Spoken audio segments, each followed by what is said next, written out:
The boy played games since childhood, as he was very sick and spent a lot of time in the hospital. It was boring to just lie down, and this became an important part of his life. And this time the hero was playing a mobile game, but suddenly he was defeated and began to complain about the NPC artificial intelligence. But if you do something for a long time, you get tired of it, and one day it just becomes uninteresting to play. Neither puzzles, nor RPGs, nor first-person shooters, nothing could interest the young man. The story and lore were simple and stereotypical, the system had no depth, and there were no unique games. But suddenly he found an RPG indie game with 2D pixel graphics, which had long been unpopular. It was called Dungeon and Stone. The game was only in English, and in general the hero didn't really like such games. But it was free, so despite everything, the guy, out of boredom, decided to download and install it. There were many types and classes here, but the young man didn't have much hope for the game and didn't plan to spend much time in it, so he chose at random. He noticed that he hadn't played a vertical scrolling game in a long time and began to take his first steps in and get used to the mechanics. So, without even noticing it, the hero spent the whole day in the game and the room began to be illuminated by the setting sun. Only by looking at his watch did the guy realize how late it was. The game seemed incredibly interesting and exciting to him, despite its graphics. Dungeon and Stone had a few mechanics that could be called either interesting or shitty, the first being that you absolutely needed an NPC ally. And the second one implies that after death, the player has to start the whole passage from the beginning, and at first, everything seemed very funny, but with each death, the guy became more and more angry and could no longer contain his anger and began to scream loudly. But the doctor quickly calmed him down. The hero apologized for his behavior and, despite the negative emotions, continued to play because he was so stubborn that he decided to complete the game at any cost. Dungeon and Stone was so unpopular and a failure that there were no tutorials for it in either Korean or English, and so the young man decided that he would complete the game on his own. Time flew by quickly, and the hero continued to play and work in the civil service at the same time, despite the lack of time. He entered university, graduated, got a job, and was already working full-time. Life went on as usual. And all this time the hero continued to play Dungeon and Stone, but he could not complete it, and kept dying and starting over, dying and starting over. But then 9 long years passed, and finally the guy was close to the end he had been striving for so long. He reached the final boss room of the entire Dungeon and Stone game, and was incredibly happy about this event. He was so overwhelmed with emotion from this simple picture of a door on the screen that he couldn't hold back his voice, filled with joy and pride. He wasn't sure that anyone had made it here.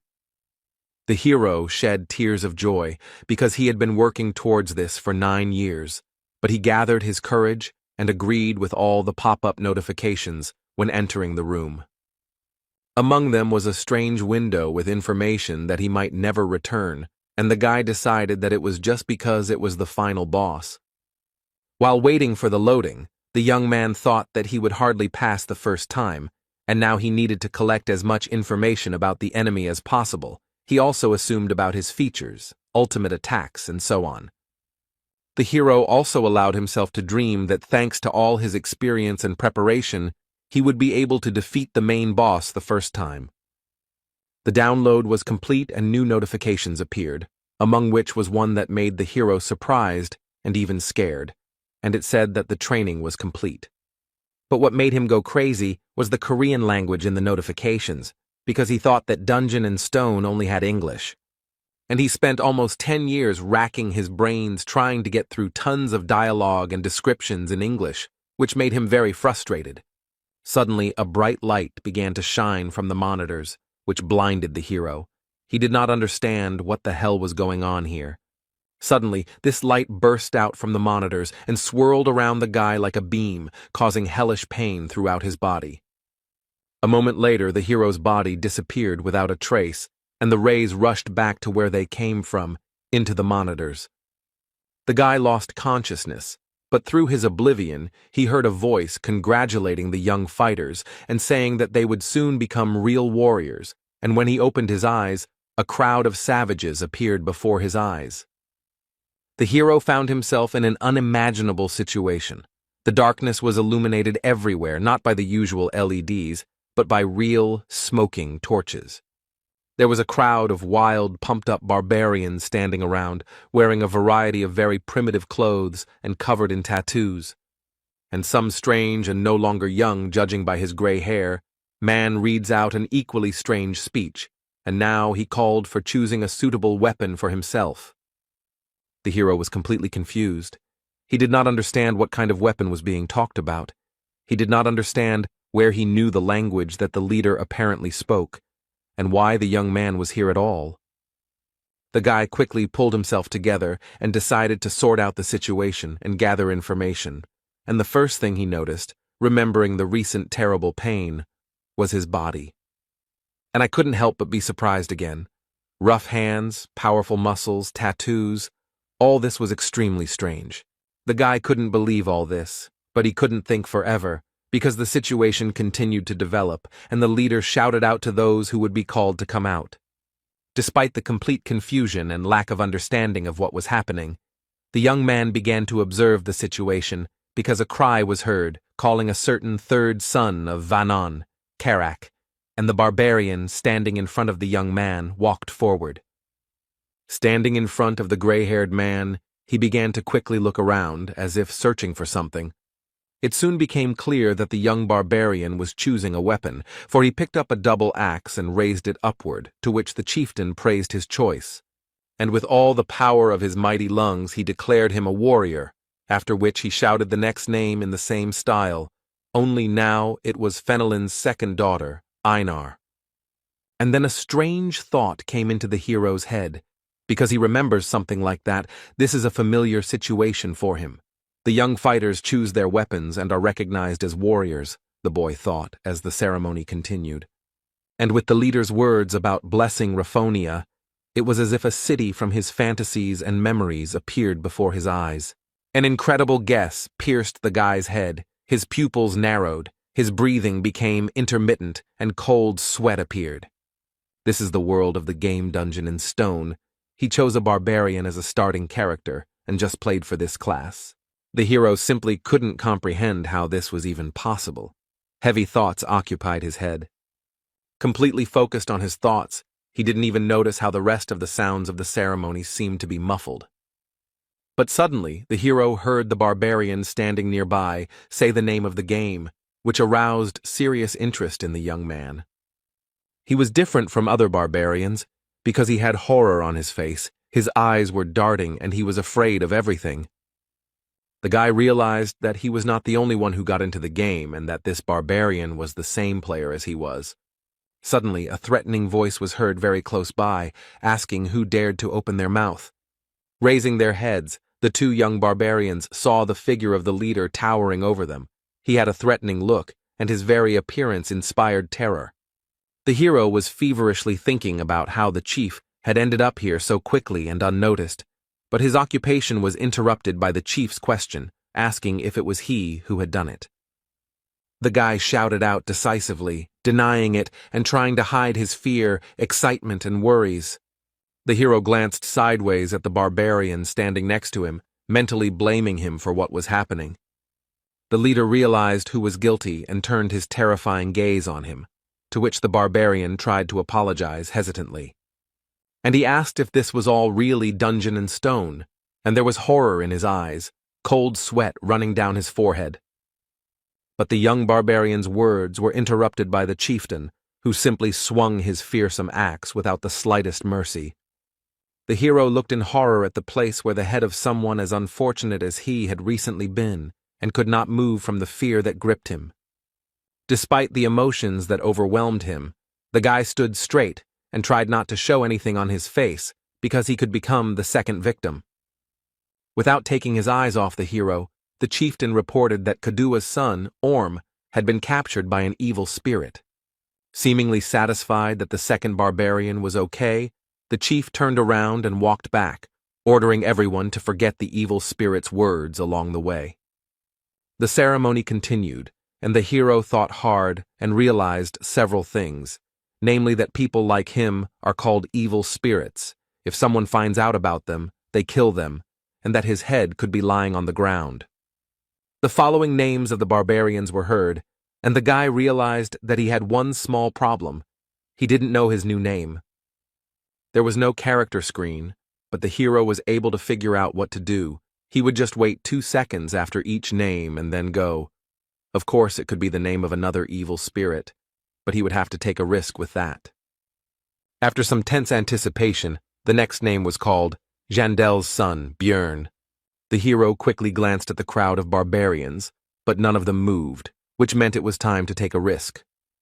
2 seconds passed, but no one came out, and if so, it was time to cast aside fear and doubt and go to the merciless leader. Gathering all his will into a fist and not showing a single emotion on his face, the hero confidently stepped towards fate, hoping that this was truly his name. The guy crossed the distance between him and the leader and stopped. Now he would decide whether to live or die. The man's menacing eyes, as if glowing with a golden color, carefully examined the guy in front of him, eventually meeting his gaze. The hero looked firmly, without showing a single emotion.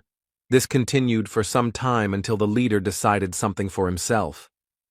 He smiled, turned to the young warrior, and with a wave of his hand ordered him to choose a weapon for himself. The hero expressed his emotions with a small grin and thought about the fact that Jandel's son, Bjorn, was now his name. But now the guy was faced with a second important decision, so he tried to calm down and pull himself together. Bjorn looked at the racks of weapons, thinking along the way that barbarians had no talent for magic, but they had outstanding physical abilities. He's going to pick something that will help him as a beginner, so the weapon he chose is this. The shield, and the boy was sure that this was the best choice. The cry of the chieftain sounded, declaring Bjorn a warrior. Meanwhile, the guy's computer continued to work in the house, but not as usual, and by itself, it acquired the status of Björn Yandel. The hero went into recollections of how, during his first game as a barbarian, he chose a two-handed sword because it looked cool. But he died too much and too often, and could do almost nothing to the monsters he fought against. He couldn't figure out how to play a barbarian at all and increase his survivability because he died over and over again. Then he tried out a variety of weapons that would be suitable for a barbarian. These were double axes, huge hammers, a flail, and many others. It was a very unstable build, because every fight was like the last, and he barely survived, leaving the fight on his last breath. But one day, while browsing through the wares in a gun shop, he noticed a simple shield and an interesting idea came to his mind. And the barbarian should definitely be a damage dealer, because they are tenacious and strong, and although dwarves are better suited as tanks, his class also has everything needed for this role. The hero didn't like this fighting style because it required training, but he didn't want to waste time, so he decided to try it. And surprisingly, with such a strange build as a barbarian with a shield, the guy managed to fully implement this playstyle in a serious fight with one of the bosses, a basilisk, and defeat him. And although in reality the graphics and dry lines of what was happening on the screen were not at all impressive, in the player's head all this turned into an epic battle with a huge monster. The player realized that this was complete MBA, but in reality he summed up his thoughts and memories by saying that this was the most rational decision he could make now, and he would not regret it. Björn was brought out of his thoughts by the loud voice of the chieftain, who ordered the gates to be opened, which the adult barbarians immediately began to obey. Today, young fighters who are going through the coming-of-age ceremony are sent to the labyrinth, and among them is the hero himself. Their destination was just beyond the gates, in the city of Rafdonia, and the leader ordered the warriors to go forward, for in this city, their fate would be determined. After these words, the crowd of barbarians ran in disorganization through the gate, and with them ran the son of Jandel. The hero decided to run with them for now so as not to stand out, although he was not sure if they even knew where to run. After running around the city for some time, the barbarian who ran first reported that they were lost. At this, the rest of the crowd began to resent, and it was necessary to choose a new leader, and Bjorn thought to himself that they were no better than this leader. To which the ashamed leader lowered his shoulders calmed everyone down and was about to say that he was handing over his position. But in the middle of his speech, he was interrupted by a barbarian girl. And she said that she would be the leader, to which the others supported her, and shouted the name of Einar, the second daughter of Fenelon, and also that she was wise. The hero remembered her name and they continued their search, but very soon the girl reported that she was lost. The barbarians were outraged and began to quarrel with each other for the right to the place of the new leader, and Bjorn thought that at this rate they would never reach the labyrinth. But he did not want to attract attention and lead them himself. Then the hero turned to the former leader girl, Einar, to which she decided that he had come to condemn her.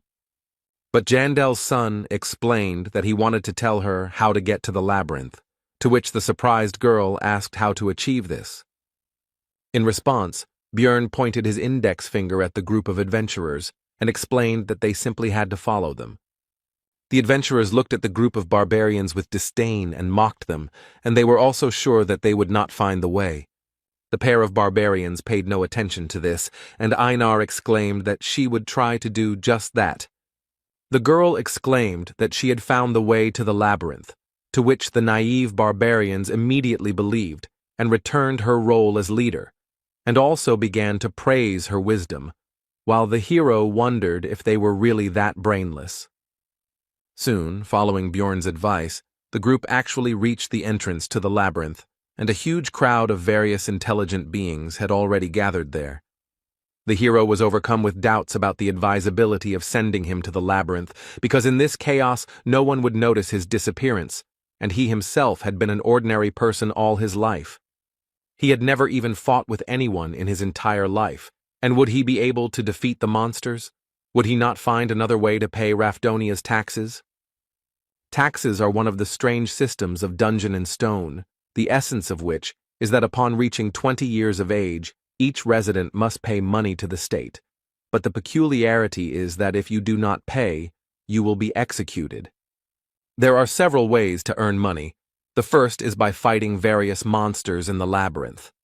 The second is to go to work in the most ordinary positions, for example in bars or somewhere else, but the hero will have certain problems with this.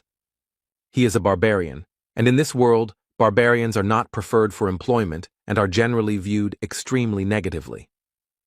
Because of this limitation, at the beginning of the game, the barbarian, unlike other classes, immediately receives a weapon. If not for this, Bjorn would not have to fight monsters. The entrance to the labyrinth is closing soon, and you need to think faster, because you can only get inside once a month, and if you don't go now, you'll have to survive here for another month, which, given the difficulties with earning money, will be difficult. Even if he survives this month, he will be in terrible condition, so he needs to leave right now, but his legs won't budge because this is not a game, and his life is at stake. Suddenly the same Einar turned to Bjorn. The guy greeted her, but made a mistake in calling her the third daughter. She corrected him, saying that she was the second, and said that the others had already entered, and they needed to hurry. The last adventurers, except for a couple of barbarians, were already running through the portal, and the man next to him said that it would close in 5 minutes, while the guy noticed that the passage was getting smaller. Bjorn told Einar to go ahead, and he followed her, but she stopped to thank him for his help. The girl also wanted to ask what she needed to do to become as wise as he was, because she had never seen such wise barbarians and wanted to become the same. Bjorn thought that she would have to be reborn for this, but decided to give a vague answer and said that before doing something, you need to think first. In response, Einar said that if she returned from the labyrinth, she would thank him, but the hero seized on this reservation and realized that, unlike in the game, barbarians are also people and can be afraid of death. Putting on a serious face, Bjorn asked the girl if she was afraid of death, to which he received a rhetorical question about whether this was abnormal. Einar immediately continued that she was afraid, but she was born a warrior and would die if she did not fight, and the hero realized that he was in the same situation and would have to fight to live. The girl decided to say goodbye with words about how they needed to survive and meet again, and the guy thought that this is why barbarians learn to overcome their fear, and they are incredible. He took his shield in his hands and began to gather his courage, and also mentally shouted that he was now also a barbarian. A warning sounded that there was 1 minute left before the labyrinth closed, and the hero immediately took off at an impressive speed. Bjorn is afraid, but he has no other choice. He has not only the body of a barbarian, but also the mind of a dungeon and stone player who has raised thousands of characters, and with this knowledge he will definitely survive, he thought, running into the labyrinth. Having run into the ever-shrinking passage, the hero found himself in a place completely devoid of light, and did not understand where he was at all. Standing in the darkness, Bjorn reflected that he was an expert in the world of dungeon and stone, and he came to this conclusion for a simple reason. Because the body of a mighty barbarian was combined into it, with his strength, durability, and so on, he has a good advantage, and knowledge of 9 whole years of playing for different classes and builds, which gives simply a huge amount of information. Bjorn tried to make out at least something in the pitch darkness. He hoped that his eyes would soon get used to it, and at least something would be visible. But no. In the game, on the first level, in the crystal cave, there were crystals on the walls that gave off enough light that torches were not needed. Suddenly the hero remembered that on the first level there was a location with no light called the Dark Region. But in the game, this is not the starting location. But since this is the real world, then nothing can be guaranteed. And even in such places, you can end up at the very beginning. In the meantime, you can finally try to call up the characteristics window or something similar, which is what Bjorn did, starting to pronounce various terms, from inventory to daily log. But, as expected, nothing came of it, which did not stop the hero from beginning to resent the injustice of life. There was no point in standing, the barbarian decided, and began to move, but due to the darkness, progress was extremely slow. And just as Jandella's son began to think that there might be traps here, a sharp pain pierced his leg, and he could not hold back a scream. But the next moment, Bjorn began to hold back his moans, and tried to calm his emotions and ignore the pain. Goblin, this is a monster that uses traps on the first level, and it may be nearby. After these thoughts, the hero began to carefully look and listen into the darkness. He could have gone somewhere, and the barbarian would have been lucky, but such thoughts are extremely dangerous, and if he is not sure of the situation, then he needs to assume the worst possible outcome. If his trap is here, then its owner is nearby, and if he hears my scream and sees that I am caught in the trap, he will wait until I weaken from blood loss. Since this is the situation, then you need to do what is necessary, Bjorn thought, and began to remove the trap from his leg. He also noticed that it was smeared with a paralyzing poison, and if he had been given normal boots and not sandals, then everything would have been easier. But in any case, it's useless to think about it now. You need to quickly get out of the trap and be ready for battle. Your leg is numb. Because of the paralyzing poison, it's not even scary. The hero began to aggressively shout at the goblin to come out, because he didn't want to leave the vile creature behind him. But everything was quiet. Suddenly the goblin really was gone. But even if he behaved like an idiot, he would be an idiot who survived, Bjorn thought, and said into the darkness to stand still, and he himself would leave. His mind was clouded by the loss of blood, but the barbarian continued walking, when suddenly he heard someone else's footsteps. Although the hero now knows that the goblin is here, he still can't see anything, and he decides to try running. After running a bit, Bjorn suddenly stopped and turned around. The goblin's steps also died down. He was pursuing, but keeping his distance. In the pitch darkness, the goblin's vile laughter was heard. He waits for the victim to bleed to death and rejoices at the imminent dinner, not even hiding his voice. Then Jandel's son decided to pretend that he was completely weak and fell on the cold floor of the labyrinth, waiting for the goblin. The goblin came a little closer and began to carefully examine his victim and, as he thought, soon food. But the goblin was careful and smart enough to check if the victim was alive by throwing a pebble at the head. The monster's intelligence surprised Bjorn quite a bit, and he even thought that he was definitely smarter than the barbarians, while the object of his thoughts continued to throw pebbles. The goblin began to approach the victim, when unexpectedly for the hunter, he himself became the prey. Bjorn tried to throw his fist straight at the green-skinned creature's face, but missed, which even amused the monster a little. But the next moment, the hero felt as if his body began to move on its own, which was completely unexpected. This body is very different from his past. Instincts are highly developed in it, and the hero could even feel how his opponent moves. These thoughts went in parallel with how the goblin received blow after blow. With a loud, wild growl, the barbarian beat the already lying monster, who could no longer resist. How could the puny green-skinned one compete with the mighty barbarian? And now the hour of the final blow had come. Bjorn was not going to spare the monster, because what was the point? Even if it had intelligence, it was not even close to human. Besides, it would not spare the barbarian himself. A short time after death, the monster's body began to evaporate just as it happened in the game. In place of the corpse, there was only a small red object. It was the currency used in the world of Dungeon and Stone. To be more specific, it was a 9th-class magic crystal. His price is just a piece of bread, and for this Bjorn Yandel went through such a dangerous situation. This is a place where labyrinths and monsters exist that, after death, leave items and disappear. And outside the city, there are other places familiar to the guy from the game, where life goes on as usual and other races coexist. This is definitely the game world that the hero knows about, but he can never consider this reality a game, and with these thoughts, the barbarian continued to move through the labyrinth. The barbarian has been crawling in complete darkness for a long time now, but the bleeding still refuses to stop. The rejection of the human method of movement begins to bear fruit, because this way the guy does not use his injured leg, and he moves faster than you might think. And the most important advantage is that it is now impossible to step into a trap, and Bjorn is ready to endure inconvenience for the sake of survival. Continuing to move, the hero thought that bleeding was very dangerous, and he couldn't stop because he needed to find someone who would help him with the wound. In such a dangerous situation, Bjorn remembered a guy like him, who was killed by the leader at the very beginning, and began to wonder if he died or woke up in his world. And he also realized that it is in such cases that faith helps.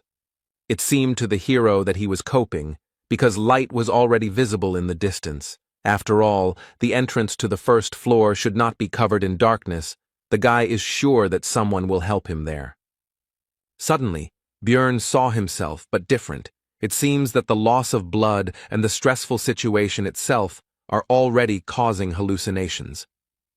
The figment of the imagination began to tell that no one would save the miserable dying barbarian, because he was not a beautiful girl or an intelligent man, but a savage that no one needed. Jandel's son felt his personality splitting and then joining, and then becoming silent again, and he was definitely going crazy. Despite his condition and the constant mockery of his own mind, Bjorn continued to crawl, and soon it brought results. He finally got out of the pitch darkness into the light. Almost immediately, the young warrior noticed a group of adventurers, and one of its members noticed the dying man himself. He turned to what appeared to be the leader of the Otrada, Drouse, and pointed to a wounded barbarian slightly off to the side of their squad's path. The blonde walked up to Bjorn and leaned over him, thinking out loud that he looked like a newbie, to which the guy mentally resented the fact that he was looking at him here instead of helping. Drouse continued his thoughts and said that it was suspicious, because this newcomer had arrived here before them, and Jandel's son could no longer even speak from weakness. The blonde grinned and asked the squad's priestess, Ursina, if she could heal this man, to which the barbarian himself could only be surprised that their squad had such a useful girl. Bjorn had already managed to rejoice at his salvation when the woman destroyed his hopes with her cold refusal. Then he asked the adventurer, Patsran, who had noticed the barbarian, if he could give him his potion, to which he pointed out the value of the potion, and the blonde added that he would pay for it later. Besides, there were quite a few of them. Having received what he wanted, the leader began to uncork the bottle and explain that this was not divine power, so it would hurt a little. After the potion hit the wound, Björn's body was pierced by such intense pain that it felt like his body itself was melting. After some time, the pain went away, and the wound on his leg was gone, the weakness almost receded, and the hero began to rise from the floor. As soon as Björn recovered, Draus began to ask about how the newcomer got here before their group, and also whether there was a secret passage, to which the barbarian explained how everything happened. The blonde began to think out loud about the fact that once every few hundred years, due to spatial instability, there is a chance to end up in the dark region. Bjorn began to rise from the ground as the adventurers passed by, and Draus informed him that he should not worry about the price of the potion. As the barbarian watched the group move away, he reflected that time in the labyrinth was extremely valuable, and it was a miracle that they had spent so much time on it. Björn should have been glad that he had survived, but he hated feeling sorry for himself. Meanwhile, the group continued on their way, and its members talked about the unexpected meeting, in particular arguing about his luck or bad luck, because on the one hand he got into an unpleasant situation, and on the other, he met them. The archer noted that his luck was to meet Draus, and not him, Patsran, because he was sorry to even give his potion. To this, the adventurer replied that there were many such worthless ones, and did not the priestess agree with him?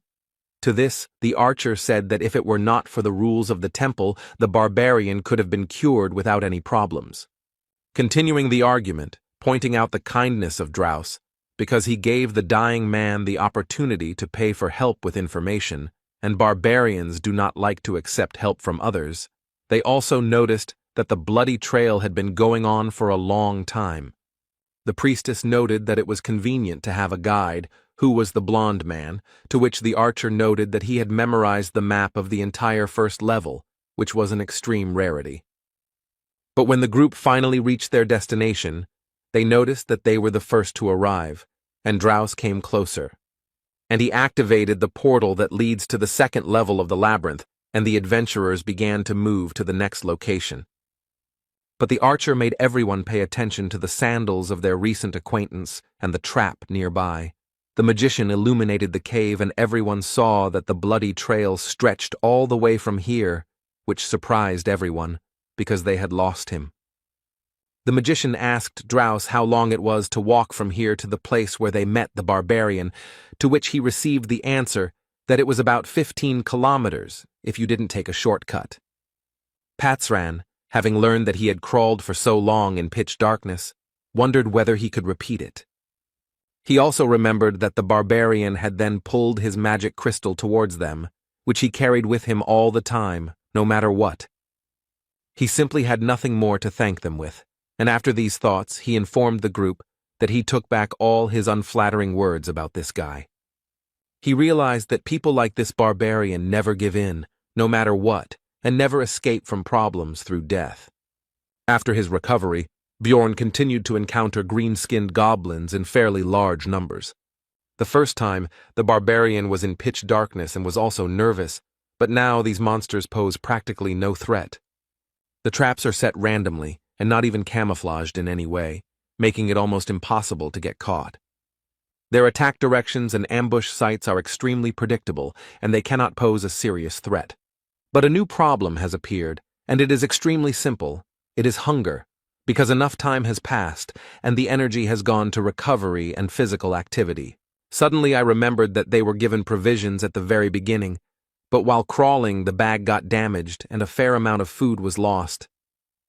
There was only enough for 2 days left from the 7-day ration, which meant he would have to economize, Björn thought, eating the bread, which seemed quite tasty to him.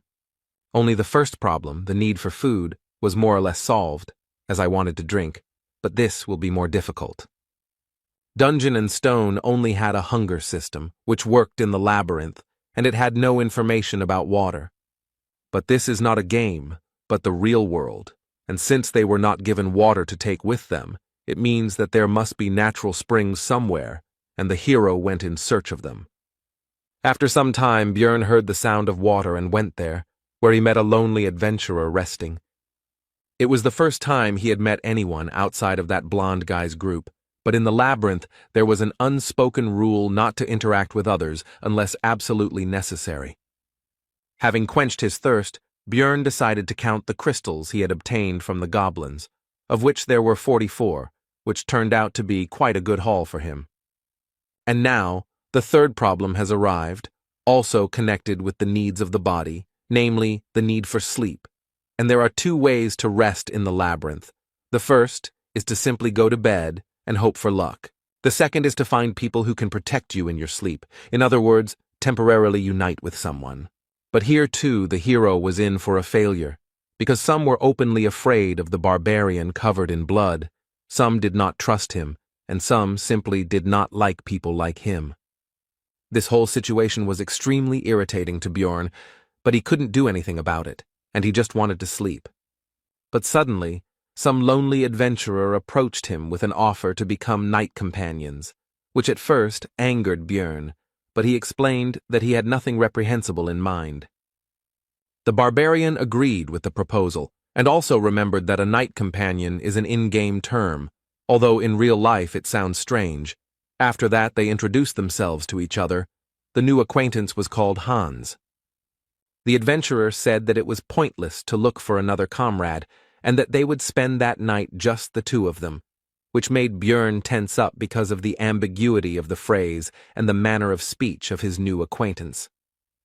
They played rock, paper, scissors to see who would be on duty first, and the barbarian lost, which didn't surprise him, since his luck had clearly deserted him lately. Hans handed Björn a mechanical watch and told him how to know when to wake him up. He clearly didn't have the best opinion of his friend's intelligence. Looking at the obviously expensive device, the hero thought that in the future he would certainly have a chance to use the prejudice about the stupidity of barbarians to his advantage. Looking at the sleeping Hans, the warrior wondered if all adventurers behaved so carelessly, and whether he would lend him his sleeping bag. And so when the right time came, Björn woke up his temporary comrade so that he could take up his post. Hans replied that it was now the barbarian's turn to sleep, and then he realized that he wouldn't be able to sleep because he didn't trust his friend at all.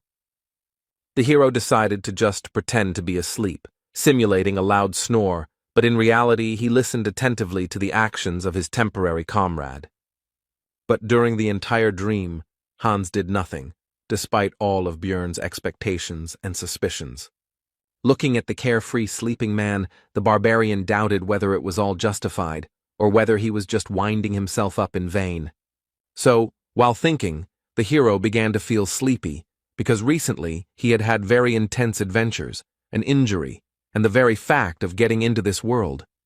Björn was brought out of his sleep by a sharp cry of his name. It was Hans. After all, 2 hours had already passed, and now it was his turn to be on duty again, and he did not argue with his night companion since nothing had happened, and sent him to sleep.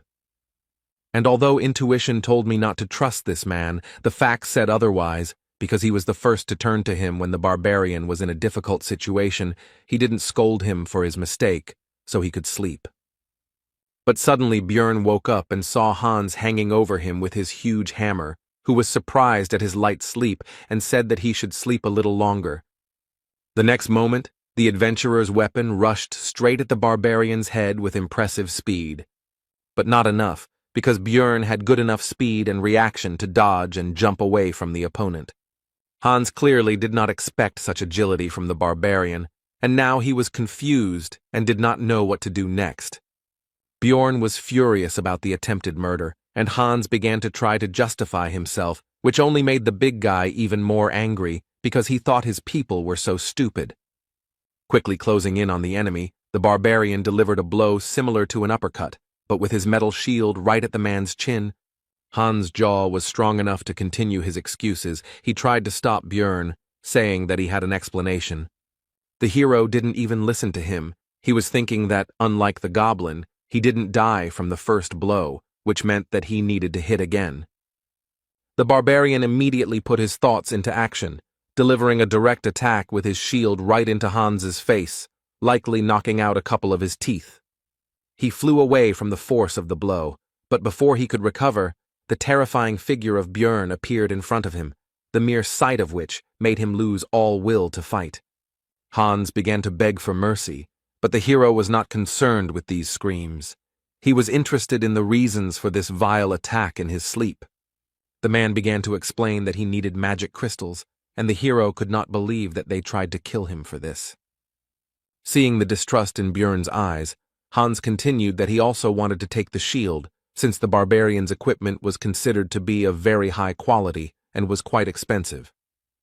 The hero decided that this man was hiding something else, and decided to loosen his tongue by kicking him in the head. Putting his foot on Hans's body, Björn threatened that this was the last chance to tell the truth, but he decided that this was not all, because in the world of Dungeon and Stone, killing an adventurer is a serious crime. Then the would-be assassin confessed that he also needed his heart, the barbarian's heart. They sell for a good price, and he heard that it was an ingredient for some new spell.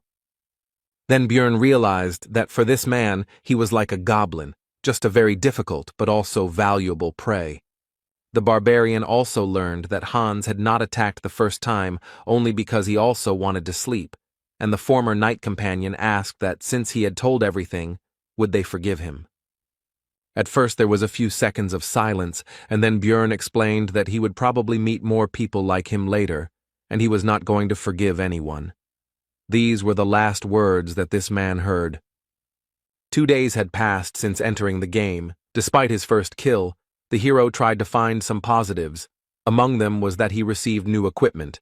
These were shoulder pads, a backpack, a hammer, and leather boots. In his backpack he now carried a flask of water, a compass, that same watch, bandages, and potions, and he got all of this by killing a man, which did not improve his mood, but he himself was to blame. With the new weapons, it became much easier to kill goblins, and during the fight, the instincts of the body took over, which on the one hand felt like being in someone else's body. On the other hand, it made it easier to fight. It's already the second day of the labyrinth's life, so the goblins began to appear in pairs, but the hero also became stronger thanks to equipment and some experience. Also, the young warrior's progress became much faster than before, which could not but please.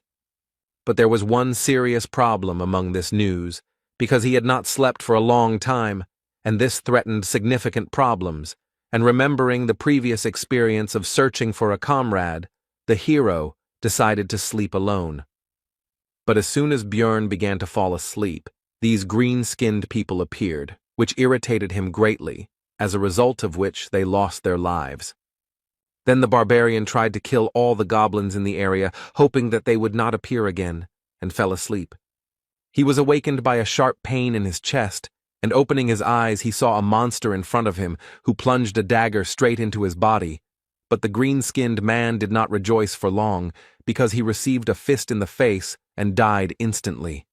His friend, seeing the fate of his comrade, hastened to flee, and the barbarian did not even have the strength to pursue the fugitive. Reflecting on the fact that due to overwork, he did not notice the danger at all, the hero decided to use a healing potion, which brought even more suffering than the injury itself. It's been 14 hours since the meeting with Hans. At this time, the adventurers begin to look for companions for the night, which Björn decided to do, but now he decided to look for a fellow barbarian, because only he can be trusted. This time, other groups of adventurers also invited him to join their company, and at first, the hero, due to exhaustion, did not understand why. He refused everyone and explained that he was looking for a relative, and he also understood the reason for such hospitality, simply and trivially. With new equipment, he looks not like a tramp without one sandal, but like a completely reliable comrade. One of the people I met explained that it would be difficult to find a barbarian on the first level of the labyrinth, because all of them, 3 to 4 months after the ceremony, go to the second or higher levels, and it is difficult to meet young ones. Then the hero decided that since he couldn't find his relatives, he would look for representatives of other races. For example, elves who kept their promises, or dwarves who were as lively as he was, but not people. They wouldn't attack other adventurers, blinded by the thirst for profit, Björn thought, and after an hour of searching, he was lucky enough to find the elf sitting right on the floor of the cave, with a bow and quiver lying nearby. The barbarian asked the elf if she was alone, to which he received a tense silence, She was clearly afraid of the big guy who had suddenly appeared. Björn also noticed that the girl was wounded in the stomach, and it did not look like the damage was caused by goblins, so he asked if a human did it. The elf suddenly fell to her knees and asked for mercy, which greatly stunned the hero. Her eyes began to water, and she continued to beg for him to let her go, and also said that she had a little brother at home.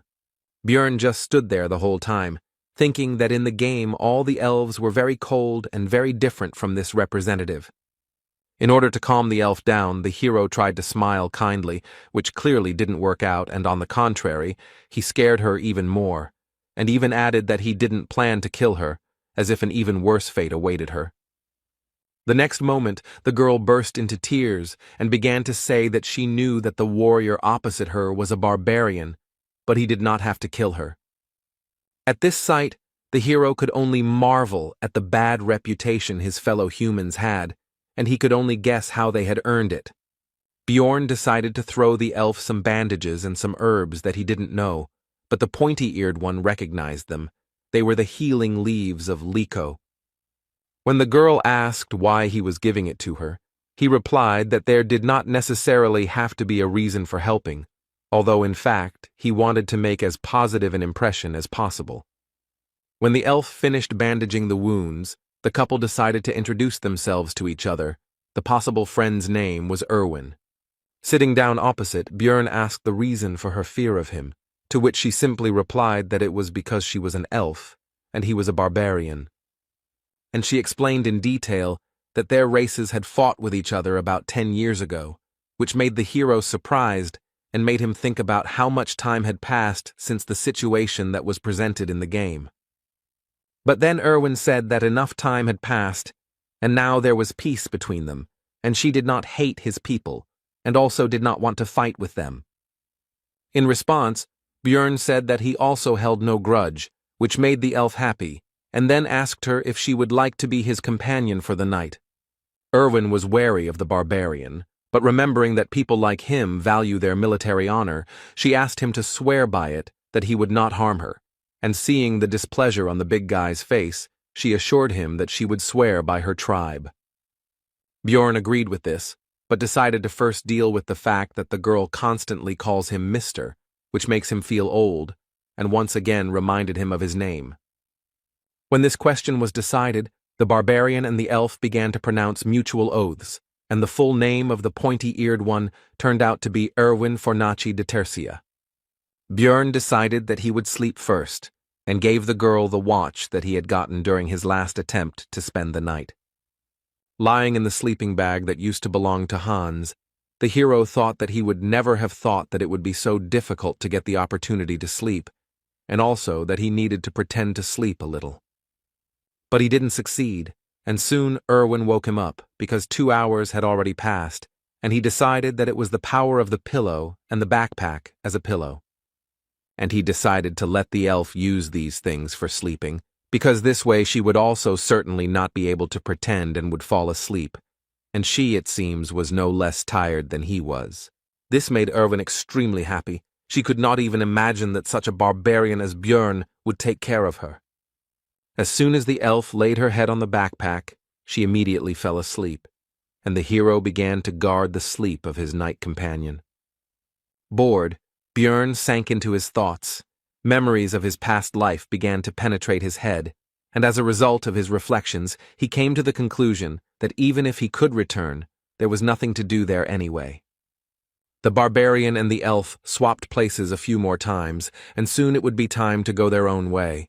But looking at the sleeping Erwin, the hero thought that he could unite with her in a group, but would have to share the crystals. Suddenly, his thoughts were interrupted by a pair of adventurers who came out from around the corner of the cave, preventing him from seeing them in advance. As they approached, Bjorn immediately took a fighting stance, and one of the unexpected guests asked about his relationship with the elf. The barbarian replied that they were companions for the night. The adventurer asked how much time was left until the end of their cooperation, to which the hero replied that he was not obliged to answer and looked at them coldly. A very menacing appearance and chilling gaze frightened a couple of uninvited guests, and also, it must be admitted, surprised It is not often that people like him stand up for elves. Having assessed their chances of winning the battle with the mighty barbarian as negative, the adventurers hastened to move away. Björn had a bad feeling, and based on their interest and his intuition, he assumed that they needed Erwin, so he started to wake her up, but she, like a child, asked for 5 more minutes. The hero noticed that she was actually just pretending to be asleep, which was evident from the fact that she was holding the blanket near her face. Grabbing the elf by the shoulders and lifting her up, Björn asked the reason for her behavior, to which she put her hands up in a defensive gesture. Erwin replied that if she stood up, the guy would leave her alone, and the hero understood the situation because they were just temporary allies, nothing more. And as soon as the elf opens her eyes, the oath will end, the barbarian continued to think, getting ready for his further journey. He also asked about what connects her with those 2 recent guests. She answered that nothing. But Björn noticed that they knew her from somewhere, and Erwin had to admit that they were from the same clan as the people who had wounded her. This could be seen from the symbol on their clothes. They were from the Crystal Union. The hero began to think that this promised big problems, because there was a whole group of them, but looking at the worried girl, he could not leave her alone. Björn told her to get ready and that they were leaving, and the delighted elf asked if he would help, but the guy replied that first they needed to listen to her story. Erwin said that she was with their squad as companions for the night, but at night she felt something and woke up, and upon awakening she saw a man approaching her. Continuing to run away from the place where they spent the night, the girl said that only later she found out that he was the director of their clan, which operates on the first level of the labyrinth, and since then she has been persecuted. They are helped to coordinate their actions in her search by stone transmitters, magical devices that allow them to communicate at a distance of up to 300 meters, if they are synchronized. The hero began to think hard. They are the equivalent of walkie-talkies. They are a bunch of people. There is nowhere to run. If he abandons Erwin, she will die. Björn asks why they continue to pursue her if she has done nothing significant, perhaps to silence her, to which the girl hesitantly replies that there is a compelling reason. And feeling awkward, she began to tell that when she ran away, she threw her knife somewhere, and that this is what happened, and she fell silent. And after a pause, she continued to talk about how he had ended up in a so-called bad place. At this news, an unpleasant guess appeared in the barbarian's head, and the same unpleasant emotions appeared on his face. Smiling awkwardly, Erwin ends the story by saying that she heard that the director was so injured that even potions couldn't help him return everything to how it was. But after a few seconds, the emotions left her face, and she reported that they were being followed, and the distance was 150 meters. Looking out of the corner of his eye at Erwin, the hero thought about how she heard this from a very impressive distance, and also noticed the opening of her wound, and she was not complaining. Although they have sped up, the elf reports that the distance is still the same 150 meters, which means they cannot break away, and during this time the pursuer has probably informed his people about the situation. The only way out is to destroy them, but then there will be no way back. Is it worth risking for the sake of a companion, because he is not the target? While the hero decided to gather more information before making a decision, so he asked what Erwin was good at, and she replied that she was good at washing and cleaning, although her cooking was not so good. When asked if Björn meant battle, the elf replied that she was good at archery, which was understandable, but she also had mastered the magic of the spirits of the element of fire. When asked whether the girl had killed anyone, the answer was negative, but she tensely assured that she was quite capable of doing so.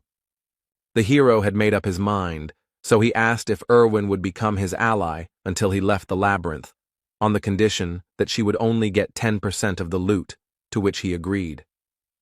When the distance was clarified, the answer came back, 100 meters, which means that the pursuers are faster, so something needs to be changed, and Björn said that they are changing direction and ordered the girl to call the spirit.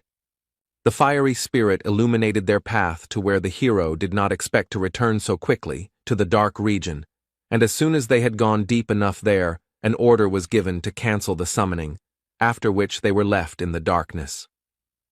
The pursuer had his own source of light, which left him in plain sight, but he could no longer see those he was pursuing, so Erwin gave a short order to shoot.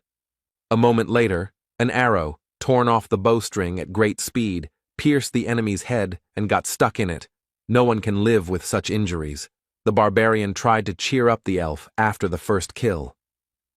Coming closer, Björn picked up the stone transmitter, after which he began to listen to the negotiations of the opponents, from which he learned that in connection with the loss of the man they had killed, everyone was ordered to gather in the goblin district. The barbarian had hoped for a decent haul, but received only a bag of crystals, 2 knives, and 1 potion from his belt. And also, plus the leather armor that Erwin took for herself, because it's better than what she had before. When Björn asked how to use these stone transmitters, the elf replied that there should be a button on the side. Soon a voice was heard from the magic object, telling that one of them had been killed by a barbarian and a pointy-eared one, and a reward of 1,000 gold had been announced for the latter. This news did not please Erwin at all. Rather, on the contrary, it caused feelings of fear and uncertainty.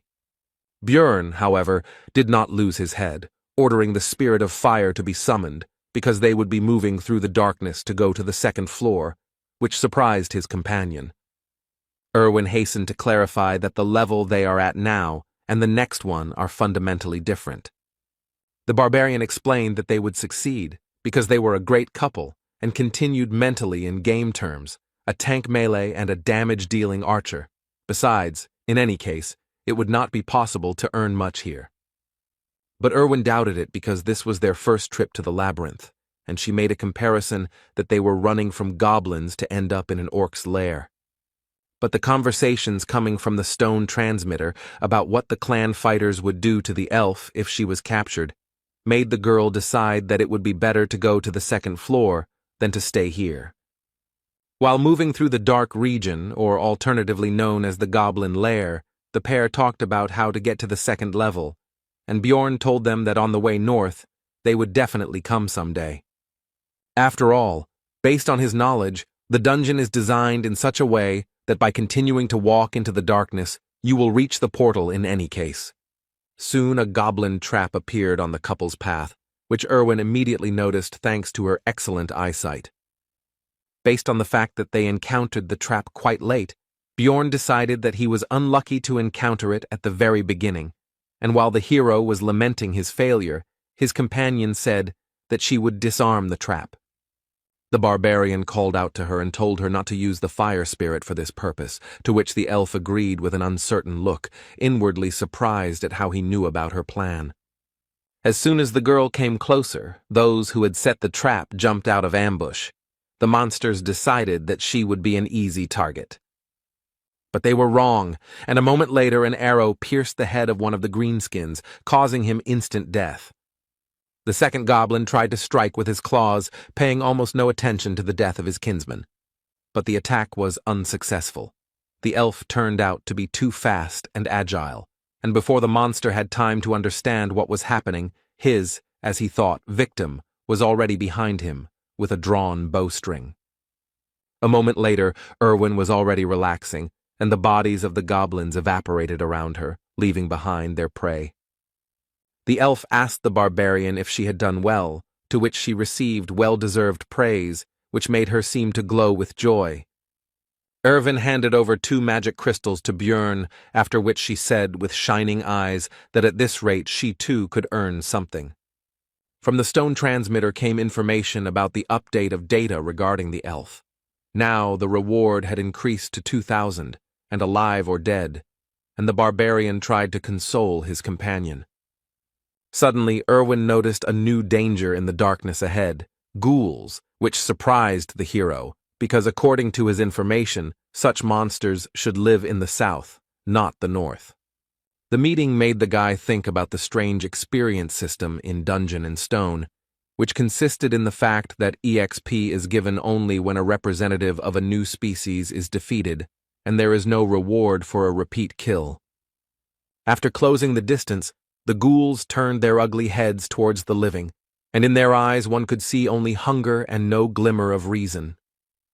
These monsters are faster and stronger than goblins, but they are still only rank 9 monsters, so they don't pose much of a threat. Plus, he's not fighting alone now, which makes the battle even easier when you have a comrade covering you. The pair walked north until their 3rd day ended, and soon they came across a long trail of blood and a piece of bread. At first, Björn had an unpleasant guess that he did not want to believe, but soon it was confirmed, because they found the very same trap, next to which lay one sandal. And very close by there was an already open portal. Remembering what the hero went through when he could have simply crawled back a dozen meters, he was overwhelmed with emotions. Soon, all other feelings were driven out by the barbarian's rage, and Bjorn gave vent to it by hitting the floor, which frightened his companion. The girl took the guy's anger personally, so she asked what she did wrong, and moisture began to gather in the corners of her eyes. But the hero calmed her down, saying that it was not because of her. Erwin then put all the factors together in her head, including the bloody trail, the pieces of bread, the sandal, and her companion's reaction. And she said in a mournful voice that he had been through so much, which made the barbarian wonder if she had really guessed what had happened. But it soon became clear that Erwin had come to the wrong conclusions. She thought that the hero had lost a precious comrade here, and uttered a phrase about the certainty that he had gone to paradise. Having gathered their courage, the pair of the elf archer and the barbarian tank went through the portal straight to the 2nd level, which is called the Goblin Forest. The next moment they were transported to a new area, but no one could have expected that they would appear not on solid ground, but above it. Upon landing, the hero noticed that he felt as if he had been chewed and spat out by a giant frog. Erwin also said that she was surprised herself, because she had never heard of such a thing before and her friends had not told her about it.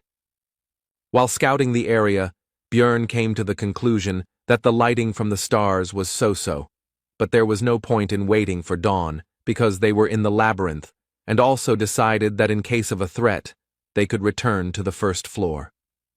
Erwin asked if this was really the 2nd floor, since she had never heard of this forest, to which the hero explained that from the 1st level you can go through different portals and end up in other locations. And he continued, besides the Goblin Forest, there is also the Beast's Lair, the lands of the dead, and the dark rocky mountains, and when his companion asked about their next steps, the barbarian asked if she knew how to get back. When told that they would simply be thrown out when the labyrinth closed, Björn confirmed, but added that the 1st level would close in 168 hours, and the 2nd in 240. And most likely the Crystal Union will not go to this floor, so they will wait until the 1st one is about to close, and will be transferred there through their portal, and then they will be spat out into the outside world. But the hero decided not to sit around doing nothing all this time, and the couple set off to explore the surrounding area. Erwin, walking through the forest, felt nostalgic, and also reported that this place felt just like the abode of fairies, one of the species of which she is in the world of dungeon and stone. While scouting the surroundings, the elf noticed traps everywhere, although the barbarian was unable to notice their presence. So the girl decided to show their location and threw a stone straight into the trap, causing it to go off. Unlike the previous floor, here they were camouflaged.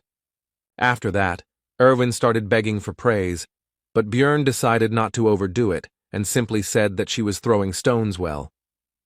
However, seeing the girl's displeasure, he still added that there was no need to rejoice over such trifles, and that he already considered her to be a fairly experienced adventurer, and she was pleased with this. After walking around a bit more, the girl expressed concern that there were enough traps, but there were no people who set them, and the hero remembered that their presence in this location was more of a feature of the zone. In the game, this place was also called the Goblin Forest, and in addition to the traps, there should also be many times more goblins here, and among them there should now be mutants, archers, and warriors, and the deeper, the more and more dangerous. Björn ordered to first deal with the traps in the area and then explore further, so that in case of danger, it would be possible to run to the portal without fear of getting a leg injury. After that, the couple simply searched for traps and disarmed them to secure their escape route. But they had to stop abruptly, because Erwin noticed traces of a group of goblins nearby, which she did not hesitate to tell Björn about, and also soon clarified that there were more than 10 of them, and they were about 50 meters away. The hero decided that the threat should be eliminated, so he ordered to get as close to them as possible and attack while they were unknown. The girl walked quietly and silently, and the barbarian decided that this was some kind of fairy trait. But be that as it may, a group of monsters was soon discovered. The pair decided to start the fight with Erwin's shot, so soon the sound of a bowstring being pulled was heard, and they prepared for battle. The arrow shot forward, and a moment later, the barbarian shot too, not even sure whether his companion had hit due to the distance. The boy and the goblins ran towards each other. Erwin, as an archer, stayed behind and did not rush forward. Both sides were confident of their victory. The second floor is different from the first. There are 3 times more enemies, and you can also encounter new species, and most likely the hero should have felt fear. But the barbarian did not feel it. On the contrary, the warrior's heart, which he received in his new life, trembled in anticipation of the battle. With a loud battle cry, the hero burst into the crowd of greenskins and began to scatter them in different directions. But there were too many enemies, and one of them almost cut off the barbarian's head with his dagger, but he was fast enough to dodge. And Björn jumped back, thinking about the situation, because if he had been a little less agile, his head would have flown off his shoulders. The enemy has the advantage in numbers, and injuries would be inevitable if he were here alone, but it's good that he has an ally. To prevent the goblins from running to Erwin, the hero began to shout loudly, attracting the attention of the green-skinned shorties. It was time to finish. From defeating the group of goblins, 11 magic crystals were obtained, which was quite good compared to the first floor. After all, Björn earned about 44 in a whole day, and although he wanted to take the armor or weapons, they dissolve along with their bodies. The barbarian decided to give Erwin 2 crystals because those that fell from the goblin warriors were more valuable, which made the girl happy. After which he ordered them to move on, because he was impatient to see the results of the whole day's monster hunt. As the pair went 3 kilometers into the floor, groups of goblins began to appear every 5 minutes. This time they had a new type of enemy with them, a goblin archer, whose specialty, among other things, was camouflage, with the help of which he could disappear right before your eyes. The barbarian and the greenskins rushed towards each other, because even though the shooter would make things more difficult, he would not lose. While the battle was going on, the archer took an advantageous position in the bushes and began to aim at the hero, and now the right moment for the shot arrived. But thanks to the excellent reaction of the new body, the guy managed to notice the arrow flying straight to the target. At the last moment, Björn was able to dodge the dangerous projectile without receiving any injuries, after which he began to search for the shooter's location. The goblin realized his mistake too late and could no longer hide, so he was killed with one powerful blow of the hammer. After 15 hours of continuous fighting, both were very tired, so they finally decided to rest. This time Björn was the first to take up duty, because despite the fact that they were very well prepared, the elf could not boast of the barbarian's endurance. It seems that it has already become a tradition to reflect on duty, and this time the hero did not break it. They hunted for 15 hours and earned more than they could have dreamed of on the first floor. But the further they went, the more often they encountered other adventurers, who not only often had numerical superiority, but also included different races. Adventurers are much more dangerous than goblins, especially now that the guy has someone to worry about. Björn said out loud his thoughts that the biggest problem was that he was very beautiful, which embarrassed, in fact, only the girl who was falling asleep. In the following days, the couple actively hunted goblins to earn crystals and gain experience. Together they rested from physical activities and protected each other's sleep from monsters and other possible dangers. So the 6th day of their stay in the labyrinth passed, and the 7th came. The couple decided to get out of here because there were only 2.5 hours left before the first floor closed. They were both very tired these days, but it affected Irwin especially strongly. She already dreamed of going to bed immediately after returning. Soon they came across a group of goblins on their way, and despite their fatigue, the adventurers decided to fight their opponents. The mere sight of the stern barbarian already instilled in the green-skinned monsters a feeling of insecurity in their own strength. While scattering the enemies, Björn decided to deal with the warriors first, and Erwin would deal with the archers. After so many battles during these days, the hero became a master of such battles and gained enough experience. And Erwin also didn't stand still and now always knows exactly who and when to shoot so as not to interfere with the guy. Although there were 2 archers among the goblins, not a single arrow flew towards the barbarian, and the enemies were already defeated. The pair had already worked together perfectly. The time it took to kill goblins had been significantly reduced, and looking at Erwin and noticing how much she had grown in recent times, Björn even began to feel proud of her. Suddenly, among the evaporating corpses and magic crystals, the elf noticed something unusual, something they had never seen before. It was an essence, part of the dungeon and stone skill system. It gives passive or active skills. You can only absorb 1 per level. Skills vary greatly depending on who dropped the item. For example, the guy who chased the couple downstairs most likely had the essence of a razor wolf, which enhanced his sense of smell. When asked if the elf wanted to take the essence for herself, she answered positively, since he didn't need it anyway. But then, suddenly, a group of aggressively minded adventurers emerged from behind the trees onto the recent battlefield and began to accuse the couple of something. Erwin tried to justify herself, but Björn took her by the shoulders and told her to stop, because he had already guessed why they were here and what they wanted.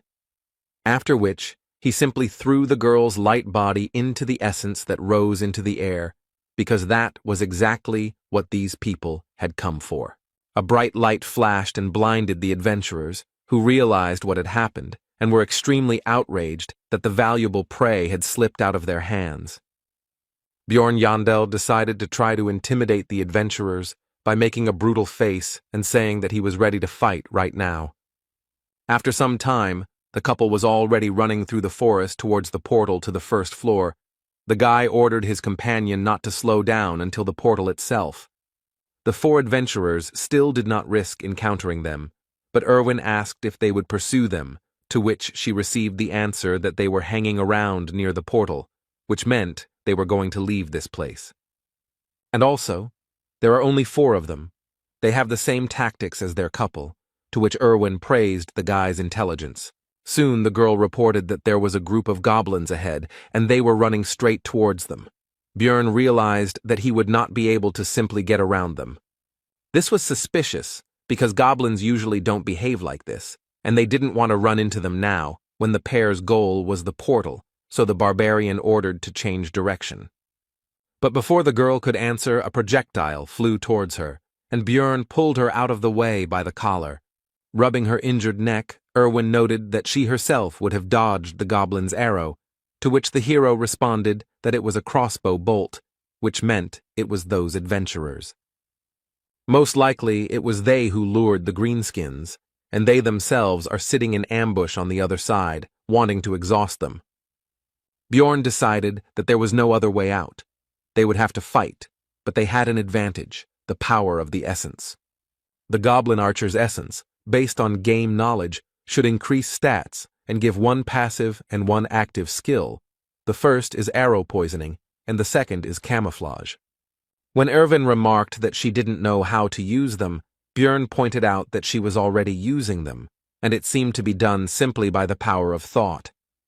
The hero handed over the backpack and sleeping bag to his companion and said that he would deal with the goblins himself, and her task was to find the enemy crossbowmen. When asked about the danger of separation, the guy replied that they didn't have time.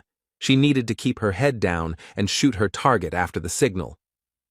And he rushed at full speed towards the goblins, no longer hearing the question coming from behind him about what kind of signal this would be. The hero decided that if those adventurers did not show up after the shot, they would show up when he defeated the greenskins and entered the fight. There were more than 10 of them. 2 of them were warriors.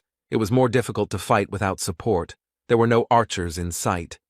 But suddenly one of the shooters showed himself by shooting at the shield, which means you also need to watch the arrows. Taking advantage of the hero's distraction, one of the goblins snuck up behind him and plunged a dagger into his body. Without Erwin's help, alone against a group of enemies, needing to watch out for goblin arrows and not forgetting about the crossbowmen, the situation is extremely lousy. More and more wounds appeared on the warrior's body, although none of them were serious, but there were more and more of them. A crossbowman suddenly intervened in the battle. At that moment, 2 projectiles, an arrow and a bolt flew at Bjorn. Both could not be blocked, and there was no way to dodge. The hero decided to defend himself from a more powerful crossbow shot, and he will have to take the goblin gift on his body. The arrow pierced right into the elbow, and it also turned out to be poisoned. Now one arm is not working, which means I will have to choose what to throw.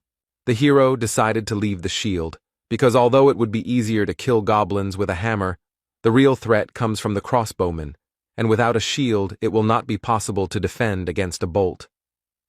The battle with the greenskins became even more ferocious and difficult, but despite the advantage they had gained, the monsters could not win. Very soon, there were only a few goblins left, and they decided to run away. This man had instilled fear in their little hearts. As soon as the battle was over, how did the adventurers who had been watching the hero's battle all this time show themselves? The crossbowman was not with them, the barbarian noticed, and their leader began to ask about Erwin's whereabouts. But the hero was not going to answer and simply said to attack. There was nothing else left anyway, because he was not going to give up.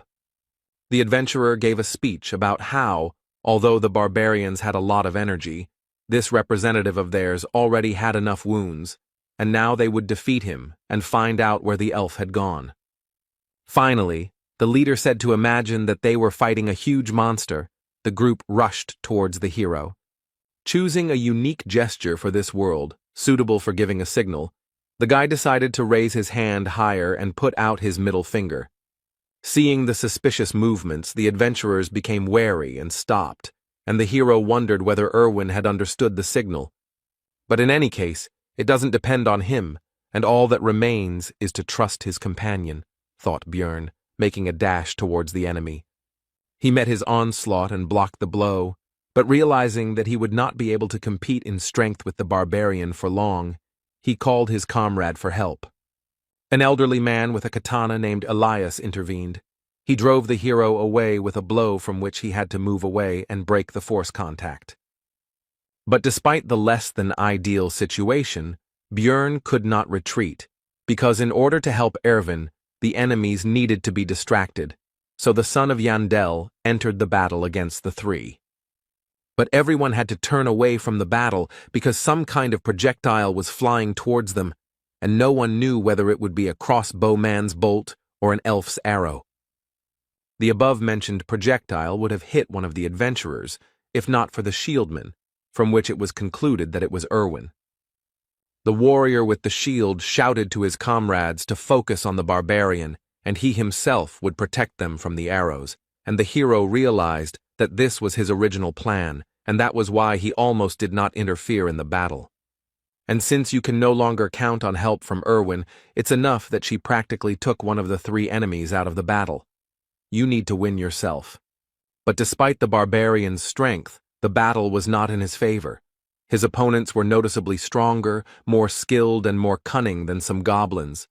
The hero decided that in order to win, he would have to sacrifice something, and perhaps by exposing his non-working hand to the blow, he would be able to incapacitate the red-haired leader of the squad. He succeeded. Elias's blow failed to penetrate deeply into the barbarian's muscles, but the guy's target received a powerful blow to the face from the shield.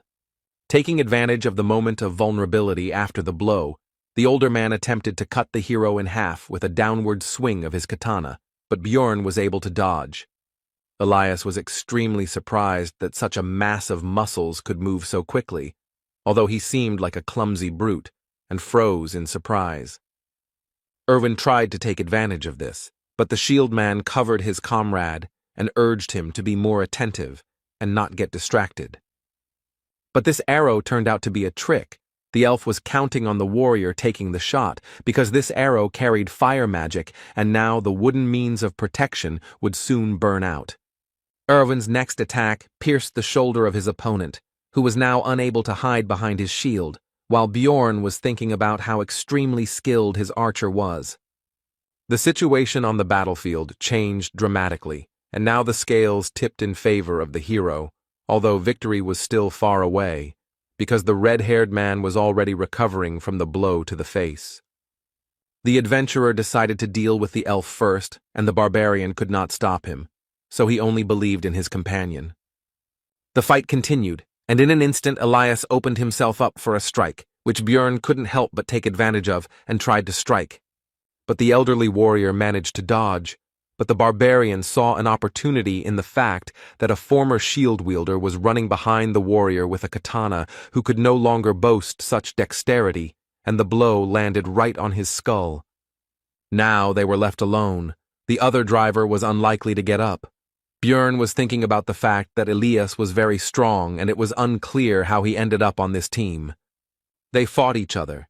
In this battle, the fury and strength of the barbarian met with the dexterity and technique of the swordsman, and no one gained the upper hand. They were worth each other, although they were almost complete opposites. But it is worth noting that all this time, the elderly warrior practically did not attack, but only dodged, because he was stalling for time and waiting for the return of his red-haired comrade, which Bjorn could not allow. The hero came up with a trick. He pretended to hit, but in fact threw the shield straight at the enemy's head, which he did not expect and was unable to dodge. The barbarian's primal rage took over Bjorn's entire being, and he bit off a piece of Elias's throat with his teeth, thereby condemning him to a very painful death. Soon the rest were finished off, and while the hero was recovering from the feelings that overwhelmed him, Erwin approached, who, apparently, dealt with the red-haired one. Noticing Bjorn's condition, she gave him a healing potion and advised him to drink it, since it was more effective, and besides, he was also poisoned. The hero felt like his insides were boiling, all his veins were hurting badly, and his skin was burning and itching, but the wounds were healing, and that was the main thing. Bjorn asked about the time, and after receiving the answer, the guy realized that there were 40 minutes left before the first floor closed, which meant there was no time to rest. The hero ordered Erwin to take everything off. She was embarrassed, but obeyed, to which the barbarian clarified that he meant to take all the loot from the enemies. But he soon realized that there was no time for this, so he said to take only equipment, magic crystals, and backpacks. By the time they finished sorting through the trophies and ran to the portal, there were only 50 seconds left before the first floor closed. After the transition, the hero landed unsuccessfully again, but Erwin showed her agility, and she also said that it was fun. Bjorn wanted to meet and talk with his companion on the other side, but he couldn't get the name of the tavern out of his memories of the game, and there was less and less time left. And only in the last seconds he remembered that it was the Black Whale, about which he hastened to inform his friend before they were transported. And finally, after going through many dangerous situations, the hero finally returned to the city, to Rafdonia. Although it was expected, since all the adventurers appeared here at that moment, Bjorn was still surprised by their number. In the labyrinth, time does not pass like in the city. No matter how much time you spend there, you still return at noon the next day, so the hero immediately moved the hands of his pocket watch to the correct position. Making his way through the crowd, one of the barbarian comrades, Karak, son of Vannon, hurried towards Bjorn and shouted his name along the way. Soon the rest of the relatives began to gather nearby, and the one who found the hero was very popular in their circle. The entire disorganized crowd of savages headed out of the square, and Bjorn decided not to lag behind and not stand out from the group.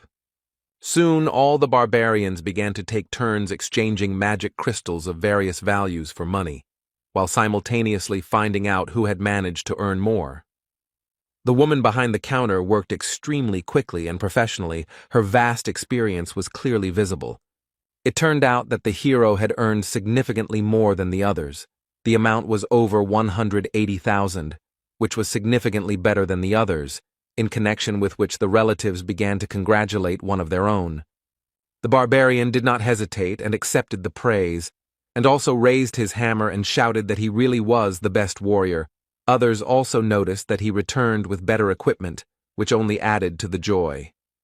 The savages began to throw Björn up in the air and chant his name, but the workers of the establishment did not like this noise, so they were soon calmed down. Soon the group of barbarians left the building and sat on the stone steps, waiting for everyone to receive their money, and the hero decided that he would follow the others, because he did not yet know the local layout. While examining the city, Jandel's son noticed a small detachment of elves, and among them he managed to discern Erwin.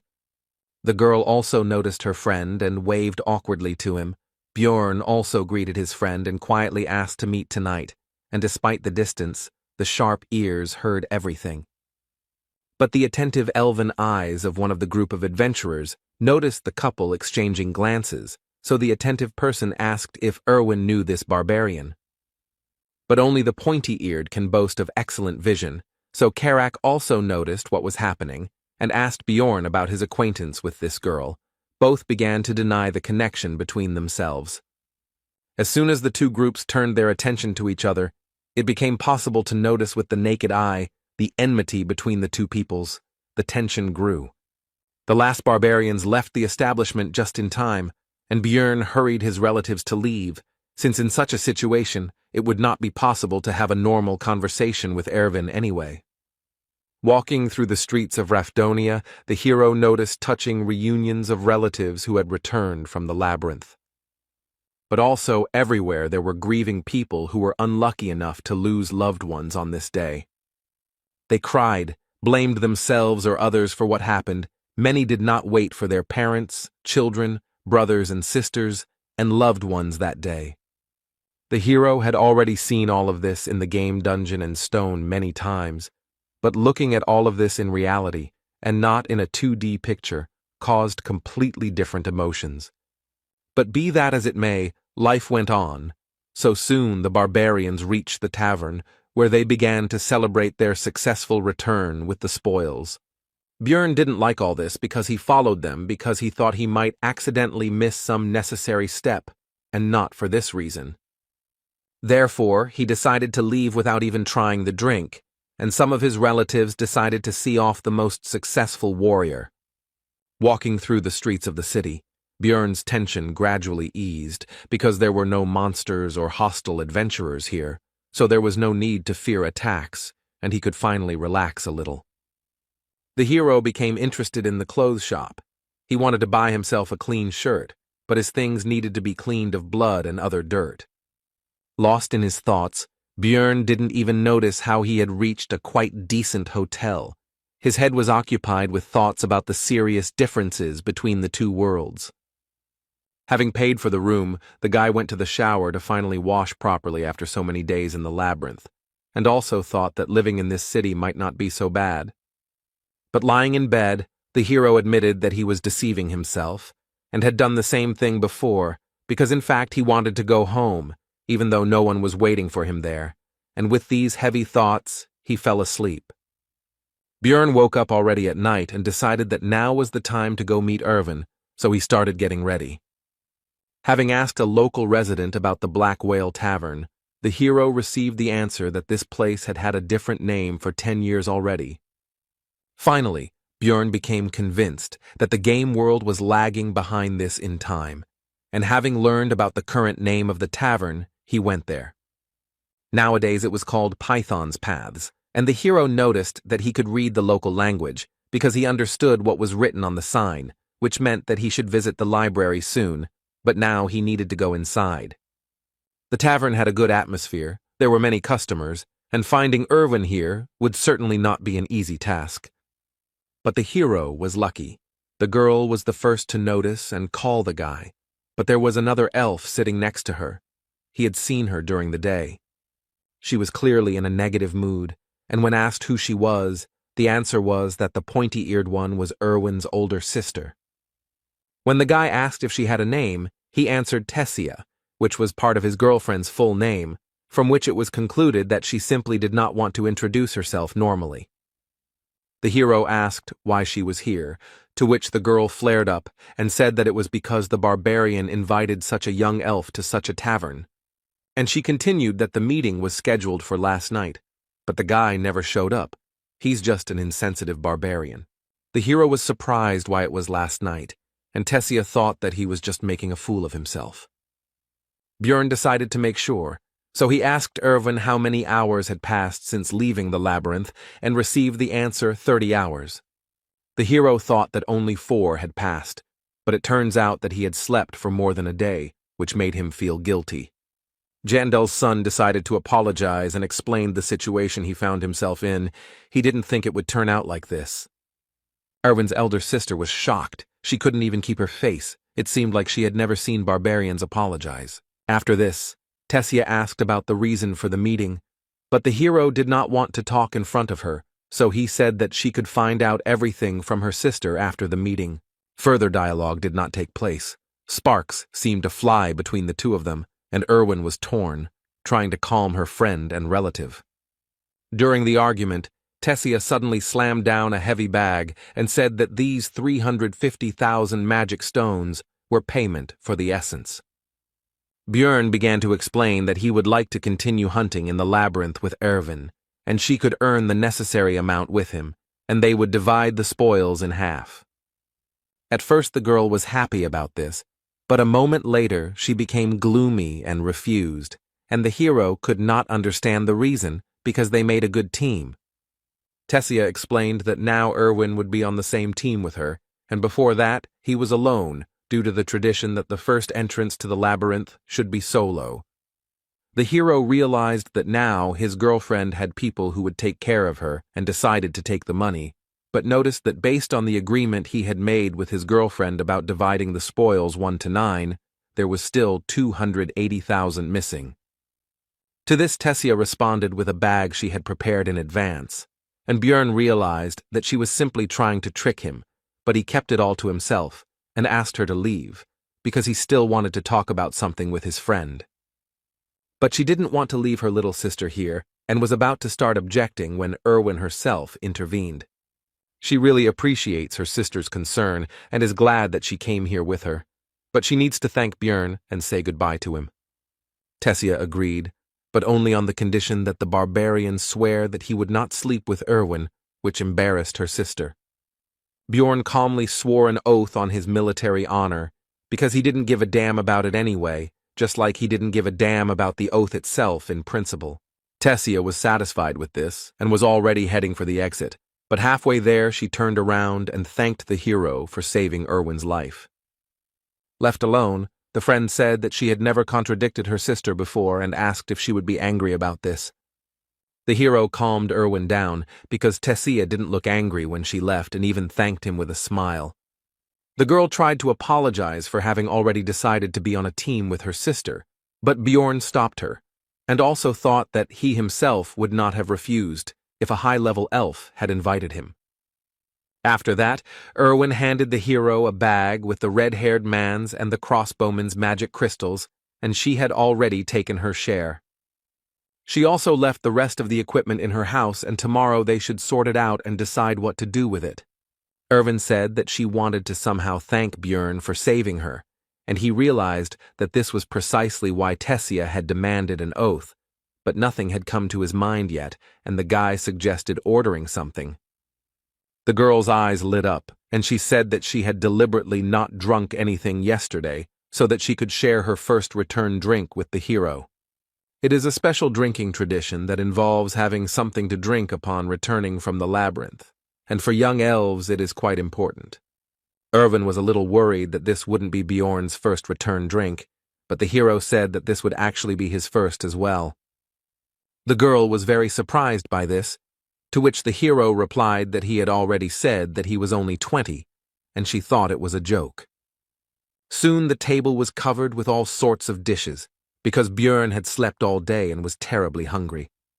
The couple spent their time culturally drinking the first return drink, and it didn't take long before the table was almost down. Björn decided it was time to take a break, and announced that he had come up with a way for Erwin to repay him for saving him. The elf decided that she already guessed what the guy would ask for, so she suggested going to his room. But what awaited her was not at all what she thought. The barbarian decided to check how the essence affected the girl's characteristics. And in real life, an increase in the flexibility parameter by +4 is not particularly noticeable, the hero thought, watching the elf check her hand. Erwin asked if he really thought she came to the room to check her stats, to which the guy replied that you can't check your skills in the city, and some people were clearly disappointed with this development. Although the game dungeon in stone had only 3 main characteristics, these are strength, spirit, and abilities, but each of them had hundreds of other parameters. The guy spent thousands of hours studying them, but still couldn't understand the effects of some parameters. Looking closely at Erwin, the hero thought that the goblin essence should have increased her obsession parameter, and he didn't know what it was doing. When asked whether she had felt any obsessive thoughts or lack of restraint, the girl replied that she suddenly really wanted cookies, although she had never liked them before. The hero concluded that this characteristic strengthens desires, and in the future some other unknown effects may appear, but his thoughts were interrupted by Erwin, who said that she wanted to lie down. Soon Björn woke up and thought about the oath he had made to Tessia not to sleep with her sister. And then I decided that it didn't matter, because you meant a completely different dream, and I continued sleeping. The next morning, the pair decided to sort out the equipment of the dead adventurers.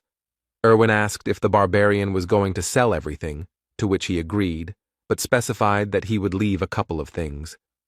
The elf then asked if she could keep the leather suit and belt, to which she was granted, but it would be deducted from her share.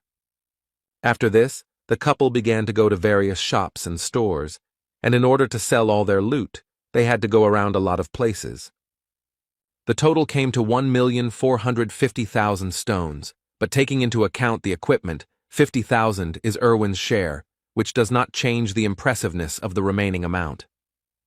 This would be a great start, Björn thought, since even in the game he hadn't managed to get that much on his first outing. When the girl heard that it was time for them to say goodbye, she was upset, because she wanted to spend more time with the guy, and to console her a little, the barbarian suggested that they go to the central square together, since they were on the same path. Upon arrival, the couple noticed that a crowd of onlookers had gathered in the square, and a guillotine had been erected in the center. When the girl asked what was going on, the guy replied that it looked like the execution was beginning, while looking at the condemned man.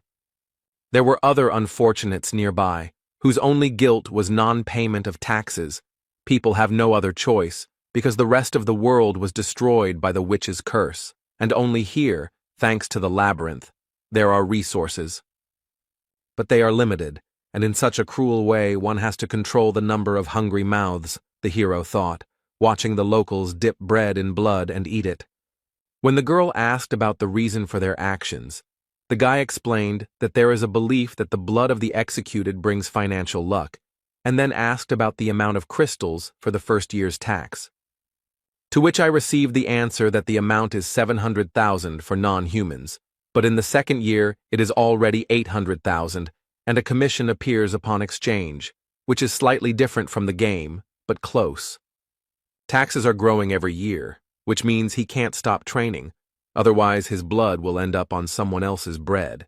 You need to save up as much money as possible so you don't have to worry about it, so you need to get to at least the 6th floor in order to avoid execution and survive. After saying goodbye to Erwin, the hero went to the library, where he continued to collect surprised glances from other visitors, since barbarians are rare guests in such a place. Walking through the reading rooms, the hero suddenly noticed a familiar girl.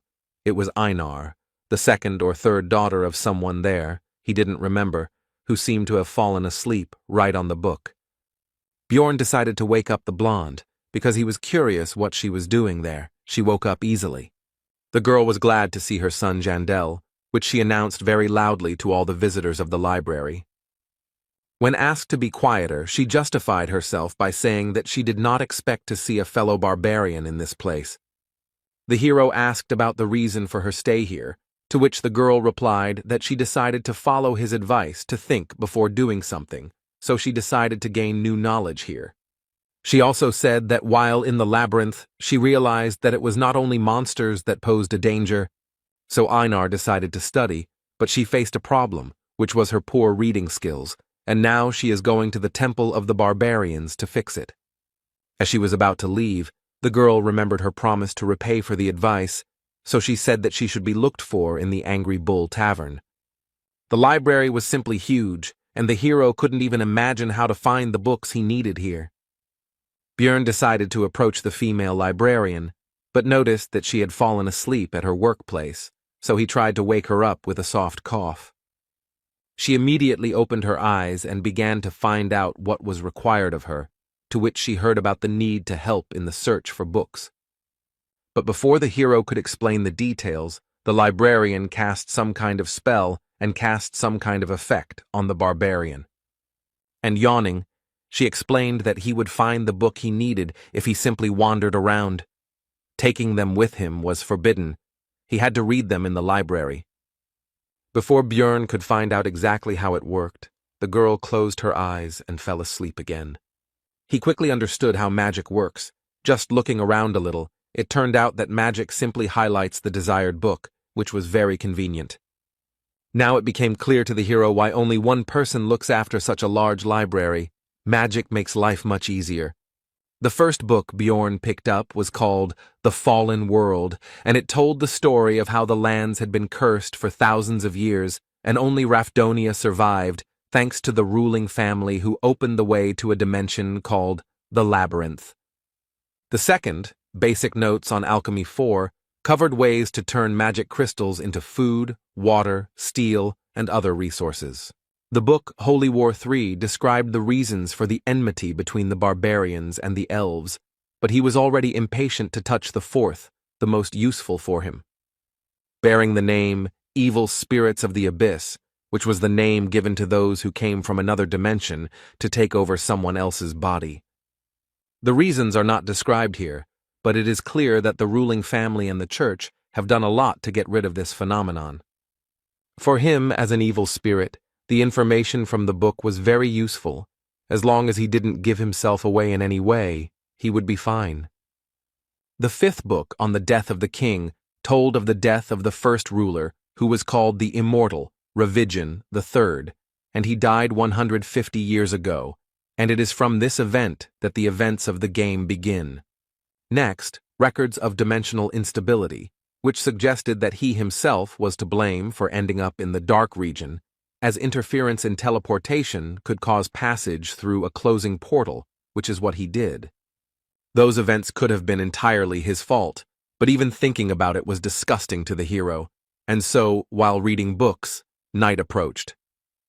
Lying in bed, Björn thought about the fact that 3 days had already passed since returning from the labyrinth, and there were still 27 days left until its next opening. Tomorrow he would look for companions, and with his thoughts, he fell asleep. In the morning, the hero was awakened by a knock on the door and Erwin's voice calling him to wake up. The guy had no choice but to obey and go open the door. Before Björn could say hello, a powerful gust of wind hit him in the face, causing him to lose his train of thought. Erwin began to happily tell that she managed to make a contract with a new spirit. This time it was the wind element, although she spent 10 spirit stones. Showing a creature that looked like a small tornado, she continued to say that she was very lucky because the elements of fire and air go well together. The hero remembered that spirit stones are a rather expensive item, which allows you to make a contract with a spirit, a 10% chance. After finishing his thoughts, Björn asked to call the creature back, as a strong wind was currently causing a disturbance in his room. As an apology, Erwin decided to confirm her words about her good cleaning skills, and the barbarian admitted that she really did it very quickly and efficiently. After this, the hero asked the girl about the reason for the visit, because she has more important things to do, for example, preparing for the trip to the labyrinth. Erwin explained that she wanted him to be the first to know about her successes. Based on these words, Björn decided that he was her first friend, or something like that. The barbarian said that he would live here for a long time, so if the girl had problems, she could come, and he himself thought that they could very well remain friends, despite the fact that they would be on different teams. Erwin, sitting on the bed, beamed at these words, and the hero thought that having many connections is always useful. Having said goodbye to the girl, the hero went to the Angry Bull Tavern, where the barbarians were staying. One of the relatives told them all sorts of things as they walked through the establishment, in particular that they lived 10 people in a room of 5, but paid only 300 crystals. Soon they met the one for whom Jandel's son had come here. It was Einar, Feneline's second daughter. When asked why he needed her, the hero explained that he wanted to fight her for training. In response to this request, Einar explained that there was no point in spending her debt on this. She could just go to the site, and she was not against training in her free time. Björn didn't want to put this matter off for later, so he suggested that the girl fight right now. It didn't take Einar long to defeat the guy. It was just a crushing defeat. She was very good, which meant he would not waste his time in vain, so the hero was not going to limit himself to one duel and demanded another. The fights continued one after another.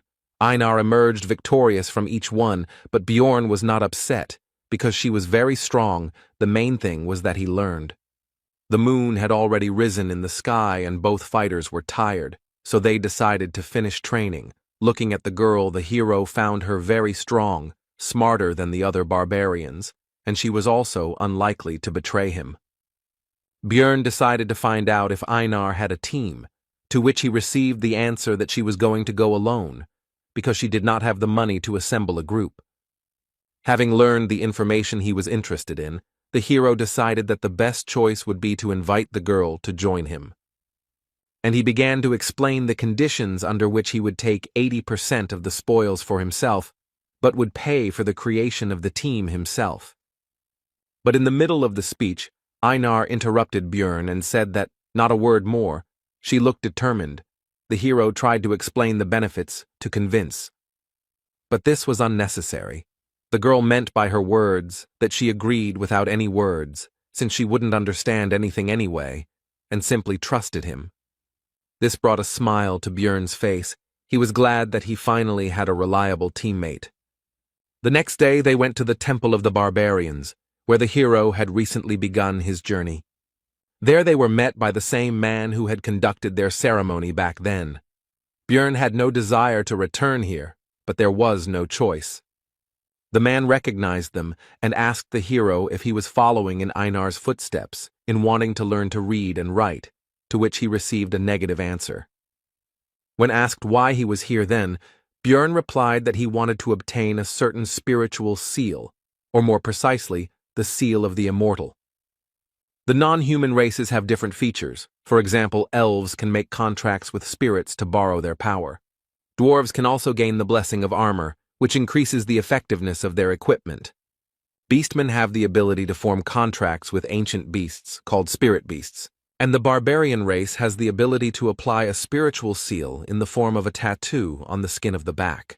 The man began to question the source of information from which Björn learned about this method of amplification. But the hero had thought this point through. He had checked in advance whether this information was available in the library, so he replied that he had read it in a book. The man laughed at this and patted the boy on the back, and also said that he was proud of him and Einar.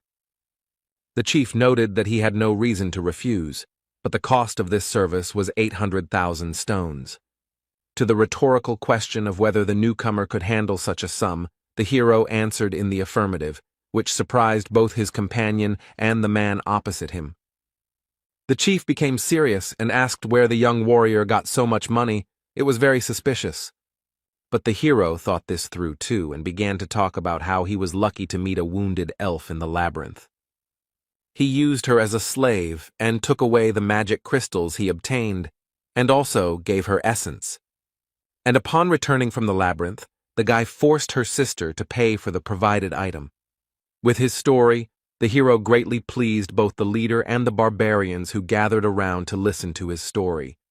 As a gift for his good mood, the man gave Björn 2 coins worth 100,000 stones each.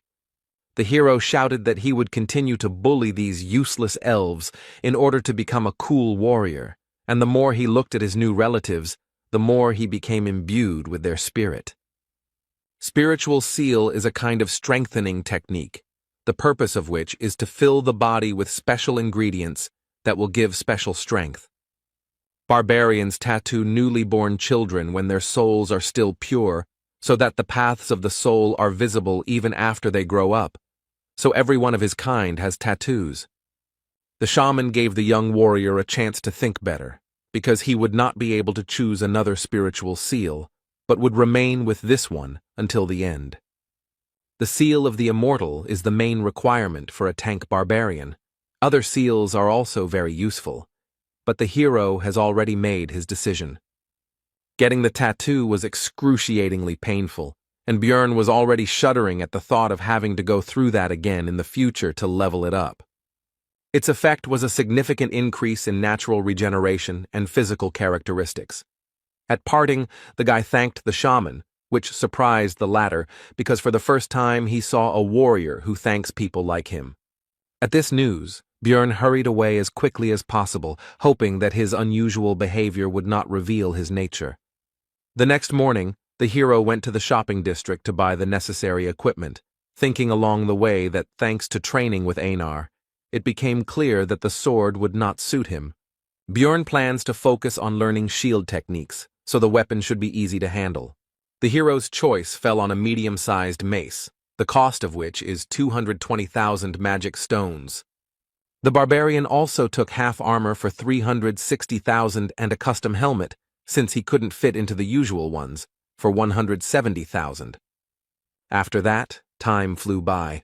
Although the days were full of worries, they very quickly became routine. At 7 in the morning, he woke up and had breakfast with Erwin. After that, Björn stayed in the library until 4 in the evening, which greatly surprised other visitors, and the librarian slept constantly. After this, the guy goes to different taverns to listen to the conversations of other adventurers. He does this in order to obtain information that cannot be found in books. After this, around 5, Björn goes to the barbarians to fight with various relatives, with whom he began to fight a week later. After regular training, the hero even began to defeat Einar sometimes, and his efforts began to bear fruit.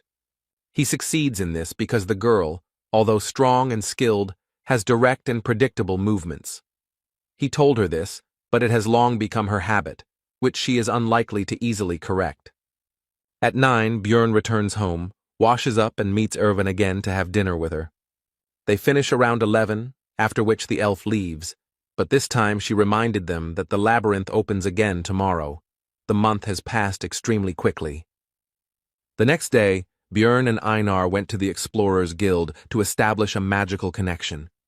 Its price for rank 9 seekers is 15,000, and it works for 24 hours, but it is necessary so that after teleportation, you end up next to each other, and not in random places. The hero decided to order an expensive dinner, a whole feast for 800 stones before entering the labyrinth, which made his partner happy. Having finished with the last things to do, the couple headed towards the square, where the rest of the researchers were already waiting for the portal to open. Suddenly, a group of barbarians burst in here. They were newcomers who had just come from the coming-of-age ceremony.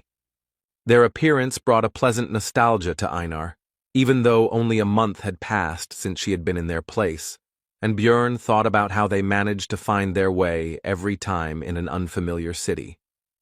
Soon, it was possible to enter the portal, but the hero stopped his companion and said that he wanted to check one of his guesses. The portal became smaller and smaller. Einar began to worry, but Björn was still waiting for the right moment. And so, when the security guard at the entrance shouted that it would soon close, the guy rushed forward and shouted for the girl to do the same. The next moment, the hero's guess was confirmed. They found themselves in the dark region, as he thought. To his companion's concern about what was happening, Björn explained where they were and said that this time he had torches, and the last reservation surprised the girl a little. Right in front of them was a passage to the second floor, and thoughts flashed through the hero's head that every gamer should know how to use bugs to their advantage. Without delay, the portal was opened, and the first person to do so also received some experience as a reward. This time the location was different, the dark ground, The remains of stone structures and heartbreaking screams indicated that this was the land of the dead. But unfamiliar feelings distracted Björn from examining the area. He felt as if something was moving through his veins and filling his body. The barbarian shared this with his companion, to which she replied that according to the description, it looked like an increase in the level of the soul, that is, an increase in the level of the character, as it was in the game. He now has more energy to use skills and can also have 2 essences. Einar congratulated the hero on this, but noticed something strange because he did not kill the monsters, and the hero told about the reward for opening the portal first. In this world, experience can only be gained the first time you kill a certain type or subtype of monster, so the further you go, the harder it is to level up. Opening the portal first is a stable and relatively easy way to earn EXP, so many people try to get to the transition as quickly as possible. Björn told Einar that this would be their secret, and if anyone asked, it took them 2 days to get here. Sooner or later other explorers will get here, so you need to get away, because they will wonder how the newcomers got here faster than them. The hero tied a torch to his helmet, and the steel did not heat up due to its magical nature. Although this method has long been used by adventurers, the guy still felt a little ashamed. The land of the dead contains various types of strong, undead-type monsters, unlike the goblin forest. But there are no traps here, so it's a bit easier, in other words, an ideal place for 2 barbarians. The first enemies the team encountered along the way turned out to be a trio of ghouls, but this is only because it is only the first day. On the 3rd, their number will triple. These enemies did not pose any threat, so they served only as a light warm-up for Einar, and the hunt began. After some time, a terrible scream was heard nearby, and the companion, although a barbarian, was also a lefty, so she pressed herself against the guy in fear and asked what it was. Bjorn explained that these were banshees, and they should not attack these monsters, because their physical attacks would not damage the ghost's body, and the curse could easily be obtained. The next monsters that appeared on the barbarian's path were skeletons, on which Einar could just vent her fear. Björn tried to advise the girl that monsters had a vulnerable core between their ribs, but it soon became clear that she didn't need that. She could just smash the bones with brute force. They walked through the lands of the dead for another 7 hours, and encountered various monsters, such as elder ghouls that were twice the size of normal ones, or mutants that turned into skeleton warriors and skeleton archers, and all the new species brought the desired experience. They did not pose a danger, both because of their small numbers, and because of the hero's increased combat capabilities. The mace was perfect for the guy in terms of weight and length, so it breaks the skulls of enemies much more effectively than with a hammer. The vest-style armor reduces the area that needs to be covered by the shield, allowing for more aggressive fighting. And the new helmet, although it won't protect against any crossbow, can easily deal with the rotten bows of skeletons. The hero has become better at destroying the enemy, but there is also someone nearby who is no worse at this. She went into battle with the battle cry of Yahello, the name of the goddess of the barbarians' ancestors, and having tried to shout as well, Bjorn did not notice how this cry began to fly off his tongue extremely easily. It was a refreshing feeling. Compared to fighting with Erwin, having a fellow barbarian's shoulder next to him felt completely different. During the fight, Björn received a small wound on his arm, but it closed very quickly, causing delight in Einar. The seal of the immortal improves natural regeneration. Healing a wound half a centimeter deep takes only a minute, and stamina is restored faster, although the pain is terrible. Soon the earth became dry, the soil changed, and the banshee's cry became much louder. All this meant only one thing: monsters of the 8th rank would appear soon. And he didn't keep us waiting long. It was the demon of death, who somehow miraculously managed to quietly approach the couple almost right next to each other. The monster looked more terrible than Bjorn had imagined, but fear did not stop the barbarians, and they rushed into battle. Einar attacked first, and while the monster blocked the blow, the hero slipped past and found himself behind the enemy. But the maneuver was useless, because the creature's body was so hard that the blow felt as if it were a stone and not the flesh of a living creature. Despite the lack of visible damage, the demon still tried to kill the impudent barbarian, but the latter was fast enough to dodge. But we shouldn't forget about Einar, who decided to take advantage of the monster's distraction and struck the creature with her huge sword. But the weapon was unable to enter the monster's body, and the young warrior was thrown further away by the attack. The death demon in the game had high defense, but the guy didn't think that in reality it would be such a difficult opponent, and even small scratches on it healed extremely quickly due to the body preservation skill. But soon, the situation worsened even more because the monster used its active skill for summoning ghouls, which was called the Call of Death. Björn ordered Einar to deal with the dead first, while he would distract the monster. Weaker attacks could be easily taken on the shield, especially with the physical stats boost from the Seal of the Immortal. More powerful attacks had to be dodged, using all possible agility from one's body. Bjorn was quite successful in distracting the death demon, although he was unable to land any blows, but that was not necessary. Soon Einar was able to deal with all the ghouls and immediately went to help her partner. She slipped behind the monster's back and prepared to deliver a devastating attack with her monstrous weapon. The next moment, the warrior struck the death demon with her sword, but the strong skin withstood it. When the monster was distracted by a new target, Björn had the opportunity to attack in the same place where Einar had hit, which he took advantage of. Finally, the battle began to turn in favor of the barbarians, and they finally managed to inflict serious damage. But, not paying attention to the pain or possible problems from a head injury, the demon drove his opponents away from himself. The team couldn't keep up with the monster's regeneration. It recovers too quickly thanks to its passive skill of body preservation.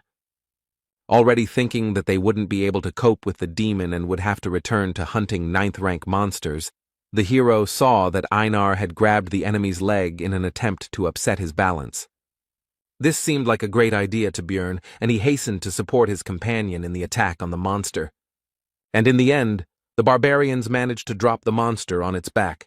Now it's time to quickly take advantage of this.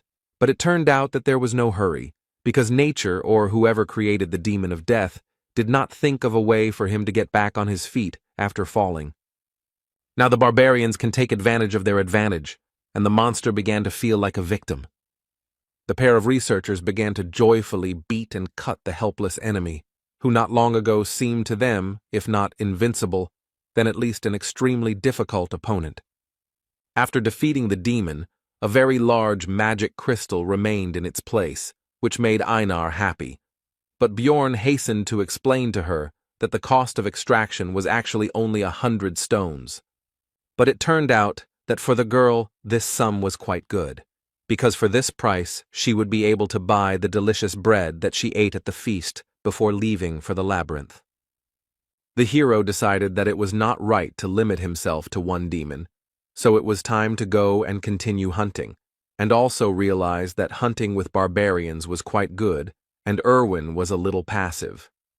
In this battle they managed to find an excellent tactic, so the barbarians first threw the monster on its back as soon as they discovered it, after which they joyfully beat him on the head until he died, and as a result, they finished off 70 of these big guys. It was time to set up camp, and the hero again fell into thoughtfulness. He thought about the fact that it was extremely profitable for him to hunt death demons, because there was, albeit a low chance, but a chance to get an essence that would suit him very well. The next day, the number of monsters doubled, but this caused practically no problems. The barbarians simply felled them one by one, and then finished them off. True, if the demons could not be neutralized before they used the Call of Death, then they had to run away, because the creatures do not pursue prey outside their territory. After midday, the monsters began to appear in threes, which was already too difficult, so the barbarians wisely decided to give up the hunt and not take such risks. Soon the couple began to look for a place to stop, but when they had already succeeded, they met a group of searchers. With a threatening expression on her face, Einar informed the uninvited guests that since they had no business here, they should get lost. The group decided not to mess with the terrible barbarians and decided to leave quickly, and the girl watched them go. Einar said that now they would have to change their camp location, because these guys now knew their location, and people cannot be trusted. Walking after the girl, the hero recalled that she had previously disliked them, and also came to the conclusion that some story had happened to her during her first exploration of the labyrinth. Björn decided to ask Einar about this another time, and in the meantime his companion complained that they most likely would not be able to find such a good place for a camp. But their conversation was suddenly interrupted by desperate cries for help, and such sounds are not made by those who are attacked by monsters, which means that the seekers are cutting each other. The couple was about to get away, but it turned out that someone had heard their conversation and fired an illuminating spell into the sky. Now it was possible to examine the situation, and it was not rosy. There were 4 bodies lying on the ground. There were no monsters nearby, but there were traces of a camp and poisoning. And in the middle of this picture stood a woman clutching a bloody dagger in her hand. Most likely, she was a marauder. Marauders are people who hunt other explorers instead of collecting magic crystals from monsters. They collect equipment from others. Naturally, in Rafdonia this is punishable by death, although if you think about it, no one convicted him of killing his colleagues, which means no one will know anything if there is no one to tell. Looking at the girl, the hero realized that she was very strong and professional, and also had a noticeable appearance, but nothing was known about her, which meant that she did not leave witnesses of her work. Looking over the dead people, Björn noted that they had very high-quality equipment. The mage seemed to have reached the 5th floor. 3 apparently died from poison, and the 4th seemed to have resistance. Without any concern at all, the woman began to search the bodies. She was not at all afraid of the 2 new barbarians. Judging by how that huge sword fits, she must have an expensive spatial traveler's bag. Most likely the marauder was much stronger than them, which means the only chance to survive was to escape. Along the way, Björn left marks on the trees, just in case if they followed them, they would soon reach the portal to the 1st floor. On the way, the barbarians met a group of other labyrinth explorers, among whom there were no representatives of non-human races. People were hard to trust. Einar was especially sure of that, but they had no choice, so they reported that a marauder was chasing them. At first, the researchers didn't believe it, but Björn used the warrior's oath again. Then they said that they would take the things for themselves, and would also now use the camouflage skill. Everyone within a radius of 3 meters merges with the surroundings. This is very useful. But there is a drawback, which is the inability to move, otherwise the haze will dissipate. The barbarians came closer, but instead of using camouflage, a suppression skill was used, which paralyzed the couple. These people also turned out to be marauders, and this skill was obtained from a high-level stone golem monster. The victims would be paralyzed until they took any damage, the hero thought, as the researchers quickly searched their backpack and other belongings. They were also already anticipating the huge amount of stones they would receive from selling the valuable barbarian hearts. The man with the dagger was going to kill them both with one blow, as he always did before, so as not to free the victims from paralysis. The next second, the blade rushed straight at the hero's neck, but he already had an idea about how to get a chance to survive. As soon as the dagger penetrated Björn's flesh, he took enough damage and began to tilt his head back before it could penetrate deep enough. Now the paralysis had lifted from the barbarian, allowing him to grab his mace and kill the man who had just recently been about to take his own life. The searchers were shocked and even slightly horrified. They had never encountered such an extraordinary situation before. Taking advantage of the confusion of his opponents, Björn pulled the dagger from his neck and threw it straight at Einar in order to bring her out of her paralysis as well. But this also accelerated the blood loss even more, and the barbarian began to weaken quickly, so he had to leave everything to his partner. The warrior took full advantage of the opportunity and immediately released her anger on the people, instantly cutting one of them in half. Soon the rest of the enemies lost their lives, except for one, who, seeing the quick reprisal against his comrades, decided to escape. Einar was about to chase after him, but she heard Björn's request for help, so she hurried to use the healing potion. The hero was able to survive thanks to the seal of the immortal, but now there will be a scar on his neck that is unlikely to heal. His partner was only happy because he would be the only barbarian with such a mark, which could be considered an excellent reason for pride. Soon the barbarians caught the escaped enemy. Einar held him tightly, and they were already about to interrogate him. But suddenly, from behind their backs, a small dart flew at the man, which killed the man almost instantly. All this time the female marauder followed and watched them. They were never able to break away, which is an extremely bad sign. If they couldn't escape, then the only way out was to fight, so the barbarians rushed towards their new enemy. Even though they are newcomers, and this woman looks very experienced, they have the advantage in numbers and should have a chance to win. The next moment, the marauder dodged the young warrior's blow without any noticeable difficulty. And then she took on the dagger and attack of Bjorn, who, although he expected something like this, hoped for the best. Since she can compete with him in strength, it means she has probably absorbed more than one essence, and this once again confirms how high a level it is. Since the barbarian cannot overcome her in a normal confrontation with force, he will use his superior mass and start pushing. But the marauder did not expect that the enemy would pierce his armor with a simple, albeit poisonous dagger, which indicates that the woman knows how to use aura, which means there was no chance from the very beginning. Einar tried to correct the situation. She tried to stab him in the back with her huge sword. But the enemy flew past at lightning speed, inflicting serious wounds on the warrior, much worse than those received by Bjorn. Throwing a dagger into the air, the marauder addressed the hero with the words that the basilisk's paralyzing poison had already spread throughout the body, which meant it was time to surrender. The hero feverishly thought about the fact that the enemy was superior to them in strength, speed, and in everything, so would they really die here? The woman interrupted these thoughts by putting a dagger to the guy's neck and saying that if they swear not to say anything, then she will spare their lives. The marauder continued by saying that she had intended to suggest this from the very beginning. She didn't want to kill the barbarians because she was indebted to them. Now it became clear to the hero why she simply watched their fight. She wouldn't have had to kill them personally if those researchers had succeeded. The wounded Einar extended her hand and said that they couldn't trust this woman because she would definitely deceive them. When asked about the consequences of refusal, the marauder replied that in this case they would die, so there was no choice. The hero once again took advantage of the oath of military honor, and now it was Einar's turn to have her say. But the girl did not want to do this. It seemed that her dislike for people was extremely strong, as was the pride of wine, and even in such a situation, she could not agree with this. Since Einar has spoken her word, it means the woman has no other choice, and today the warrior will leave this world.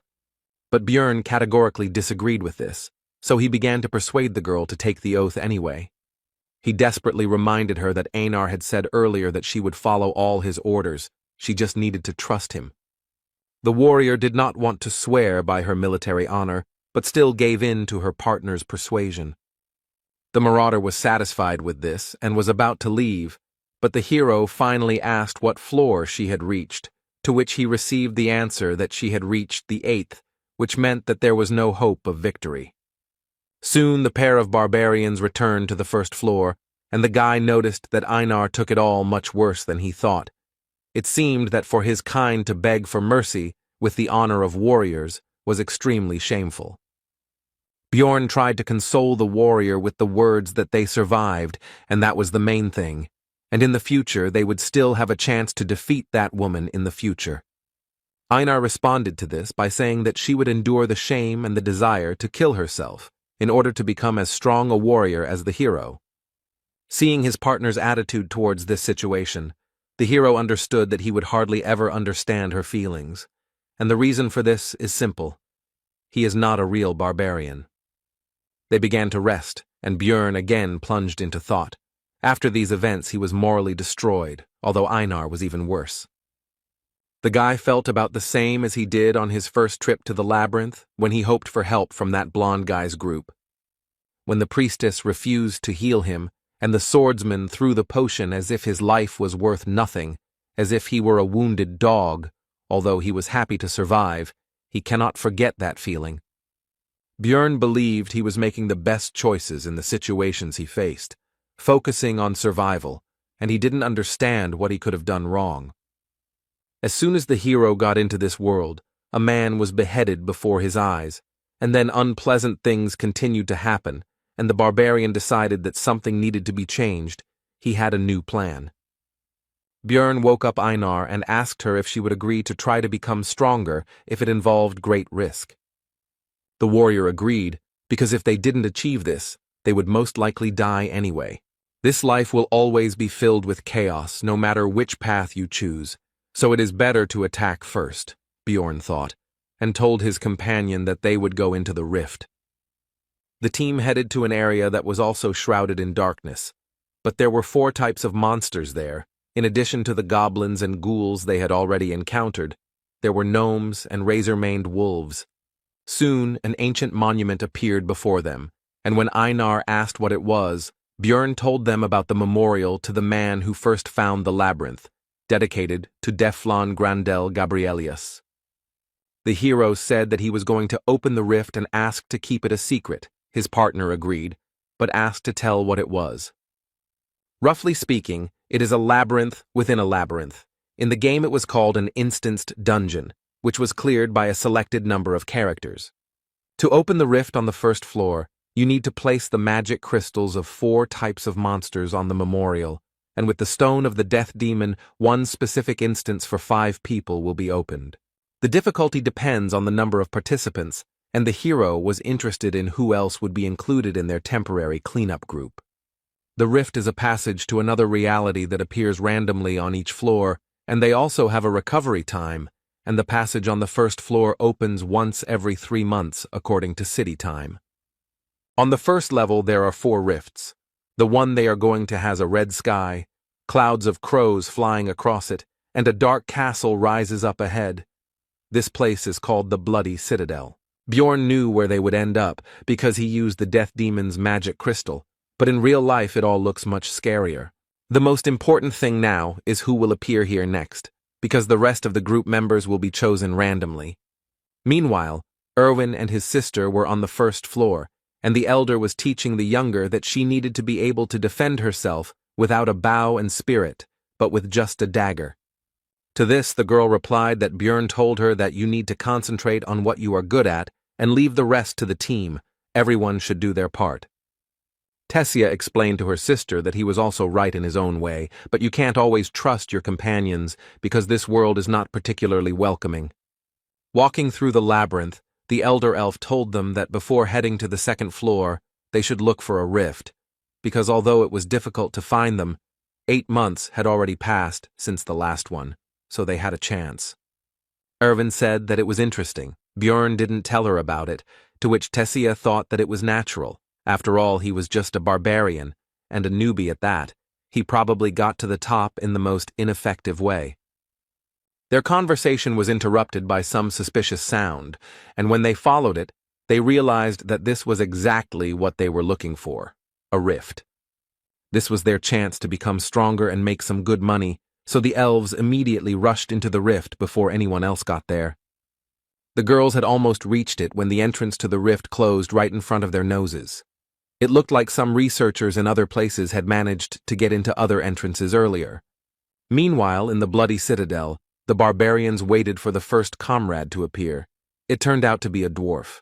And after him, a sorceress and a guy with a backpack stepped into the passage. The hero was surprised and glad about the presence of a magician.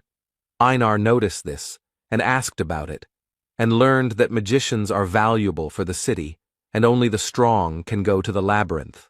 In other words, she was strong enough to be here. The blonde heard this, so she praised the barbarian's intelligence.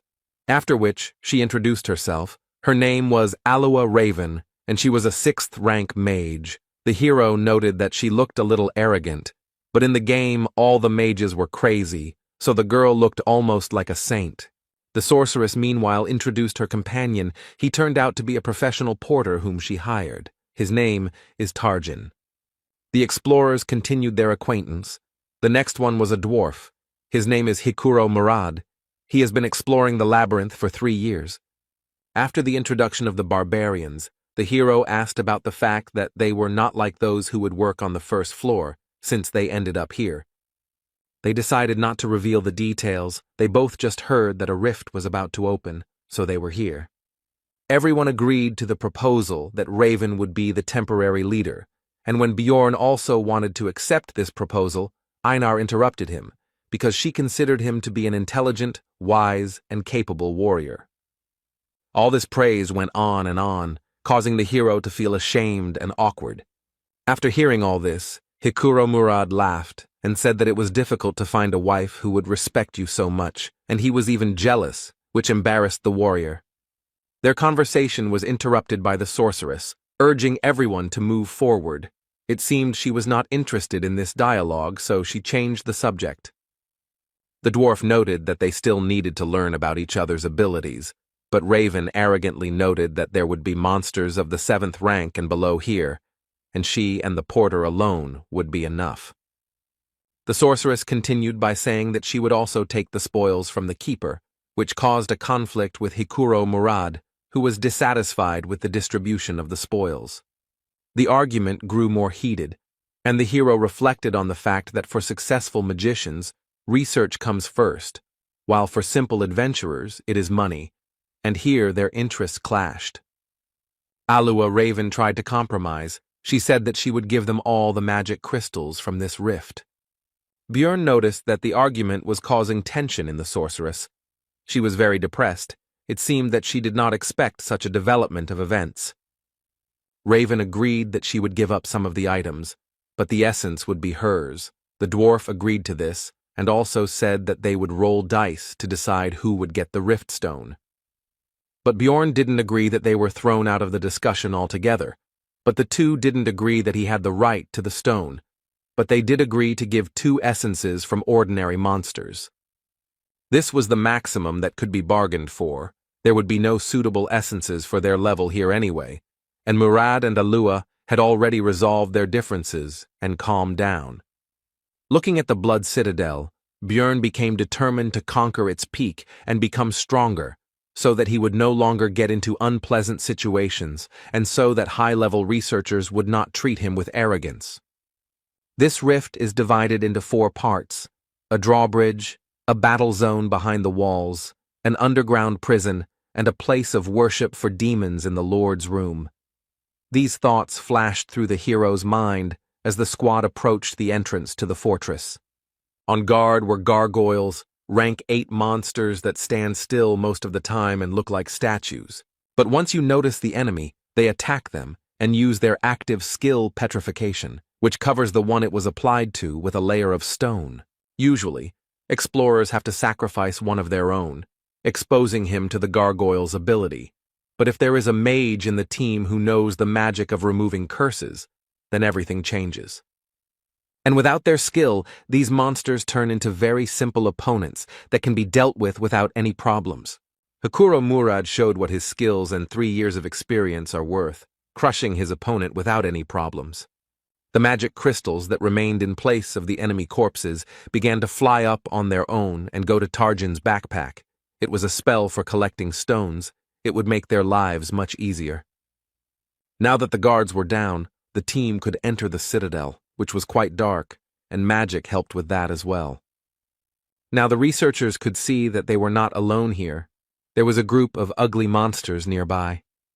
These were the dead, monsters without a rank that do not give experience or crystals, and their bodies do not disappear unless an essence drops.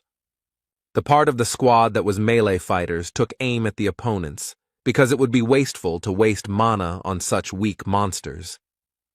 These opponents could not cause any difficulties for any of the squad members except, perhaps, the porter Tarjan, but he did not participate in the battle.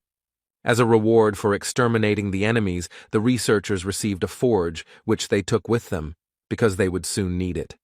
After walking a short distance along the corridor, the team encountered an obstacle. It was a steel door. The sorceress volunteered to solve this problem. It's unlikely that anyone else would have been able to overcome this obstacle with brute force, but a huge fireball is a completely different matter. Looking at the result of the magic, Björn could only marvel at how overpowered magicians could be. The next obstacle on the squad's path is the first part of the fault, the drawbridge at the entrance to the fortress. It was raised. But Alua Raven knew how to lower it, so she asked Einar to blow into the horn she had recently received. With this action, the bridge began to slowly descend, and the long dormant magic seal was activated. And the dark bloody water began to rise higher and higher, and in it swam a crowd of the same monsters that the team had encountered not so long ago. The goal of this test is to survive the onslaught of countless undead. This is a pretty difficult part, but only for those groups that don't have an experienced mage who has area attacks. The next moment, Raven destroyed the crowd of enemies with her magic, making it much easier for the group to pass this test. Bjorn guessed that the sorceress was quite powerful, but he didn't think there was such a big gap between them.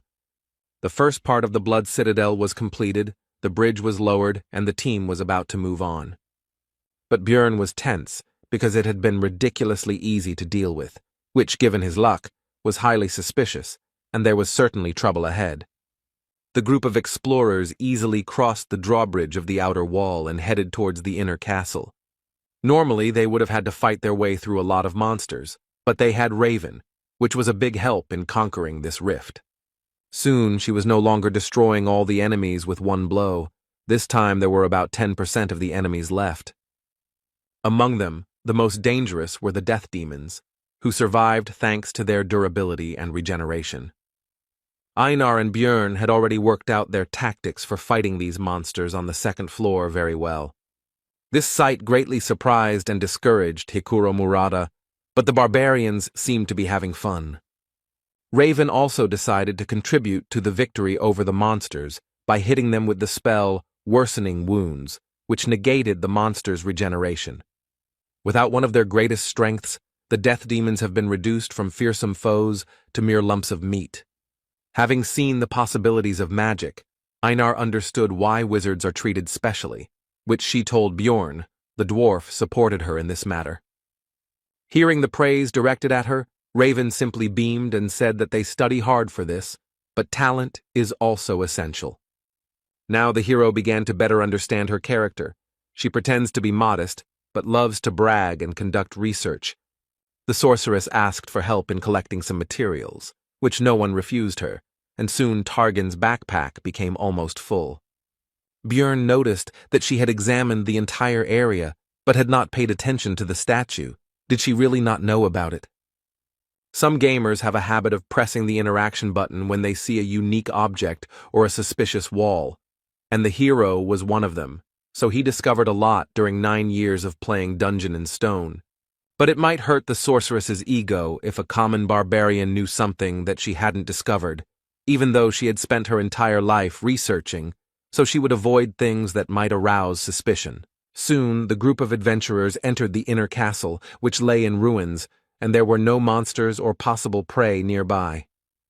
So they did not stay here long, and quickly found the steps leading down and went under the thickness of the earth. The group fearlessly entered the first floor of the underground prison, the third part of the Blood Citadel, and began to explore it. Hikuro began to ask Raven about the monsters encountered in this location, to which he received the answer that they were a skull rat, a banshee, a death demon, a ghoul lord, and a corpse golem. To this, the dwarf noted that he had fought with all of these species except the last one, since it was found only here in the Bloody Citadel, after which the sorceress began to talk about its features. Soon the terrifying cry of a banshee echoed through the dungeon, and Einar again showed that she was not only a barbarian, but also a girl. She was afraid of these ghosts, and pressed herself against Bjorn. Raven couldn't help but scare the warrior, and began to ominously talk about how meeting these monsters would be terrible and indescribable. But Bjorn reassured his friend that magicians actually have ways to fight banshees, so there is nothing to be afraid of. The sorceress was surprised out loud at the barbarian's knowledge, after which she decided to stop joking and lured a group of ghostly monsters with her spell. And as soon as all the banshees gathered next to her, Raven used fire magic and incinerated all the opponents. Even their intangibility did not help them. and standing right in the middle of a branch of the fiery hell, she invited her companions to follow her, as if she did this every day. This display of strength, coupled with her behavior, caused surprise and even fear among the rest of the team, except for Targan, who seemed to have long known what his employer was capable of.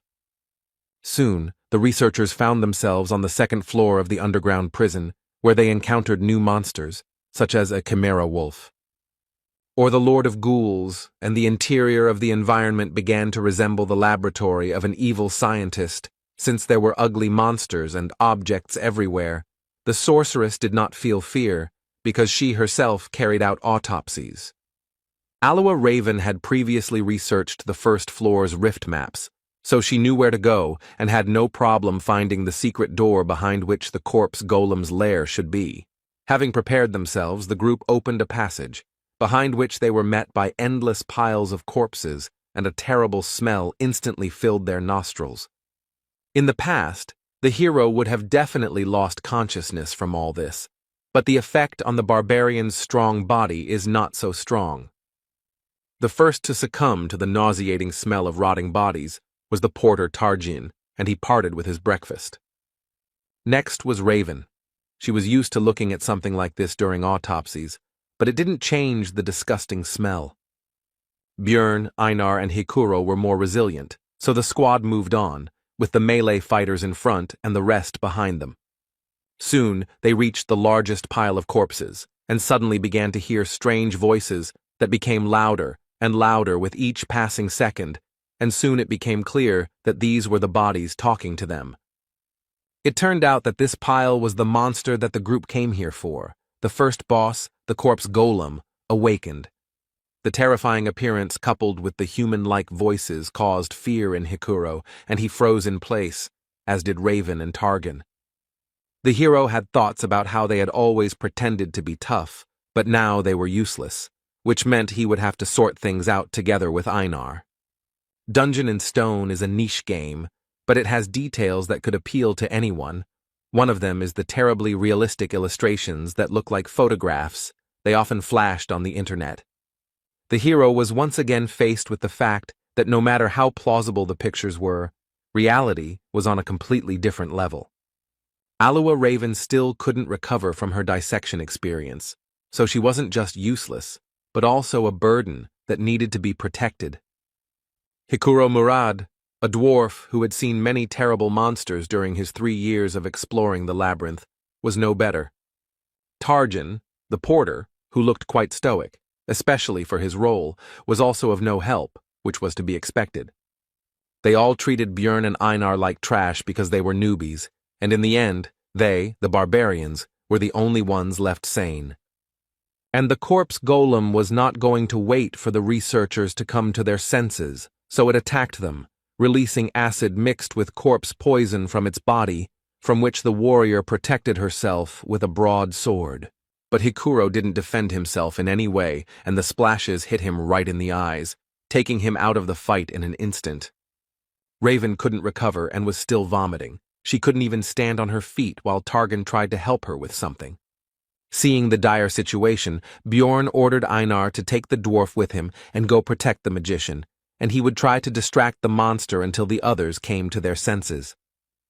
The hero knew the boss's attack sequences from the game. He preferred to throw a corpse bomb at distant targets. But up close, he used his vile semblance of hands to catch opponents in order to absorb them, making them a part of himself. The vile corpses that made up his body stretched out their arms in an attempt to grab the living one, shouting out various phrases along the way, which instilled fear in the hearts of the researchers. Björn couldn't get too close. Otherwise, the golem would hit the mage with long-range attacks, so he had to stay at a medium distance all the time, balancing on the edge. After some time, the hero's efforts were rewarded, because Raven was able to gather her will into a fist and strike the monster with magic.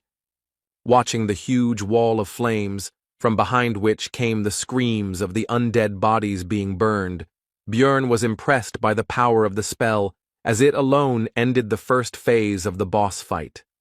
The outer body of the corpse golem was destroyed, and the second phase, the skeleton golem, had arrived.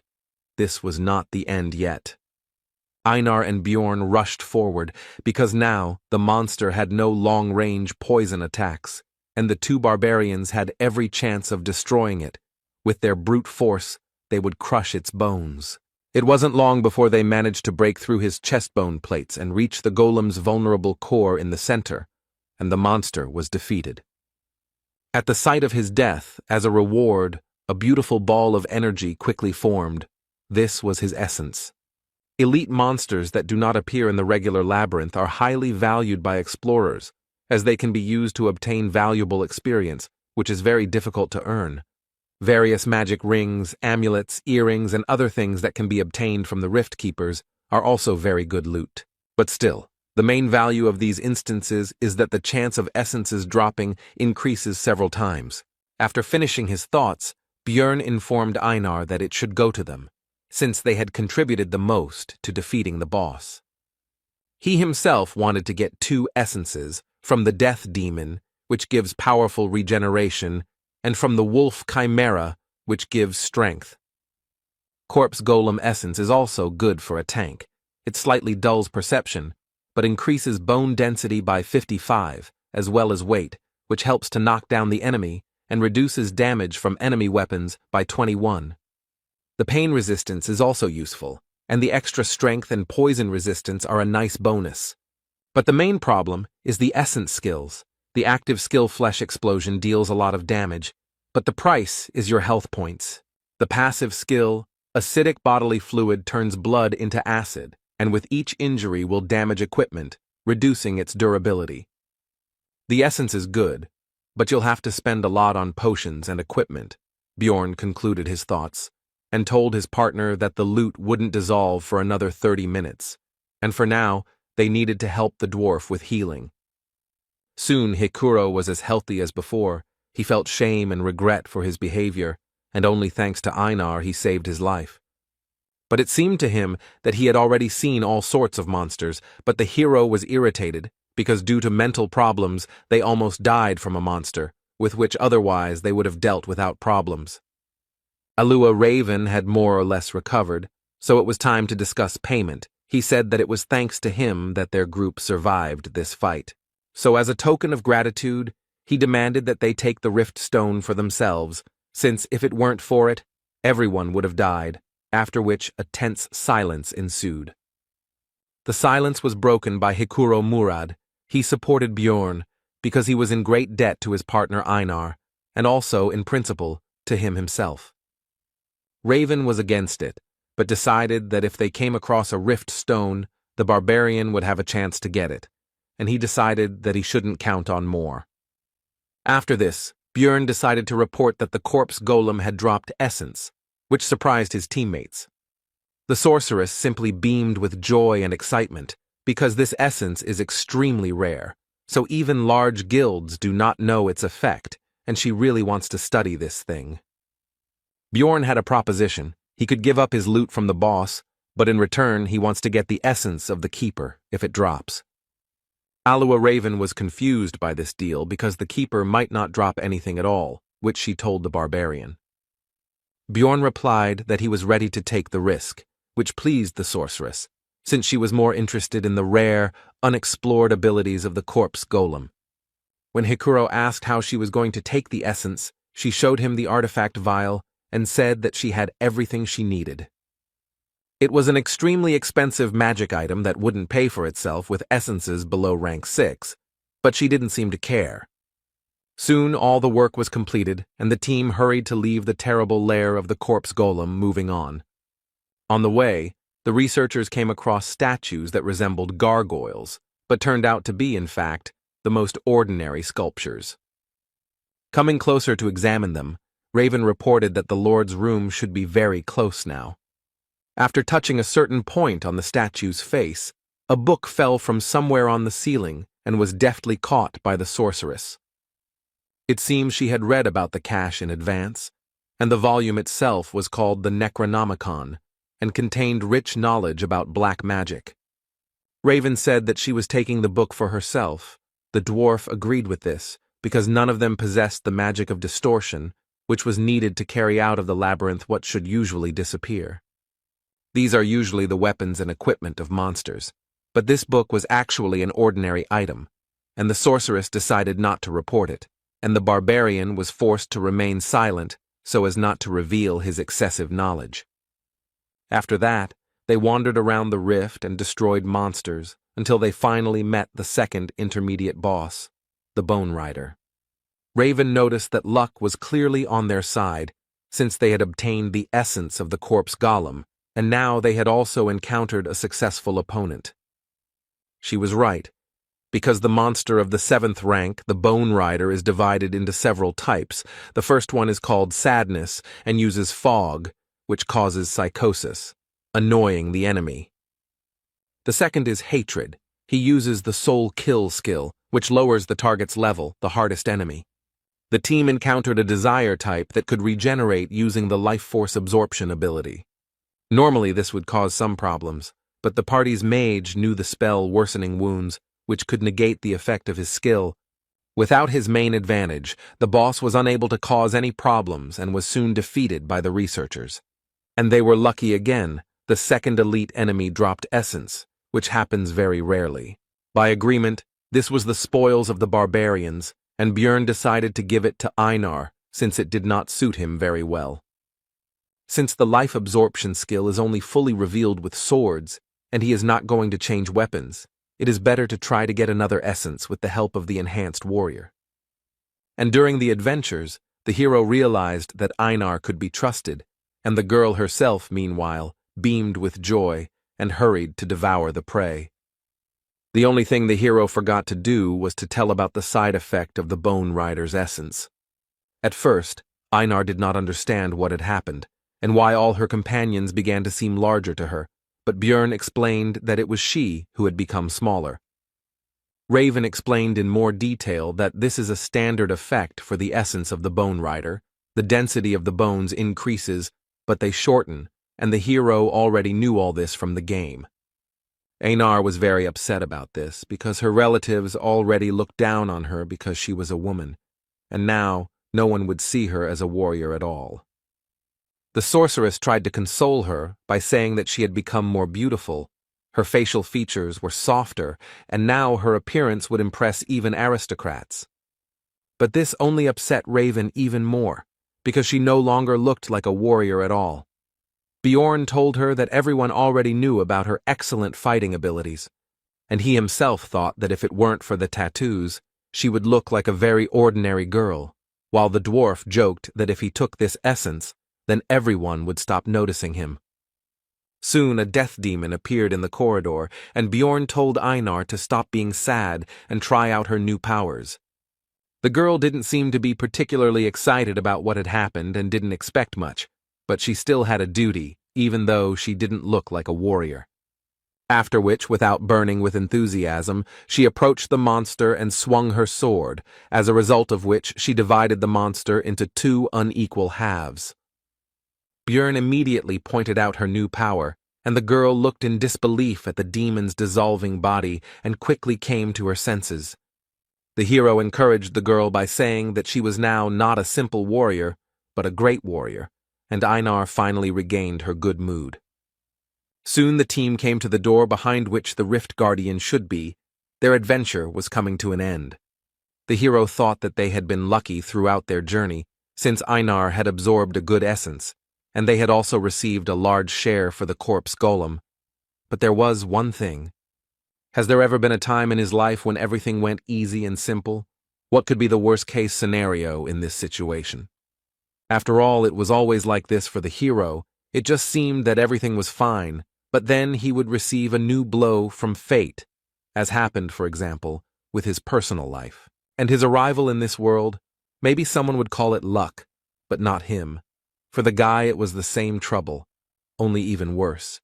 He was brought out of his thoughts by Hikuro, who was about to open the doors, and Björn finally noticed one peculiarity. The handle was red, so he tried to stop his comrade. But the danger was discovered too late.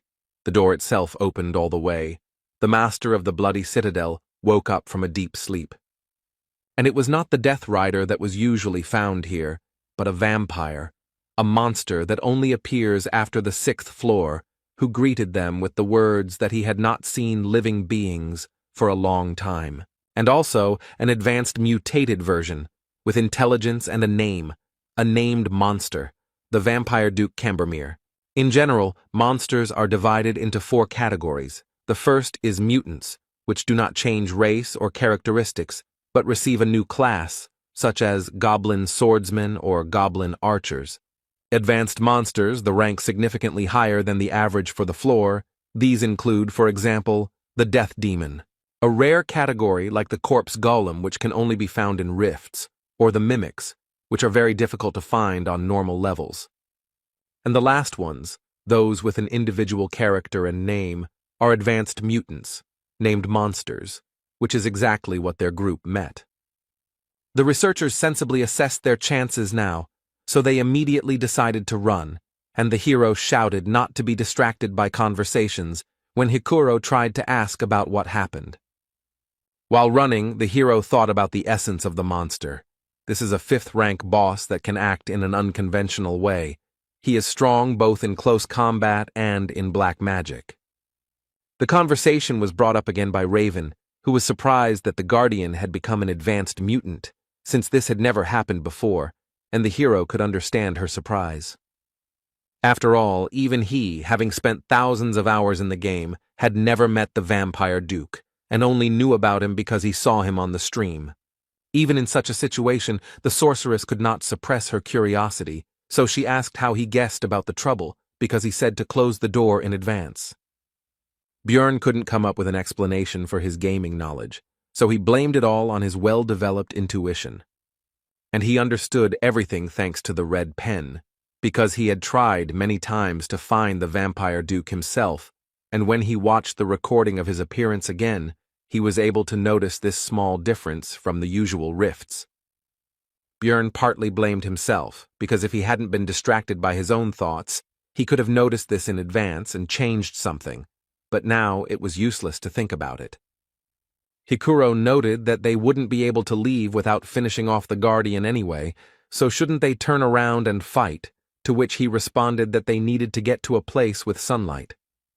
But their conversation was suddenly interrupted by the voice of the vampire in front, who said a phrase about ill-mannered guests. It was one of the spells of black magic, spiritual form. A frightened Raven began to prepare some kind of spell, and before using it, she called on everyone to close their eyes. After using magic, the vampire disappeared, which surprised Einar greatly, but it was clear to everyone that everything could not end so simply. Spiritual form is one of the spells available to vampires. It allows them to move quickly, but their real body remains in place. Only with the help of release he can switch the real and spiritual bodies, and they would have been in huge trouble if Raven hadn't reacted in time, but they gained about 3 minutes. But it seems that the meeting with Cambermere did not pass without a trace for the group. He somehow managed to cause internal bleeding to the sorceress, which surprised the hero because vampires do not have such an ability. This means that the boss has the essence of another monster, which the hero does not know about, because in the video, the player did not have time to not only win, but even do anything, so he could not show his techniques. Bjorn interrupted his thoughts and urged everyone to continue running towards the exit, to which the dwarf noted that only Raven knew where to go, as she was studying the map of the Blood Citadel. The hero shouted that he also knew, which surprised Hikuro, and the latter asked how he knew this, since this was the barbarian's first trip to this rift. Björn replied that he had simply memorized the route, thinking to himself that he did not want to seem like a suspicious barbarian, but right now survival came first. On the way to the exit, the hero thought that technically he had told the truth, but he had only received this knowledge after visiting this dungeon hundreds of times in the game. Soon the exit was already visible ahead, but the Vampire Duke was also already close and, if such words are appropriate to apply to the undead, was practically breathing down their necks. But the researchers still managed to run out into the street, and the boss's spiritual body still caught up with them a little, but quickly dissipated. The weakness of this spell is sunlight. Like vampires, their group was very lucky that the sun had not yet set, and it was also very good that the fake luminary inside the rift has the same properties as the real one. Now that they were temporarily safe, Hikuro noticed that Björn had indeed remembered the entire route the first time, and asked if he had really completed the ceremony just a month ago, causing the barbarian to tense up. The situation was defused by Einar, who began to praise the hero, saying that he was a great warrior who was capable of more, which amused the dwarf, and he said that in the future he would truly become one. Putting aside idle talk, the group began to think about further actions, because the sun would soon set and the monster would emerge from the dungeon in search of prey. Although Raven was wounded and needed rest, Bjorn said that they needed to find at least some cover, so they needed to retreat to the outer wall. Soon a place for a camp was found, and the hero decided to temporarily leave his companions to take something that could help in their situation. He went to the statue that was located near the fountain, where he knew there was a hiding place that Raven had not discovered. Inside was the so-called tear of the goddess, a disposable item that heals well and is also useful in fighting monsters that have the attribute of evil. Upon returning back, Björn found that the sorceress had already woken up, so he decided to find out what happened to her. She replied that the vampire's attack was similar to the skill pain sharing, a low-level skill. The hero asked how much time she needed to heal, and received an answer about 20 minutes, after which she would be able to use a 7th rank spell 5 times, which was not enough to fight the boss.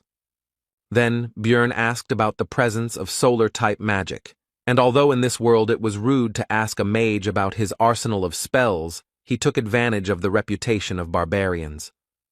Raven accepted the uncouth savage's behavior and replied that she knew the Sunspot Sphere spell. This is a 6th tier magic that is similar to a normal fire sphere, but instead of fire, it has a solar attribute. When asked if she could use the attribute strengthening spell at the same time, the hero received the answer that only if she had enough mana, which needed to be pumped up for 10 minutes. Bjorn interrupted her explanation, telling her to prepare for 30 minutes to increase the power, and he would try to delay the monster for that period while she should not interfere and save mana. At first, Raven meekly agreed, but then she came to her senses and began to be indignant at the fact that the hero was acting like the boss, even though she was supposedly the leader. Hikuro supported Bjorn's plan because in this adventure he got to know him well enough to trust him, because he has a keen eye for human nature. Soon the sun set behind the horizon and the vampire went out to hunt and slowly approached the group, along the way saying that he could not contain his thirst for blood at the sight of them. The enemy is already here. Raven needs 30 minutes to prepare the spell. The team needs to hold out during this time at any cost. The fight began with the vampire deciding to fly into the sky on his wings, and from there, choose his victim. The next moment, Cambormir made his choice and swiftly dove down on the group of researchers. His attack was taken by Hikuro Murad's shield, and surprisingly, he was able to withstand this powerful attack and not even move from his place. This was possible thanks to his ability with the essence from the 7th rank Yantro monster. It's called counterweight, and it prevents the dwarf from being thrown or knocked down as long as his feet are on the ground, and comes with the bonus shock absorption skill, which is very useful for tank-type fighters. A pair of barbarians rushed to their comrade's aid with lightning speed, because despite the excellent ability, it would not be possible to use it forever. Einar came from the left and tried to hit the monster with her huge sword, but the enemy was too fast and cautious to fall for this attack. The truth is, what he didn't expect was that Bjorn would already be waiting for him behind him, and the vampire flew his body straight into his shield. The hero struck with his mace and Cambormir no longer had time to dodge, so he took the attack with his crossed arms. The force of the blow dragged the monster along the ground for several meters, but it did not appear that it had sustained any significant damage. But the hero experienced the use of the pain-sharing skill, and the vampire was not even embarrassed by this attack. The next moment, the entire body of the Rift Guardian began to transform into terrible six-eyed crows. Soon, a large flock of birds appeared in the place of the enemy, heading straight for the research team. The dwarf used his second essence from the living armor, emergency restoration, and the barbarians defended themselves without any special abilities. When hit, the crows were torn to pieces, blood splashed everywhere, which allowed the enemy to use another of his skills. It was a sacrificial seal that enhanced the vampire's physical abilities, depending on the number of victims within 100 meters. Cambermere also had skills such as Eternal Life, which increases regeneration proportionally to lost health points, and Bloodmaster, which allows you to obtain a skill from the victim's blood. Vampires rely on these three skills to make them very strong, but they also have black magic, which allows them to, for example, turn into mist to avoid physical attacks, transform into crows that cause an explosion upon impact, as well as splatter blood, which helps the monster in applying the seal, as happened recently. They can also use blood to summon various disgusting creatures to help them. In short, a vampire is a high-ranking monster with frightening characteristics and abilities. While the hero was thinking, the world did not stop in place. The battle continued all this time, and now Hikuro missed the monster's blow. And he immediately tried to develop his success by attacking Bjorn, but he managed to put his trusty shield under attack, and looking at the enemy's strength, the hero remembered that this was exactly why everyone abandoned the game when they reached the 6th floor. There were still 5 minutes to wait, and the dwarf, who was the main force in the battle, was defeated. Einar and he himself were exhausted.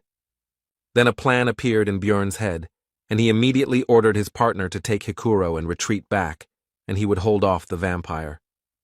He wouldn't need the weapon anymore. This wasn't a battle anymore. A feverish thought flashed through his mind, and the hero quietly uttered the cry he'd learned from Einar, Yahello. After this, the vampire duke pierced the barbarian's body with his long claws right through the armor, and the hero began to drink the health potion, healing the wound right in the fight, mentally urging the enemy to continue. Seeing this, Raven was confused. Was the barbarian really going to take potions the entire fight to survive? Her thoughts flashed through her mind. She had never heard of anyone fighting like that, because it made no sense. It was just absurd. After all, the pain from taking potions is already very strong, but it becomes even worse if the wounds are serious. But the hero did not fall from pain shock, and therefore more and more empty flasks fell to the ground at his feet. The potion's effects were already causing smoke to billow above his body, but he didn't stop and continued to fight despite the terrible pain. In such a situation, his heart could stop at any moment, but Bjorn even manages to block some attacks, and even moving in such a state is already a miracle. Of course, he can't block every attack, but he didn't miss any of those that were aimed at vital points. It was now, looking at what was happening, that Raven understood the expression she had once read in a book about how the real value of a barbarian was not in his physical strength, but in his strong mind. Tarjin said that the situation was becoming too dangerous, so it made sense to get out of here, but the sorceress responded sharply negatively because there was nowhere to run. They were locked here until they killed the monster. Raven wondered what she was doing. Even a young barbarian could think rationally and make rational decisions. But what was she, a wise sorceress, doing? She made a decision, so she sent Tarjin to help Einar with healing the dwarf, so that the warrior could quickly return to the battle. As Raven rummaged through her backpack, she thought about how mages weren't just about firing spells from afar. They were also supposed to analyze the situation based on their knowledge and choose the best path for the team. She found what she was looking for, that very test tube, and made the best decision in this situation, in her opinion, because she wants to live. Raven conjured a number of magic circles that increased accuracy, helped with range projection, and performed automatic targeting. And when everything was completed, she threw a vessel with essence at Bjorn with magical telekinesis. This should help in defeating the Keeper. The test tube shattered on the barbarian's armor, and he instantly absorbed the loot from the corpse golem, which instantly increased many of his stats. When fighting the vampire, the hero's head became empty and his vision became clouded. He had to choose what to sacrifice and what to save. He forcibly threw away his weak heart and fought with all his might. He had to ignore such insignificant things as his arms and legs and protect only his vital points. But suddenly something changed. The picture of the battle changed. The vampire duke's claws couldn't cut through the bones. Could it be that he was fed essence? The hero thought. It was painful for Björn to think about how he would have to change his training and development plan because of this, but if we look at the current situation, it is a very fortunate development. After all, the doll that was beaten one-sidedly can now move, and even such a small thing increased the guy's chances of survival by an order of magnitude.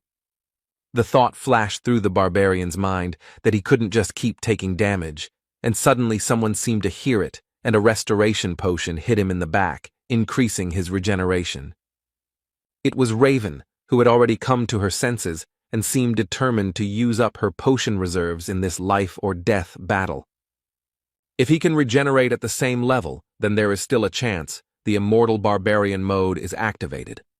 Björn no longer cared how his muscles were being cut, because the main thing was that his acidic blood from the essence of the corpse golem would cause damage to the vampire. And the damage will be immediately healed with the help of Raven's potions, so he doesn't care about his own wounds, he just needs to keep fighting. Finally, Einar was freed and immediately rushed to help her relative, which distracted the monster's attention. Björn dropped his weapon when the enemy began to hold him back, so now he had to attack the enemy with just his bare hands. The fight went on, and for the two barbarians the battle lasted for hours, although in reality it had not even lasted 5 minutes. And then Raven's voice was heard, saying that the spell was ready, and the hero realized that the time had come. The barbarian lunged at the vampire and grabbed him, briefly stunning him, and then tensed his entire body. And with a cry, Yahello threw the body of the monster high into the sky.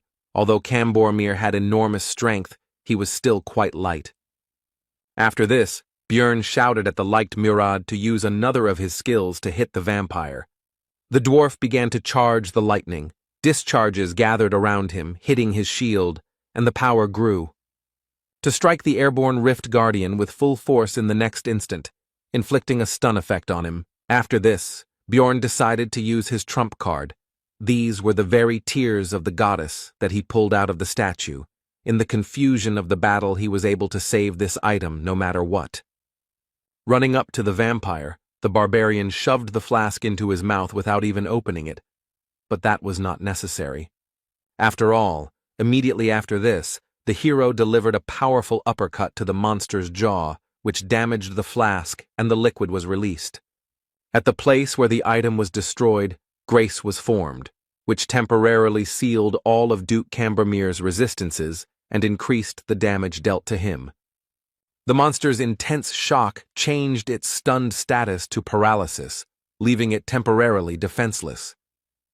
Raven finished preparing the 6th-tier Sunspot Sphere spell, so she shouted at Björn to get away from the Guardian.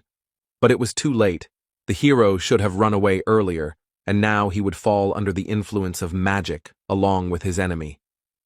Soon everything was engulfed in flames, but Björn, despite his terrible wounds, did not lose consciousness, and also noticed that it was too quiet around.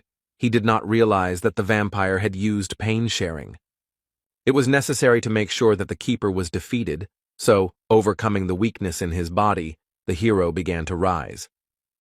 What he saw did not leave him indifferent, because the vampire was still alive, despite the terrible wounds and the fact that most of his bones could be easily seen, which began to quickly grow flesh thanks to the eternal life skill, and the hero remembered another skill of his, Source of Darkness, which allowed him to live until the heart was destroyed. The rest of the team passed out from the pain, and only the barbarian could do something until the keeper woke up. Overcoming the pain throughout his body, the hero slowly walked towards the boss to finally finish this fight. The weapon was lost long ago, and now there is no time to look for it.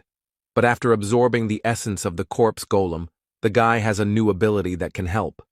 This is Flesh Explosion, which allows you to exchange your health for damage to the enemy. The skill brought incredible pain, but this is the only chance for survival. His instincts screamed at him that he was already at his limit, but the hero would still die if he did not continue to fight. So he continued and continued. It was impossible to stop for a second, because then the monster's regeneration would turn all efforts into dust, and Björn, meanwhile, held on solely by the strength of his spirit. Soon, overuse of flesh explosion meant there were no more arms left, but he had to keep dealing damage. The hero then decided to use the rest of his body, so he leaned on the monster with all his weight and used his skill again. The creature died. It was not in vain that he fought to the end. The level also increased, but in this game there is no healing from this event.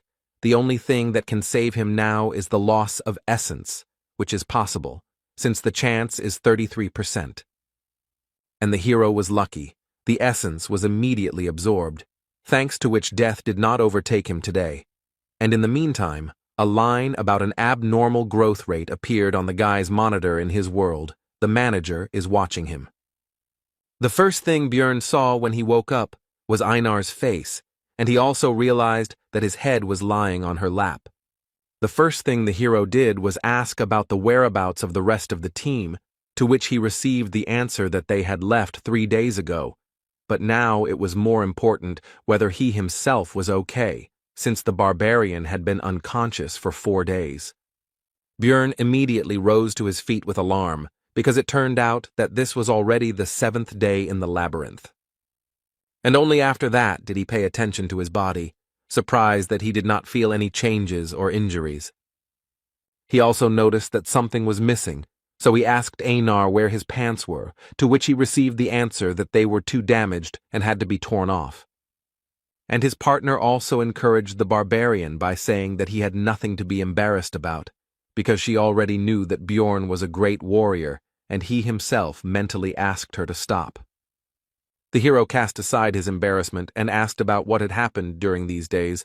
Einar replied that Hikuro Murad had taken the numbered item, and Raven Alua had taken the rift stone.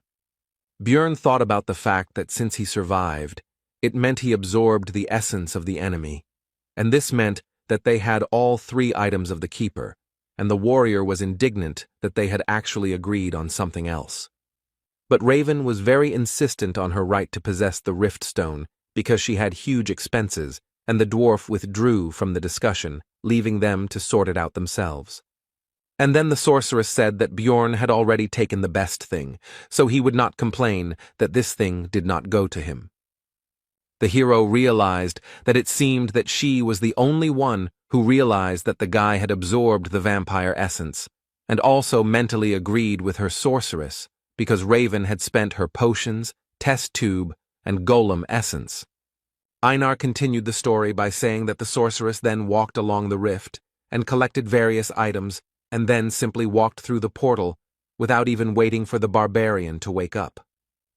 After that, Björn thanked the girl, saying that he was glad to rely on her, and she replied that they were partners, so it was natural. The hero decided that even if Raven had gutted the place, some items should still have remained, but before starting the search, he decided to dress up, so he asked the warrior if she had any extra clothes. Soon all the business was completed and the barbarians returned to the city. There were a lot of problems this time, and the guy hoped that at least the profit would balance it out. This time, a little more than 230,000 stones were earned, but the hero did not complain, because he was able to absorb 2 essences. But suddenly, the girl behind the counter said that this was somehow too much for a 9th-rank researcher, and that it was in his backpack. The barbarian asked why he should answer, and suddenly a detachment of guards appeared behind him. Björn did not understand what was happening, and in the meantime he was informed that they would speak in the interrogation room. Meanwhile, Erwin, who went there with her sister, also returned from the labyrinth. She didn't think that it would be so hard on the 3rd floor. The strength of the 7th-rank monsters was astounding, and the senior elf was able to handle the 6th-rank monsters. This time, the trip was more like an adventure, the girl noted. While standing in line, Erwin thought that she wanted to meet Björn as soon as possible, to show him off and show him her new essence. She managed to earn 184,000 stones, and the guy behind the counter remarked that it was a bit too much for a researcher of her rank, to which he received the answer that she went to the labyrinth with her sister. When the clerk asked about the relative's name, Erwin replied that her name was Daria Wittenberg de Tercia, and after checking the list, the man concluded that she was already an experienced researcher, so everything was in order. Once at home, the girl was thinking about when Björn would return, because she definitely needed to treat him to dinner for the stones she had earned and listen to him about his adventures. But upon arrival at the hotel where the barbarian was staying, news awaited her that he had not yet returned, so the girl decided to wait, because what could have happened to him? He was strong. The girl visited there every day, and a week later she witnessed the owner of the establishment taking Björn's things somewhere, so she went to sort things out. The man said that he had already waited longer than he should have for the client. The labyrinth had closed a long time ago, and he had not returned, so everything was obvious. Erwin had been trying her best to push these thoughts away from herself all this time, but the innkeeper himself voiced what should have been obvious anyway. He had died during the investigation. Daria found her sister sitting in the rain near the same building she had just left, and said that the situation had already been explained to her, but that sitting there was not right. Erwin said gloomily that she had to become much stronger, so much so that she could protect everyone she cared about. Meanwhile, Björn has been sitting in a cold and cramped cell for a whole week, accused of being a looter. During the first interrogation, he was asked where he got the crossbow in his backpack, since barbarians don't use such things, to which he received the answer that this is a weapon of real marauders. But the investigator said that first, they still needed to find out who actually attacked first, to which the hero asked if they were really going to keep him here for such a stupid reason. After all, there is an unwritten rule not to ask questions of researchers until there is strong evidence, no matter what they bring, but it turns out that the rules have recently changed. Now low-ranking ones are checked. This is done to reduce the number of looters, the man opposite finished, and the hero realized that they decided to pick on everyone who has no connections, but a lot of loot. But his thoughts were interrupted by the continuation of the interrogation. Björn explained where he got the crossbow from. It was loot from the group of marauders that he and Einar met on the second floor. But he did not mention that girl, because she might understand that he was possessed by an evil spirit if he broke the barbaric oath. When mentioning his survival after being shot in the neck, the interrogator asked where his scar was, but it turned out that the vampire essence had even healed that, so there was no evidence. The hero tried to talk about the rift to explain that the neck simply regenerated, but he was laughed at, because everyone knows that vampires are never found there.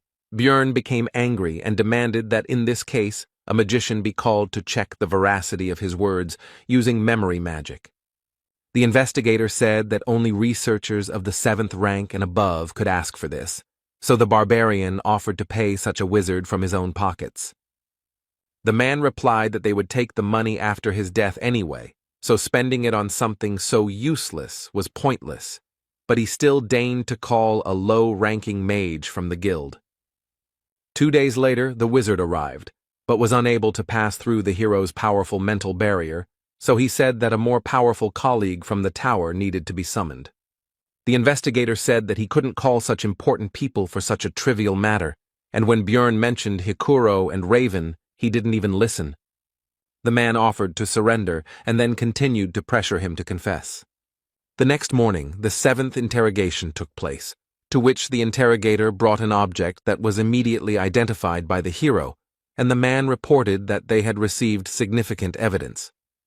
It was the same communication stone that the barbarian had taken during his first campaign, when he was with Erwin, and they were being pursued by a certain clan. The investigator said they checked the unique number to determine its ownership and received evidence from the Crystal Union. With this irrefutable evidence, the barbarian's guilt is now proven, so the execution will begin in 3 hours. The point of no return has been passed. Words can no longer solve this matter, but if Björn simply breaks down the bars, he will still be wanted as an escaped bandit. Then there is only one way left to prove his innocence. He will definitely find a way to survive. Everything was decided. The next moment, the hero activated his flesh explosion skill, which destroyed the grid holding him back. The young guard didn't expect this from a 9th rank researcher, and he himself was only a newbie, so he was at a loss. Bjorn simply knocked the man out with a kick to the head. Now it's time to get out of here.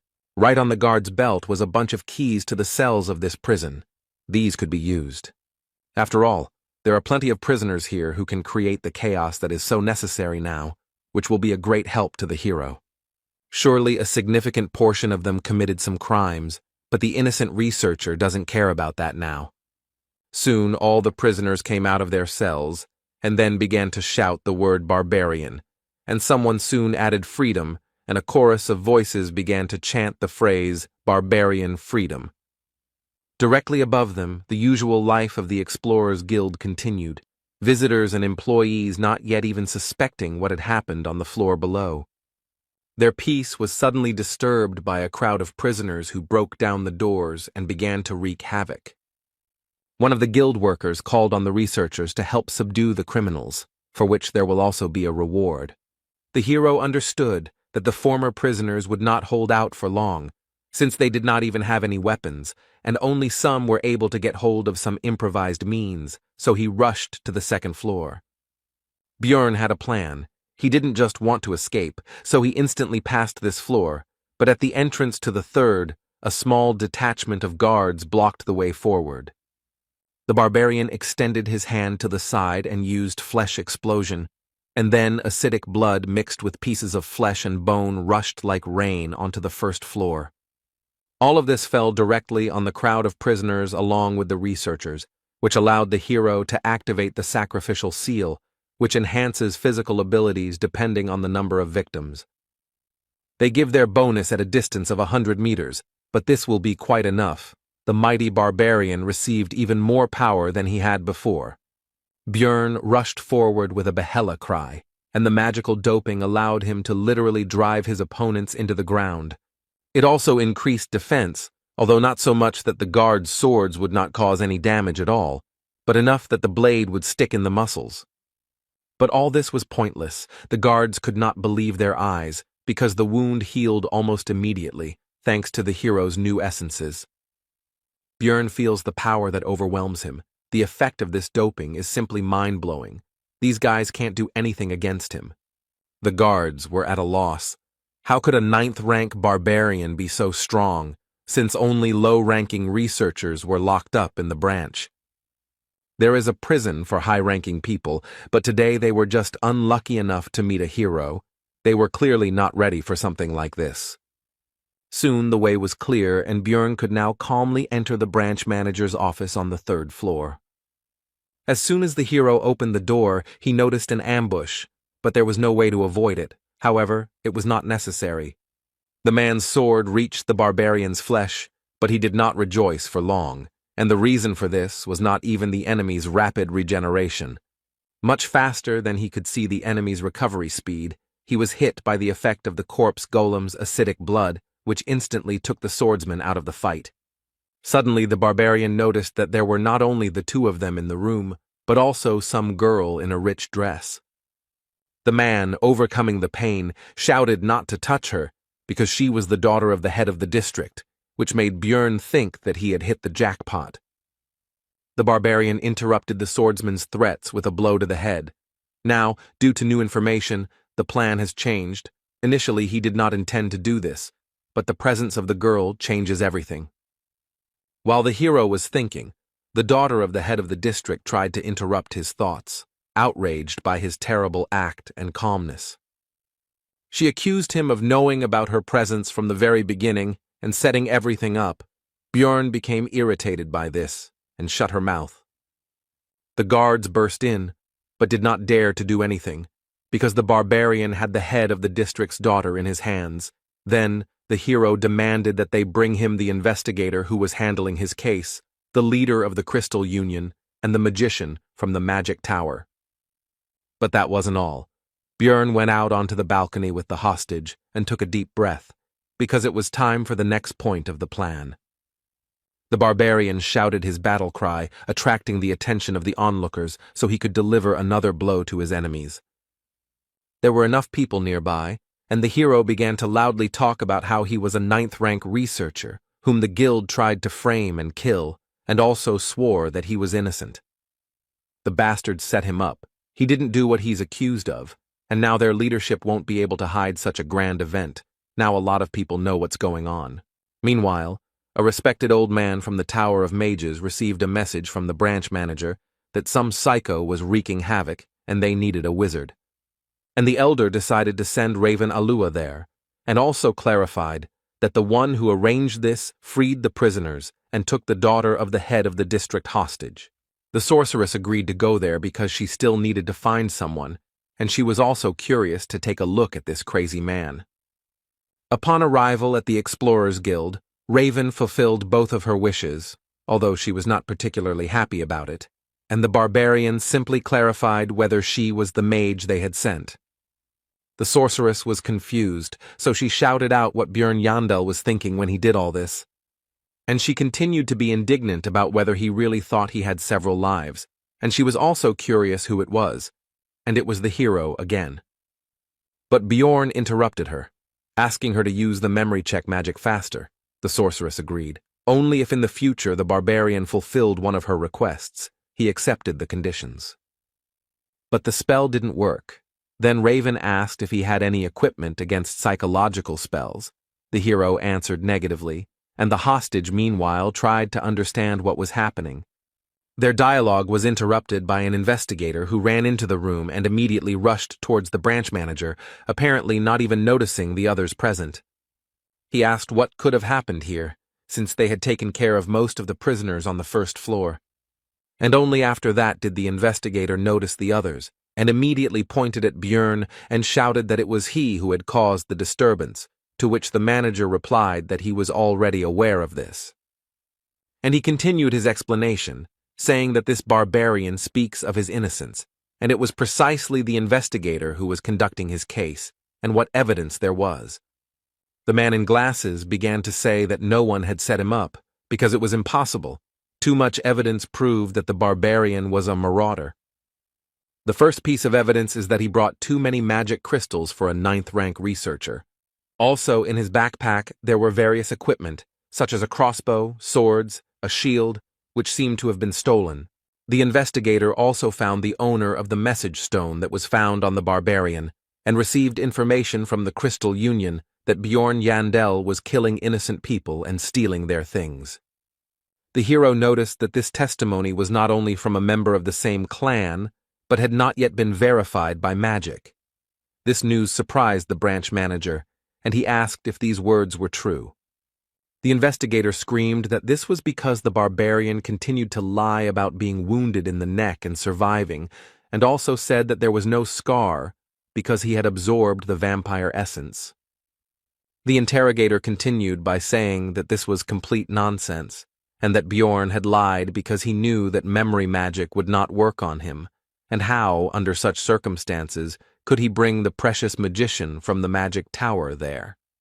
The man was confident that his arguments were irrefutable and was already anticipating the end of the annoying savage. But Raven indifferently reported that the information about absorbing the vampire essence in the first-floor rift was true. This news surprised the head of the branch and the investigator, and the latter, stuttering, asked what she meant. The sorceress explained that she had been there and seen everything with her own eyes, and ironically asked what to do now, since he would not be able to verify the truth of her words with magic. The interrogator did not take this information seriously and told Raven that even if she knew the barbarian, she did not have to protect him with lies. But the blonde sorceress interrupted the man and threateningly asked if he really doubted her words. And, without changing her tone or facial expression, she continued to talk about whether investigating the cases of low-ranking researchers with his pitiful powers had forced the investigator to look down on magicians as well. The interrogator, after Raven finished speaking, immediately fell to the floor and began to make excuses and ask for forgiveness. This was because the wizards of the magic tower were close in status to the aristocrats. There were many different schools of magic, but they united into a group to protect their rights. A simple guild worker dug his own grave. Björn finished his thought, and the branch manager suggested that they stop this argument already. After all, even for her, a sorceress, this might have seemed absurd if she had not been aware of the situation. Raven made an indifferent face and said that there really had never been vampires on the first floor before, to which the man began to thank her for her understanding. As a loud no came out of her mouth, this was not something that the manager of the branch of the Explorers Guild should say, placing special emphasis on the last word. And she continued her explanations by saying that even now, many years after the discovery of the labyrinth, there are still mysteries that have no answers. One can never predict what might happen there. So how can a man be confident in the impossibility of anything, and at the same time head a branch of the Explorers Guild, again emphasizing the last word? The hero, looking at the girl's passionate speech, could confidently say that she really was a magician to the core, and also ruthless even to a very influential person. Suddenly, a man entered the room accompanied by guards who immediately introduced himself as Niall Urbans. At first, Björn couldn't understand who it was, but soon everything became clear, because his hostage shouted the word father, which meant it was the head of the district. The Explorers Guild is run by clans, uses command spells, and trades information for the benefit of other explorers. Its management system is simple. Each of the hundreds of branches has its own leader. Above them, one step higher in the hierarchy, were 13 regional managers, one of whom was the man who had just entered here, and at the top was the guild master. The guards behind Niall Urbans pushed a man forward, and the high-ranking guest himself said that this was the one Bjorn had requested. The barbarian's face took on a gloomy expression, and he asked this man if he was the Crystal Union member, Hartz Jr., who had made false accusations against him. Without even listening to his excuses, Raven immediately used memory-reading magic and reported that the man had lied. Now he definitely won't be able to get out of this situation, since the sorceress from the Tower of Mages confirmed his slander. After this, the county chief said that Björn Yandel was found innocent, so there was no longer any point in keeping the hostage, and the barbarian released the girl. After this, Niall said that an investigation would be conducted against the slanderer, as a result of which his fate would be decided, to which the hero noted that it would be a good idea to take a closer look at the Crystal Union itself. Urbans agreed to this, and also added that the investigator responsible for his case would also be fired, to which he began to justify himself by saying that he had acted according to the rules. The regional manager interrupted him and threatened him not to try to shift the blame onto the guild, and that all matters he had handled would be investigated. And he ended by saying that if any discrepancies were found, the investigator would be punished accordingly, which made the latter break out in a cold sweat. Soon the investigator and member of the Crystal Union were taken away by guards, and Niall Urbans decided to move on to discussing compensation, which would consist of a promotion to rank 7 and a change of equipment. But this did not suit Björn because he himself could advance to the 7th rank with the help of the essence of a vampire guardian, which he was quick to report. Niall tried to say that the barbarian only had 2 months of experience, to which the hero said to bring him a researcher of that rank, and then it would become clear who was stronger. Björn was immediately engulfed in barbaric rage, and with a cry of Yahello demanded an opponent, to which Urbans tried to calm the hero down and explained that this had simply never happened before. Unexpectedly, Raven decided to support the hero. They met eyes, and the girl smiled at him, after which she began her speech. The sorceress stated that she was sure that there was no researcher here who could resist a 5th-rank vampire and return alive by absorbing his essence, so Niall was forced to agree. Then Björn demanded money as compensation, or to be more precise, 5 million stones, which may be a bit much, but he, as a stupid barbarian, can afford to start bargaining with this figure. But unexpectedly, for both him and the branch manager, Niall Urbans, although with displeasure, agreed to these conditions. Björn thought that it might be related to the presence of Raven here, who just now demanded another 1,000,000 stones as a reward for her services. Could this really be the influence of the Tower of Mages?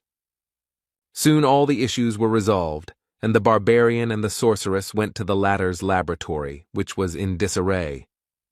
The girl offered the guy some water to drink, although it was from a test tube, but that's simply because there are no mugs here, and if he doesn't want it, then she can offer basil concentrate.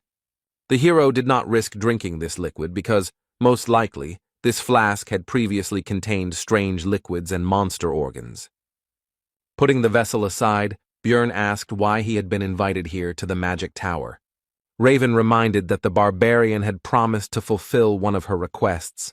The hero had only agreed because he was in a hurry, and there was nothing wrong with making friends with a mage. Bjorn agreed with this. The main thing was that it was within his power. The sorceress was happy with his words, and said what she wanted. It turned out that Raven wanted to study the essence that the barbarian had absorbed, and also explained that there was some benefit to it for him as well. Listening to the sorceress's story about how this would help him discover some unknown features, the hero noticed how the expression in her eyes changed. One could see a desire for knowledge in them. The corpse golem she wanted to study was indeed rare, but it was nothing compared to the vampire essence, since it had never appeared before, or there was no one to tell about it. And then the hero guessed something, so he asked if her words when signing the agreement were true, and were precisely because of this. We are talking about the moment when Raven studied the agreement between the Explorers Guild and Bjorn, which contained a clause about the secrecy of everything that happened. The sorceress then demanded that a clause be added about not revealing that the barbarian had absorbed the essence of a fifth-rank vampire, and he was grateful for her attentiveness. The hero was right, and the girl said that in any case, now let him come once a week and help for about 3 hours for 6 months. Bjorn said that he agreed to 3 months and to share the results of Raven's research with him, to which she said that he survived thanks to her, and therefore he should be grateful. Looking at her, the hero thought that in principle this is true, but this is a separate topic, because in order for the cooperation not to end in a short time, the guy must show the girl what kind of person he really is. Bjorn stood up and told Raven that she was the one who should pay the money, which confused the sorceress. Thinking that anyone who doesn't stand up for their position is just an idiot, the barbarian loomed over the girl and said that she actually fed him the essence of a corpse golem. Raven tried to push the hero away from her and asked how that could be a problem since she gave him his powers for free. Bjorn said that she fed the essence for her own survival, to which the girl replied that she saved him as well. The hero responded indifferently that he didn't care. Raven had to pay 10 million, because that was exactly the amount needed to remove the essence in the temple. The sorceress asked in bewilderment why he was getting rid of such a precious thing, and exclaimed that he was a crazy barbarian. Bjorn explained that it was not the essence he wanted, meaning it had caused him serious damage, to which the girl responded that she had heard about the value of this thing to researchers. The hero said that this is the mage's biased opinion, since they cannot absorb essences. If he does not believe, let him ask other adventurers. Raven said that he was just sure that she didn't know any other explorers besides him, but that wasn't true. He should just wait a little. After this, the sorceress took out a magical communication item from somewhere and called a certain Patsran to resolve their dispute. The girl asked him how he would feel if someone fed him an essence he didn't want, to which he said the answer was obvious. To begin with, Patsran would be very angry, because despite the possible value and uniqueness, the essence, which was not in the plans, would only interfere. It's hard for mages to understand, but researchers can't just absorb everything and hope to move up the floors that way. And when asked about possible compensation, Patsran replied that he would demand 15 million, because the more essences a person has, the more expensive the removal, and if they cannot pay him, he may kill. This news worried Raven, and while she was collecting her thoughts, Bjorn decided to think about this Patsran. This researcher is obviously of a very high rank and experienced nature, since he understands the importance of skill combinations and has connections in the magic tower. If you were to ask the same question to some 9th-rank rookie who was barely surviving, then the answer would be completely different. Interrupting the hero's thoughts, an old magician entered the laboratory and said that he was the teacher of this lady, whom the barbarian had forced to tense up. Bjorn understood that since this was Raven's mentor, it meant that this was the person who controlled the 5 floors of the tower, the master of the great Artemian school. He was even higher in status than the regional leader.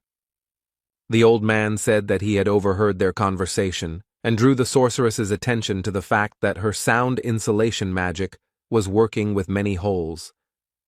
And he explained that he did this to satisfy his curiosity, because his youngest student had dragged a man to her for the first time, and even a living barbarian, the hero, paid attention to these last words. And the old man ominously informed that usually Bjorn's relatives are delivered dead, or simply their hearts are brought.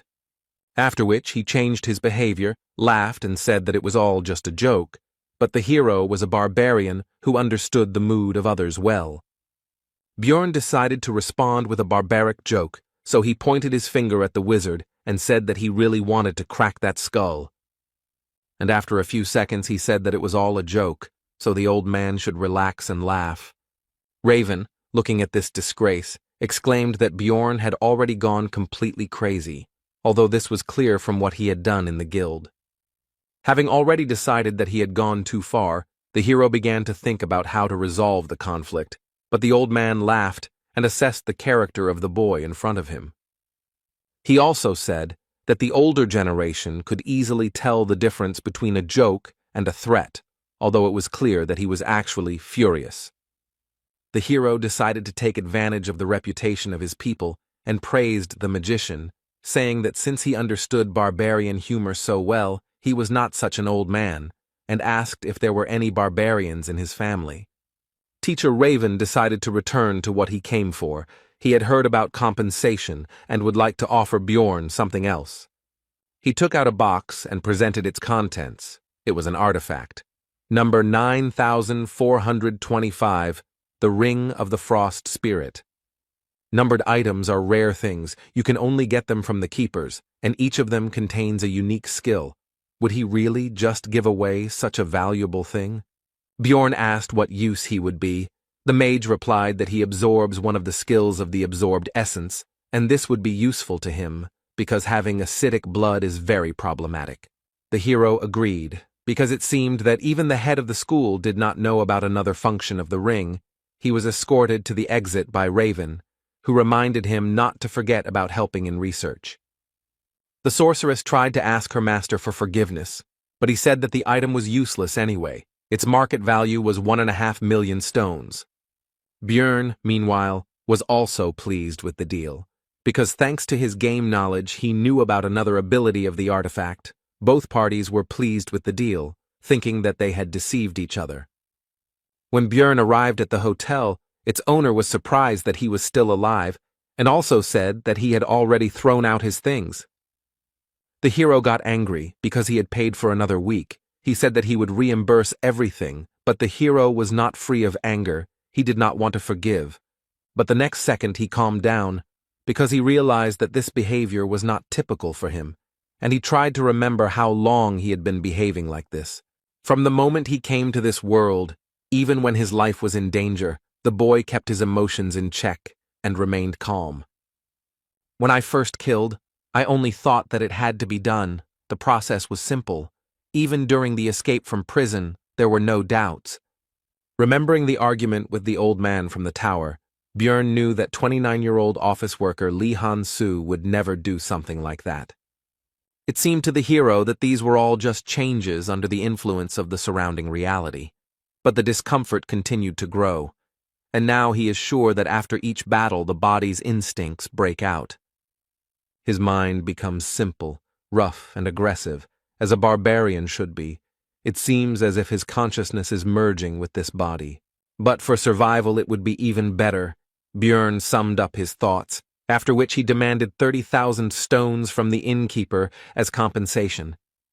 The man was outraged by such a price, so he could not keep his emotions under control, and shouted that his trinkets were not worth half of it. The barbarian immediately drew attention to this, and pointed out that, according to this man, the things had been thrown away, and the owner of the hotel had no choice but to pay the required amount. Soon Bjorn changed his place of residence. Now the room was more expensive, twice as expensive as the previous one. It had its own bath, good windows, etc., and it was also closer to the square with the portal. The next day, the hero went to Einar, who greeted him with joy, because she was worried about her partner when he disappeared for such a long time. Meanwhile, the rest of the tribe shared the news that the whole city was talking about the so-called barbarian of freedom. Björn realized that this was all about him, so he asked cautiously for details, in particular about the name of this hero. To which he received the answer that no one knew about it, which meant that the guild was somehow able to maintain his anonymity. But the rest of the barbarians were not interested in this. They were simply happy and proud that such a man appeared in their tribe. He fought alone against 100, refuted false accusations. The relatives admired these actions, and the hero did not think that this would become such big news, and also hoped that it would not lead to serious consequences. Afterwards, Björn and Einar went to Carmelby, a middle-class area with many craft shops and merchants. Here, the team sold the loot and equipment of the hero himself, which turned into scrap metal, resulting in 800,000 stones, of which 300 went to the warrior. Einar suddenly became surprised by something and drew Björn's attention to how people had put clouds on a stick and were eating them. Of course, it was just cotton candy. The hero decided that it would be a good idea to treat the girl to both sweets and just lunch, while the warrior could not believe what humanity had come up with. But soon Einar's mood worsened. She thanked her partner for treating her as before, because the other barbarians now avoided her and did not see her as a warrior. And lately, some guys have started to hit on her, trying to get her attention, which had never happened to her before. Einar finished pouring out her experiences by asking Björn for forgiveness and saying that she would not be able to go to the labyrinth with him. As a result, the girl left the group, and although her problems were very important to her, they were not the main reason. The main reason is that the elder of the sacred land, a famous sword master, noticed Einar's talent. Therefore, the warrior decided to study the art of the sword under his command in order to become much stronger than she was now. When asked if the sword master could go to the labyrinth with them, the girl replied that there would be special training, so they couldn't leave the sacred lands for 6 months. The hero understood what kind of training this was, so he decided that Einar really shouldn't miss such a chance, and she herself said that she couldn't ask him to wait for her. And she doesn't necessarily ask to take her back when the time comes, but she will try and come back so strong that she will no longer pull Björn back. He couldn't hold her back, because during the second exploration, she was defeated by the marauder, and she also had to use the oath. In the rift, Einar could only watch as others took the initiative while she remained at best in the background. It all hit her hard, so she agreed to the training. Björn will have to look for new companions, although there is an option to go on his own because he has grown a lot in 2 months. Namely, he absorbed 2 essences, thanks to which his characteristics have greatly increased. But from the 3rd floor, it is impossible to travel alone, because as the floors increase, the absence of other roles in the team becomes critical, so finding comrades is a necessity. The hero needs companions of a similar level to climb higher and hunt higher-level monsters, and his first target for recruitment was Raven. After completing the research, Björn spoke about it, but nothing came of it. She didn't even listen and refused. She demanded to invite her only if the group was larger, everyone at least 6th rank, and there must also be a priest. Raven told him to put this nonsense aside and handed the research subject the result of this very research, which he began to study and came to the conclusion that he already knew this from the game. The growth of characteristics, among which the most prominent were regeneration, magic resistance, and soul power, as well as all of his active and passive skills, he studied and tested, except for Bloodmaster. This allows one skill of the one whose blood is absorbed to be temporarily used. Source of Darkness, Sacrificial Seal used when escaping from prison, Eternal Life, increases regeneration depending on damage.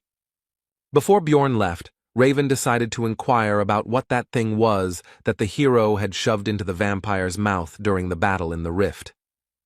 The guy decided not to say anything and said that the situation was quite chaotic then. She probably messed something up. The sorceress began to say that she saw everything with her own eyes, but the barbarian interrupted her, saying that he was hungry after which he quickly ran away. Raven was unhappy with this. She realized that Bjorn was hiding something, so the girl intended to find out everything on her own. To this end, the blonde headed to the huge library of the Magic Tower with confidence to find answers in the books, which she did. She read that it was similar to a goddess Tyr, a consumable relic of unknown origin that, when destroyed, bestowed a powerful holy blessing on the surrounding area. 150 years ago, during a dimensional collapse, Cardinal Andron used 3 such objects to save the Holy Pope, and it was never mentioned publicly again. Suspicions grew stronger, because how could a barbarian who had recently undergone the ceremony know about the location of the relic, as well as its effect? Upon arriving in his room, the hero began to think about another artifact, the Golden Mask, which drops after defeating the boss of the Bloody Citadel when many conditions are met. It changes the wearer's face for 30 days, the number of uses is 5, the item dropped for him in the game, but there was no point in changing the appearance of a 2D character, so he sold it. But this is reality, which means that in the event of a clash with the forces of law or with someone extremely influential, this may come in handy in the future. Meanwhile, Daria Wittenberg de Tercia, Erwin's sister, sat in the tavern, calmly eating and resting. But she was drawn to the conversation of the other visitors, as they talked about the Crystal Union and its disbandment in just one night. This clan created a huge information network with the help of communication stones and offered various services to newcomers on the first floor. It grew very well. At first, everything went well. Some people found salvation there, but soon the Crystal Union became mired in disgusting deeds, mocking and doing terrible things to newcomers. Take, for example, what almost happened to Erwin. The elf did not want to admit, but if it were not for the barbarian, something terrible could have happened.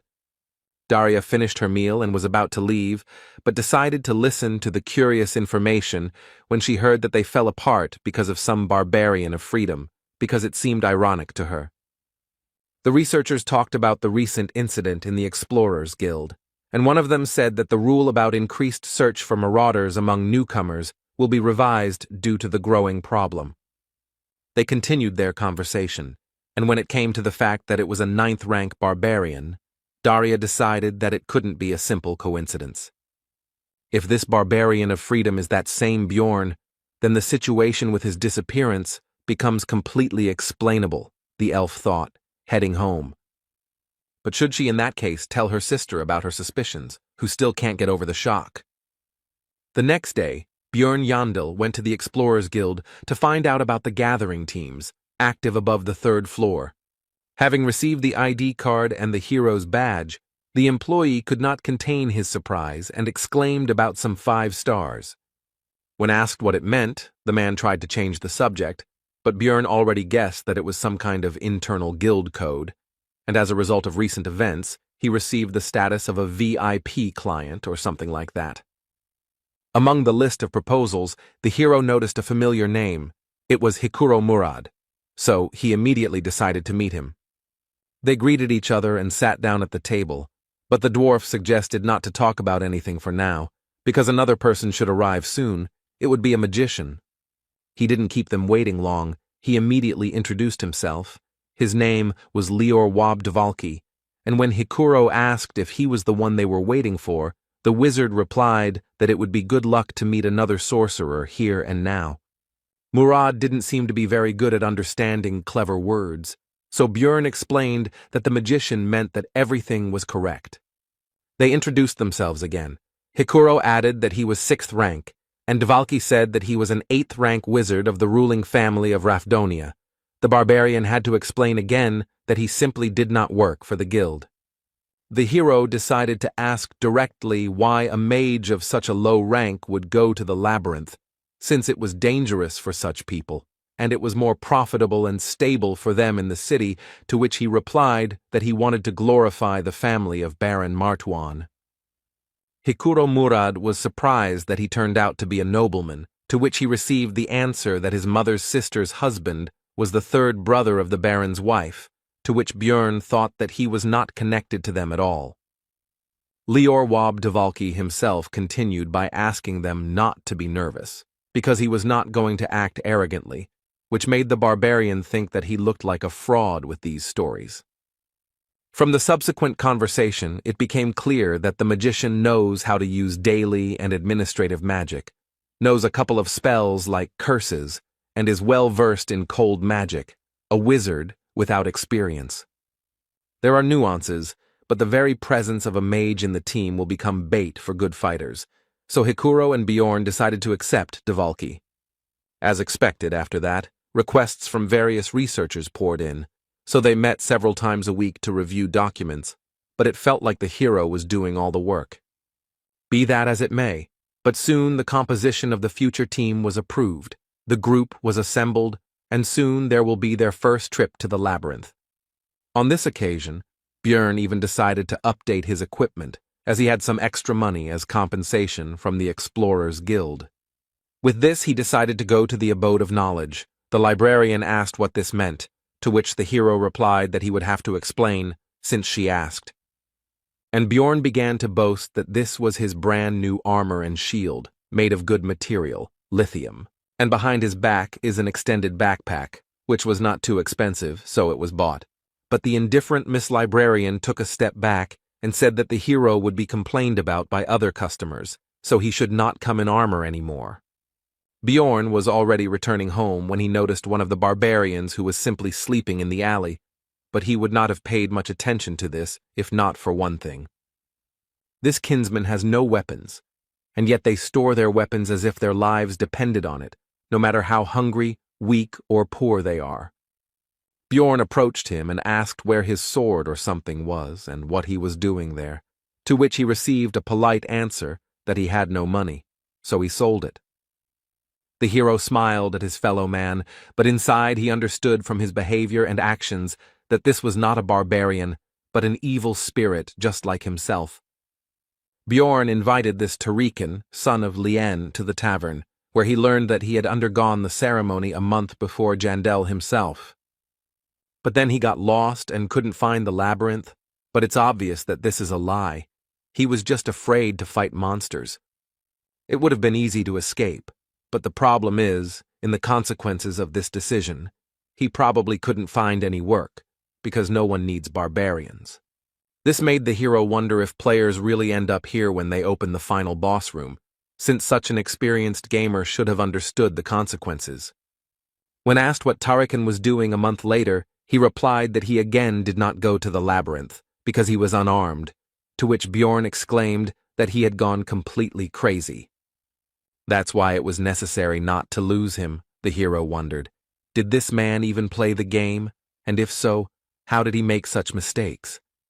Then Tarikan went through hunger, cold, and illness, and Bjorn thought about how he had managed to last 3 months under such conditions, and also if he had run away on his first day, the same fate would have awaited him.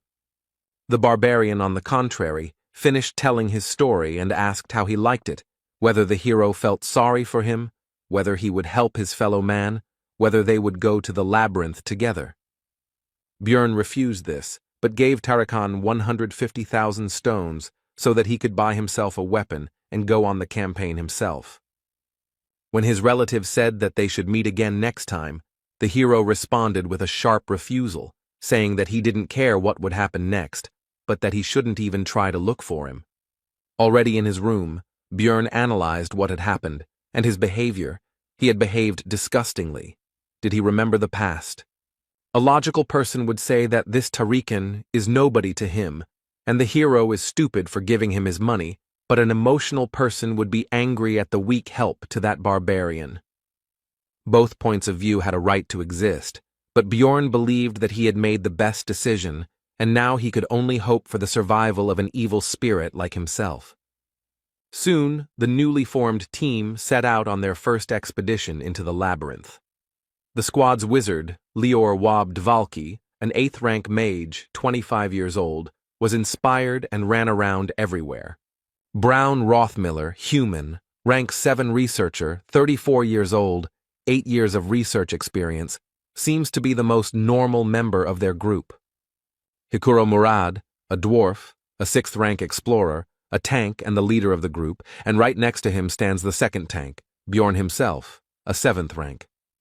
The last one is Misha Karlstein, a 7th rank beast woman, 25 years old, 5 years of experience exploring the labyrinth, and someone also said that she is the 13th princess of some tribe. She has a strange habit of saying Nia at the end of her lines. She claims that it is an innate trait, but the hero has never encountered this. Thus began their team's first exploration of the labyrinth, and under Rothmiller's leadership, they reached the portal to the 2nd floor in 10 hours. It was a good result. Although someone still came earlier than Brown was unhappy, soon the group entered the portal. Bjorn regretted that he could not use his method, because he does not trust them. This time the team got to the location of the beast's lair, in which, as can be understood from the name, beast-type monsters were found, and there was always a terrible smell here. But almost all members of the group could handle him, except for the newcomer Woba Dvalka. He felt bad. He vomited. This caused an attack of disgust in Misha. Since Rothmiller had an essence that was related to the sense of smell, Bjorn asked him how he was feeling, and he replied that he had gotten used to it during his entire time exploring the labyrinth. The beast's lair is a canyon, so you'll have to find a way through a natural labyrinth. There are no traps here, but a guide is needed even more than in the goblin forest. The local monsters could not become a problem due to the strength of their team, so they became only a source of experience for the hero, because he had not encountered local species before. Thanks to Dvalka's signal magic, 4 people could sleep at once, which meant 6 whole hours of sleep for Bjorn. When the magician asked why he should be on duty at all if he had his magic, he received the answer that the spell only works on monsters. But Dvalki didn't get the hint, so Hikuro said outright that the explorers could be much more dangerous than the monsters, which was clearly not what the naive wizard expected to hear. The 3rd floor is a huge space called the Pilgrim's Path. On the 2nd floor, everyone ends up in different locations depending on the portal they choose, but on the next floor, they end up in the same place again. On the way, the squad started talking about each other's experiences. It turned out that it took Misha a year to get to the 3rd floor, while Bjorn had only been here for 3 months. The girl and the dwarf also had a playful spat about how she was more experienced than Hikuro, but was still at rank 7 while he was at rank 6. Their quarrel was interrupted by Brown Rothmiller. The hero thought that it was because of his habit of working alone that he reacted so sharply to noise behind him. Soon, the team moved to the 3rd floor of the Pilgrim's Path.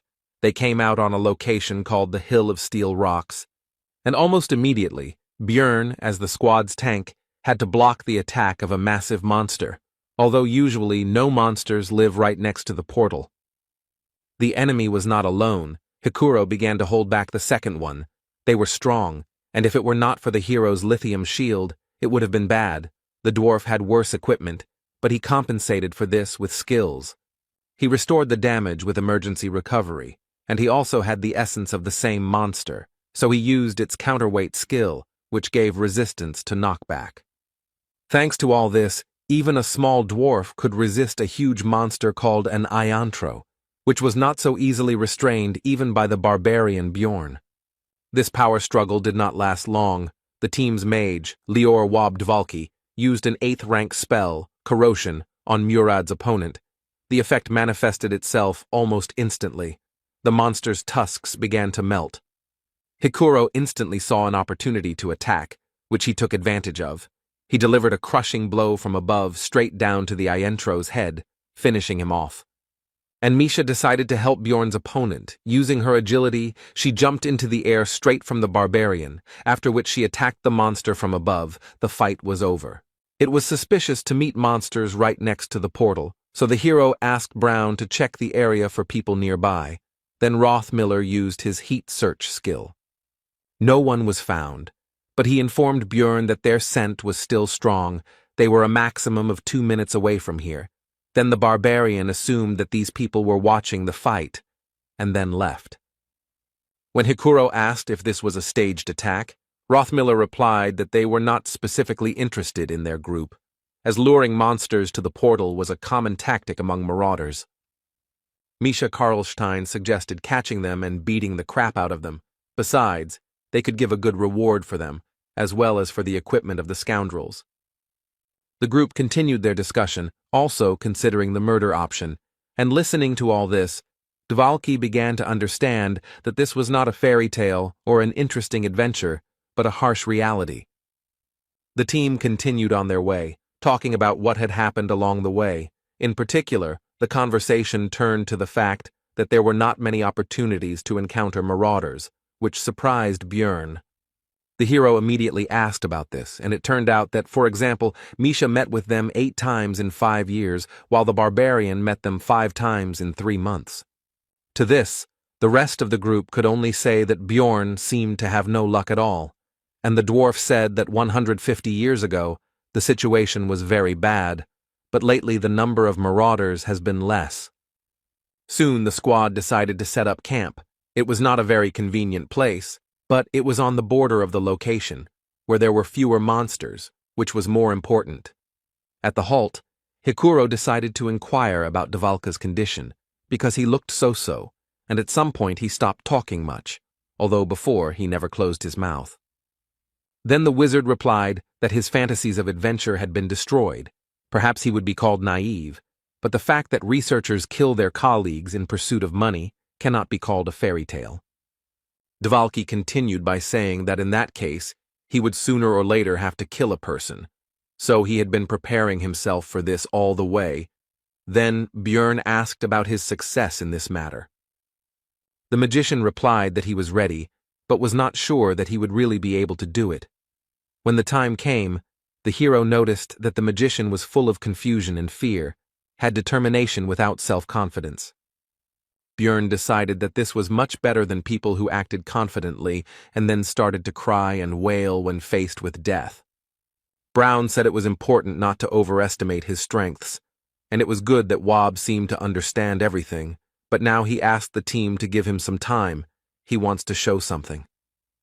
The group climbed to a higher ground and were treated to a beautiful sight, and Rothmiller reported that no one knew the nature of this magical phenomenon.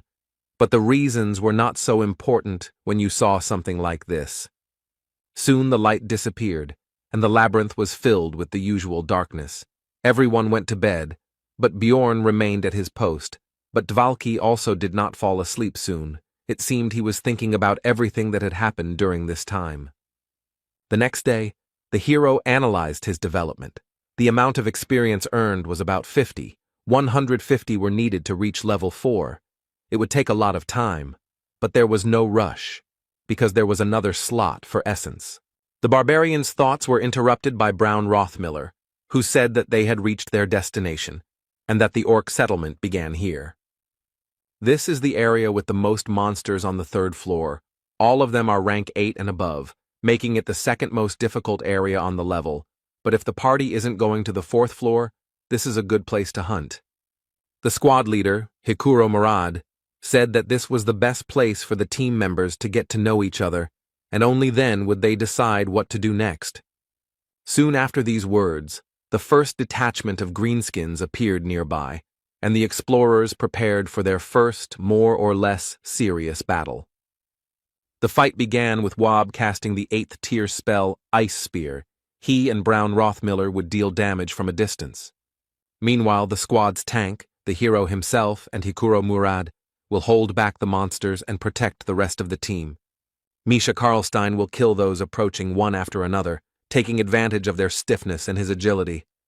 In the back rows of the greenskins was their shaman, who no one could get close to, so he was able to begin working his magic.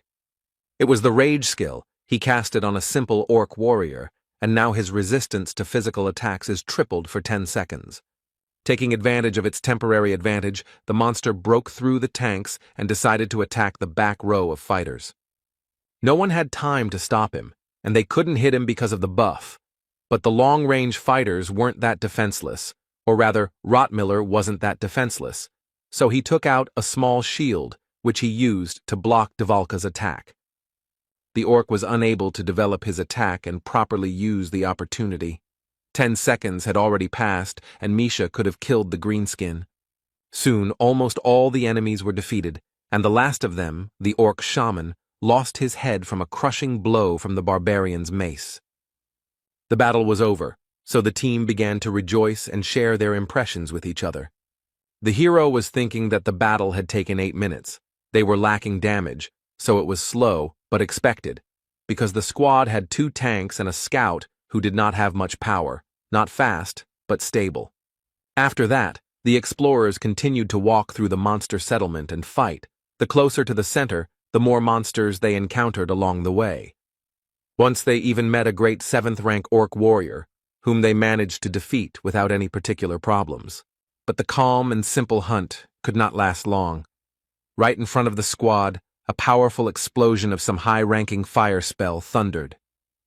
And after that, the unknown wizard said that the orc settlement was the territory of the Zarvi clan, so they should leave this place. Dungeon and Stone is a single-player game, but it had a lot of content restrictions. For example, at first you were forbidden to move freely around the map, but if you create a clan, you can take territories for yourself. Of course, this requires a lot of people, so they only do this for the sake of rare mobs and bosses. But why then capture the zone on the 3rd floor? The hero wondered. Hikuro Murad, the leader of the squad, asked about the reason for their presence here, since their clan was active from the 6th floor, but the magician was not going to explain anything, which he said. Then the dwarf said that he knew about the granting of territories to clans for their merits, but he had not heard that this place belonged to Zarvi. Whether it was the responsibility of the team leader or the famous stubbornness of the dwarves, it doesn't matter, but he decided to take the hard way. While the two were arguing, Misha, for some reason, tried to hide behind the barbarian's broad back. But it was pointless. The beast man, who had been standing next to the magician all this time, turned his attention to her and asked if she was stupid, at which the cat came out of her hiding place and said his name, Talon Orifring. The guy demanded that they not call him that outside, and the wizard said that since she was his sister, an exception could be made for her. But Talon refused, saying that he couldn't explain, but it was a family problem, so his father wouldn't mind. The magician agreed, but said that he could at least explain the reason why she was being driven away from here. It turned out that they urgently needed the essence of the great orc warrior for internal clan reasons, and if everything went well, then next time this zone would be free, so they would be grateful if they left. And he continued that there would be no monsters left anyway, so it would be better for their team to leave. But the hero understood that if this requirement was not met, the clan would use force. In the labyrinth, the rules are written by the strong, so it's best not to forget about it. So as not to do stupid things, Bjorn understands that the dwarf wants the best for the squad, but you need to know your place and leave while you're alive. Unexpectedly, Lior Wobdvalki stepped forward, saying that he would sort it out, introduced himself, and tried to establish a dialogue between himself and the clan mage, as if between colleagues. But nothing came of it. The wizard from Zarvi said not to call him elder, and that he was only a pitiful worm, that he was not worthy of being called by the proud word of a sorcerer. He urged Dvalki to find some shame in himself and not dare call himself a magician when all he could do was perform pathetic street tricks.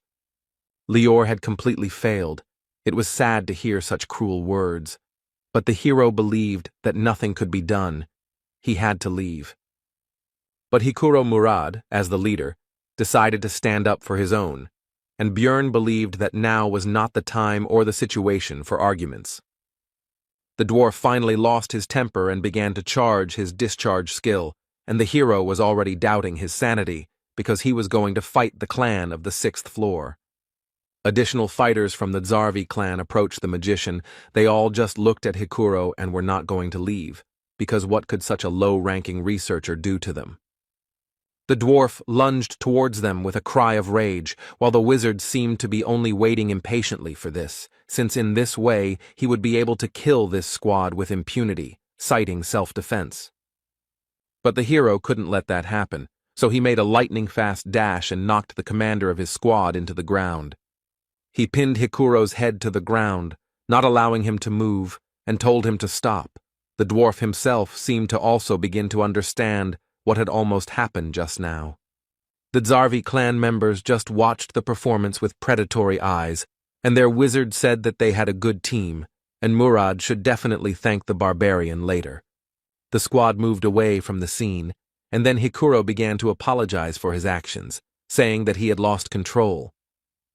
Rottmiller began to scold the dwarf, and the hero thought that it was right, because it was better to accuse him now so that he would remember everything. But the next moment, Brown forgave him and even praised him for defending his comrade. Misha Karlstein also began to ask for forgiveness. She said that if it were not for her participation, it would have been much easier to cope with the situation, and Dvalki began to deny her guilt. Hikuro noticed how awkward but sincere this consolation was, and the atmosphere between the squad members somehow changed, and the hero began to feel some kind of shame from this situation, as always in such cases. Misha began to talk about how she doesn't like to talk about her family because she is the only one who couldn't make a contract with the spirit beast. Beastmen are able to make contracts with the spirits of ancient animals. This agreement itself can have different forms. Some of the beasts themselves aid in battle when summoned, others cause obsession, increasing the contractor's physical attributes, and some bestow blessings and abilities. Of course, not everyone can sign a contract, but the problem is that Misha is the direct heir of the Karlstein family. She cannot summon a spirit, and this disgraces her family. Meanwhile, the girl continued her story by saying that as a child, she had good relationships with her brothers and sisters. But when she became an adult and was not chosen by the spiritual beast, then everyone began to ignore her, and also called her a half-breed. They say that she has dirty blood.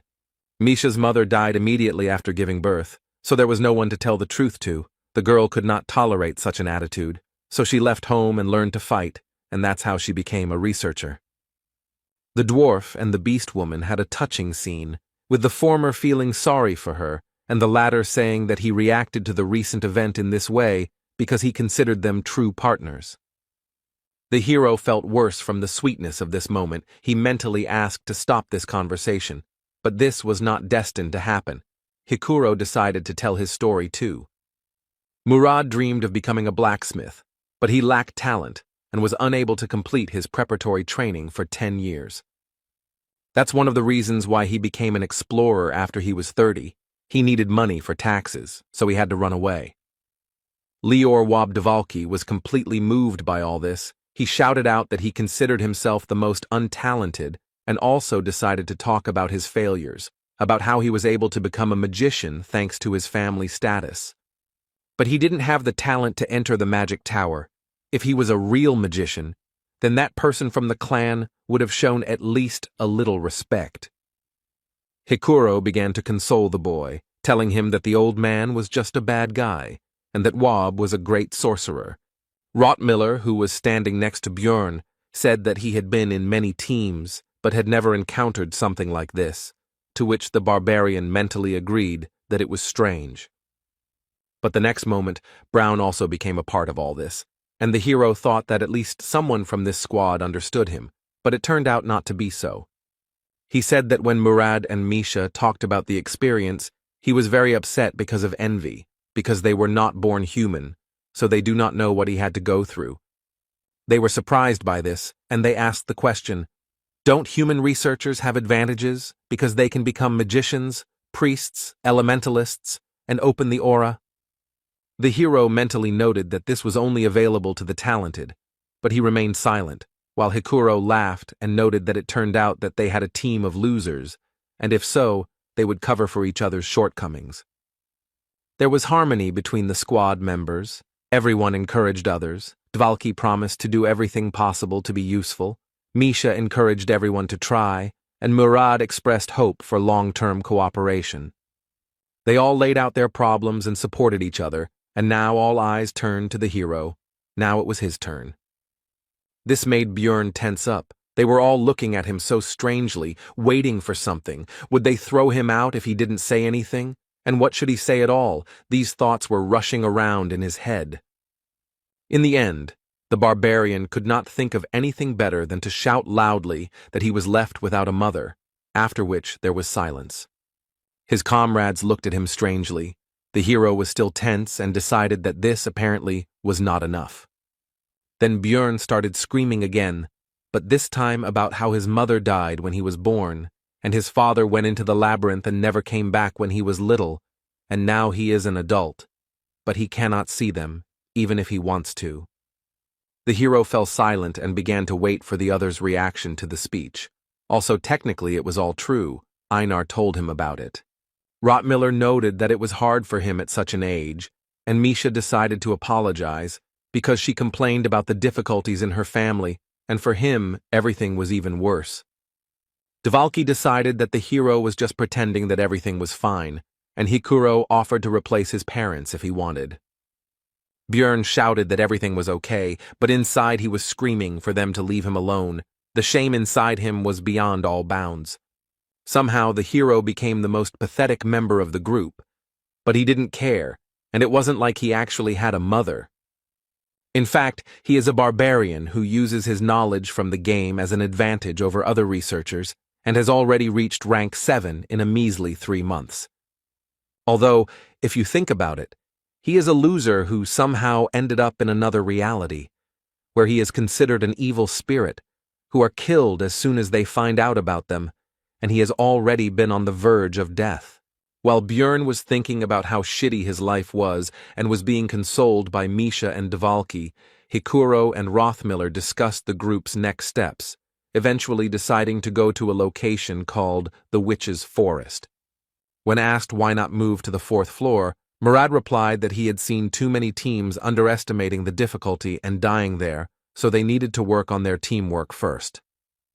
The hero remembered that the Witch Forest was a zone that was only visited in extreme necessity, a bad place for hunting, and not very suitable for warriors. But the 4th floor is no better, because in addition to monsters of the 7th and 6th rank, there are also occasionally 6th rank ones, which can be quite problematic. The hero died there many times because he went there unprepared, so the dwarf's fears are understandable. But despite this, Björn still approached the squad members with a proposal to go to the 4th floor, because Hikuro and he are pretty strong tanks, so if something happens, they can provide an opportunity for escape. He wouldn't even have to run away with the vampire essence, the hero thought. And they also had a mage and 2 experienced researchers in their squad, although the damage would be small, which would make the hunt slow, but they should be able to overcome the floor. Misha told Dvalki that Björn was saying the right things, but she was worried because he was a barbarian, but even a broken clock shows the right time twice a day, so she might as well listen. The hero didn't say anything, but he got angry because he could hear them perfectly well, and in the meantime, the dwarf suggested holding a vote. As a result, their pathetic team decided to go to the 4th floor. They had a long way to go. 3 days had passed since entering the labyrinth. Rothmiller was once again choosing a place to stop. Hikuro suggested walking for some more time, but Brown said that it would take a long time to find another suitable place.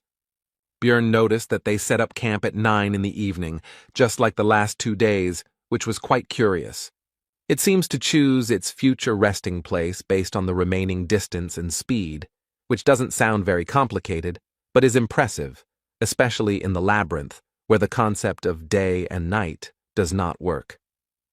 The hero asked Brown about his plan for tomorrow, to which he received the answer that they would be at the Witch's Forest before lunch, and he also advised everyone to have a good rest, because moving through the forest would require a lot of strength.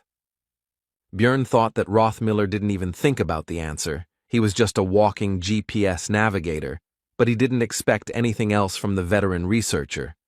In the middle of the night, Brown woke up the barbarian. Although it was not his turn, the hero, seeing the tension of his comrade, asked whether they were people or monsters, to which he received the answer that both. The sounds were like those being pursued. Rothmiller recalled the attack at the exit from the portal.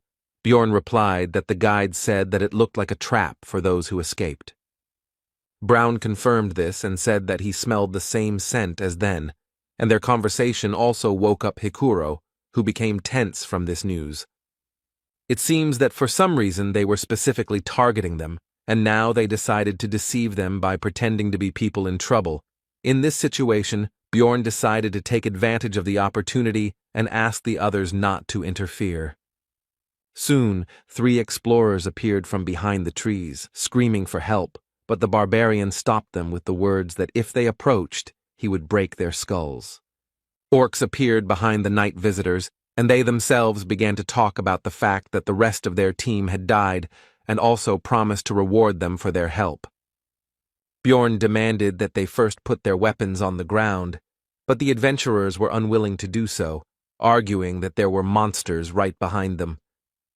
The orcs themselves were in no hurry, but simply watched and, it seemed, tried to understand whether the researchers had united into one group, but the hero decided that it was even better that way. The next moment, the barbarian threateningly announced that the choice was theirs: either throw down their weapons or get out of here straight into the clutches of the monsters. The researchers nevertheless decided to agree and threw down their weapons. Then Bjorn asked Rothmiller to collect it all. After this, the orcs turned around and hurried back into the forest. It seems they are retreating because they do not want to attack a large group, cunning monsters. The woman began to thank for the help and also introduced herself. Her name is Eliza. Also, her clothes were damaged, especially the bottom. The dwarf, due to his short stature, had a better view, and he was distracted by the girl's appearance, which irritated the barbarian. The others also decided to introduce themselves. One is called Irida Tyson, and the other is called Hans Argoth. The hero asked the latter again, because he remembered the first marauder he had met, who was also the first person he had killed, which was an interesting coincidence. Argoth replied that it was a fairly common name, and also asked if he knew the other Hans. Bjorn answered in the affirmative, and mentally added that he was already a corpse, so the acquaintance was very conditional. Eliza, meanwhile, even shed a tear, and also said that their meeting was probably the protection of the goddess Ritlus, which surprised Rothmiller, and he asked if she was a priestess. The girl replied that it was true, that she served the deity of light who protected explorers and relationships, the star that rose at dusk and guided them. The hero did not believe her speech, because he already knew that they were actually marauders, but one of the guests asked Eliza to heal his wounds. And the girl used a divine spell, which surprised the barbarian, because this meant that she really was a priestess. The comrades behind were also surprised, and began to whisper to each other and express doubts that these explorers were actually marauders. And Rothmiller himself could not believe his mistake, and his feelings can be understood, because in the world of Dungeon and Stone, priests are sacred and pure beings, and people are very devout believers. The priestess beamed and asked with a smile whether this was sufficient proof of their reliability, and whether they could take the weapons. But Bjorn answered negatively, and thought that all this only works for people, and he is a barbarian, a different race, and also a different religion.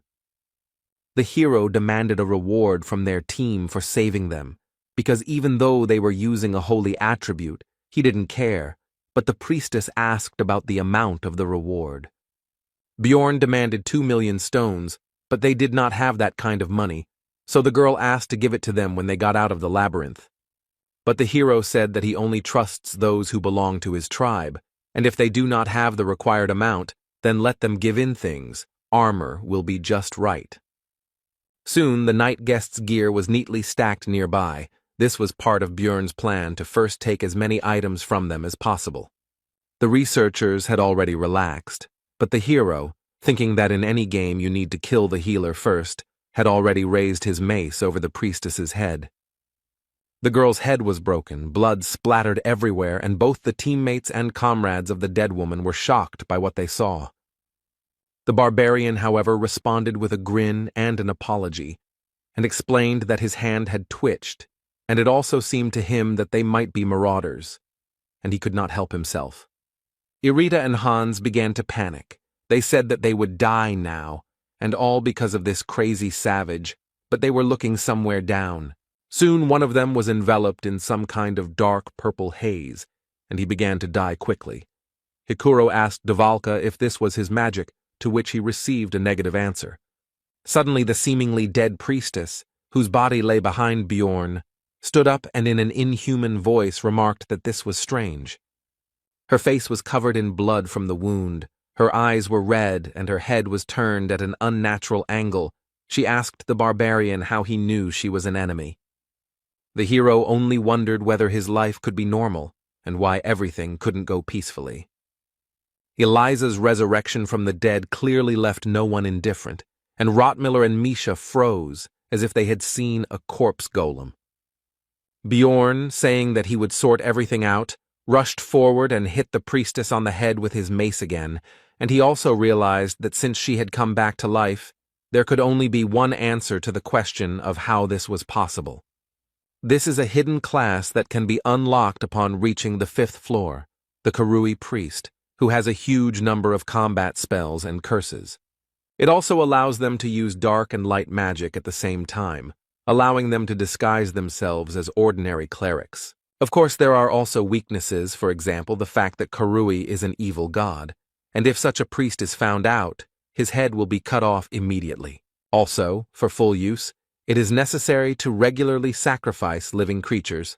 Apparently, for this reason, she became a marauder, because it is easier to find prey in the labyrinth. The hero was taken out of his thoughts by the fact that the second researcher was also quickly killed by the same dark purple haze. The mist gathered around Eliza, forming a skull mask across half her face, and she stated that she had lost 2 useful servants because of their group. The hero, it seems, decided to unbalance her, so he said that she had a bad upbringing, since she blames them for what happened, because it was she who killed Hans and Tyson, and now he will avenge them for their comrades. This speech discouraged not only the priestess, but also the barbarian's companions, while he himself was anticipating the amount he would receive for equipping the dead. Suddenly, corpses began to rise from the ground. Now everything was not so simple, because this is the skill of the priest, Karui Call of Death. Usually he calls the dead, but with the bodies of subordinates, you can get stronger undead. The new enemies were held back by 2 tanks of the squad, namely Bjorn and Hikuro, using their standard tactics. Misha, as usual, attacked the enemies, using the cover of her comrades. She delivered attacks with daggers with the poison attribute. And Wabdvalki began to throw his ice spears at his opponents from afar, just as their group had done before. They now understood each other without words. Teamwork was now at a good level, but there was one problem with all this. The undead have quite a high resistance to ice and poison, so the attackers couldn't deal normal damage. Then Rottmiller decided to use an incendiary mixture. It took some time to find it in his backpack, but soon the bottle went straight to the enemy. The living corpse was engulfed in flames, which was their weakness, and he even screamed piercingly despite his dead state. But with the statement that it was all useless, Eliza took advantage of the team's distraction and used the dead man's flame spell. It immediately began to absorb the fire in the surrounding area, which negated almost all of their group's successes. The only attack that could work against the undead was rendered useless, and they had no way to use the holy element. Then the hero came up with another plan of action and shouted to his comrades to deal with the priestess, and he and Hikuro would hold off the reanimated corpses. Bjorn took their weapons and armor in advance, so they should be able to buy themselves the time they need. Brown, Dvalki, and Misha rushed towards Eliza, leaving the rest to the tanks. The beast woman ran ahead as the fastest. But the trio's path was blocked by a new spell from the priestess of Karui, and something began to appear from the darkness on the ground. It soon became clear that these were shadow guards, and they would have to deal with them in order to get to Eliza herself. The Trinity began to fight the new enemy, but the priestess was not going to just stand and watch, so she began to prepare her magic. She cast a curse on Misha, which prevented her from escaping in time from the attacks of 2 shadow guards. But suddenly Hikuro intervened in the battle and covered the girl, instantly destroying one of the opponents. When the beast woman asked him what he was doing there, he replied that Bjorn had told him to help in their battle, which meant that the barbarian was currently holding off both of the undead alone. The servant Karui became angry at her failure to kill the researchers and shouted at Hans and Tyson that they were supposed to be protecting her. The hero, holding the 2 dead men, grinned cheekily, looking into her eyes, and said that they were a little busy right now. Eliza realized that she was losing, and saying that she would not forget this humiliation, began to rise into the air.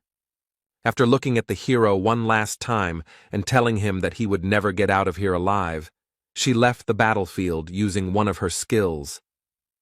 Looking after her, Björn understood that they had almost won, and she had run away at the last moment, harboring a huge grudge against them. The next moment, the barbarian felt extremely ill. The priestess left him with her entire arsenal of curses, of which there were over 15. It's good that Dvalki understands them, the hero thought, after which he turned to the magician with a request to remove the negative effects from him, to which he only hesitantly asked again. Then Bjorn said that Wob claimed to understand this magic, but he replied that he only knew a couple of spells from this school, but did not know how to remove them. This was very bad news because physical characteristics could be permanently reduced if the curses were not removed by magic or holy power. Soon the squad was running as fast as they could towards their destination. Hikuro asked how Björn was feeling, to which he replied that everything was fine, although in fact it felt like he was dying. It was all because of the negative effects. If it weren't for the vampire essence, which gives resistance to magic and darkness, he would have fallen off his feet long ago. The rest of the crew were also cursed, but they only received 2 or 3, rather than over 15 like him. It was extremely unfortunate that out of all the effects, he received one that hits stamina, but does not affect vitality, which is why high regeneration does not help. In the game, the character stopped moving when his stamina dropped below 10%, and since he was moving, there should be about 30% left, he had no idea that it was actually 5%. Soon the area around changed dramatically. It became very gloomy. The team finally reached their destination. It was the Witch Forest. 5 hours ago, immediately after the priestess's escape, the squad discussed the battle that had taken place, and the hero noted its enormous danger, as well as the fact that none of them could have dealt with it one-on-one. Björn said that if they hadn't taken the weapons and equipment and attacked first, some of their group would have died in an instant. Misha's eyes lit up at this, and she shouted that reliable barbarians are the best. She had doubts, but the hero simply went and smashed Eliza's skull.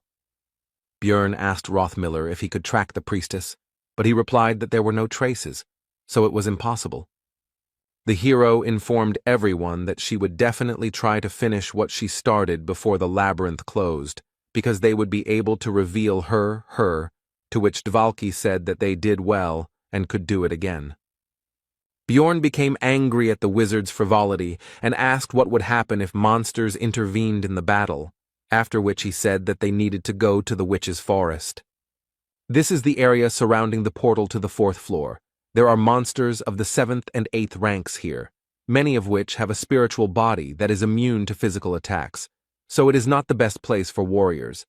But right now, this is the best option, because in this special zone, all status effects, except for the effects of the zone itself, lose their power, which allowed the squad to get rid of curses. Rothmiller noted that it was strange that the barbarian understood the local geographic features, and that this was his first time climbing to the 3rd floor, to which the hero replied that he had studied in the library. Misha and Dvalki took it as a joke, because a barbarian who reads books is simply an impossible phenomenon. Be that as it may, Karui's curses disappeared, but now the effect of the zone appeared, which consisted of auditory hallucinations. The voices constantly screamed at him to die and tried to hurt him by telling him that he had no mother, but he didn't care about their words. Björn thought it wasn't that strong to be called a mental attack, but not everyone thought so. Misha asked how he could listen to all this nastiness and be okay, to which he received the answer that it was quite bearable. Hikuro and Brown were perfectly fine. The beast woman was more or less coping. They had all visited this place before, and Bjorn himself was also normal. But Lior Wob Dvalki, who entered the labyrinth for the first time, felt unwell and began to vomit. This happened because, in addition to auditory hallucinations, ordinary hallucinations began to take effect, as well as disorientation. Now the hero looked at the world as if through a crooked mirror. Bjorn asked the wizard if he would be able to use his magic in such a state, to which he received an affirmative answer. Hikuro Murad decided to set up camp to rest a bit, since the hero had barely slept the night before. And then there was this race. The dwarf said he would watch for a bit, but the barbarian was no longer listening. He threw his things to the sides and simply fell right onto the bare ground. The hero lay with his eyes closed, and also thought that with such adventures he would definitely not be able to bear it one day. His thoughts were interrupted by Hikuro, who leaned over the barbarian and said that he had seen Eliza before when he came to the guild to recruit a team. In the Bloody Citadel, where they went with Bjorn, the dwarf received a numbered item called the Guardian's Bracers, thanks to which his rank was raised. Perhaps she heard about it somewhere. This artifact has the number 3112. It is usually found in rifts above the 4th level. It is one of the 3000, so it is quite strong. The hero was again in a bad mood because of his luck, because he had worked so hard to get the essence, and the guy who had barely lifted a finger then took the numbered item for 50 million. Bjorn asked his comrade why he didn't recognize her right away, to which he received the answer that she was dressed completely differently, and her clothes were so dirty and torn to pieces in places. But it was crystal clear that these were just excuses, and in fact, he was busy staring at something completely different from her face. Bjorn realized that when their team was meeting and discussing their plans in the bar, she could overhear everything and set up an ambush. Hikuro said that treasures always bring trouble, but the barbarian told him not to shift responsibility. It was he who was not careful, to which the dwarf quickly left. Soon, Bjorn was awakened by his comrades, and Rothmiller noted that he was sleeping very soundly, and he had heard that even barbarians could not stand it on their first expedition, and Misha simply asked how one could sleep in such noise.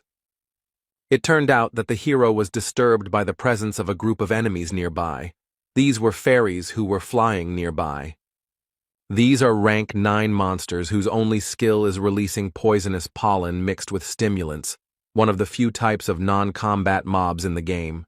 Bjorn said that there were quite a few of them, and that certain guy should be nearby, so was it worth fighting, to which Hikuro noted that Dvalki had gotten better, so they could handle it. The fight began with Murad sending his lightning at the fairies, after which the monsters simply fell to the ground. But that was not the end, for a monster of the 7th rank appeared, a half-troll that only appears in the witch's forest and has a habit of chasing large groups of fairies. The monster brought its club down directly on Hikuro, who covered himself from the attack with his shield, although it was not so easy for him. He stepped back a little, and the hero remembered that the dwarf simply did not have the same resistance to pain as he did.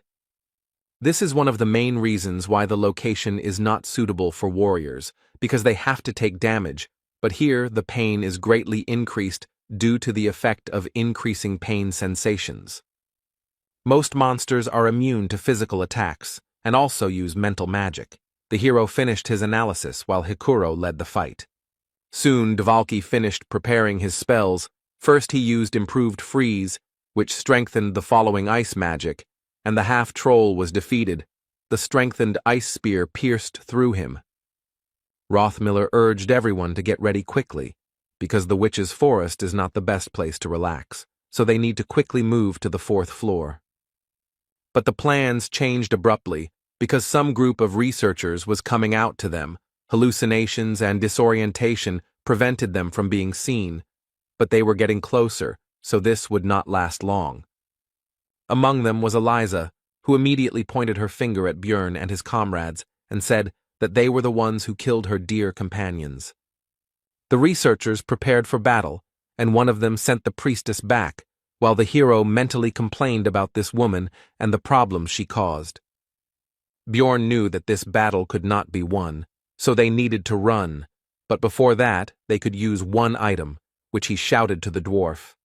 He immediately used his guardian bracers, which pushed back the enemies and temporarily provided protection from any negative effects.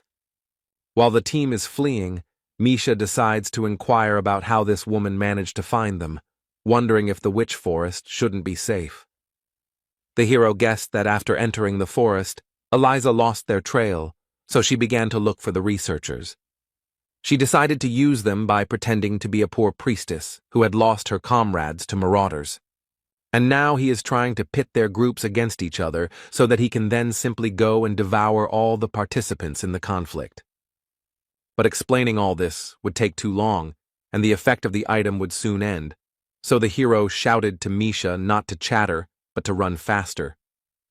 The scout is the first to notice the enemy's movements, the one who leads the team along the best route. They collect data in advance and then use their rich experience to lead others in the labyrinth. But all their skills are truly tested in the Witch Forest.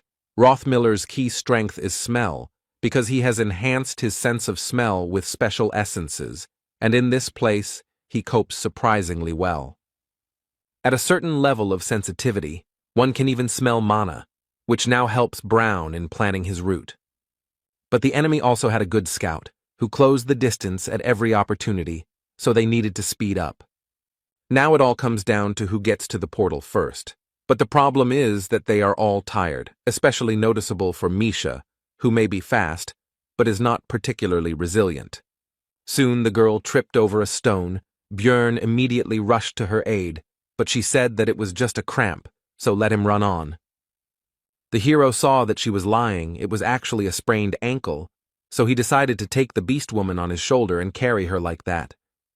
And when Björn turned around, it turned out that his comrades had already managed to run further, apparently not noticing their absence, while Misha began to lament that he should not have stopped and run further. The barbarian called the girl to calm down and said that it was better to stay where they were, because Rothmiller should soon notice that they were missing and would return. The hero himself, although he calmed Misha down, was not completely okay himself, because the situation was becoming very dangerous due to the fact that the Witch Forest could not be passed without a scout. The beast woman began to ask how long they would have to wait here, but her question was interrupted by Hikuro's cry, which rang out across the surrounding area. The girl got scared and asked her friend what they should do because they had to help the rest of the team. Björn replied that relying on sounds in this area was a bad idea, and that attacking them meant that they would not be able to return for them and they would have to move on their own. When asked what is most important in an emergency, the hero would not choose water, food, or tools, although these are important things, but strength of spirit.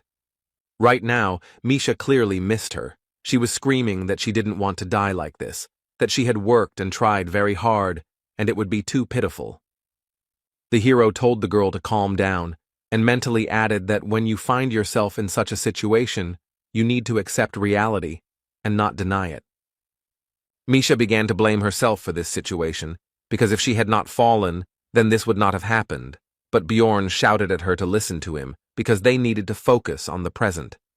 He told her to drink the potion from his backpack so that the girl could walk on her own 2 feet, to which she, having more or less calmed down, agreed. Soon they stopped to rest a bit, and Misha began to lament that she couldn't believe that she had swallowed the potion while riding on a running barbarian. She even managed to think that she would die on his shoulders. Sitting by the fire, the hero thought that 4 days had passed in the labyrinth, so it would only get more difficult, and now only the 2 of them had to hold out until the labyrinth closed. The worst part is that most of the monsters are spirits, which they can't attack, meaning they really need attribute power. Then the hero made a decision and first of all asked Misha if she was married, to which she noted the strangeness of this question, but still answered that she was not. Then Björn continued asking, but this time about whether she had any beliefs that she shouldn't show her naked body to men she barely knew. The girl, embarrassed, replied that circumstances vary. The barbarian said that this was great, after which he took off his helmet and began to approach Misha, and she shouted at him not to approach, and that in general she was not ready for this. But he simply put a ring on her finger and said that he was keeping it for the person to whom he could give it. All this surprised the girl. She did not understand what was happening. Bjorn told Misha to swear by her guardian god, and in exchange for this, he would always be by her side. And he continued by saying that from the moment she accepted this ring, then he himself would take an oath on the honor of a warrior that he would support her, and he hoped that the girl would promise the same. Embarrassed, Misha asked him about his seriousness, and then explained that it was a bit unexpected, but it was the first time she had received such an offer, so it wasn't that she wasn't happy. And then she apologized and said that she didn't think of him in that way, and then she tried to explain something else, but she was constantly embarrassed and spoke incoherently, so the hero didn't quite understand her. In the end, the blushing beast woman shouted that she generally preferred thin men, and he, a stupid barbarian, had no masculine charm at all. Bjorn explained that there was a misunderstanding. He didn't mean it, but simply asked to become his comrade, which is why he gave the ring. Misha immediately felt somehow better, but the hero continued to talk about how she could refuse it at any moment, but then she would have to return the same ring or 15 million stones. The girl began to complain about the price, because it was too much money for a simple decoration, so she began to inquire about the reason. Bjorn said that this ring could fulfill her cherished wish, and mentally thought that if he had not played Dungeon and Stone, he would never have done this. But now he is going to awaken Misha. Number 9425, the Frost Spirit Ring, a numbered item that the hero received from the master of the Artemian school. At first glance, it can be considered almost useless, but after destruction, it had a special effect. He did almost no damage, but after all the years of playing, the guy couldn't help but learn this secret, and he figured it all out. If it is worn by a beastman who has not yet made a contract with a spirit beast, a special event will occur, and the ring will be destroyed, fulfilling special conditions. This would remove the seal of Skadi, the spiritual beast of ice, and right now all this was happening. Now the spirit offered Misha a contract, which she could not refuse. Soon the contract was concluded, and the girl could not believe that it all happened so simply, and she also asked Bjorn where he got this ring. But if something like this exists, then why did her father never tell her about it after all these years? The beast woman asked sadly. The hero replied that he most likely did not know about this effect, because the magicians had been trying to understand it for a long time, and had only recently unraveled the secret.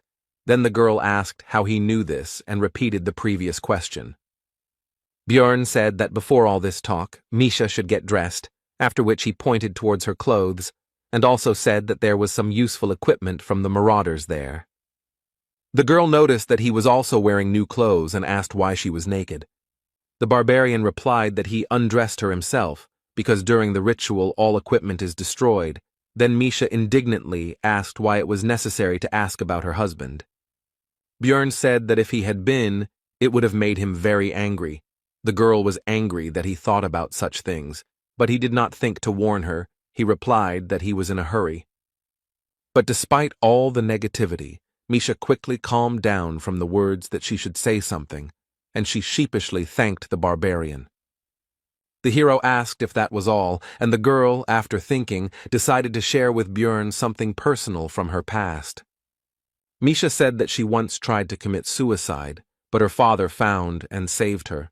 The barbarian said that in that case she should be grateful to him, but she was not sure about this, and continued the story.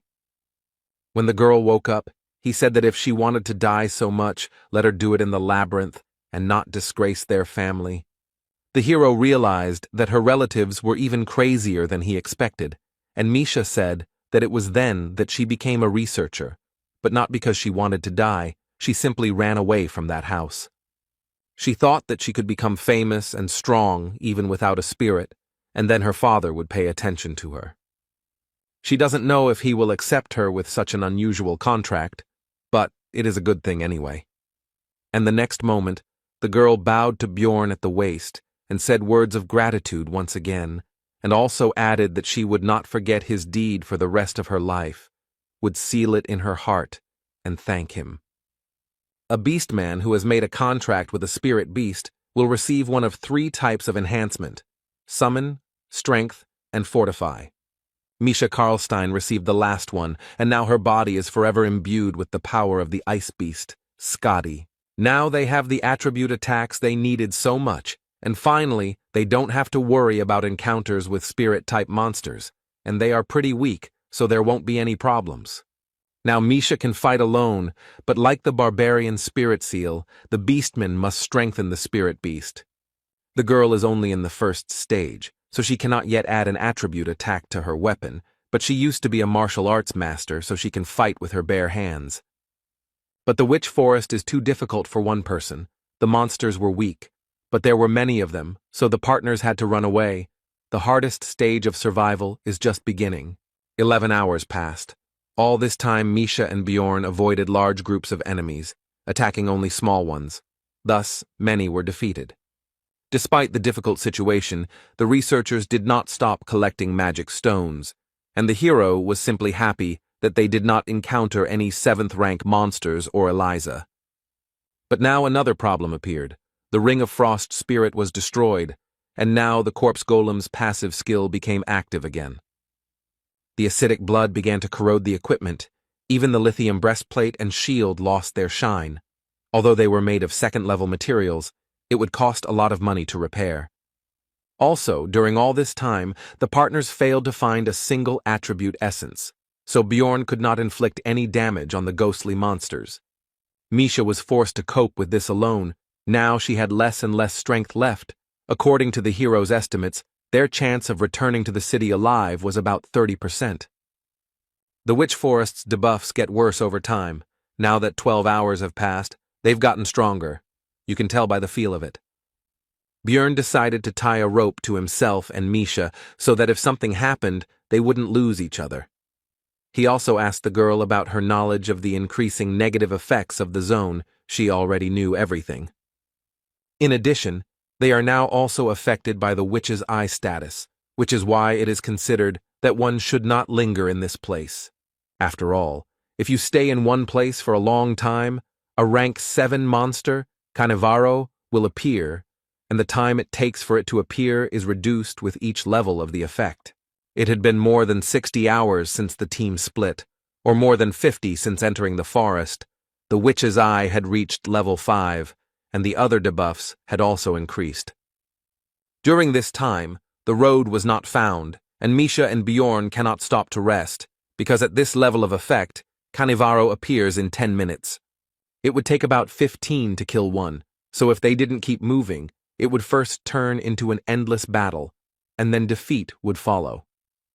The only thing that could be done in such a situation was to stretch a rope between them, because that way they could find each other if someone fell behind or fell. This morning, Misha's condition finally worsened. It wasn't because of illness or wounds, it was exhaustion. The barbarian had to slow down, but the rope continued to tighten. The girl could no longer maintain even a very slow pace. The hero believed that perhaps most of the damage was related to the hallucinations she was seeing. Bjorn told Misha to climb on top of him so she could close her eyes and rest a bit, maybe even fall asleep.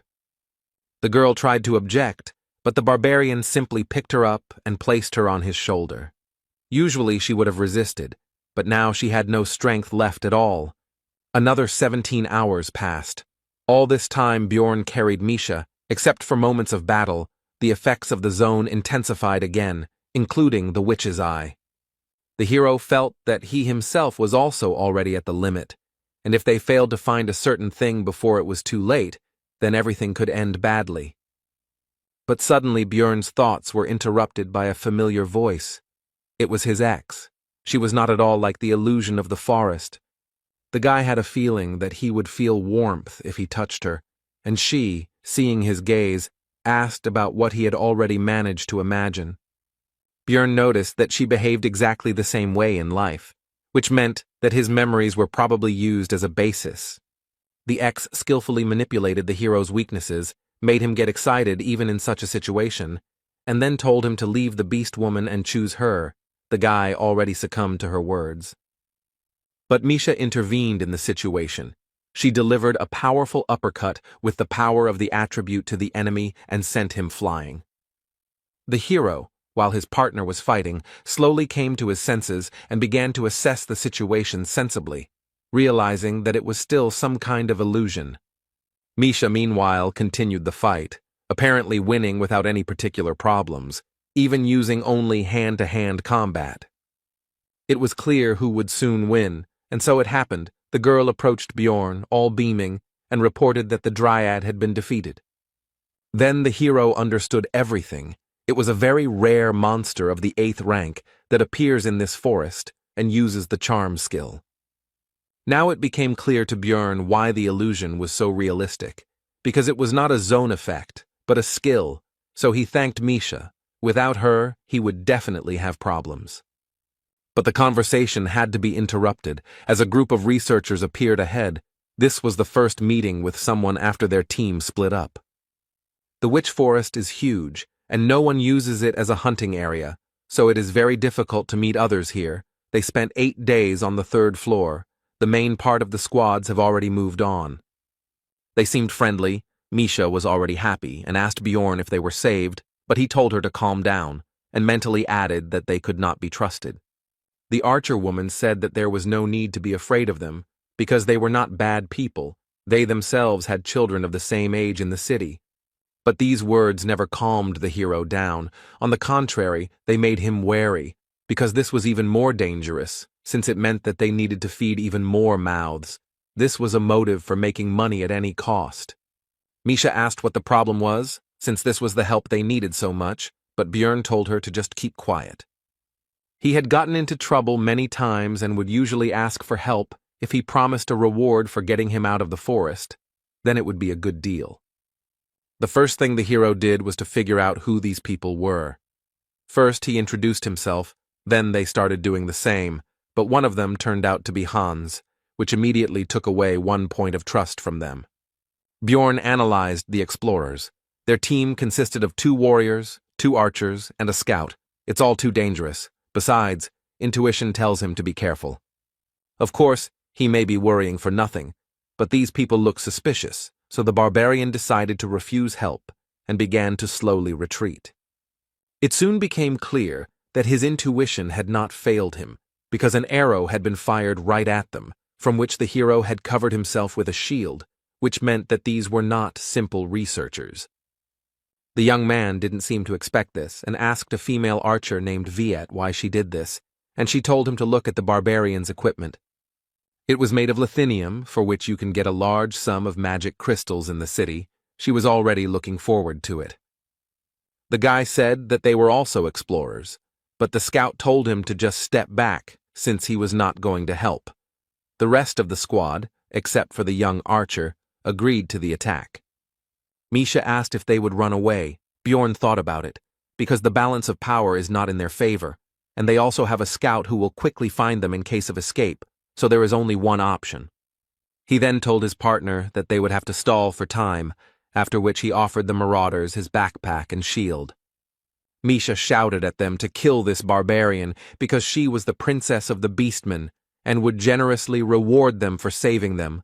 Her game was so plausible that it made even Bjorn doubt, although he himself proposed the plan. The girl's words made the scout doubt, but the female archer said that this was not an option. They both had to be killed, otherwise their activities could be exposed in the city. The warriors of the squad noticed that the princess might have something valuable, so they rushed forward with the words that the spoils would go to whoever found it first. The barbarian began to prepare for the collision because he couldn't delay any longer, but he also understood that it was no longer necessary because enough time had passed. And he was right, because what he was waiting for happened. A 7th rank monster, Cannavaro, appeared right in front of them. After this, the hero told Misha to grab onto him and ran forward, thinking along the way that it was impossible to escape from the monster because he would pursue the victim until death. Therefore, it was possible to use the marauders as a diversionary tactic, and he began to break through their ranks while they were at a loss. This should have out-aggroed Cannavaro, who took advantage of the fact that no one was attacking him and used his magic mind skill without any problems. The marauders decided to deal with the monster first, because of the mines, they would not be able to pursue the prey anyway, and the prey itself would not be able to get far. The hero understood that there was no way he could dodge the mines, so he had to rely on his strength and regeneration, simply running straight through the traps. Cannavaro, meanwhile, noticed the escape of his prey, so he called for support from a group of hounds, a breed of dog used for hunting. It seems that the marauders greatly overestimated their strength, because they began to lose their lives very quickly, one after another, from the monster's arrows, mines, and dogs. One of the dogs managed to catch up with the fleeing Björn and Misha and grabbed the barbarian's leg, preventing him from continuing his escape. The hero had to use the flesh explosion skill to get rid of the dog, but at the same time, he lost the ability to run further. His leg was finished. In that case, the plan will have to be changed. Björn told Misha that he was leaving the rest to her. She told him to leave her in Canivaro. The barbarian threw the girl's light body without any problems. She rushed straight at the monster, who was not expecting such a thing, and it was finished with him in an instant. Among the attacking marauders, one was still alive. It was the same female archer who first fired an arrow at them. She tried to beg for mercy, but Misha was not going to spare her. The beast woman was worried about Bjorn. She poured a healing potion on the wound, but said that it could not heal such a wound, but the barbarian said not to worry. Thanks to high regeneration, the potion, and the eternal life skill, the leg was restored almost instantly, which surprised the girl very much. The hero understood that this was all thanks to the bonuses of the vampire essence, his skill, and the seal of the immortal. With all these factors and enough time, it would be possible to grow a limb without a potion. Misha asked how he could drink it without pain. Bjorn replied that it was the mental fortitude of the barbarians. He recalled that Einar also took potions without any problems. In his case, it was due to the high value of the pain resistance characteristic, but the effect was the same. The hero suggested that Misha pack up and leave before a new Canivaro appeared, and she herself asked how he realized that those researchers were dangerous. Bjorn replied that one of them was named Hans, and he didn't like that name, which confused the girl, but she quickly put it out of her mind. Misha shared her thoughts that she would never have thought that that woman could change her attitude so quickly. She could have been good. The hero replied that if they had not seemed so weak, if they had not worn expensive equipment, and if they had not met in the labyrinth, then everything could have turned out differently. In that case, she could have been remembered by them as a kind person, but what happened, happened. She attacked first and paid the price. Misha said that she didn't understand this. Then Bjorn asked about her reasons for visiting the labyrinth. She replied that it was for money. Then, the hero said that they had the same reason, because it was the best way to protect yourself, especially in a world where failure to pay taxes would result in execution, and she also needed to protect not only her own life. Both were in a gloomy mood after this dialogue. Misha reported that there was a lot to rethink after this trip. 109 hours have passed since they got lost. Now the beast woman has found the place that the partners hoped to find, the only place in the location where they can rest. The witch's hut is a shelter that appears in random places in the forest at regular intervals and remains there for 8 hours. The effect of the zone is temporarily removed while you are there. It is also safe here, because monsters do not appear. This place is difficult to find, but there is no other way to rest. The partners spent a long time looking for the first shelter, but Misha's keen eyes quickly helped them find the next one. There were 53 hours left to hold out before the labyrinth closed. They had seen this place for the 3rd time, but the girl still didn't get tired of it. She sincerely enjoyed the local beauty and was in a good mood overall. But Björn told her to be quiet, because there was someone here, since only 5 people could enter here, and the portal closed as soon as they entered, which meant 3 unknown people were somewhere nearby. Soon they found a man dozing carefree in a field of flowers. It was one of those who helped Eliza then, but now he looked so-so, so the hero was interested in how this happened. Misha reported that there was also someone in the hut. She also noticed that these were the same researchers. Bjorn decided to knock out this guy first. He raised his mace up and brought it down sharply right on the man's face, and the girl noticed that he was just going to knock him out. Soon all 3 researchers were knocked out and tied up. Misha was surprised that the first of them was still alive, and also noted that it would not be for long if he was not helped right now. Then Bjorn poured a healing potion on all the captives, and they quickly came to their senses, both due to the healing and due to the pain they were experiencing. The chief immediately recognized the barbarian and began to explain that he was not guilty. He began by saying that when their group caught up with the hero's team, there were only 3 of them, after which a quick fight took place. They didn't want to chase them through the entire forest again, so the first thing they did was shoot a guy who looked like a scout, but he immediately clarified that the wound wasn't serious, just a scratch on his shoulder. Then they were thrown back again by some kind of light. Björn understood that it was Hikuro who used his numbered item again. When they came to, their scout had an ice spear sticking out of his head, which meant that at the right moment, Devalki was still able to kill the man. Looking at the captives, the hero thought that the rest of the team seemed to have managed to escape, and that the scream that he and Misha heard after the separation was due to Rothmiller being wounded. The man meanwhile continued his story by saying that due to the loss of the scout, they could not continue the pursuit, and simply wandered around the area. The problem started on the 2nd day after his death. Eliza showed herself. They understood everything. Only after she absorbed the life force of one of the researchers, the girl turned out to be a priestess of Karui. The man started to justify himself by saying that they had been deceived, so it was not their fault, and they had not intended to kill anyone for no reason. But Bjorn told him to shut up. Then tears began to flow from the man's eyes, and he began to apologize and say that they had been very stupid to fall for the deception, and he also promised to compensate for all the damages and beg for mercy. Misha told the hero that she would accept any decision he made, and he himself was thinking about what to do with all this, because even though he had already killed people, back then they were freaks who attacked first. They were not worthy of living. This case was different. They caused problems, but no one died. It was completely different. Björn wondered if it would be right to kill them. It was as if 2 images appeared in the hero's head, one for good, the other for evil, but not in the usual image of an angel and a demon, but in his current, savage and former, from the past world, form. The barbarian said that whether it was right or wrong didn't matter. The main thing was that they could create problems in the future, so it would be easier to kill them. The good man said that you can't kill people because of one mistake, so why does he doubt? Because sparing them would be the right thing to do.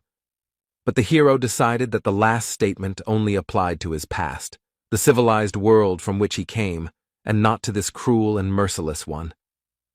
Björn asked Misha's opinion on the current situation. She replied that she couldn't trust them, whether it was a mistake or not, but they tried to kill, and now she understands that this cannot be forgiven. Then the hero's mind cleared, as if a fog had been dispelled, and he remembered the expression that in Rome they obey Roman laws, otherwise he himself would end up in the grave. Whether it was a mistake or not, he had a feeling that they would repeat it at the first opportunity, so pity was thrown aside, and the explorers lost their lives. The hero, when he first opened his eyes in a new world and in a new body, realized that Björn Yandel was not only his new name. This is also his new essence, the essence of a barbarian, which he must correspond to in order to survive. Misha noticed his worries by his trembling hand. The hero replied that everything was fine. She shouldn't worry. It would be better if she collected the things of the killed researchers. This was soon done, but Misha was disturbed by the sight of Bjorn dragging the body to the fireplace and starting to push it straight into the fire. She asked him about what was happening. He replied that it was necessary. The fire consumed the corpse unnaturally quickly, meaning that everything was as it was in the game. The witch's hut had accepted a new victim and would now be open for another 8 additional hours. Misha was still not sure that Björn was okay, but he didn't answer, and the only thought that popped into her head was that they had 2 more so-called logs, which meant 24 extra hours. The hero pulled off his helmet and asked his companion if she was going to rest, but she simply remained silent. She was clearly uncomfortable with what was happening. Since she did not answer, the barbarian said that he slept on the bed first, after which he fell face down on the pillow and thought that sleeping on the bed was very good. But in reality, he was only unsuccessfully trying to distract himself from the thought that he was increasingly renouncing humanity and accepting the life of a barbarian, and that life was not punishing him for this, but, on the contrary, rewarding him. All night long the hero dreamed about his past life, namely work, meeting a girl, dating her and his future life, calm times. But in the morning he realized that it was just a dream, and his new reality was life in a monstrous body and fighting real monsters. Björn noticed that besides him, Misha was also sleeping on the bed with her head on his leg. He wondered when she had gotten in there, and it was also time to wake up, so he began to wake her up. Chewing the dried meat, the barbarian thought that there were only a day left before the labyrinth closed, and the hut would cease to exist in an hour. They had to hold out for just a little while longer, and soon they would return to Rafdonia. Misha said that this research was very complicated, so upon returning, she would immediately take a bath, after which she asked about her companion's plans, and he replied that he did not know. As soon as the shelter closed, it became clear that something was wrong. Everything around turned red and became even darker than it was before. This meant only one thing. The special condition of 7 sacrifices in the witch's hut had been fulfilled, and now the Chaos Lord Riakis was wandering around the floor. The hero explained to his companion that this was something like zone bosses, but much stronger, and also each level had such a floor lord. The girl had never heard of such a thing, so she was surprised. Björn explained that she didn't know because the method of summoning was kept secret, because if some psycho summoned one, then a couple of deaths wouldn't be enough. When Riakis appeared, erosion began. All the monsters began to dissolve into chaos. The Lord has an effect on the entire floor and kills everyone he meets until he dies himself. Also, his call closed all the portals. You won't be able to escape. If you were here when this monster appeared, then prepare for death. Misha asked about the reason for his appearance right now. Then Bjorn explained that it was all probably because of them, since burning those bodies in the hut was one of the conditions of the summoning. 10 years have passed since the last call. The hero thought that 3 corpses would not make a difference, but someone burned 4 of them earlier. The girl began to panic because of this. The barbarian said not to tell anyone about this, because if someone found out about their participation in the conscription, it would not end well. The barbarian also reported that the zone effect no longer affects them, so they will now be able to leave here, and their path will lie in the orc settlement. The Zarvi clan has settled there. It is huge. They operate above the 6th floor. They have hundreds of members. A meeting with Riakis is deadly, so to increase the chances of survival you need to join them.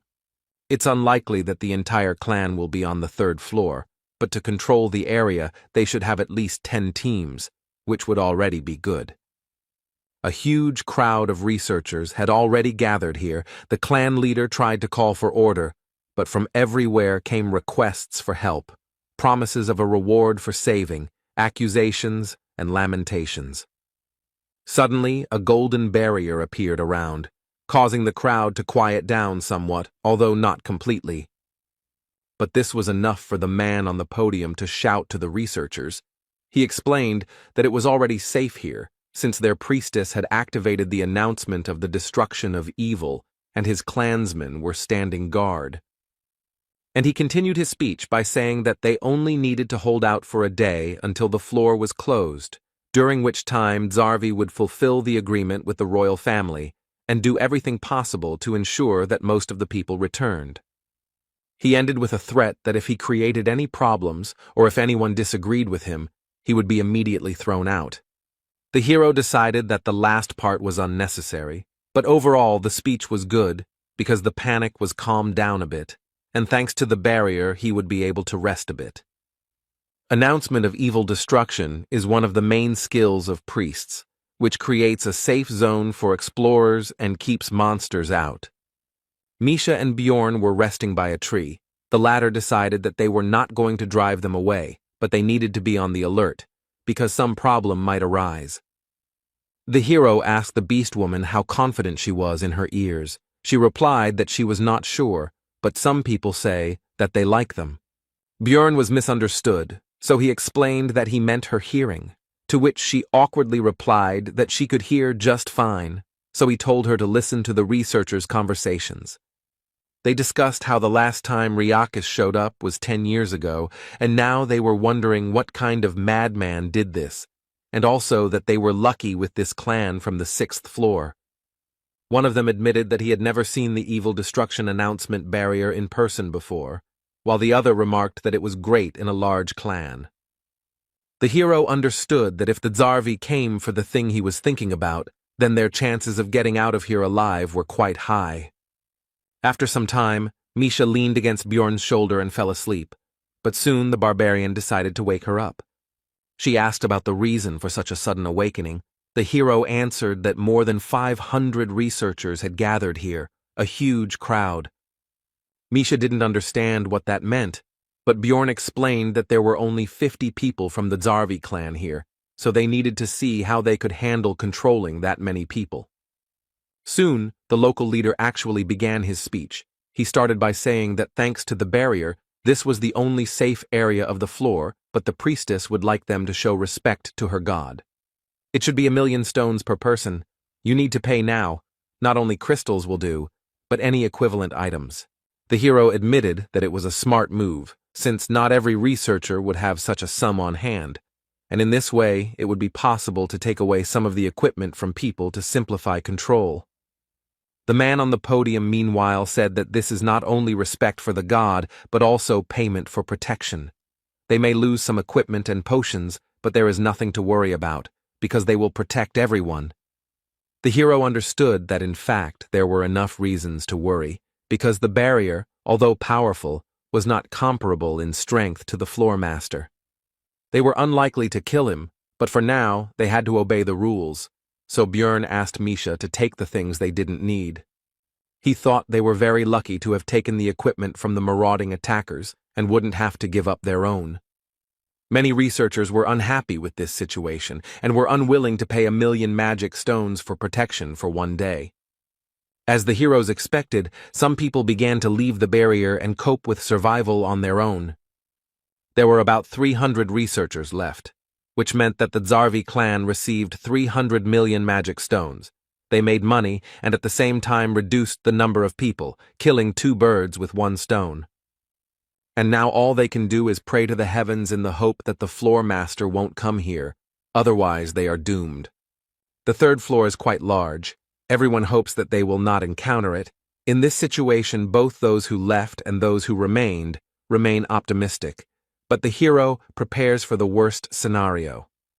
And so, 5 hours before the labyrinth closed, it really happened. The reign of despair began. This is the passive effect of the Lord of Chaos's aura. This skill not only deals damage to the area, but also turns it into an erosion zone that removes all effects. It also reduces magic resistance, deals minor damage, and can cause confusion. Soon the floor's ruler, the Chaos Lord Riakis, appeared on the horizon, causing panic among the researchers with his appearance. The leader of this expedition was disappointed, because this expedition would now cause a lot of damage, but despite this, he still ordered to use everything that they had prepared earlier. The next moment, the clan members began to apply various buffs to themselves, using scrolls that increased stamina or energy regeneration. Also used was the numbered item banner of the Lord of the Sun, which imbued the weapon with the attribute of holiness, the light of the god Ursium. The hero was stunned by the number of different consumables that were used at that moment, because not even a minute had passed before things worth tens of millions of magic stones had been used and disappeared. Bjorn realized that they were going to destroy the Floor Lord, and for the first time he was glad that he wasn't the only one preparing for the worst. There are many experienced researchers gathered here who have walked on the edge of a knife more than once to become who they are now, and it is not only a matter of luck, which means that they really should have a chance. The majority of people were amazed by the size and power emitted by the monster. They did not believe in their survival. Watching the battle of the Zarvi clan, the hero began to understand how game raids differ from those that happen in the real world. For example, the fact that tanks and melee attackers always try to avoid direct combat, they can barely deflect even the lightest blows from the monster. Also, warriors have to return to the front line of the battlefield immediately after treatment, even if their body is in terrible condition. But perhaps the most important difference was the multiple deaths of the explorers, who could no longer return to the battle. The current situation is that the melee war was instantly crushed, and the three ranged ones were hit by Ryakis's breath. Such losses immediately lowered the morale of the rest of the people.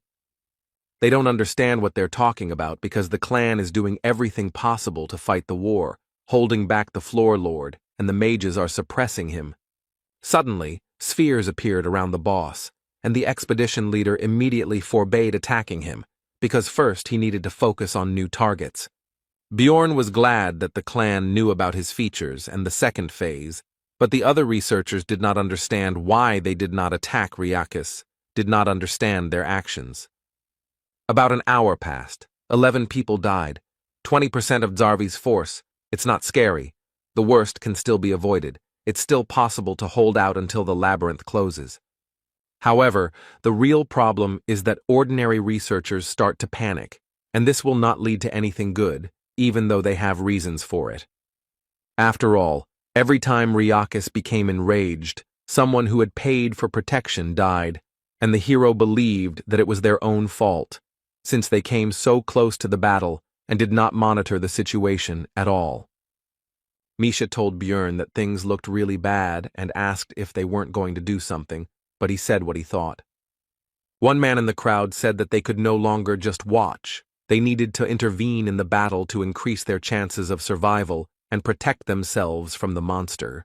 At first, they countered that the clan had taken their equipment, but very quickly the crowd's eyes turned to the pile of armor and weapons they had paid Zarvi with. Realizing where all this could lead, Bjorn immediately told Misha that they were getting out of here right now. Now that the entire clan was busy fighting the boss, only 2 guards were guarding the equipment. They decided to negotiate through dialogue. But the panicking crowd did not listen. They attacked even the high-ranking and experienced researchers, but the numerical advantage was on their side. Soon the clan fighters were defeated. The hero knew that things would only get worse, since ordinary fighters had no idea how to properly fight Ryakis, so he urged Misha to run faster. Soon, spirits of chaos appeared on their way, but there was no time to fight them. They needed to run away, so they turned in the other direction. But it was all useless, because soon they were swallowed up by complete darkness, which meant that the floor master had swallowed all the spheres and used his ultimate skill.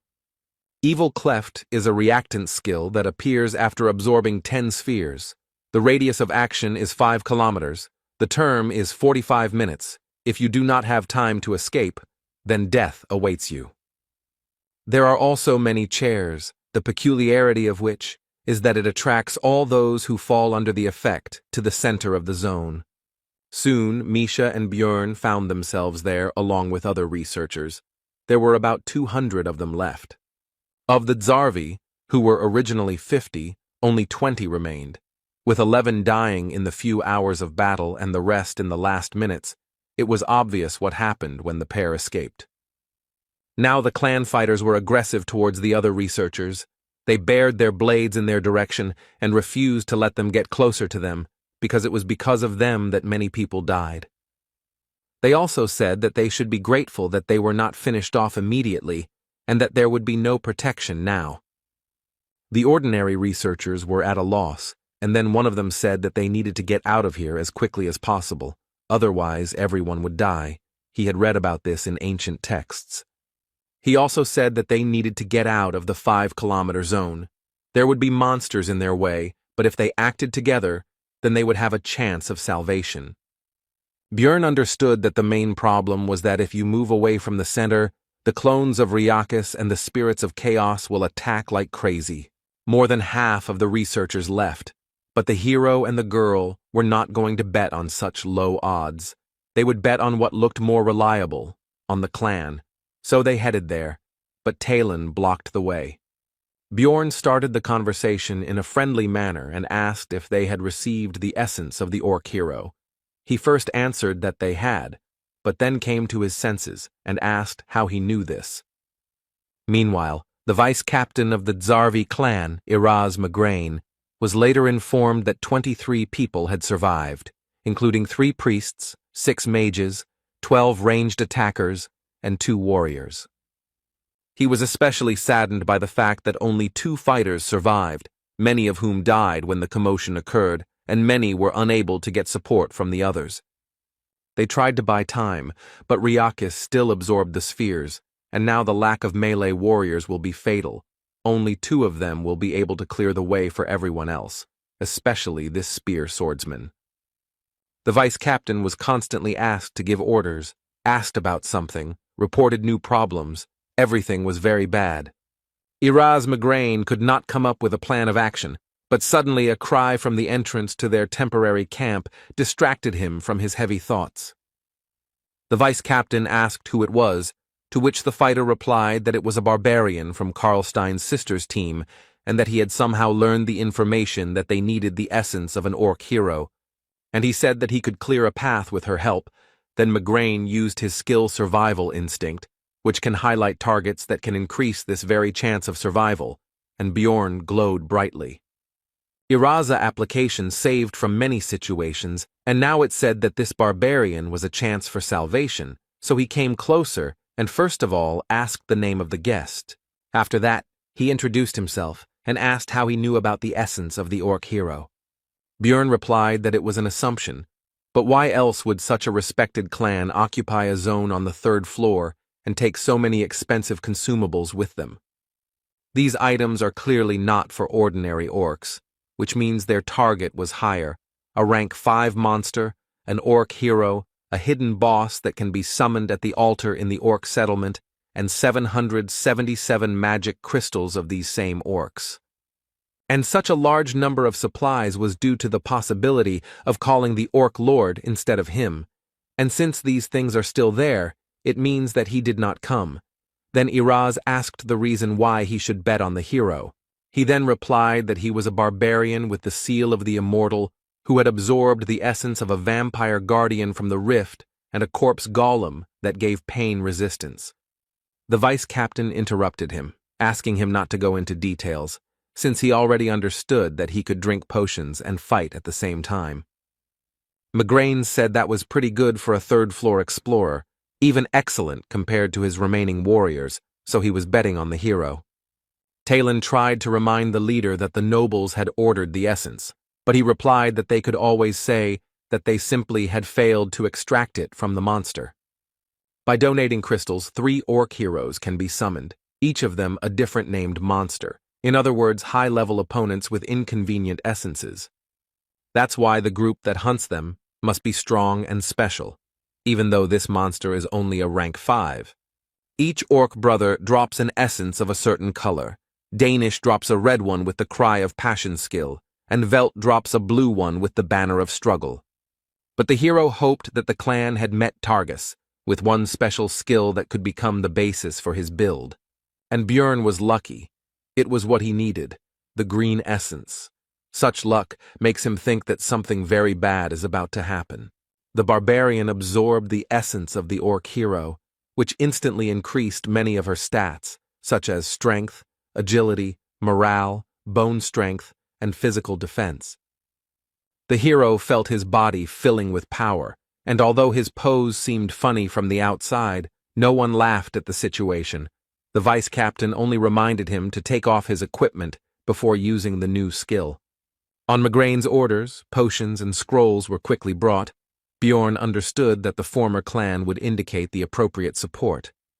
After this, the hero used all the consumables he had brought, which temporarily significantly increased many of his characteristics.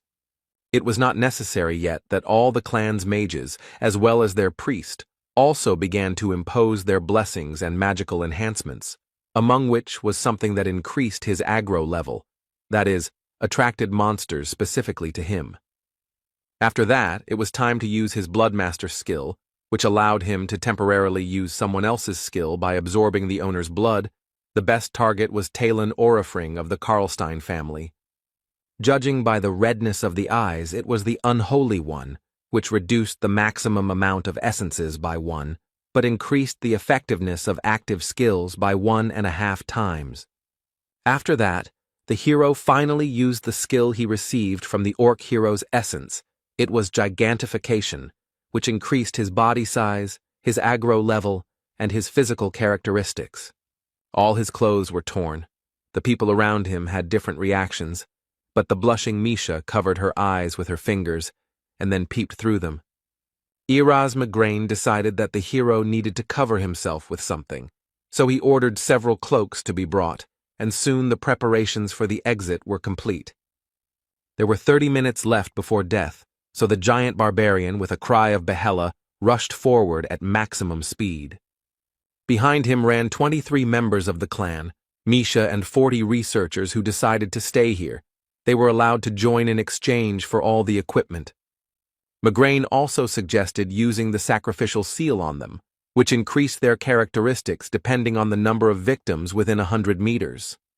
Now, with all these buffs and skill, the power and instinct of destruction overflowed the hero's body, and it was good that they did not need to be restrained. The road was blocked by small clones of Ryakis, although they were only that size for him now, but their height was almost 2 meters, but now Bjorn could handle them without any problems. These creatures carry damage to the person who destroys them, and even a barbarian with overinflated pain resistance still felt the numbness, which is why it is very important to have a tank in the evil rift. Of course, in his case, thanks to the vampire essence, and specifically the skill source of darkness, it is enough to simply protect the heart. But for others, be he a famous swordsman, mage, or priest, all this will be useless. All the monsters attacked only him because gigantification increases aggro proportional to body size, and barbarians are already very large, so it is very difficult to imagine his level.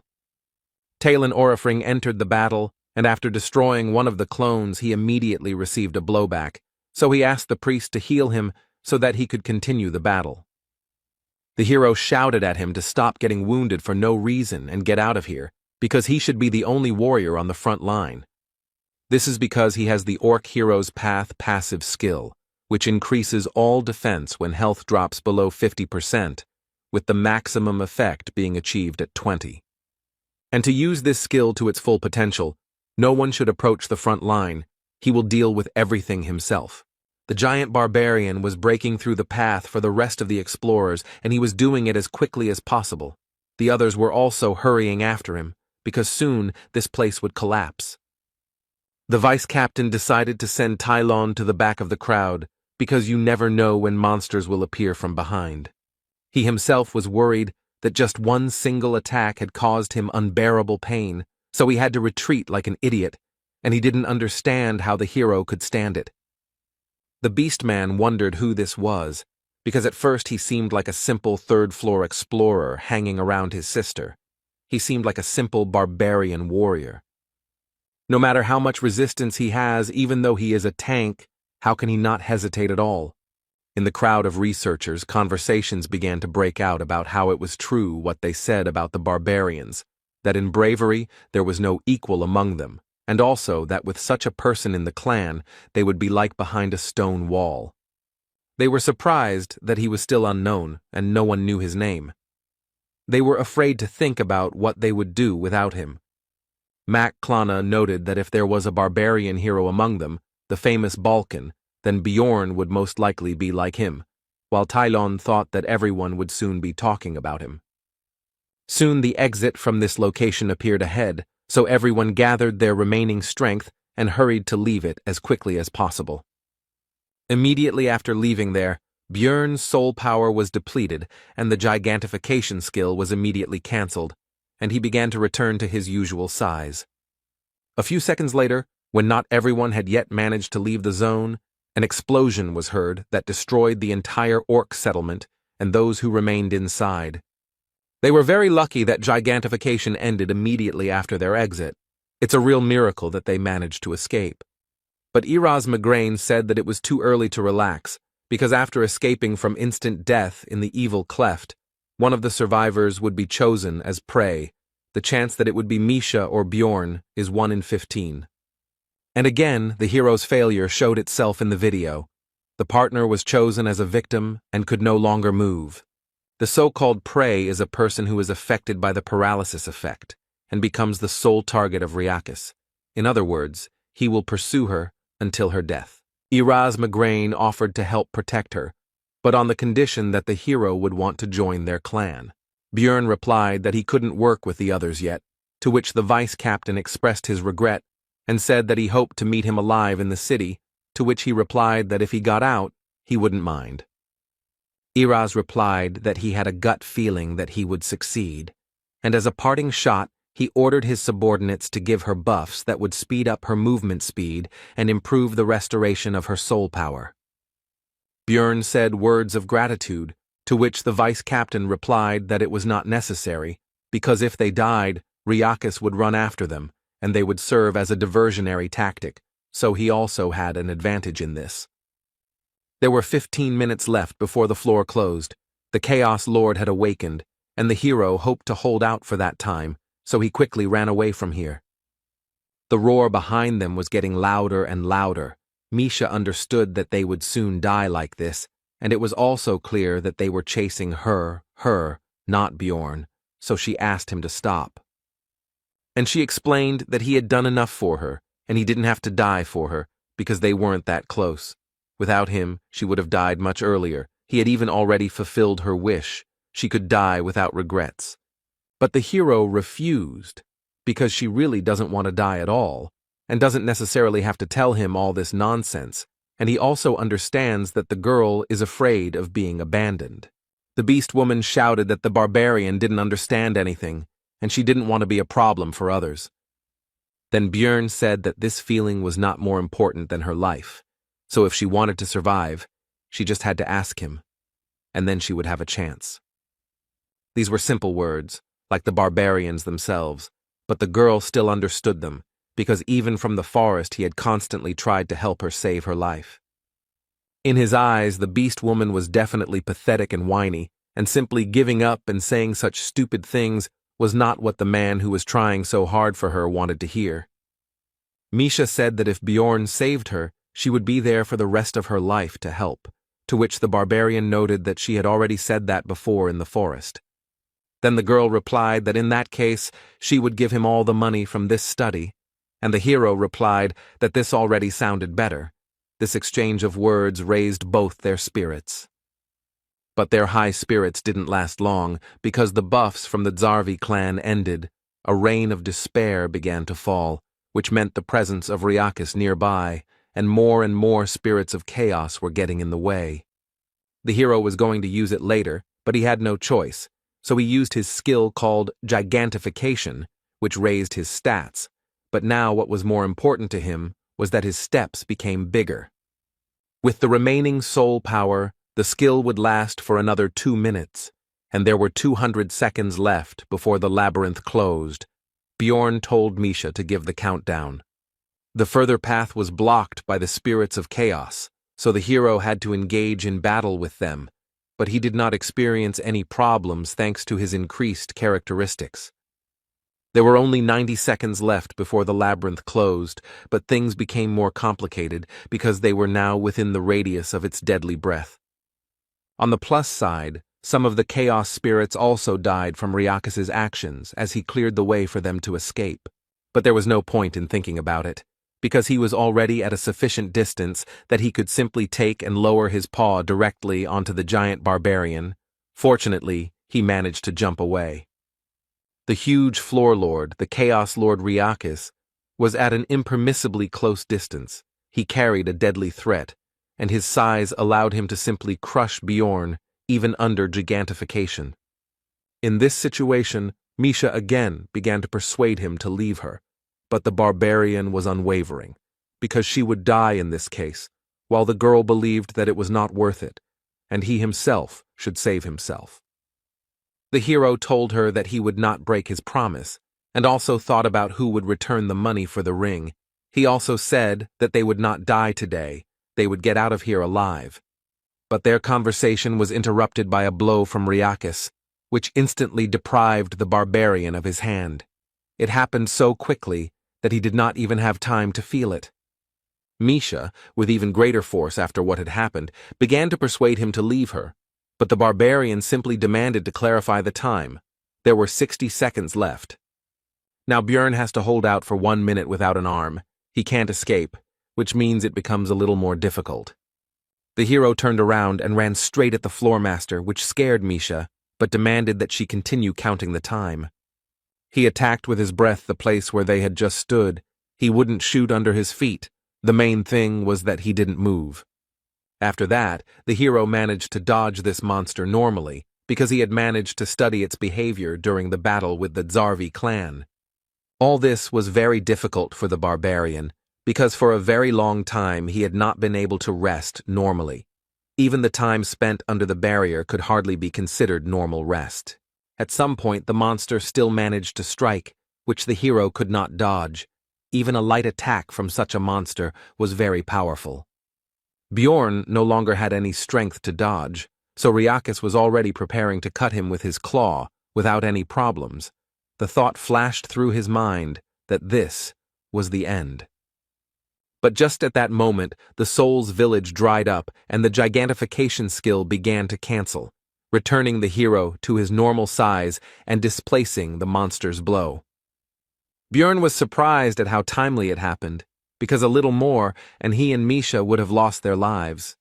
In a desperate struggle, the wounded hero, with his last strength, jumped onto the monster's claw and grabbed it, with 10 seconds left before the labyrinth closed and salvation. To somehow compensate for the absence of his hand and to hold on here more securely, he sank his teeth right into the monster. Riakis began waving his paw back and forth to shake off the pathetic bugs, but Bjorn couldn't hold on very tightly. Soon the actions of the huge monster had an effect, and the hero and Misha went flying. There were 4 seconds left before the labyrinth closed. Riakis showed that despite his size, he remains very agile, grabbing his prey out of the air and then wanting to devour it.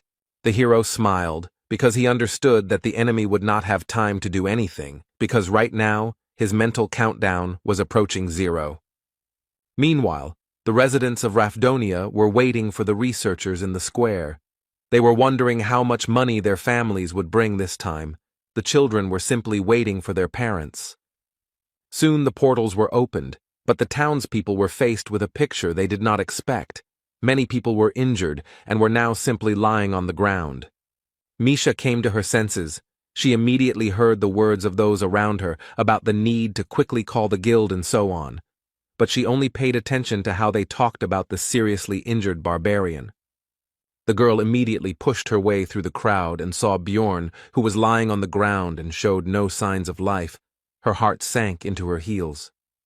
She was already expecting the worst, but when she put her ear to his body, the beast woman heard his heartbeat, which immediately caused tears of joy to flow from her eyes.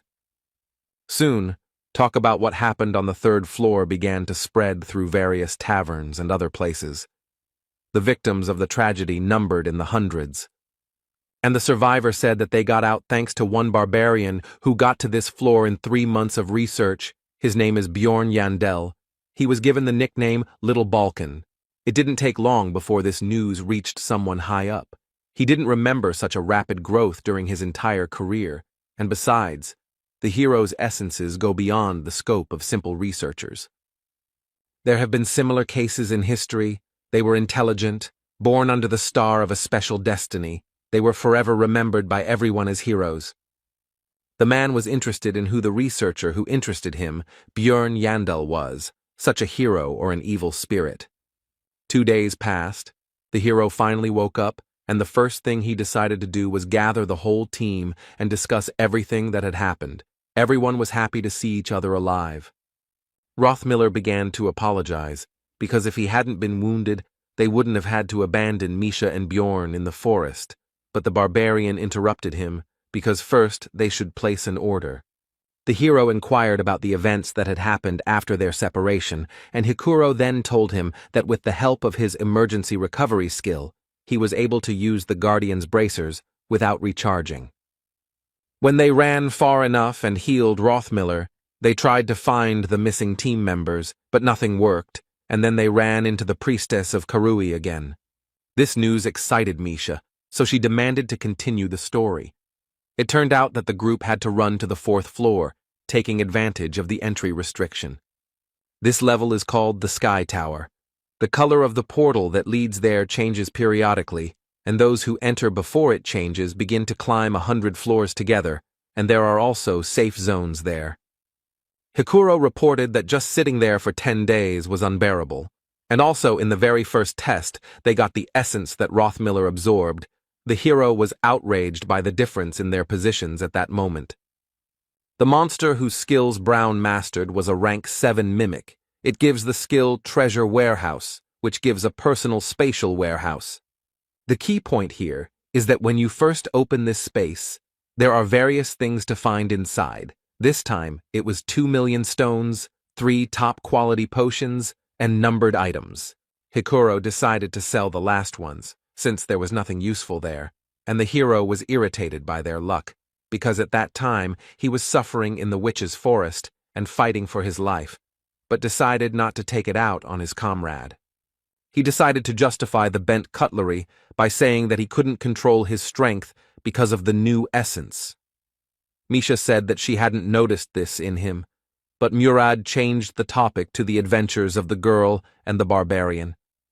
After this, the hero told about all their misadventures and the struggle for survival, while leaving out some details that he decided not to report. This impressed the others. Rothmiller decided to congratulate Misha on signing a contract with the beast because she was very worried about this, and also asked about what merit Bjorn had in this. Then the girl said that she would not have survived without him. The dwarf was surprised to receive a new essence, and also that the protection fee was only 2 million, so as an apology, since they were somewhat responsible for this, they would provide 1 million. Dvalki regretted that he was not there himself, because this was the greatest and most amazing story of those he had heard, and Hikuro supported him in this, and also added that he was worthy of the title of Little Balkan. The hero was surprised by this, to which Murad explained that this was his second name, which was a comparison with Balkan, a barbarian hero of the previous era. Bjorn was not happy with the fame that had fallen on him, which had come too quickly, because this was not a game, but reality. Now his name would become famous, and he would receive too much unnecessary attention. Misha interrupted the ongoing conversations and suggested moving on to the most important thing. It was necessary to discuss the distribution of the spoils from the labyrinth as well as the reward for the message about the priestess of Karui. In the end, Bjorn and the girl received 7.65 million stones, but the barbarian took everything for himself because his partner promised to give him her share. After that, several days passed. The hero had a lot of things to do. He picked up the equipment that was sent for repair, replenished consumables, and even dropped by the auction house, and all this time Misha went with him. The barbarian did not understand why she was constantly hanging around him. She must have her own things to do. He thought that it might be about the money he took. Maybe she regretted it. The hero also decided to invest money in Misha's growth, because now she is his main comrade. His thoughts were interrupted by the fact that the girl was going to go to her family, while she looked like she did not want to talk. Bjorn decided that this was her family business, and he couldn't interfere. He encouraged his partner, and she told him goodbye to eat right, eat vegetables, and so on. She began to take care of the guy after what happened. On the way home, the hero thought that he himself, with his characteristics, can move further along the floors. But before that, he needs to strengthen Misha, update her equipment, get essence, improve the contract. On the way, Bjorn accidentally came across an execution process. At first, he was going to move on, but he heard onlookers discussing that this time an evil spirit was on the chopping block. After that, he could not pass by. The man sentenced to death turned out to be an acquaintance of the hero named Tarikon, the son of Lian. It turned out that he had not bought the weapon with the money he had received earlier. The poor fellow was terrified. His eyes caught sight of Bjorn's figure in the crowd, and he tried to shout his name, but it was impossible because of the gag. Then the barbarian turned away, unable to look. A moment later, the execution took place.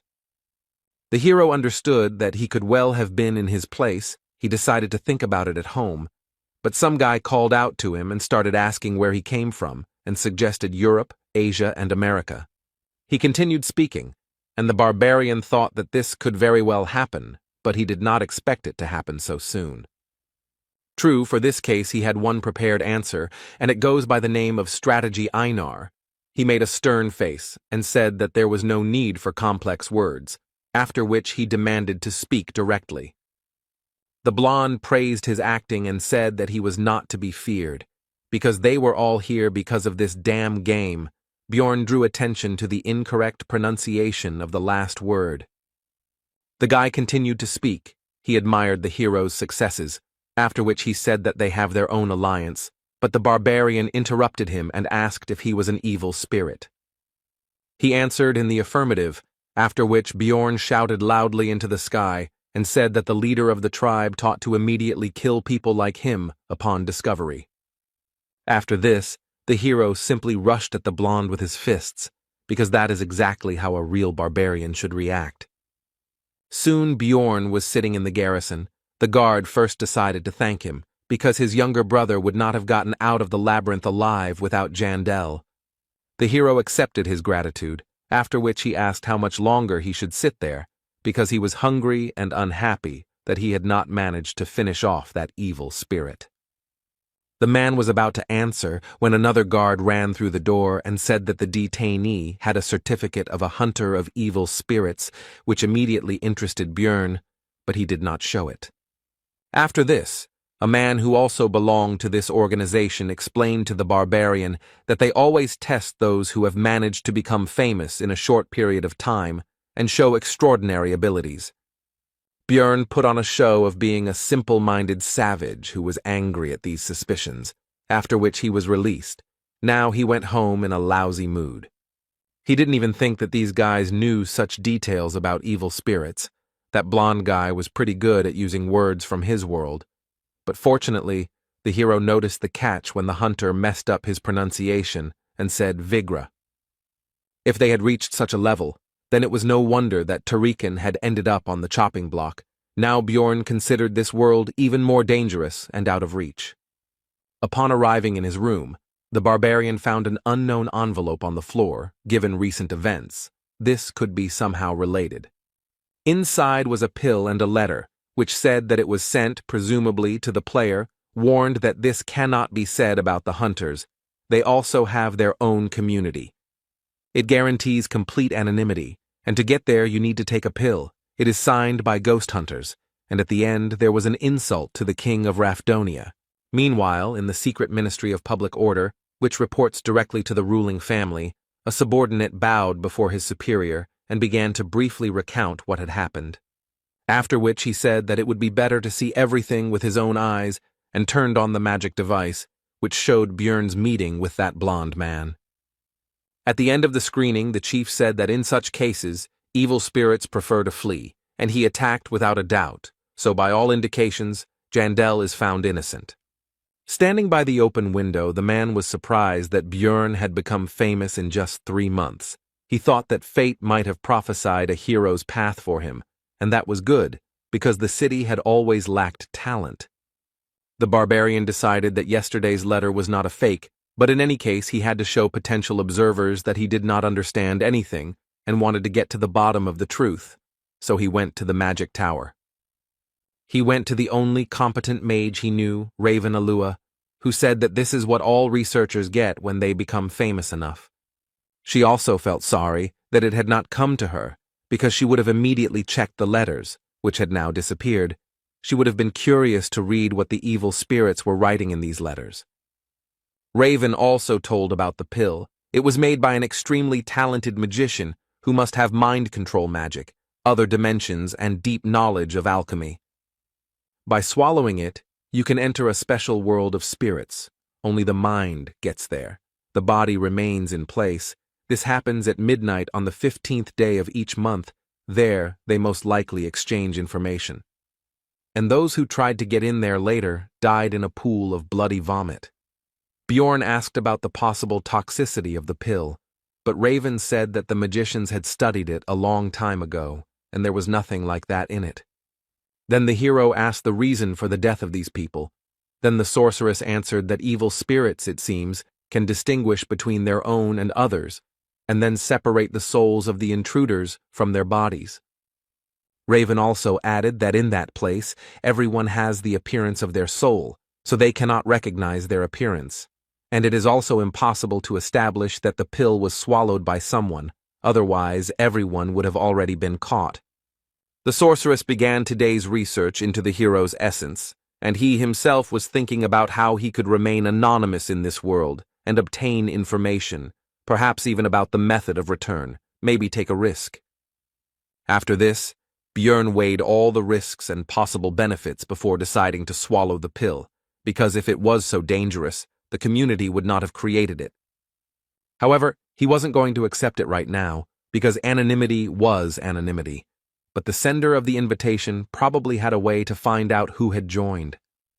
For example, it may be that he is the only one who received such a letter in a certain period of time.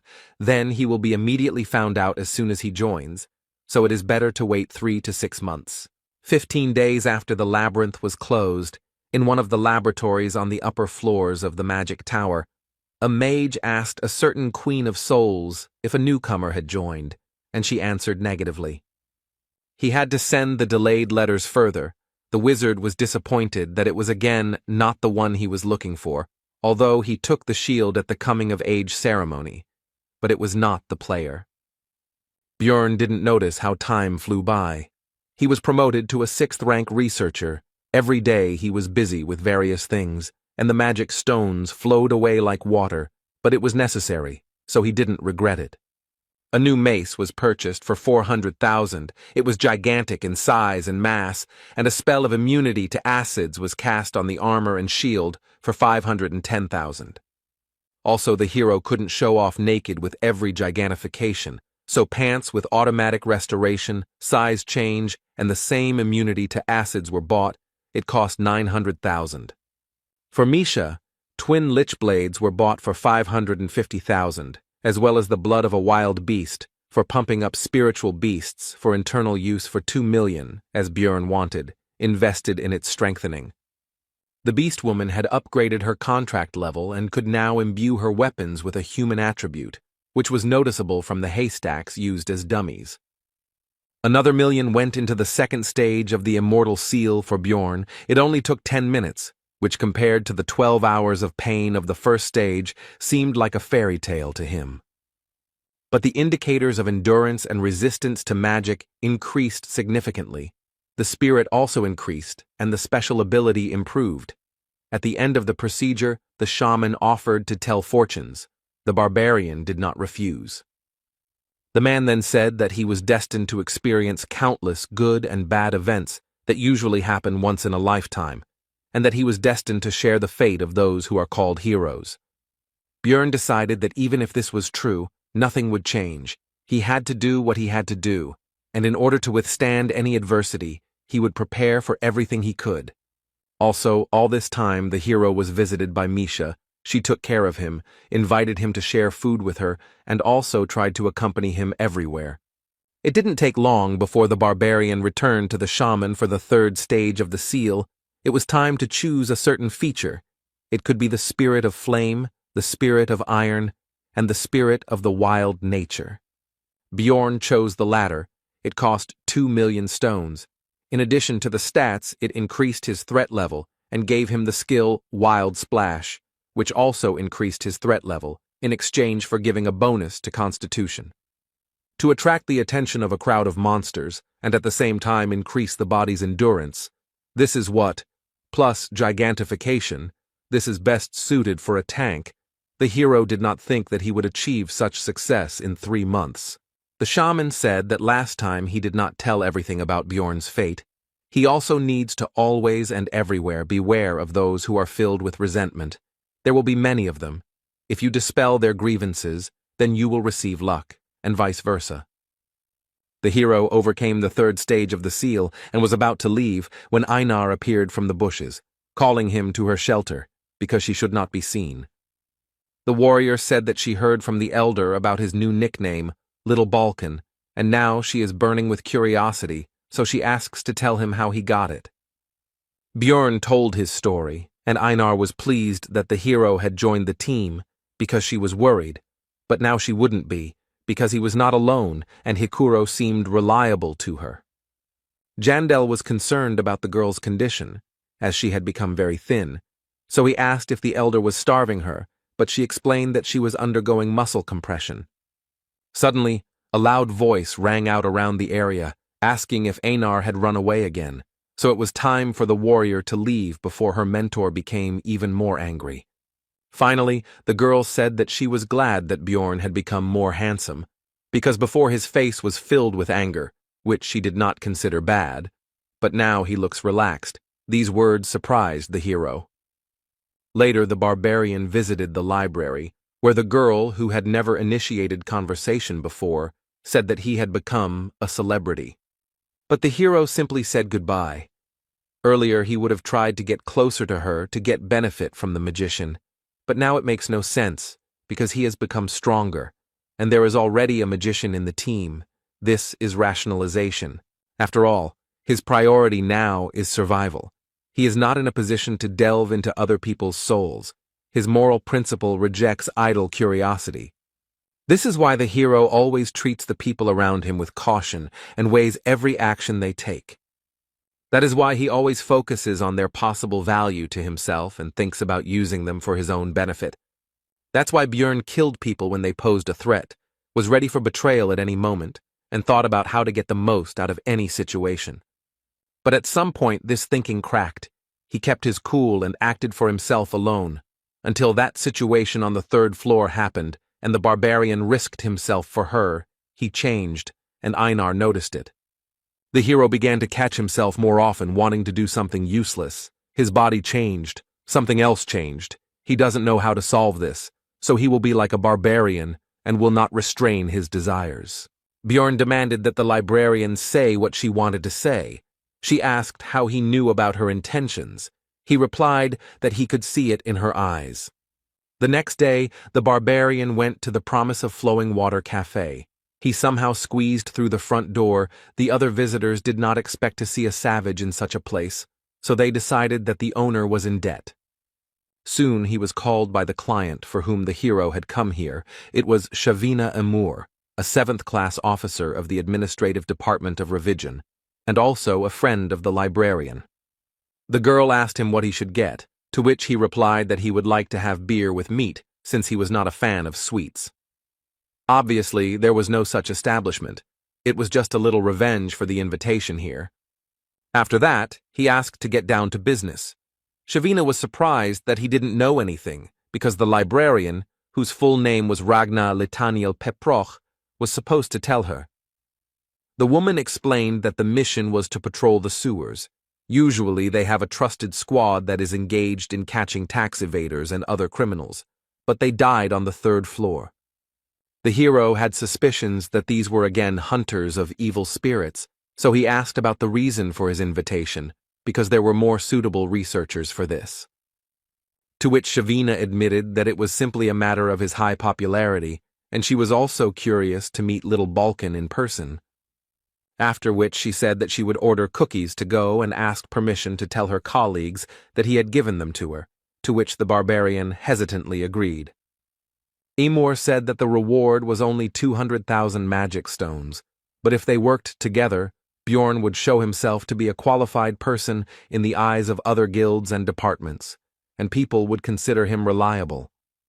Shavina thought that the hero was already up to his ears in tasks, with his fame, but in fact his title in this matter turned out to be useless.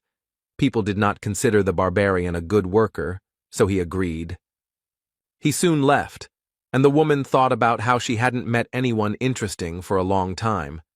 The conversation with Bjorn calmed her thoughts, and Ragna talks about other people. It's high time for her to find new friends.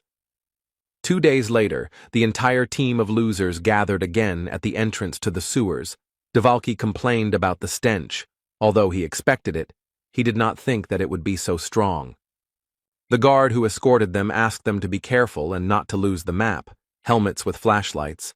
The latter also have recording devices built into them, so they would definitely need to be returned later. Initially, Bjorn was supposed to go alone, but at a team meeting he told about the task, and Hikuro immediately decided to join. He could not miss this journey, because it was full of ghosts, and he did not need money. Lior Wab Devalki decided to change the scenery, because lately he had been so buried in books that his head was starting to split. Brown Rothmiller couldn't leave the team in the sewers without a guide, and this would be a great chance to practice his new essence, which, in addition to the skill, increased his luck and sixth sense. Misha heard that there were criminals hiding there, so it could be dangerous, and they also needed to get used to the new twin blades, so they all gathered together. The hero decided not to refuse free help. It is unknown how much help from the others is needed, but Rothmiller will definitely be useful. The passages in the sewers were surprisingly spacious. Dvalki lit the magical fireflies and the squad moved forward. Along the way, Hikuro told a story about a terrible monster living here. Misha asked the magician if its existence was possible, to which he replied that all the waste from the magic tower was dumped there, and a huge number of experiments were carried out there. And if suddenly everything coincides so that the reagents mix correctly and react with the monster's body, then in theory, a specimen that never existed before could appear. Björn thought it was impossible, because first there had to be a monster's body in the sewers, and they usually dissolve, so someone had to bring it here, and besides, it had been quiet here for 2 years already. Suddenly, Rothmiller reported that he felt someone's presence, and with the essence of the mimic, there was no reason not to trust his words, so everyone began to look for the unknown. Misha discovered that some guy was visible from a crack in the wall. The hero didn't understand how he got there, but it didn't matter, so he grabbed him and threw him on the floor. He realized that things were bad, so he launched a desperate attack with his dagger on the group of researchers. It was useless. Bjorn just grabbed his hand and squeezed. His strength was already enough to break the bones of ordinary people with just one effort, but he praised the man for his efforts, because you need to try everything to survive. After this, the barbarian began to interrogate the man, who began to beg for mercy, since he would not hurt a fly, and he also said that he was a simple homeless person. But Rothmiller said that the brand on his forehead was placed on those who had committed terrible sins, so escaping from the tax office was not all that he had distinguished himself with, and it reminded the dwarf of his youth when such people went to the forge where he worked. The people from the department said that they would add 5,000 if the criminal was brought in alive, but they also said that it wouldn't be scary to kill him. The main thing was to get it on tape. The squad was deciding the fate of the criminal. Hikuro exclaimed that he had expected something like this from the administration, and Misha did not want to drag him because he would be executed anyway. The man himself was shaking with horror. Then he exclaimed that he would tell them everything he knew. Just let them let him go. Björn at first decided that he did not have any interesting information, but he said that they would get much more for some bitch. The criminal said that a few days ago, a woman had driven him out of his hiding place, apparently using evil black magic, because she was accompanied by a pack of corpses, and they did not look like the undead of the labyrinth. The hero was surprised by this news, because all this is very reminiscent of the priestess of Karui, Eliza Behench, who created problems for them on the 3rd floor. Björn decided that if it was her, she couldn't just be allowed to walk around here because she had a huge grudge against their team, and the others agreed with him. The criminal was tied with a rope and sent ahead to show the way to their hiding place. They also asked why he was hiding in such an absurd place. He replied that he was simply looking for shelter and stumbled upon them. Soon the group discovered a way down. From that moment it was decided to behave quietly. The man said that there was no other way out. The team moved forward and the criminal said that if this is really the woman they think, then they should let him go. Soon a pile of corpses appeared on their path. The man stopped in fear and did not want to go further, but Bjorn hurried him and he had no choice but to obey. But it turned out that the bodies were not lying there for nothing. This place was full of magical traps, so the hero immediately shouted for everyone to retreat back. The criminal went first. He could no longer escape, and all the power of magic rushed towards him. It reduced his maximum health, and when it reached 0, it killed him. Eliza felt the activation of her spell called Call of the Evil God. The priestess decided that it was the people from the temple who were chasing her, and she still had not found the way to the underground city.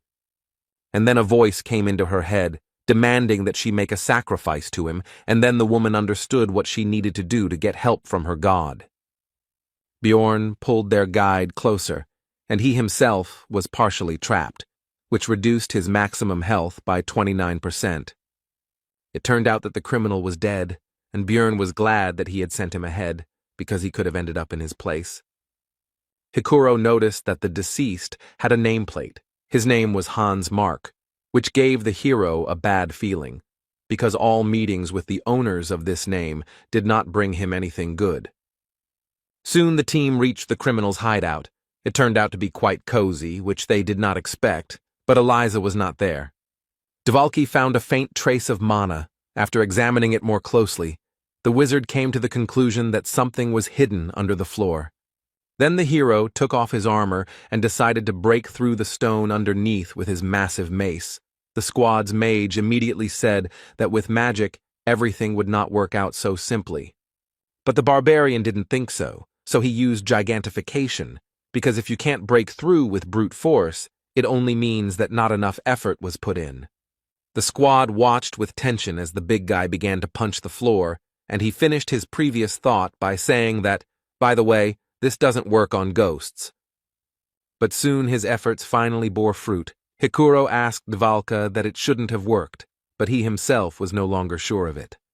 Rottmiller reported that thanks to his improved sense of smell, he can smell this woman, and there seem to be no other threats, so they can go down without unnecessary fears. The sixth sense is also silent. Meanwhile, in the underground city of Noark, where the priestess of Karui was heading, a guy was running quickly through the streets with urgent news. Bursting into the vice-captain's office, he reported that the entrance had been destroyed, although, judging by the reports from the surface, the royal family had nothing to do with it. The man who received the news said that this passage had long been forgotten. The last time it was used was during the incident with the Karui cult, so it could be the priestess on the run.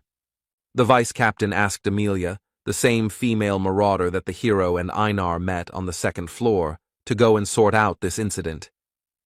Meanwhile, the team moved along the passages and was surprised that such an incomprehensible labyrinth was discovered under the sewer.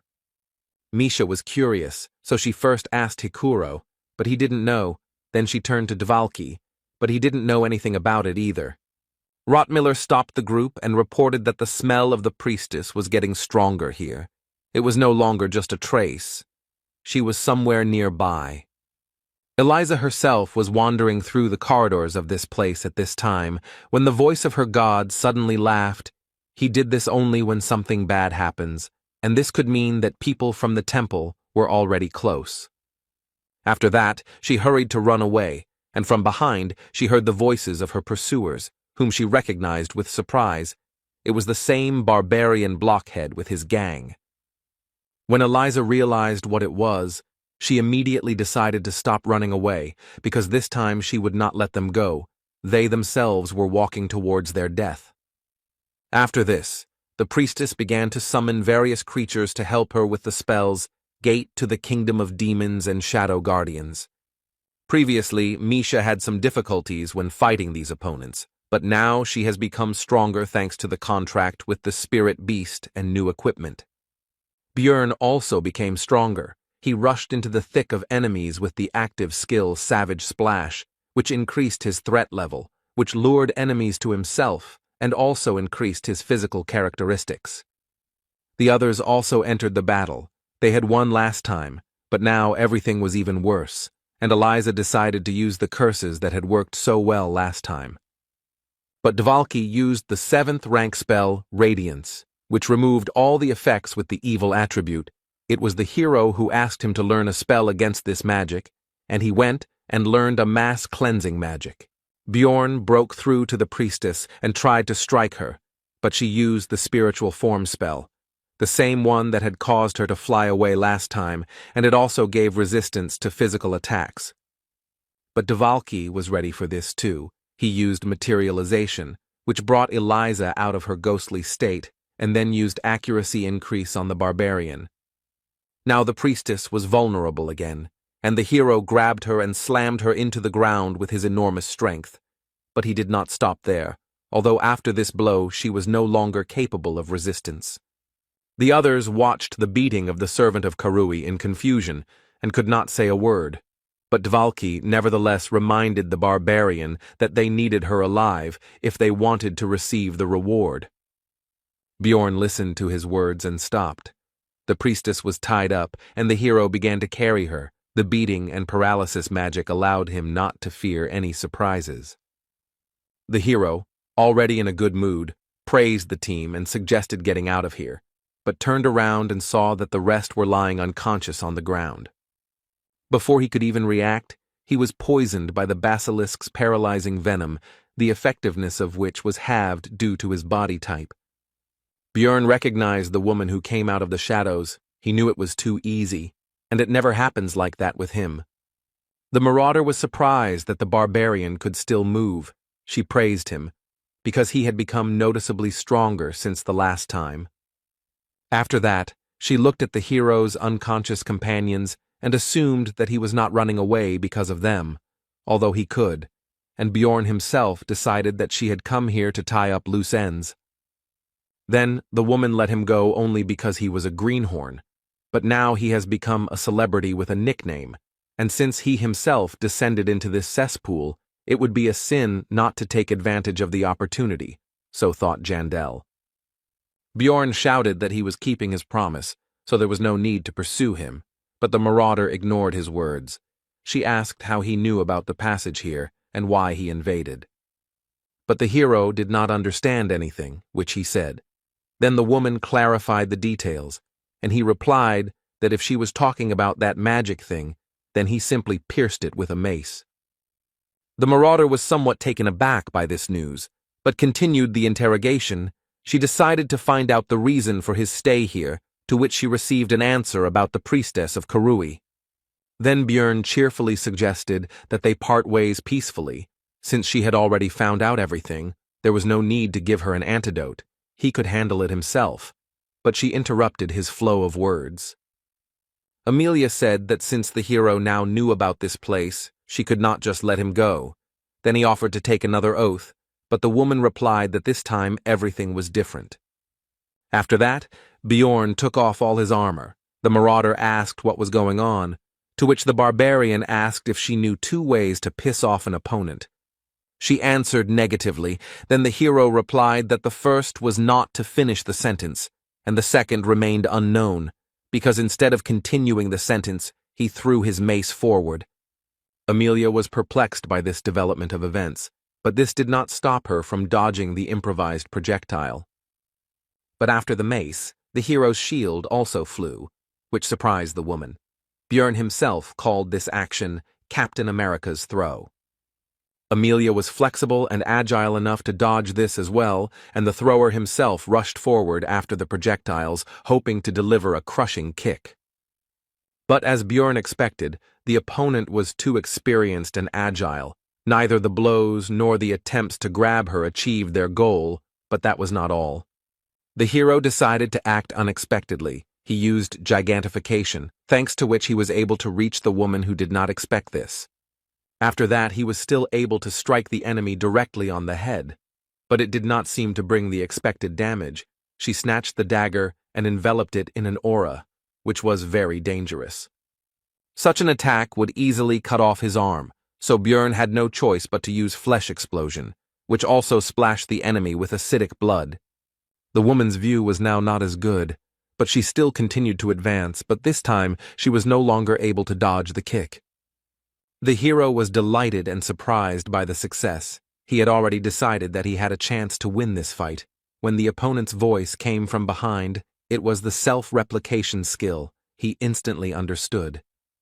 Amelia said that she heard about Bjorn absorbing the vampire essence, so he should survive this too, and then used the Asura strike skill. The battle ended there, but the hero survived thanks to the source of darkness and was restored by eternal life and a healing potion. The woman said that she was surprised by the savagery of his regeneration, and after all, his head was torn off. Bjorn jumped up from his seat and asked why she didn't kill him, to which the woman folded her arms across her chest and said that he was the one who attacked first, and most people prefer to solve problems by talking. The hero replied that he was fighting for his life because she couldn't let him go with the knowledge of this place, but Amelia clarified. She said that she couldn't let him go just like that, emphasizing the last two words. Then Bjorn asked what would happen next, discreetly trying to reach for the mace, but his recent opponent noticed this and said that she was not going to kill him, so he needed to calm down. The barbarian started to justify himself because he didn't intend to attack and all that, but he was interrupted. Amelia continued for him. He just decided to prepare in case she changed her mind. Bjorn noticed that the woman herself had not recovered from the wound, did not take the potion, which indicated a special essence that interferes with the treatment. She meanwhile handed the hero a drug that erases memory.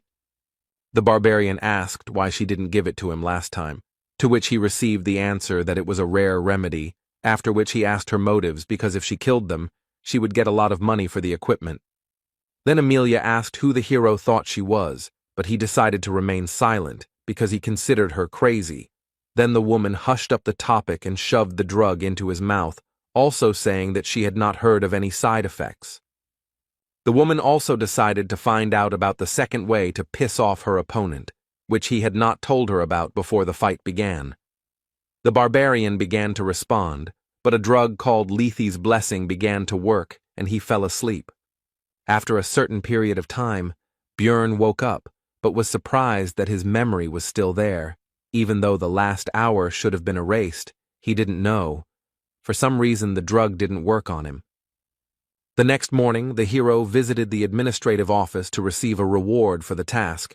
Shavina said that there was no need to compensate for the damage for the broken devices, because this case was truly special.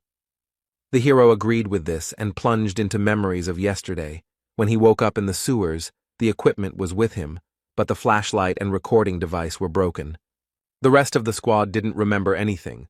Their last memory was going down to Hans's shelter, so the drug worked correctly on them.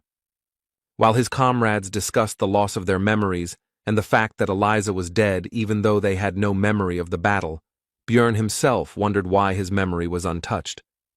Rothmiller had a hypothesis about what happened. He came to the conclusion that they caught up with the priestess and won the fight, but she tried to do something with their consciousness, so she had to be finished off. But the damage was done.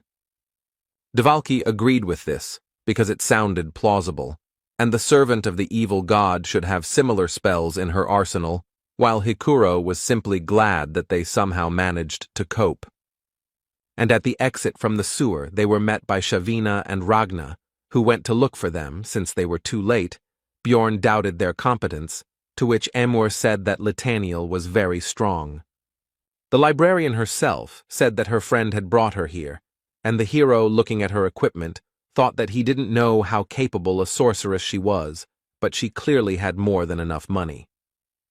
Shavina said that Ragna was very worried, to which the embarrassed girl began to deny it. Misha asked who these girls were, and when she found out that one of them was a librarian who worked in the place where Bjorn often went, she immediately expressed her indignation. Then a paladin with a huge two-handed sword on his back approached them.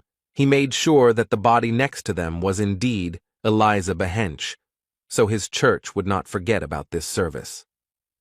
At this point, Bjorn finished recalling the events of the previous day. While he was talking to Shavina, he heard the young female employees of the administrative department whispering about him, Little Balkan. One of them told her friends that something becomes really big when he uses the skill. The hero heard this and the rest, and was unhappy that they looked at him like an animal in a zoo. Shavina quickly scolded the girls and calmed them down with a threat to file a complaint for sexual harassment, to which they, covering their red faces with their hands, apologized and ran away. Bjorn decided that he would forgive her for inviting the barbarian to a nice little cafe, and he was about to leave when Amor said that Ragna had something for him, so he should stop by the library later. The team gathered to celebrate the successful completion of the mission, as well as the reward for the priestess of Karui, which amounted to 2 million for each. Everyone was in high spirits. Except for Bjorn, because the rest didn't remember anything and thought it was easy money when the hero tore his arm apart in a fight with that woman. Then she cut off his head, and his comrades thought they had won the lottery. Misha interrupted the barbarian's thoughts. She wanted to whisper something into his ear. She started to say that her dad wanted to meet him, but suddenly a loud voice rang out, and she was not heard. A guy came up to the table. It was Hans Hodge. He once advised the hero to go to the guild after Einar left the team. Maybe it was because all the Hanses Björn had met so far were assholes. But this man didn't give him any good feelings, so the barbarian chased him away. Not even a minute had passed when the Moslans burst into the tavern door. They belong to the organization of knights of noble origin of the same name. They are very powerful. The hero had already decided that it was all because of the meeting with Hans, and that they were bringing him bad luck. But it turned out that this time the problems had not overtaken him, but Dvalki, who was taken into custody for insulting the dignity of the nobility. 3 hours later, outside Moslin's office, the team waited at the gate for the investigation to be completed, everyone in a mood that was the exact opposite of what they had recently experienced in the tavern. Hikuro had already asked the others whether Dvalki would survive, but when the wizard finally came out to them, everyone rushed to him to find out the details of the incident. Half an hour later, in the tavern, the magician said that he would have to leave the team, after which he decided to explain the details, starting with the fact that his older brother is Baron Martuan, but Wab himself is not quite a nobleman. He is the son of the previous baron and a servant, and since the wizard turned out to be a disgrace to the family, immediately after birth, he was adopted by the third brother of Baroness Tirva, although only on paper. In reality, he was raised by his mother. Hikuro didn't understand what this had to do with their team, to which Dvalki replied that his father had died a year ago, and his second brother had taken the vacant place. And after the death of the former baron, his eldest son died, like everyone else in the indirect line of succession, and now his brother sent Moslans to him as a warning so that he would not stick his neck out and live in the shadows. He believes that he was angered by the fact that he had become part of the team as a good researcher, especially considering the presence of a celebrity in the squad.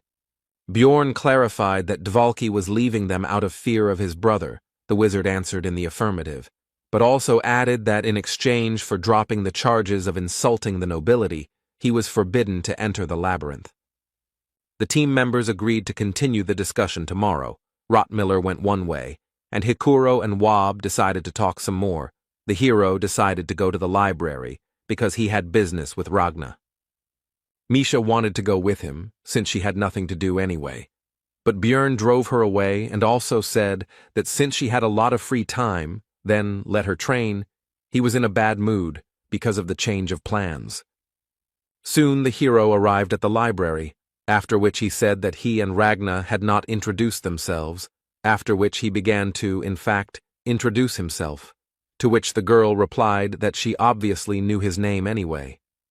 She said that she was closing the place soon, but Bjorn said that he didn't come here for books, and offered her to join the team as a magician. She refused without thinking. The hero with an innocent face said that since the librarian was such a worthless sorceress that she couldn't even enter the labyrinth, then nothing could be done. But Ragna didn't rise to the provocation, so Björn had no choice but to retreat. It was time to take an interest in what, as Shavina said, there was something for him here. The girl launched into an explanation that it was not from her, but from Emor, because she had raised her status, and Peprok had a debt to her, so she asked her to do this. The hero was not sure of the need for these excuses. Bjorn asked what it would be, to which he received the answer that it was books, after which a spell was cast on him that allowed him to find volumes of high secrecy, and it was allowed only to nobles and the chosen ones. The hero asked if this was possible. Ragna replied that if he didn't blab about it, then no one would know. She had only used this spell a couple of times anyway. No one cared about what was happening here. The top secret books were definitely different from the regular ones. Their contents were incredibly useful, so the barbarian wanted to read all the works he could get his hands on. Bjorn almost missed his chance to start reading because he arrived at closing time, but Ragna let him stay after closing while she put everything back in place. With the help of the girl, the hero managed to read a lot of useful literature. He started with the organizational chart of Rafdonia, which contained information about various organizations, even about hunters of evil spirits. The next book was about the latter.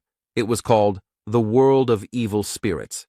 It was written by an agent who described a journey into the spirit world from which he barely returned alive. Björn appreciated the security system. Next was the complete book of Rifts 2, which described 4 of them due to volume restrictions. It contained details that the hero had been extracting from the game for 9 whole years. For the locals, it was a real treasure. The barbarian decided to find out the name of the author, who turned out to be Oral Gevis, causing shock to Björn, because this is the creator of Dungeon and Stone. This meant either that the player wrote the book or the real developer. If it is the second option, then everything becomes much more complicated, because it would mean that the reason why the hero ended up in this place was not an accident, but someone's intention, which is much worse.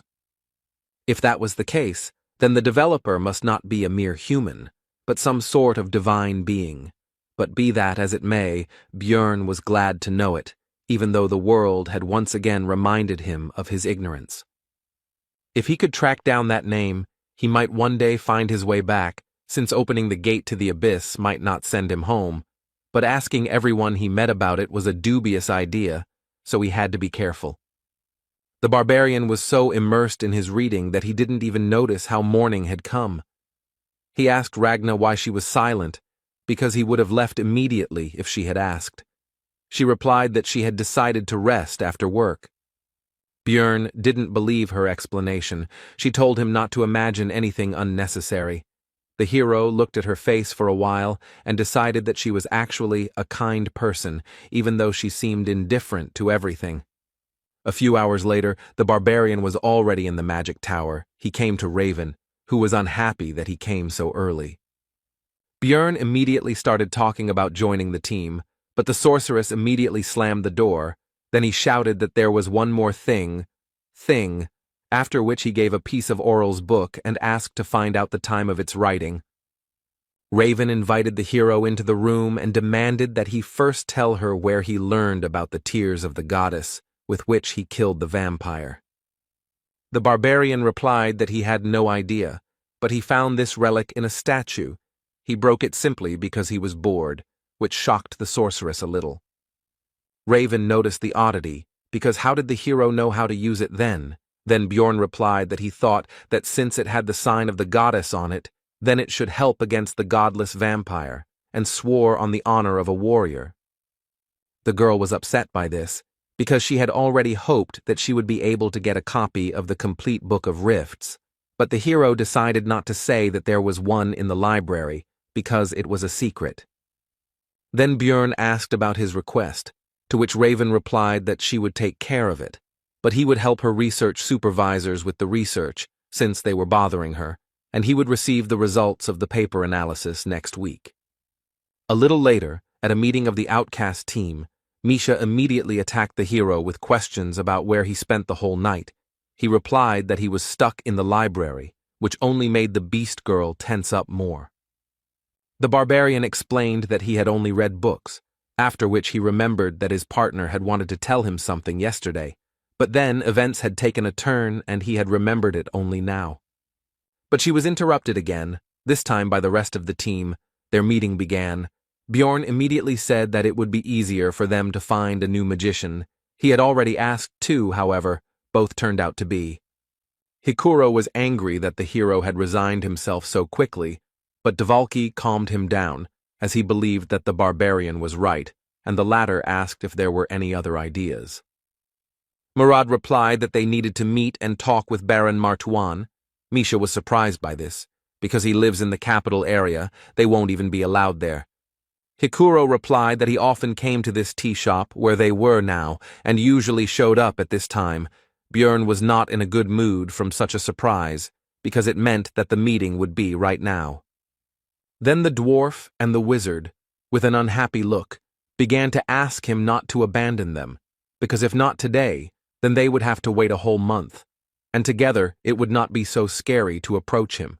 Besides, Hikuro would give 300,000 each. Soon Baron Martuan entered the tea house in the company of a butler, 2 guards, and 2 servants. Dvalki was sent ahead, since they were relatives after all. The wizard immediately introduced himself and asked him to listen. The nobleman noticed that the surname was somehow familiar. Then one of the accompanying people explained that it belonged to the family of the third wife of the previous baron. Dvalki seemed to have spent all his determination on the first phrase, and then became completely confused by the fact that his brother did not even know about the existence of the wizard. So Bjorn entered the conversation. The baron noticed that he hadn't communicated with the barbarians for a long time, and this was at least something new and would dispel his boredom. Then the hero asked him to lift the ban on Woba entering the labyrinth, but he didn't understand what he had to do with it. Bjorn decided that he had no idea what had happened, and the butler meanwhile told him that Dvalki was a bastard, and he did not include this whole story in the report because he did not consider it a particularly important matter. Martuan agreed that it would be a waste of time, and decided not to grant the request, but the servant informed him that this barbarian was the famous Little Balkan, which immediately raised the spirits of the master. Then he said that he would lift the ban, but in return, Bjorn would do him a favor. In 2 months, the count would organize a large banquet, and at this event, the hero would become the baron's companion. Martuan also asked if the barbarian had any talent that could be demonstrated to the public, such as bending metal with his bare hands, which at first angered Jandel. Who do his people think he is? But the baron offered him 1,000,000 magic stones for this matter. Bjorn smiled and said that he would do anything for his comrades, mentally thinking that he would not refuse this money. The next morning, all charges were dropped against Dvalka. Now he could go to the labyrinth again, but the wizard was still not quite in the mood. It seemed to him that this story ended too easily. Bjorn reflected on the fact that using power turned out to be very pleasant. He decided to start making plans to achieve a higher status, although for now he was satisfied with his current level of influence. Then Hikuro began to distribute the promised magic stones, but the rest of the squad refused the money, and the barbarian was embarrassed to agree to the reward alone. After this, the dwarf thanked Bjorn for humbled his warrior pride and agreed to the baron's offer. The hero himself did not understand why he would refuse 1,000,000, how his relatives lived at all. Hikuro said that he would definitely repay him, but Dvalki interrupted him because he owed the barbarian. Both tried to convince each other, and the object of their discussion himself said that he did not need it. Time flew by quickly, and the day of the opening of the labyrinth arrived. Bjorn again came across a new group of relatives whom he helped to get to their destination. He also gave them a great deal of advice, from how fire burns to warnings about the dangers of evil spirits and marauding people, and they were happy to learn from the famous Little Balkan. The barbarians joyfully saw the hero off on his journey and wished him luck. Hikuro was touched by his sincere concern for the newcomers. Bjorn replied that he was simply helping in any way he could, since learning only from one's own mistakes was quite harsh, and the dwarf agreed with him. The hero also recalled how a few days ago he met with Karak, the third son of Fanun, who reported that the rest of his relatives had mostly died, because due to traditions they had not been properly taught. Meanwhile, Misha asked Rotmiller where his weapon was. He replied that it was in the treasure vault, because he had already gotten used to his new skill and now takes out all the things only when necessary. Bjorn was thinking that his last 3 trips to the labyrinth had been pretty shitty, and now it was time to see what awaited him today. He was not going to relax and was ready for anything. Thanks to a lucky spawn point, the team reached the rocky desert on the 2nd floor in just 9 hours, where they hunted new monsters for experience and reached the next portal in 4 days. On the 8th day, the squad reached the 4th level, where all the monsters from the 3rd appear, but among them were also 6th-rank opponents, unique to this location.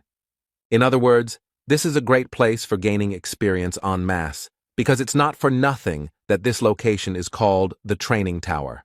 Having taken up the hunt in earnest, the team earned 3.9 million stones, 780,000 for each. This amount came only because of Rothmiller's greed skill, which increased the chance of crystals dropping by 30%. It was less than Bjorn's first foray into the labyrinth, and he was beginning to understand why there were so many marauders here, since that was what most people usually got.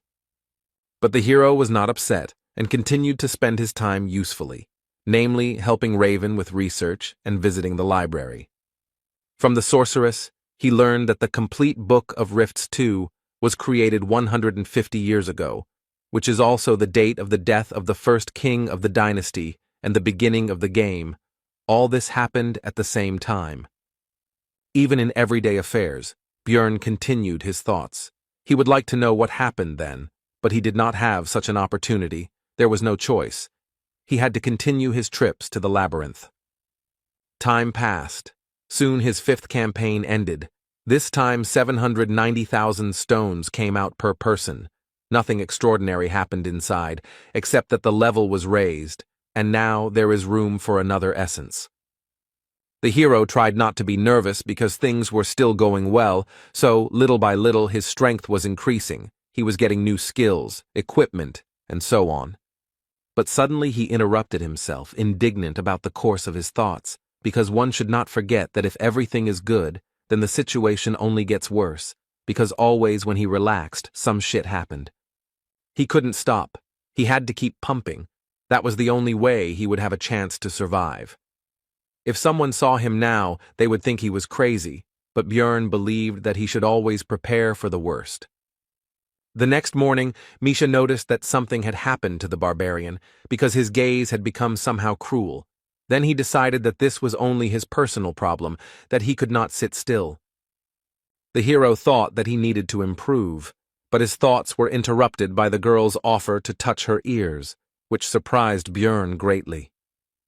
Misha explained that her brother always felt better from this, although they were very young then, she says by the way about the older one, who still treats her well. Looking into her eyes, the hero saw only a sincere desire to help, which is why the environment in which you grow up plays a key role, and she doesn't even understand what's bad about this situation. Björn said that Misha shouldn't say such things to strangers because they might misunderstand her, which somewhat discouraged the girl. If the barbarian hadn't found out in the witch's forest that she liked skinny guys, he himself could have thought up something wrong, like that she wanted to seduce him. Misha replied that Björn was not a stranger to her, to which he told her not to argue with this. She agreed and offered to taste meat in exchange for the previous method of calming her down, which the hero considered an excellent offer. Later, he went to the library, where he started a standard conversation about nothing with Ragna, after which he said that if she had any business, then she should ask. The girl was surprised at how he guessed her intentions every time. The barbarian's explanation remained unchanged. He saw it in her eyes. Then the librarian began to explain that since he was a researcher, the information that a dimensional collapse might soon occur in the labyrinth might be useful. This phenomenon is a real disaster. Even floor bosses cannot compare with a disaster of this level. When the hero played Dungeon and Stone, he encountered this event somewhere once in 100 playthroughs. Ragna thought that Björn did not believe her, but he asked where the information was obtained from. She replied that she received it from a mage named Shernal Fergang from the Tarutane school.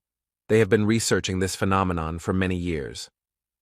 After this, the barbarian thanked the girl and said that he would try to figure it out, and began to leave, thinking along the way that he had a new matter that needed to be resolved. But he was unable to find out anything. He had already begun to doubt the veracity of this information, and 10 days later Misha heard rumors about this, which she told her partner about. The researchers in the tavern also soon began talking about the collapse of dimensions, and Björn listened attentively to it all.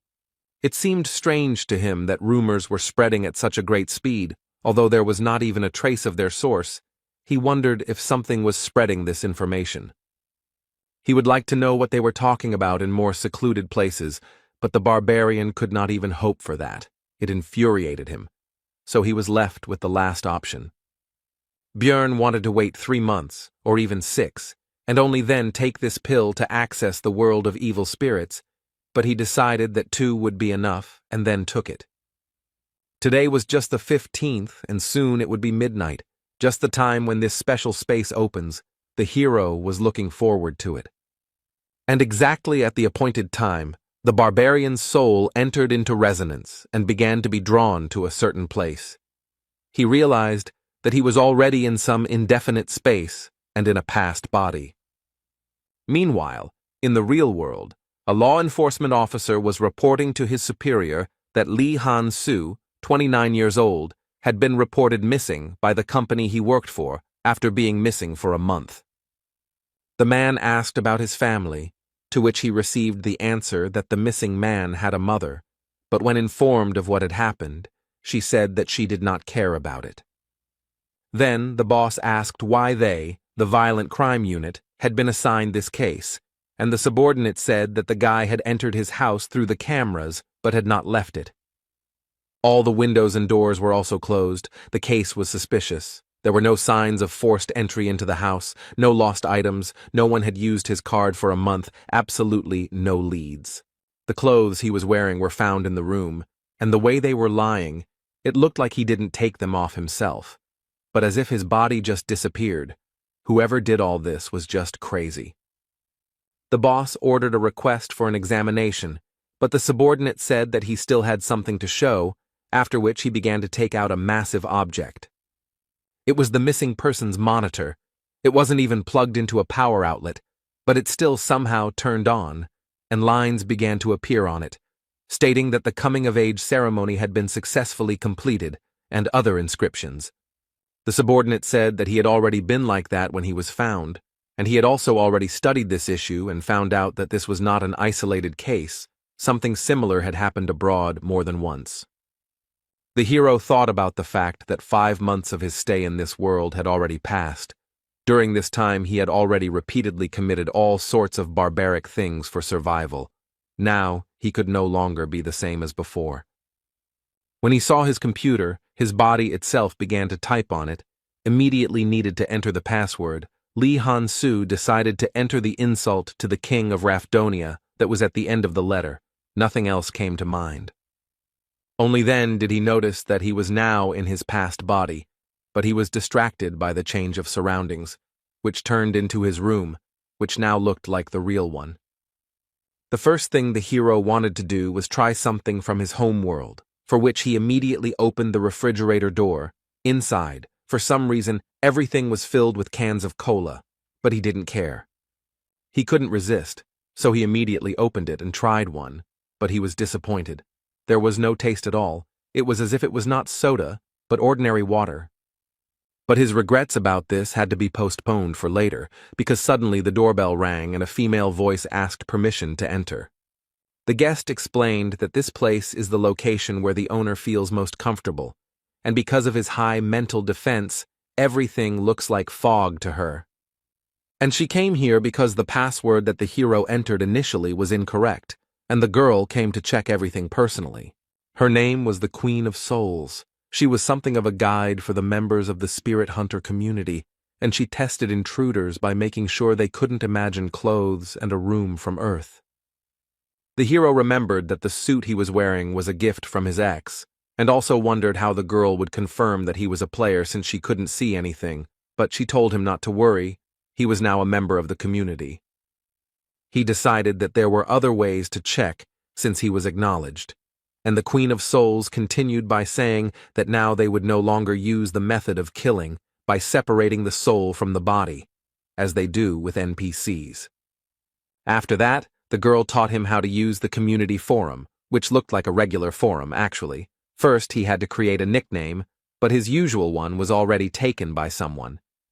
Then he wrote it a little differently, and the Queen of Souls asked if he was a fan of it, which surprised the hero because he didn't understand what they were talking about. Immediately after that, the girl began to dissolve into thin air, and as a parting word, she said that if he needed help, he should just make a request. All of this made Lee Han-soo feel like he had been trained. It wasn't difficult to figure out the community. There were different rooms with different names. He decided to enter the one called for newbies, and immediately found himself in a new space. The leader asked where he was from. The hero replied that he was from Korea. The man continued the conversation by saying that everything here was not decorated yet, since they had few points, after which he asked to make the nickname visible. The hero did not understand how to do this. Then the leader noticed that he was in the community for the first time, and explained that he just needed to think about it. Here you can also imagine objects with the power of thought.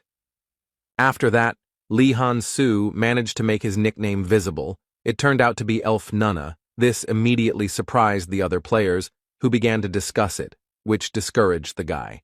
What they are talking about is his previous nickname was Elf Nuna, and he wrote a stats summary 3 years after the game, but it only had 100 views, so did he somehow become popular without knowing it? Although all this is not important now, first you need to understand the situation.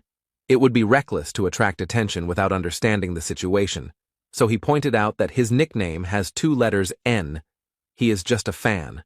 This immediately upset the rest of the people. The room leader also tried to calm everyone down. They were already hoping that they met the real Elf Nunna, so their reaction was immediate. Almost all of them just left. Only a few people remained. The hero also thought about leaving here. He considered their actions somewhat cruel, but what could he do? One of the remaining players approached Lee Han-soo and asked how long he had been there. He decided to lie that it had been a year, because he would probably find the situation strange if he knew the truth. But the hero miscalculated. Because he answered that it was quite late, most people receive an invitation when it becomes obvious that they are evil spirits, and because of their fame, this happens rarely. Then the guy, whose nickname was Pink Guy, praised Elf Nunna for his acting talent, and also said that he should find out about what was happening in the real world, because something like 70 days should have passed there. It turned out that time flowed differently here than on Earth. The ratio was about 5-to-1, meaning that in reality only a month had passed there, which caused strange feelings in Lee Han-soo. From a conversation with Pink Guy, the hero learned a lot of new things. When asked about returning back, he answered that there are many theories, but there is no specific answer, and also that the community was created about 20 years ago. These players have been here for a long time. It's surprising that they beat the game 5 years ago. Lee Han-soo agreed with this, but he himself felt defeated. His veteran pride was shaken. After all these people had reached the Abyss Gate before him. Even though they looked stupid from the outside, it meant that they were amazing players. But then his thoughts were interrupted by a question about what difficulty the hero had completed the game on, which surprised him, to which he explained that this was not the original version, but a remake. He still didn't understand. Then Pink Eye said that he meant the pirated version, in which all the drop chances and other parameters could be edited. He completed it in 50-fold mode.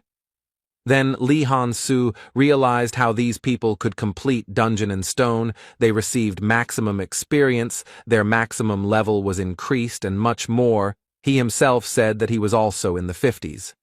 Meanwhile, in the real world, a woman reported to the old man that they had erased all traces and nothing would appear on the news either, so he asked what had happened to that man.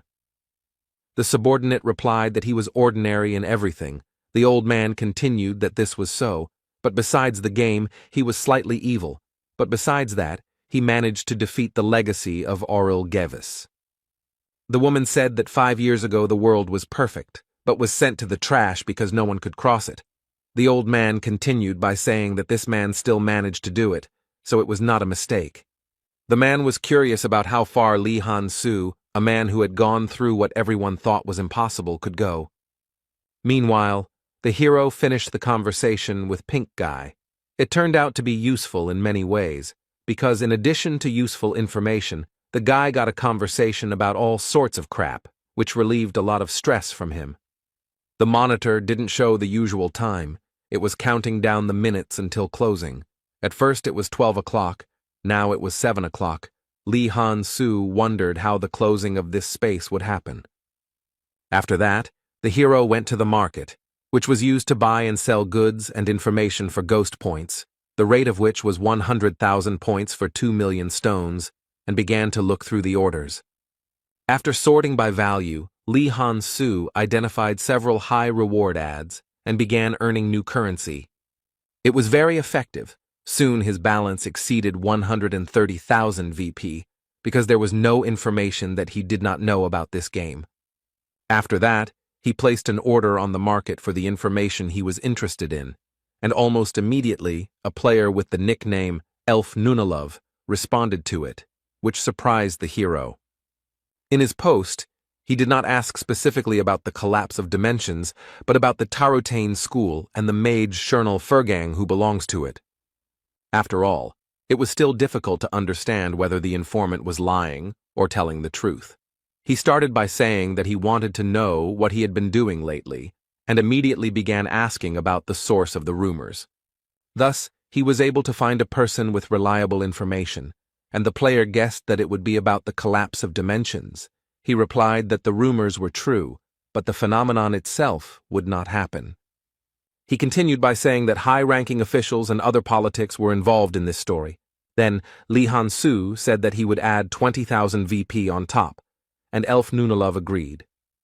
He started by saying that the Tarotane school was studying dimensional magic, and in particular, the labyrinth, and this master had decided to conduct an experiment for which he needed as few researchers inside as possible.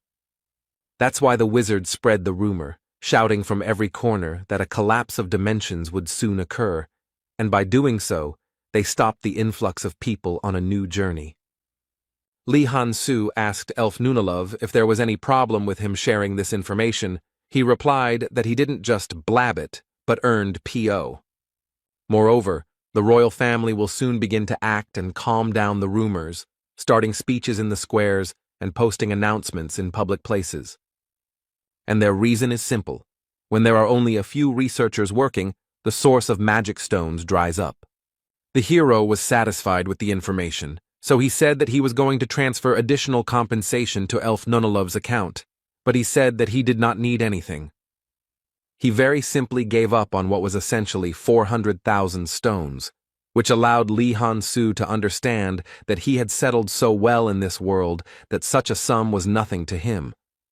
This explains why he is aware of all the details of what is happening. Although the hero himself did not find even a grain of information, after several days of diligent efforts, it reminded him of how he started. He realized that it didn't matter what difficulty they had played the game on because this was the real world, which followed the rule that the strongest would survive, and in which many of the evil spirits had already succeeded. He was just a newbie here and still had a long road ahead of him, but despite all these thoughts, Lee Han-soo was having a lot of fun. He remembered his first client, who bought information from him about passing the first floor boss. A girl who wanted to know all the details about a location called Skull Island on the 6th level of the labyrinth. And this guy with the nickname Elf Nunalov, who he just met, they spent a year of their lives to achieve their status.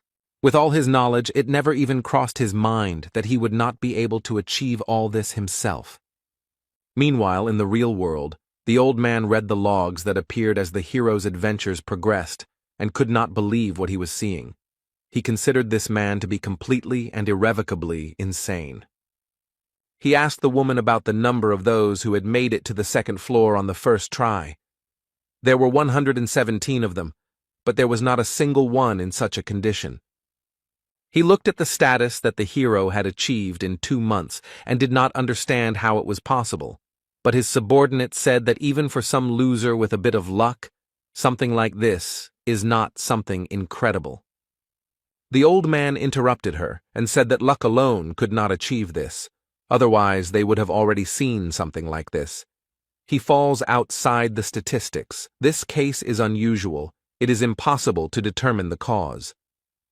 Lee Han-soo shows an abnormal growth rate. Now he, the administrator, is watching him. The man suddenly remembered the time when everyone was criticizing the game, calling it a failure, and he had the last word. He said that he simply acted rationally. Even if it was just one person who would be properly prepared and sent there, then their chances would increase. Meanwhile, the time spent in the world of evil spirits has ended. 1 hour there is 1 second here. You need to be careful with this, because now every midnight on the 15th, he will be vulnerable for 12 seconds. While warming up, Björn thought about how the spirit hunter community had exceeded all his expectations. This place had proven to be a great source of information. Swallowing the pill early had been a good decision.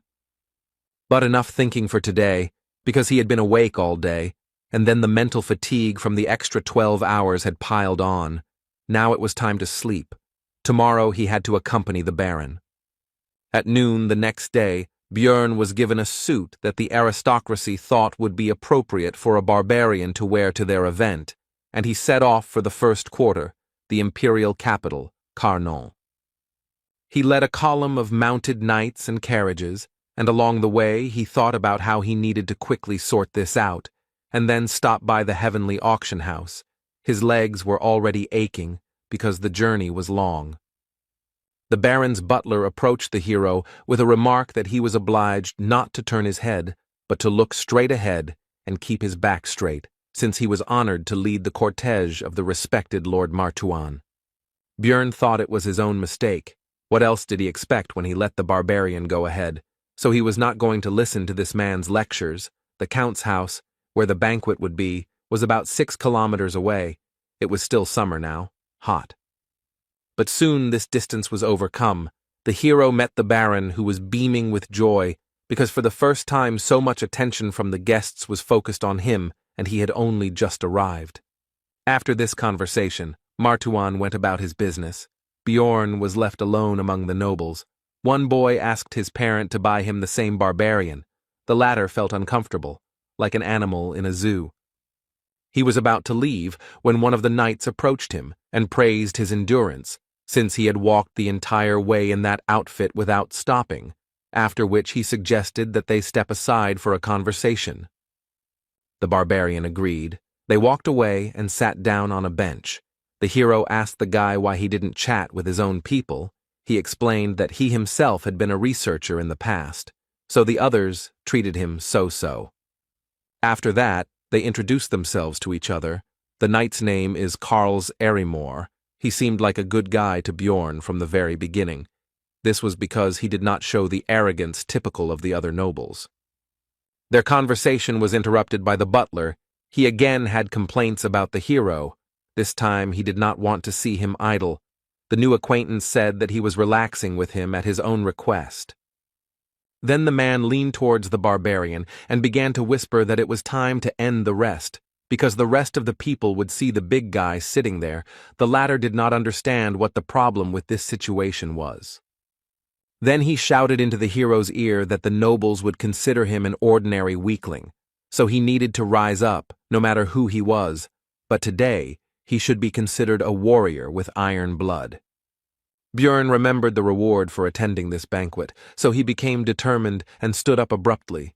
If this butler wanted to see a real savage in action, then he would show him. He is a warrior with iron blood, a barbarian who has rejected civilization, a child of the wild who has rejected civilization, which he proved with a mighty cry in honor of the ancestor goddess Yahello, which attracted the attention of the guests. The butler got angry at this prank and asked the hero about the reasons for his sudden action, to which he replied with a bright smile that he simply suddenly wanted to shout.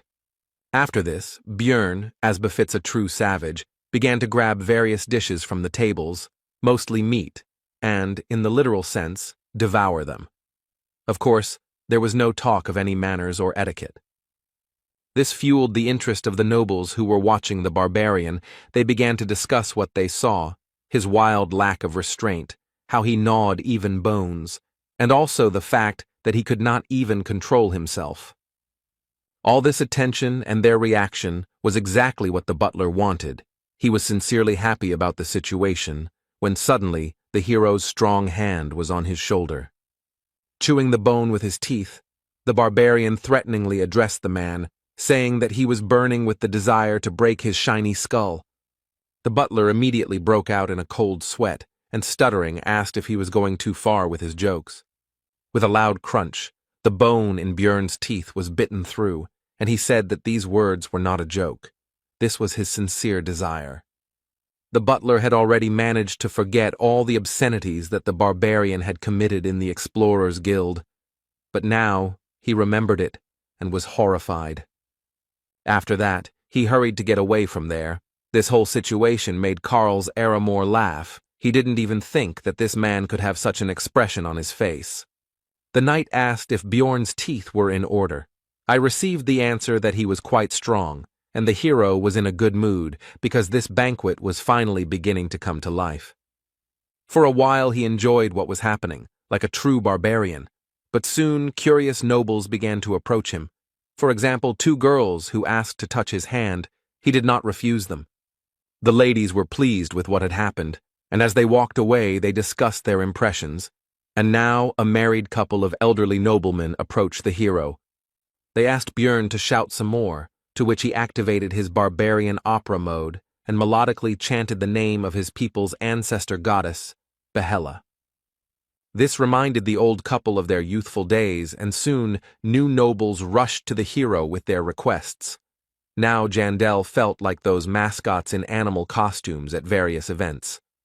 Bjorn did not refuse them. Meanwhile, the knights began to discuss his behavior. One called him not Little Balkan, but a little clown. The second said that he had lost the honor of a warrior. The third simply insulted him. The hero heard their words. He noticed the insignia of cadets on their clothes, so he wondered why they were barking behind his back, because they didn't even know how to use aura yet. The Baron soon arrived, apologized for interrupting the speech and disturbing the atmosphere, and then said that the barbarian now needed to go with him. He needed to be introduced to someone. The hero followed Martuan and met other nobles in the banquet hall. He introduced his companion to the Viscount as Little Balkan, to which he asked what brought this explorer here. Bjorn replied that the Baron had helped him in one matter, and now he was protecting him to repay the debt. The nobleman admired the presence of a barbarian as a personal bodyguard.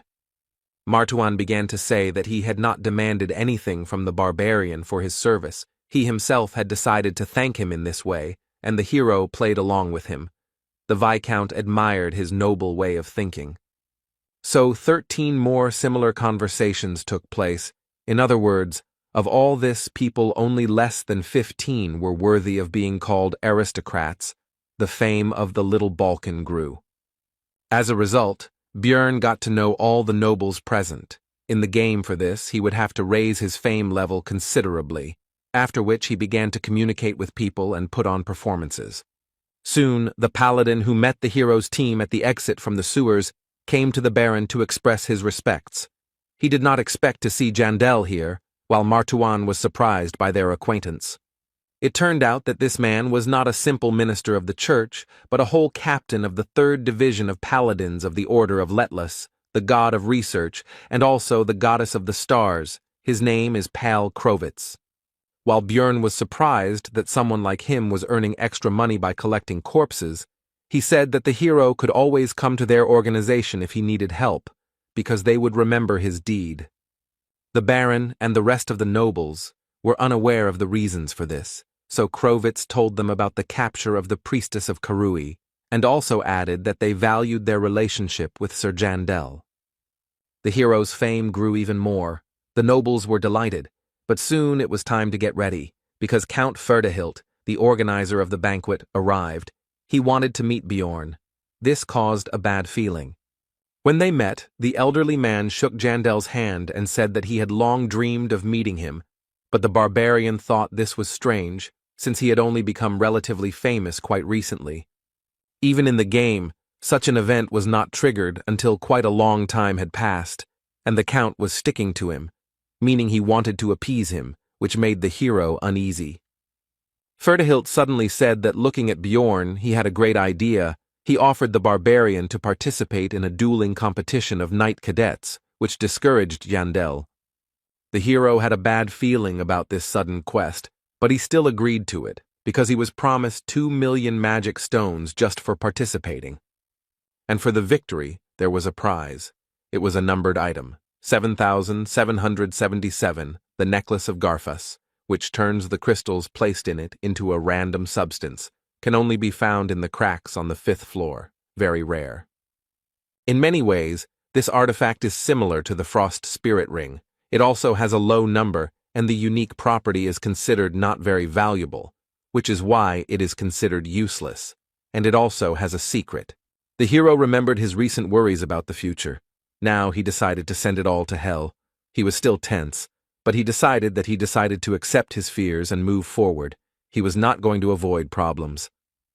The Baron said that Bjorn didn't have to win, just hold out long enough to keep his reputation intact, but the barbarian said he could smash his opponent's skulls in 10 seconds. Martawan said that if he wins, he will give an additional 1,000,000 stones as a reward. Jandel did not expect such financial injections. His body was suddenly filled with motivation. He will do everything possible to win. However, he couldn't calmly wait for the duels to begin, because as soon as the Baron walked away, a pack of rats approached him, those 3 cadets who had insulted him earlier while he was busy communicating with the nobles. The one who called him a little clown was outraged by the hero's speech about victory in 10 seconds. He believed that the barbarian had forgotten his place after the clowning he had arranged. The second, who said that Bjorn had lost his warrior's pride, advised the barbarian to pray that they would not become opponents because he would rip his throat out in 10 seconds.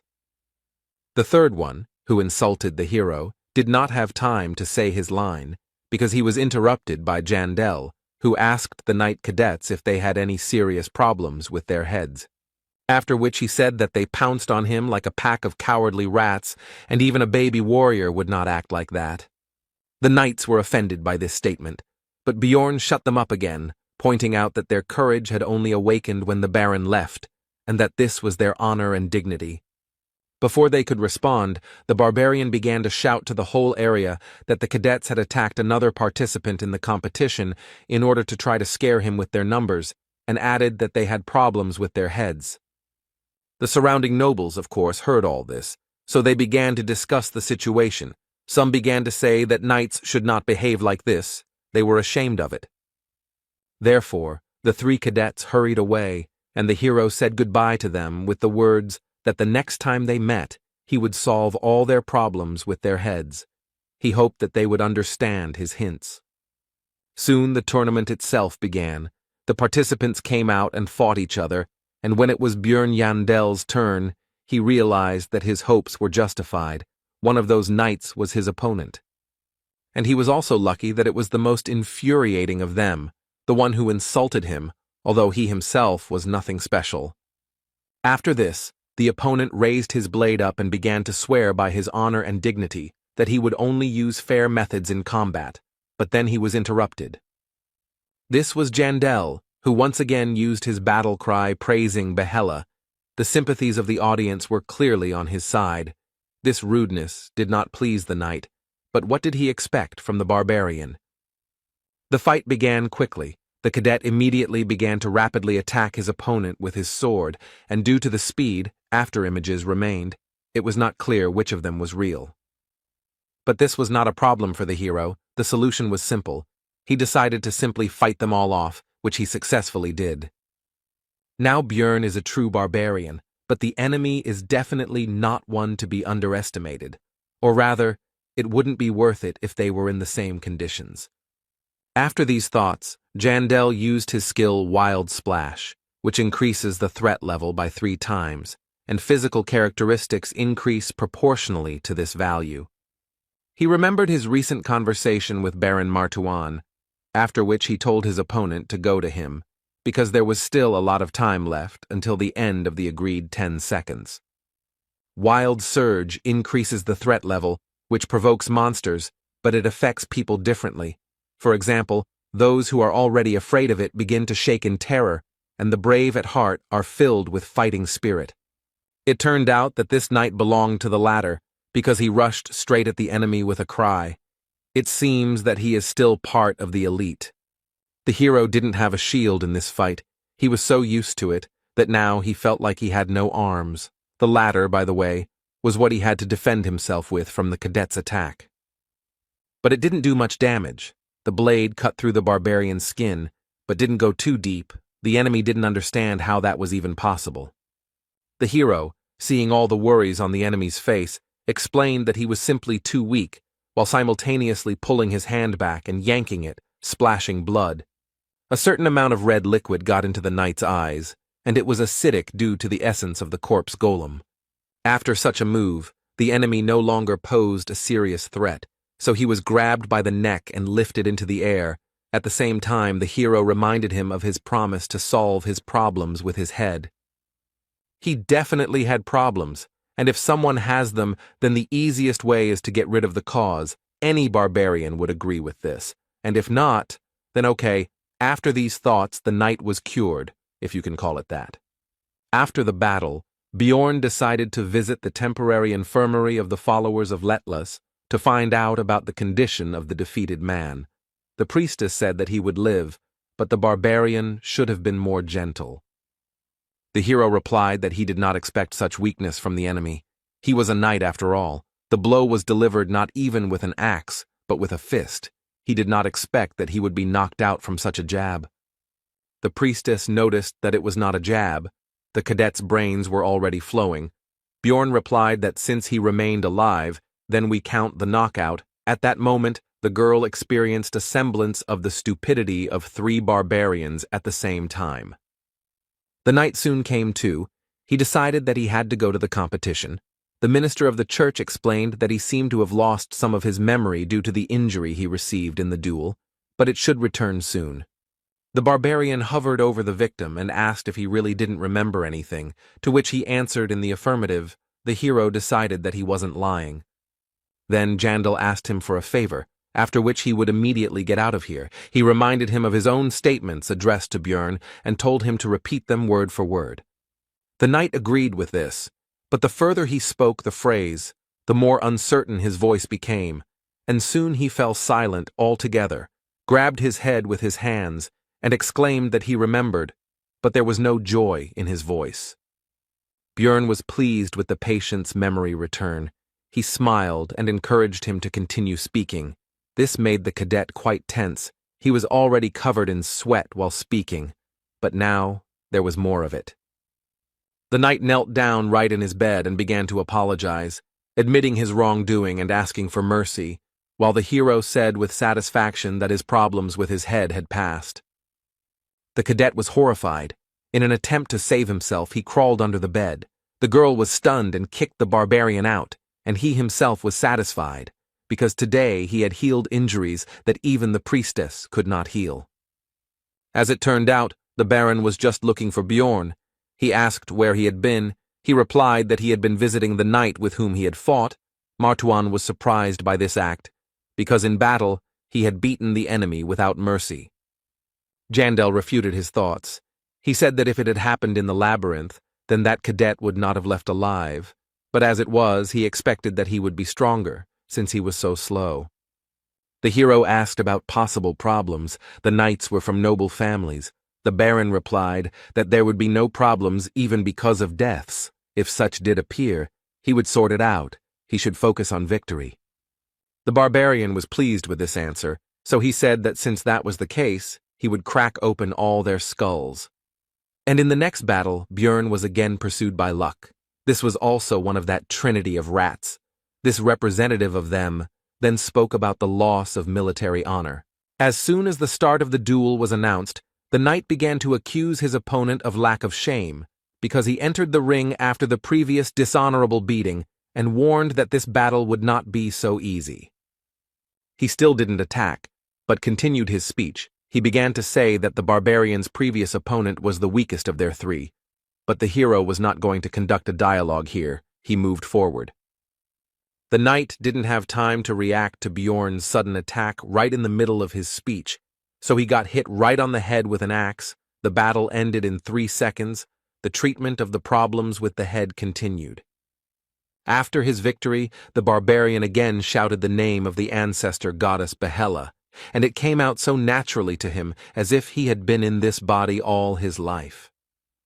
The spectators of this competition were only delighted by the bloody spectacle. Many shouted the name Little Balkan, but there were also many who shouted the phrase Night Crusher. The hero was surprised that they actually enjoyed watching someone get their head smashed in, and he wondered which of them was supposed to be the savage here. After that, fight after fight continued. Bjorn invariably emerged victorious. His reputation grew, and in the semi-finals, he showed the audience how spines are broken. The only thing the hero regretted was that he never met the 3rd rat, and he was the only one who had not yet undergone physical therapy and had not been cured of his head problems. But soon this unfortunate omission was corrected. It is also worth noting that the second one also survived after the opening of the skull. All of them expressed a desire to join the faith, apparently thus saving themselves from Bjorn. During the break, the Baron approached the hero. He praised Jandel because he was truly amazing, after which he asked where he knew the latest technique from. He could not answer because he saw it in cartoons. So Bjorn got out of it by saying that he needed to rest before the next fight. The Baron bowed out, and the barbarian realized that this would be his last opponent. It turned out to be a cadet who had sworn allegiance to Count Ferdehilt. The hero had previously observed his battles. He had the essences of an orc warrior, a giant golem, and a cyclops. This was a typical combo to increase strength. Before the fight, Jandel took off all his equipment. The enemy could not help but notice. He asked about it. The barbarian answered that it was somehow uncomfortable for him. Then the opponent decided that it was difficult for him to constantly fight with such a load. He was already worried that it would be too easy and was glad that this fight was taken seriously. After the fight began, he called his opponent to him. But his attempts were obvious to Bjorn, and judging by the way he relaxed, the hero came to the conclusion that it was not in vain that he did not reveal all his cards until the very end. At first the knight was almost certain of his victory, but soon the smile on his face, as well as his face itself, froze. He realized that something had gone wrong. He raised his head higher and higher, a shadow gradually moved over his face, and his posture became more and more tense. The hero used gigantization and wild splash. The first increased the threat level and physical characteristics proportionally to the increase in size, and the second increased the same parameters, but without turning into a giant. This was a great combination of skills that greatly increased Bjorn's main stats. Now he was like a monster himself. Perhaps the threat level had increased so much that it had affected even the experienced knight, or perhaps he was not particularly brave, but whatever the case, he began to tremble in fear before the colossal barbarian. The enemy did not stand there in a stupor for long. He could not gather his courage, but threw his sword to the ground and, screaming for salvation, rushed to run through the crowd of spectators. Bjorn was never upset by this development of events. It was easier for him, so he just stood and watched the events unfold. The referee soon shouted that one of the participants had left the battlefield. These words made the knight come to his senses. He returned to the arena and said that it was not on purpose and asked for another chance, but he was denied. The count, at this moment, made a truly terrible impression. He asked his cadet about how long he would disgrace his name. This even made the hero doubt the correctness of using gigantization. Meanwhile, Erwin still thought that Bjorn had died in the labyrinth back then, and all this time her only goal was to gain more power to protect what she had left. She practically never left the room. Her condition left much to be desired. The elf was truly obsessed with all this. She believed that with power she would be able to save the lives of her loved ones and gain everything she wanted. Her thoughts out loud were interrupted by the door opening. Erwin's older sister, Daria, was standing in the passage. She looked worried because she heard some muttering, which she asked her relative about. The girl put on a happy expression and cheerfully said that she was just talking to her spirits, and that she was currently busy training, so she should be left alone for now. Daria went out the door and began to think that it was probably better to tell her everything now, because everyone in the city was only talking about little Balkan, and it was somehow abnormal for her not to tell anything. But when will she have such an incentive to grow as a researcher? Because in the future, it's not just her well-being that depends on it. We're talking about her life. There are many dangers in the labyrinth. At this point, Erwin had become a contractor with all 4 elemental spirits. She had even managed to give 3 of them free will. This growth rate was even confusing. She had achieved a lot. But that's not all. She now has extraordinary abilities in combat, both in archery and in wielding daggers, and she can now engage in combat with rank 7 monsters alone. As a result, Daria decided not to tell her sister anything for now, because she could grow even stronger, although she has become much worse lately.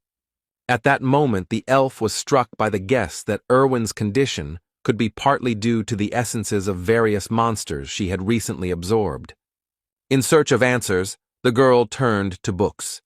Recently, her sister had acquired the abilities of Canevaro, and as a result, Information was found that, in addition to other indicators, this greatly increases obsession. It soon became clear that her other two essences also enhanced this characteristic, and it is now clear that her obsession with strength arose not least because of this. Daria didn't like it, but she couldn't just take it all out of her, so she decided to do it only when essences were found to replace the current ones. Only then they would be removed. And in the middle of the night, the girl had a thought that it could very well happen that Ervin would find out that Björn Yandel was alive before the essences were removed, and in what direction her obsession would turn in that case. At the same time, the hero returned to his 7th district of Rafdonia by carriage. It was now already 2 o'clock in the morning. He would finally be home. Despite his fatigue, the first thing the barbarian did was not go to sleep, but to sum up his task and distribute the money he had earned, which amounted to 4,300,000. It was an unthinkable sum for just 1 day of work for an aristocrat.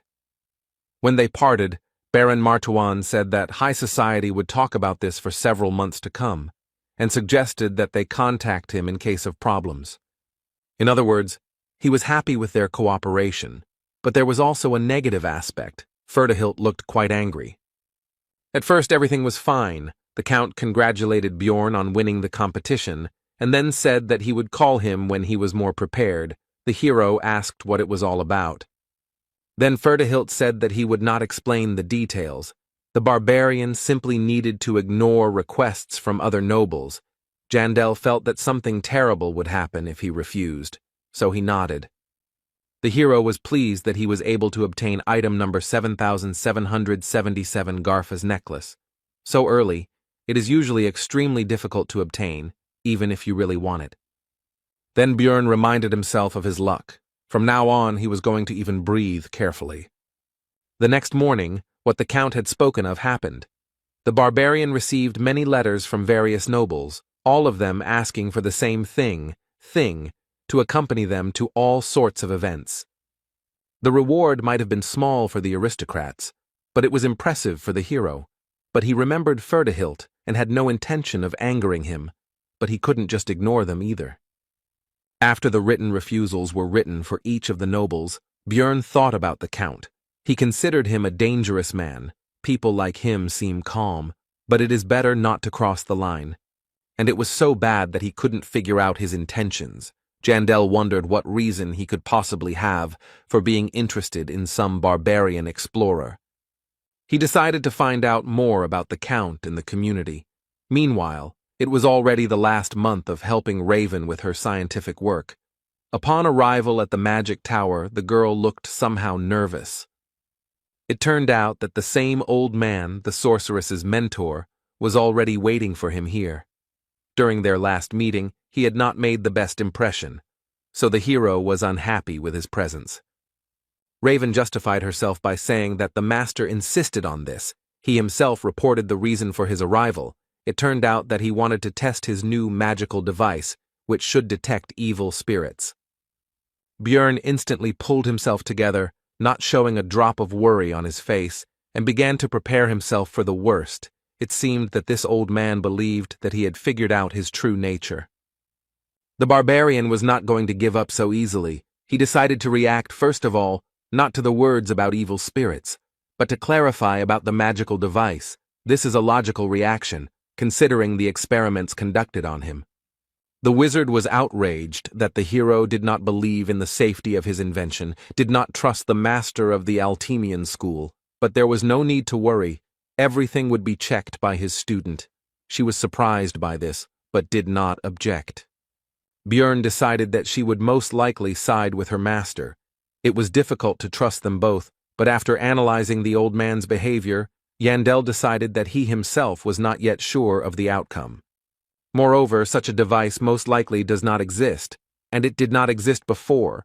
Of course, it could have suddenly appeared, but in that case, it would have been safer to conduct the test without informing about its essence.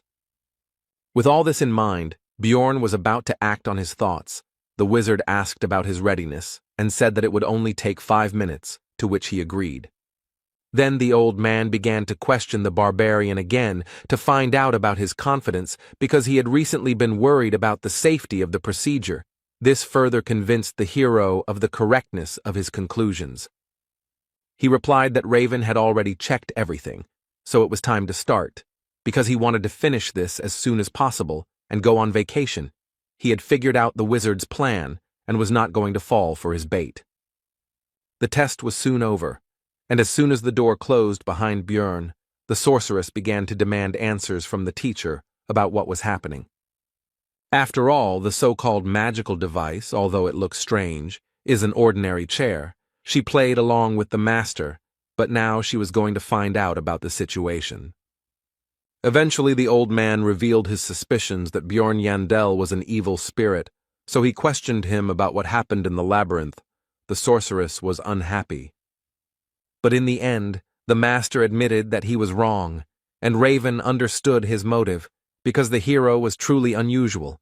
He was a unique person, but she was interested in something else. She asked why the teacher needed all this, because if he considered the barbarian suspicious, he could simply report it to the secret police. But he did not do this. The old man's expression changed, and he replied that in that case, he would have faced execution on the chopping block. Raven didn't understand what he was talking about, but he was no longer going to continue the dialogue. The wizard advised her not to take it to her head, after which he left, citing fatigue. The sorceress tried to stop the master, but he left, and a moment later the idea came to her mind that the magician needed the evil spirits alive for some unknown purpose of his own. Meanwhile, the hero reached his room and collapsed on the bed. He was really tired, because what had happened was a real shock to him, and the anxiety did not subside.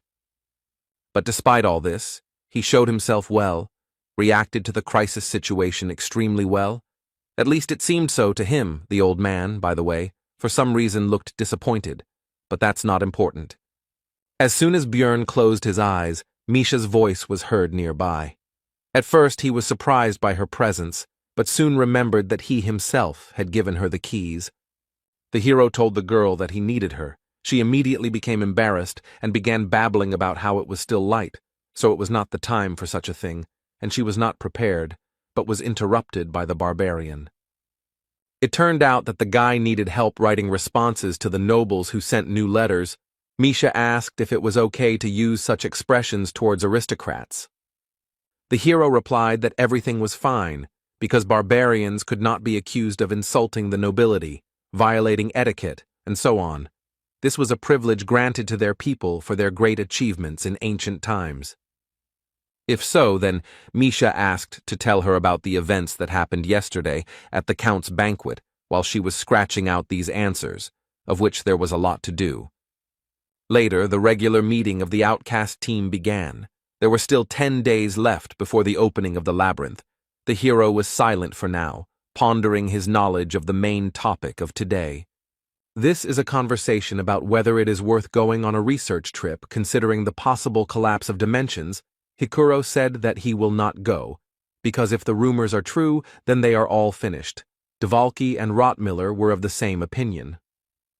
The hero could convince his comrades by using information obtained from the community, but it seems that this is not particularly necessary, and there is no need to invent a source of knowledge. Bjorn thought that it would be even better this way, because 3 months had passed since visiting the Blood Citadel, and any Dungeon and Stone player knows that in the early stages it is always worth clearing the rift on the first floor. He had just rolled away, but the hero couldn't just tell them how to open it, so he decided to take only Misha with him, which he informed the rest of the squad about. This time, they would go together. This news surprised the girl. It became obvious to Björn that she was not eager to go, so he said that since she was so worried, he could very well go alone. Misha accused the hero of being a savage who didn't even think about asking her consent first, or at least trying to speak more politely than usual. Then Bjorn asked the girl to go with him and added a magic word at the end. Then she agreed and said that she still would not have let him climb into the labyrinth alone, but the barbarian was surprised that it worked. The next day at the market, Hikuro and Rothmiller learned from the newspapers that the royal family was claiming that the rumors regarding the dimensional collapse were false and that the Tarutane school was spreading lies.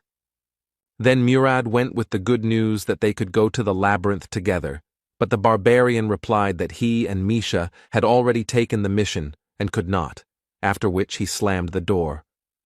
The girl was surprised by this and asked when the hero managed to take on the bodyguard assignment.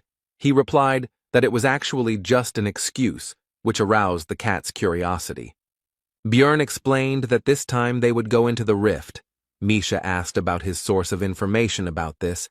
He replied that it was the books he read in the library, and he didn't tell Hikuro about this because, unlike the Beast Girl, who still keeps the secret about the Ring of the Frost Spirit, the dwarf doesn't know how to keep secrets and will blab everything after the first glass. Jandel asked Misha's opinion about the rest of the team. She replied that Dvalki would definitely blab by accident, but she was not sure about Rothmiller. The girl's words almost perfectly coincided with Björn's thoughts. Apart from Brown, his hero was able to understand him the easiest of all of their squad. He would keep the secret, but at the same time he would begin to ask suspicious questions about the source of his knowledge, and might even begin to suspect the barbarian of an evil spirit. Misha understood her friend's reasons for not telling her about the rift, but she couldn't help but ask why he decided to take her with him. Her tail stood up straight in anticipation of an answer. The hero had several reasons for this. The Beast Girl is surprisingly meticulous in everything and knows how to remain silent. Moreover, she is completely incapable of lying, so he will be able to find out whether she blabbed or not. However, the barbarian decided to fit all this into one phrase. He simply trusts her.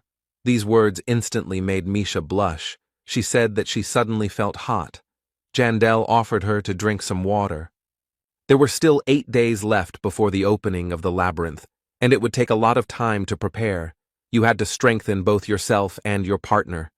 First of all, the barbarian's mace and the beast woman's twin blades were enchanted. Lightning energy permeated them. It was not forever, but for a certain period of time. But the hero was not going to save. Also purchased were a lightning scroll, thunder grass, and advanced healing potion. Misha doubted the need to make such purchases. 2 million were spent from their joint account that they opened. The next day, Bjorn went to the shaman to strengthen his immortal seal to the 4th stage. This cost another 4 million magic stones. This increased the characteristics of willpower and fortitude. Thanks to the increase of the last parameter, the hero could stay in the form of a giant longer, to be precise, 1.5 times longer. Just when he was checking this, Misha came to visit him. There were still 7 days before the trip to the labyrinth. At breakfast, Bjorn said that he was going to the library. The girl asked to take her with him. Then the barbarian was surprised that she was interested in reading at all. The beastman was outraged by this. In the end, they still went together. But this time Ragna used a simple book search spell, not the one she had been using on Jandel lately. He asked the librarian about it. She replied that she was using those charms specifically for him, so she couldn't do it in front of others. Bjorn noted that she should have told this only to him. Then Ragna asked Misha to forget everything she had said. This discouraged both the beast woman and the barbarian, but the latter did not want to think about it too much. When there were 5 days left before the opening of the labyrinth, Jandel finally fulfilled the agreement with Raven. The research of his essence was finished, and at parting, the girl advised the hero not to die there. The hero asked if the sorceress was going to take the pass to the tower. She replied that he could come in if necessary. She would be curious to hear about Bjorn's successes, because he is a magnet for trouble. During the remaining time, all other matters were completed, and the day of the opening of the labyrinth arrived. This time the novice barbarians were sent there again, to whom Jandel again gave advice. Moving towards the portal, they repeated his words and thanked little Balkan. Their sincere gratitude even managed to embarrass the hero. The others looked at this with approval. Hikuro noted that they were lucky to have such a reliable mentor. Bjorn also gave advice to the rest of the team, because this time they were split up. After that, the 3 entered the passage. Half an hour passed. Misha was already starting to worry, but Jandel told her to wait further. He was going to use a method that had already been tested. Everything went as planned. The partners found themselves in the dark region right in front of the portal to the next floor. Its opening brought valuable experience, and the beast girl did not understand what had happened at all. Then he explained to his companion about the phenomenon of dimensional instability, to which Misha said that she felt sorry for Rottmiller, because if he had found out about such a loophole, he would have considered all his work pointless. The hero agreed with this statement, because Brown takes his role quite seriously. He once said that his dream as a scout is to open a portal with his own hands, and he will try to do this. On the other side of the passage was the rocky desert, which did not suit them. They would have to go back and look for another passage, because there were no magic crystals needed to open the rift here. They needed to go to the beast's lair. According to Bjorn's estimates, they would have to walk for 2 days. After 3 hours, they encountered another type of 9th-rank monsters. They looked a bit like goblins, but in fact, they were gnomes that looked like clay dolls. The girl and the guy were distracted from collecting magic stones by a team of researchers who were in a hurry to be the first to reach the portal for the sake of precious experience. They had no idea that it was already open. Misha admired their high-quality equipment, but Bjorn said that there was nothing surprising about it, because one day they would also become the owners of something similar. The girl noticed that the hero was very ambitious. She assumed that it was because he was a barbarian. Jandel was not sure whether this was an insult or not, which is what he asked. Misha told him that he was a fool, and she meant that Bjorn was cool, which made the guy a little embarrassed. He thought that sometimes the beast woman could be too straightforward, just like himself. The presence of the two of them here caused whispers among the researchers. The hero did not take this into account, because they look very experienced. Such should already be on the floors of the increase, but they are here, and even in the starting location. A chuckle escaped the barbarian, because he himself had recently been a newbie like the people around him, and he remembered the past and the troubles he had to go through. Then he met Erwin, his first friend. He became interested in how she was doing. Everything should be fine with her. After all, her sister has money, but he was still curious. Maybe it was worth looking for her. Bjorn was brought out of his memories and reflections by a strange look from one of the researchers, which the barbarian immediately did not like, as, incidentally, did not like the guy himself. He stared at Jandel, who saw greed and avarice in his eyes. This newcomer did not seem to understand that it was even easier to kill him than the goblin.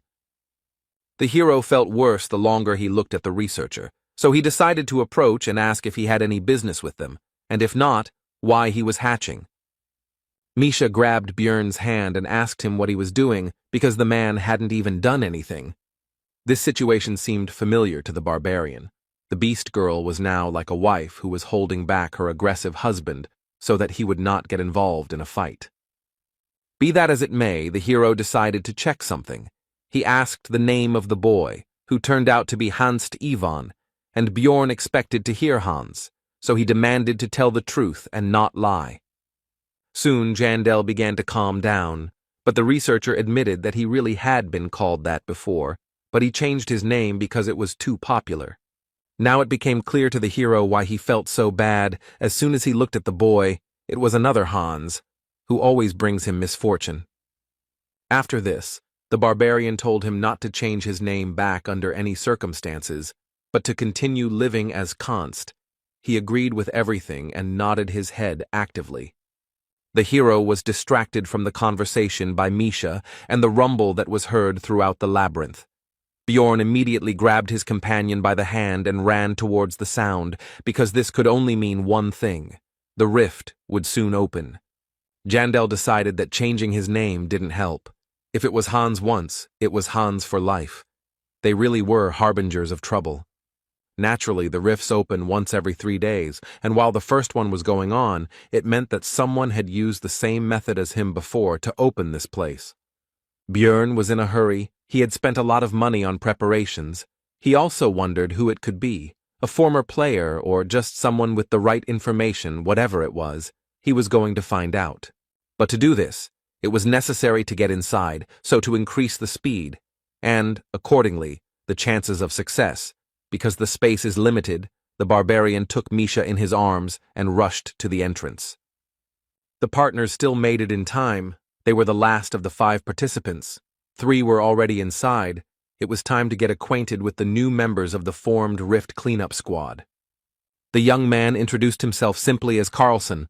The massive beast man of the bear family was Abman Urikfried, and the girl was Genzia Nefrin. The hero decided to give fictitious names. He himself became Bjorn, the son of Thor, and he called Misha Michelle, but she didn't understand what was going on at all. Bjorn could only hope that she would start to think faster. She soon confirmed his words, but she was completely incapable of lying. Her face could not hide anything. After the introduction, Jandel decided to decide on their roles in the team. He himself is obviously a defender. Genzia said that she absorbed the essence of a goblin archer and is a scout, and Carlson is a vanguard fighter. The hero figured that the girl was somewhere on the first floor, the boy on the second. They had 2 newcomers in the group. This was radically different from the situation in the Bloody Citadel, but it was not surprising. After all, rifts appear in every 5th or 6th labyrinth. In Rafdonia time, this is once every 5 or 6 months. This time the opening was forced, which shortened the time. Experienced fighters simply do not know about what is happening. Therefore, it is not surprising that newcomers appeared in the squad who did not even look at the 2nd floor. The hero finished his thoughts. Abman was the next to tell about himself. He simply pointed to the huge crossbow behind him, but Bjorn said that he would like to know the details. Urikfried said that he would like to know about their couple first. Bjorn said that he is 6th rank, and Michelle is 7th, and they usually operate on the 4th floor. The Beastman said that he is 5th rank. The barbarian asked what he had forgotten there, but he answered his question with a question, and he wanted to know the same thing. They began to look into each other's eyes. Bjorn said that he and Michelle usually go in a team, but this time there was a problem, so they went in together and got stuck on the 1st floor due to the lack of a scout, and then they noticed a rift appear. Abman said that he had the same story, only he left his squad a long time ago. Jandel did not believe in such a coincidence, and all this time Carlson and Genzia were watching their argument. The hero didn't know if there was such a powerful build for a marksman to go solo, but given its appearance, it seemed quite likely, and he didn't think that newbies could get crystals to open the rift. It would be impossible for them to get to the 2nd floor and back in that time, although it may well be that they are actually hiding their true identities. After that, the hero asked who was the first, and therefore opened the rift. Carlson said that they got here almost at the same time. Genzia did not know, and Urikfried asked what business it was of his. The question was postponed. It was decided to divide the loot into 4 parts. The newcomers would get 1 for 2, but would be able to absorb unnecessary essences. Misha would take the abilities from the keeper, and the rest would be rolled into a dice. After the discussion, the squad took battle formation and went forward. The hero felt strange, because he had already gotten used to the dark locations of the labyrinth. He also noted that they were lucky, because the rift he was going to get into was open, which meant that the preparations, including consumables, were not bought in vain. Half an hour later, the team encountered their first enemy, a rank 7 monster, Yeti, an elite gatekeeper that lives only in glacial caves. Genzia Nefrin was afraid of the enemy, because she was not sure of victory over such a beast. Abman said that the paths in the rifts that need to be followed are usually guarded by monsters. Urikfried decided to make the first attack. For this, he took his huge crossbow from his back and loaded it, after which he shot at the monster. It hit, but Yeti blocked it with his hand. Now he couldn't pull the arrow out of his body. It was like the effect of the hook arrow skill. Then it was up to the melee fighters, Bjorn and Misha. The newcomers didn't bother. The barbarian, with his favorite cry, ran straight at the enemy. He was going to collide with him head-on. His power collided with no less power. Yeti blocked the run-up with his shield at the ready with his crossed arms, after which Jandel shouted out the fake name of his companion, Michelle. Now was her turn. The girl used her truly cat-like agility. She jumped into the air, where she twisted to end up upside down and directly above the enemy, who raised his head up to observe the new threat. This was the monster's mistake, because now its eyes were vulnerable to attack, so it was natural that soon the beast woman's twin blades were sticking out of its eye sockets. The Yeti was defeated with lightning speed. The hero turned to look at the reaction of the others, because he and his sheep showed very good abilities. If there is a traitor among them, then he should be afraid. After that, they entered the ice cave and chopped down countless clouds of frost wolves. Carlson and Jensia also entered the battle. Everything went as it should, only this type of monster appears in this location. Björn and Misha destroyed most of the opponents. The rest only finished off the remnants, which was natural, given the level of strength of the newcomers, as well as Abman's characteristics. He, of course, also killed a number of wolves, but his crossbow was more suitable for dealing damage to a single target, and he, apparently, does not have area attacks. No one volunteered to lead the group. The hero knew that at the first post he had to turn left, and at the next ones in turn left, right, left, then straight 7 times, and left again. With this information, it would be possible to pass the rift in an hour, but since no one reported it, then either the one who opened this place, and therefore could be a traitor, is not a player, or he sits quietly, below water. While going down the steps, a hiding place in the column was also missed. However, in this way it was easy to expose oneself. Björn decided to take these things himself later. Soon the squad descended to the very bottom. Carlson noticed that the lower they descended, the lighter it became. The girls began to admire the beauty of the place they had arrived at. Jensia noticed a pillar-like thing that started to glow when touched. Abman said that it could be a key that would summon several monsters and then open the passage. The hero noted that this was a very gamer way of thinking. Besides, he was basically right, although there would not be so few enemies, but a whole crowd together with the boss. The long-sealed tyrant has begun to awaken, but first, of course, we must deal with his minions, who have sensed their master and also awakened from their long sleep. Abman and Jensia did not expect such a number of opponents, but Bjorn calmly suggested retreating to the stairs, since it would be easier to build a defense there. There were about 20 frost wolves in the first wave, and a few rank 8 monsters appeared in the second wave, but they weren't a problem. After that, an ice golem appeared among the opponents, distributing a slowing debuff that also stacks. The barbarian decided to smash it into pieces as quickly as possible, which he did. The next enemy turned out to be the Lord of the Snowfield, Katumba, a named monster that is an intermediate boss, a mutant yeti that can use various skills, one of which was suppression. The hero had already experienced it during the battle with the marauders on the second floor. Because of it, it was impossible to move his body. It's easy to remove. You just need to take damage as soon as you freeze, or bite your lip, like Misha, so that the blood doesn't stop, which will also fulfill this condition. The hero used a different method. He simply pumped up the magic defense parameter, due to which the effect did not affect him at all, and he rushed at the boss with his battle cry using Wild Splash. Misha also joined his attack. Katumba decided to use his skill called Cold Burst. Bjorn took it on his shield. Although the body began to tingle, it did not cause any noticeable discomfort. The monster and the barbarian met in battle. The hero held back the enemy and struck him, practically without suffering in return.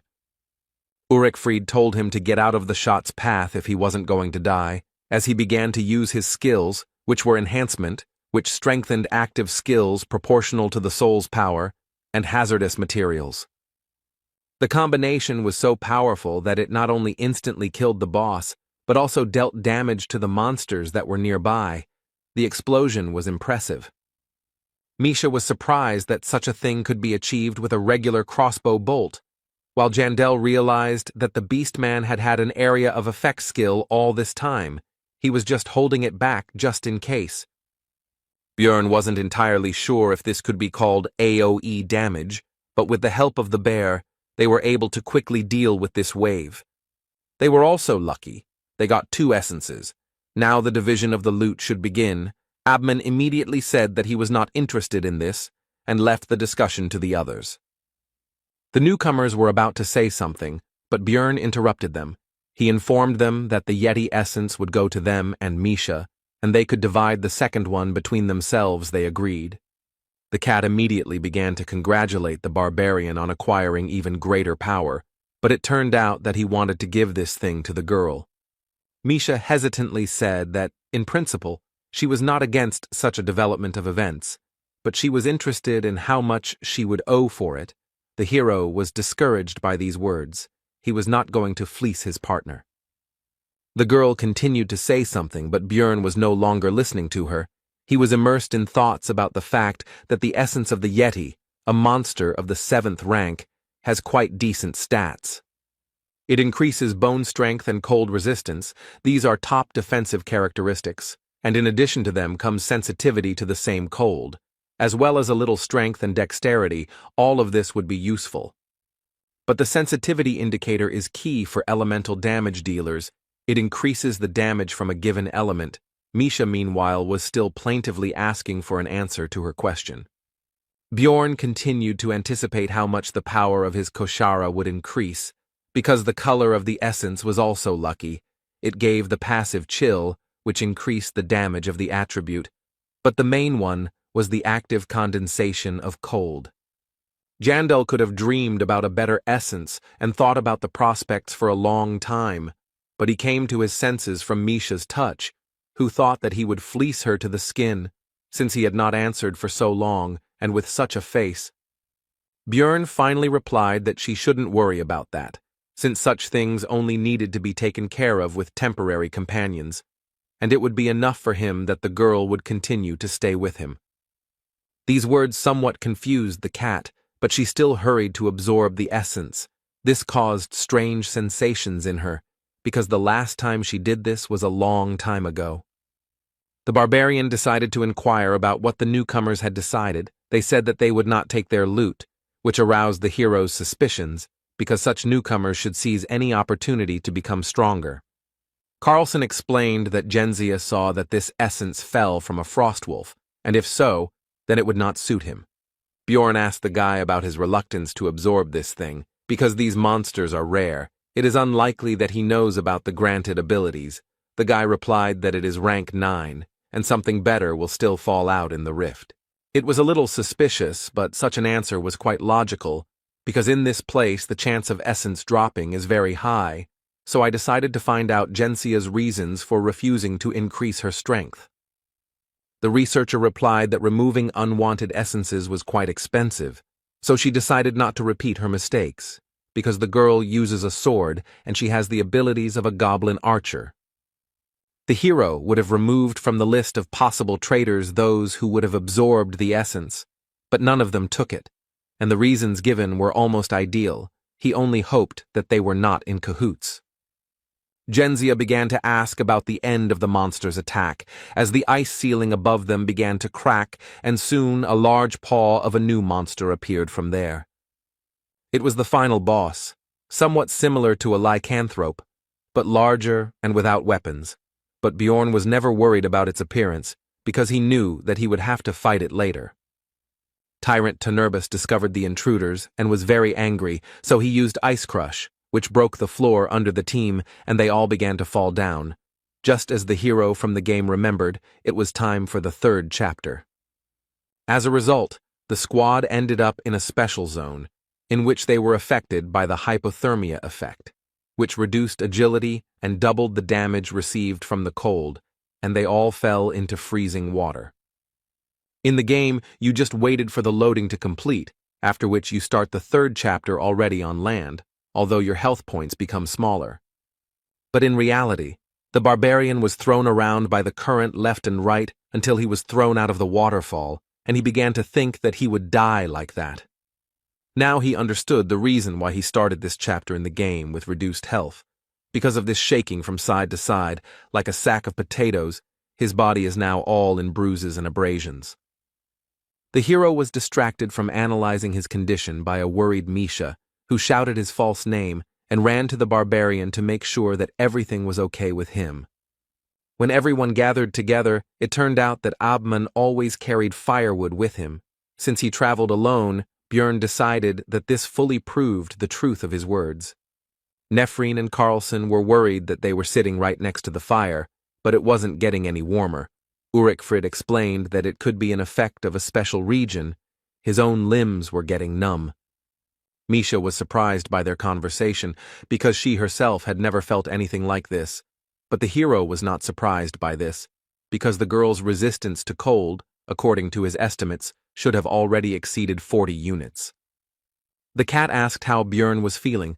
He replied that he was also cold, although not too much because his body was shaking, but it did not cause pain. Then she called him to warm up to her. This time the situation could not be misunderstood. Even Abman was whistling, as if not paying attention to what was happening. Anyway, the team decided that the area was safe, so they planned to set up camp for the night. But Jandel couldn't trust the others. He and Misha had some firewood of their own, so they moved further away. The cat suggested that Björn sleep first, but he said that first they needed to talk about whether anyone from the rest of the squad seemed suspicious. After Misha shared her observations, the hero praised her, because thanks to this, he was now almost certain of the traitor's identity. 6 hours later, the expedition continued. Now they had only one path, albeit a winding one. In this location, they did not have to wander, they just had to follow the main path. Along the way, there were also monsters to fight that came out of the walls. Most of them were rank 8, but the difficulty was considered higher than the Bloody Citadel, which had rank 7. This was due to the chill debuff. Almost all enemies dealt cold damage in one way or another, which was doubled due to this effect, and while 3 of them could handle it without any problems, it was difficult for newbies. After 4 hours of moving forward and clearing out monsters, the team faced a new challenge. These were frozen ice orcs. They were rank 7. They were soon freed. Abman was a little upset by this, because he wanted to get a better look at the monsters. Björn called on everyone to keep in line, mentally adding that in this case, it would be easier for Misha to keep an eye on them. The barbarian didn't know what the potential traitor's goal was. Maybe it was even a simple clearing of the rift. But in any case, he decided to prepare for any development of events. Now he rushed straight at the orcs with a battle cry. Such a serious skirmish is the perfect chance for him to take action. So, just in case, the hero decided to keep his cards close to his chest and fight at a lower strength. Abman asked Misha why she was still here and not joining the battle. She replied that someone could attack from behind, but in fact Björn simply asked her to do so. Ulrichfrid decided that the battle was not going in their favor, so he used his contract with the spirit beast. It turned out to be a summoner, so the bear Iradun, the Iron Hero, appeared on the battlefield. Seeing the beast's power in action, Björn finally understood how Abman could explore the labyrinth alone, though that wasn't a good thing right now. At this rate, they would win before the traitor revealed himself. So the barbarian had to go to plan B. He weakened his defense and exposed himself to the orc's attack, while Misha worriedly shouted out his fake name. But in fact, she was closely observing the actions of the rest of the squad, as previously agreed.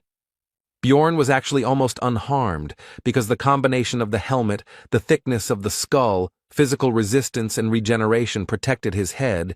He only got a slight dizziness. Now it's the cat's turn. Carlson temporarily took the place of the defender and began to hold back the opponents, but among them was an orc sorcerer who aimed at 2 beastmen standing at a distance. Abman fired a crossbow at the enemy, who tried to defend himself with an ice wall, but the bolt easily pierced the barrier and hit the greenskin right in the forehead. Even without the barbarian, the team coped with this fight. Jandel was already beginning to think that his whole idea of creating a difficult situation was losing its meaning, when a voice was heard that said that since the essence had appeared, it was possible to begin implementing the plan.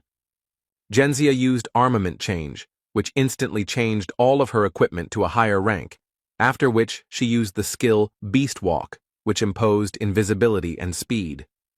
Thanks to this, she quickly got closer to Abman and also activated Vengeance, which increased the penetrating and cutting abilities of one blow and also imposed the abnormal state of bleeding. She said that she would receive 30 million for his things, and due to Ulrichfried's critical injury, his spirit beast was recalled. The next moment, Misha threw some potion right at Genzia's head. She didn't understand its effect, so she tried to find out about it. But the thrower interrupted her with a shout that Bjorn must act now. No one noticed when the barbarian had already managed to get up and get closer to Nephrine, and he was already here. Using Wild Splash, he tried to strike. But the traitor was quick enough to avoid the surprise attack. She realized that the enemy had somehow figured out her intentions, but it didn't matter because she still had the skill of stealth. But when she tried to use Beast Walk again, she was in for a surprise. It didn't work. The effect was cancelled by the potion that the cat had thrown a few moments ago. Bjorn insulted her intelligence, thinking that she should have kept her mouth shut because she herself said that she had the essence of a goblin archer, and that was how he learned about the invisibility skill. In general, there were many hints that Gentia was a traitor. For example, she acted as if she knew how to get through the location. She mentioned key things for the passage, although she pretended that she did not understand anything. But he was finally convinced of this after Misha said that after they got out of the water, Nephrine's smell changed. Before, she smelled like the beast's lair. And to open this rift, you need magic stones from the monsters of this location. She just didn't think that this could somehow give her away. But then it became obvious to him who the traitor was here. Despite the hero's thoughts, the fight continued, and as a result of a short skirmish between Genzia and Misha, it became clear that the latter was stronger, so Nephrine had to jump back further to avoid a fatal blow.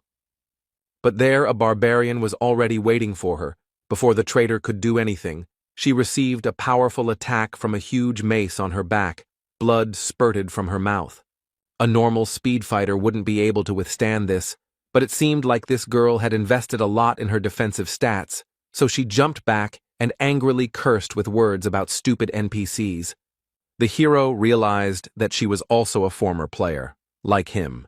But this did not change anything for him, because if she wanted to finish him off, then he did not care who she was.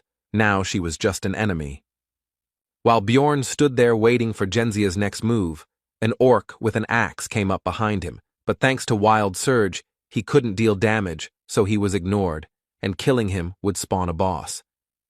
Nephrine herself, seeing how the 7th rank monster did not leave a single scratch on the barbarian, decided that it was not worth getting involved with such a thing, so she turned around and ran away.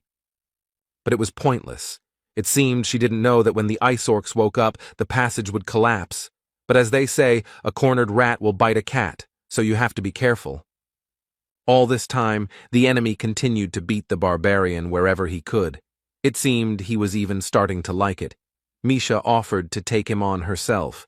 Bjorn said not to kill him, but only to distract him. After that, he went straight to Genzia. She tried to say that they misunderstood each other and they needed to talk first, but the hero understood that she was just trying to stall for time. She recently cast Vengeance and is now waiting for the cooldown to be able to use it to win, which she needs to do for about 3 more minutes.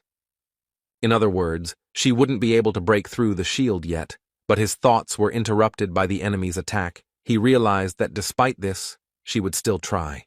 Nephrine's onslaught didn't last long.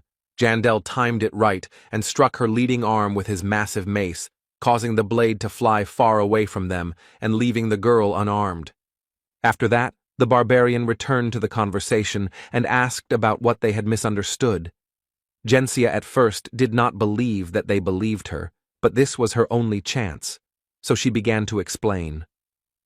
But her speech did not last long. While she was speaking, a blow from Bjorn fell on her head, not strong enough to kill, but enough to knock her unconscious. It was all just a distraction. Soon all the equipment was removed from her. It was all sharpened for fighting with other people, but some of it could well be suitable for Misha. The rest could be sold for a solid sum. The loot was finished. Now it was time for a conversation. But before that, the barbarian crushed all the limbs of the victim and forced him to use change armament to remove the second set of equipment. After that, it was possible to find out that rumors about Genzia's tricks had spread throughout the guild. So this time, she decided to act for sure and kill all witnesses. Then the hero asked why she opened the rift. The girl replied that she wanted to get the heart of the snowfield, and that there were also supposed to be lower-ranking researchers here, and after that, she latched onto the words about opening the rift. It was Bjorn's miscalculation. Now Nephrine asked if he was a player, but the barbarian was not going to agree with this. Genzia began to beg for mercy, because she just wanted to get home. The girl said that in this world, in order to survive, she had to go through terrible things, and also thought that Jandel NPC, if she knew that he was a player, she would not have attacked, because real people cannot be killed. After that, she broke down. She wanted to hear at least some kind of answer, and the hero was silent all this time. He was surprisingly calm. There was not a drop of sadness, and there was no pity either. He simply said that she was an evil spirit. He raised the mace up and abruptly lowered it down. With her last word, the girl called her mother. After that, she would never say anything again, and the floor of the labyrinth was once again stained with human blood. Bjorn killed another player for the first time, whether it was easy or hard, whether he felt excitement or fear. Looking at Misha, he understood that none of it mattered. He did what he had to do. The cat ran towards the barbarian, because she was already starting to worry about his long absence, thinking that something had already happened. Meanwhile, Carlson was barely holding back that last ice orc. He began to call for help. The enemy was clearly stronger than the newcomer and was about to gain the upper hand in the confrontation. In the end, the monster knocked the guy to the ground and was about to finish him off, but Bjorn told Misha to deal with the orc, and at the same time, she should try out her new active skill. The cat used two skills at once. The first was strengthening, the second was condensation of cold. Her sensitivity to cold increased significantly.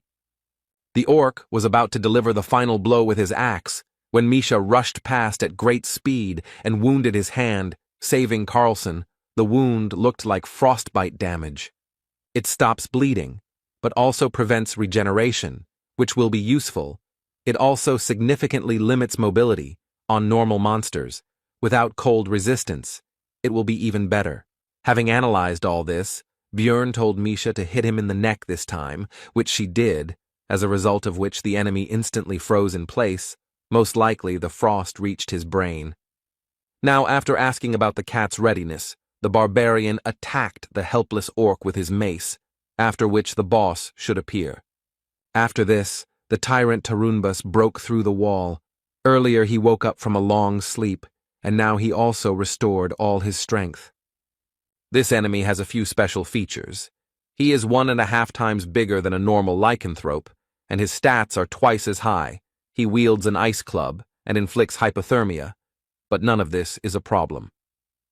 The fight will take less than 10 seconds because the preparation was done in advance. Bjorn ate the thundergrass, which increased the damage from lightning, after which he used a scroll with the same element. This boss is vulnerable to this attribute. After the attack, he fell into a state of paralysis, but it was too early to let his guard down, because Tarunbas has a skill that can remove debuffs that limit mobility, which he soon used. However, since the skill was used, it will now be recharged, so you can just do the same thing again that Misha did, throwing lightning bombs at the enemy. All this was taken into account in advance. This time the tyrant Tarunbas fell into a state of complete unconsciousness.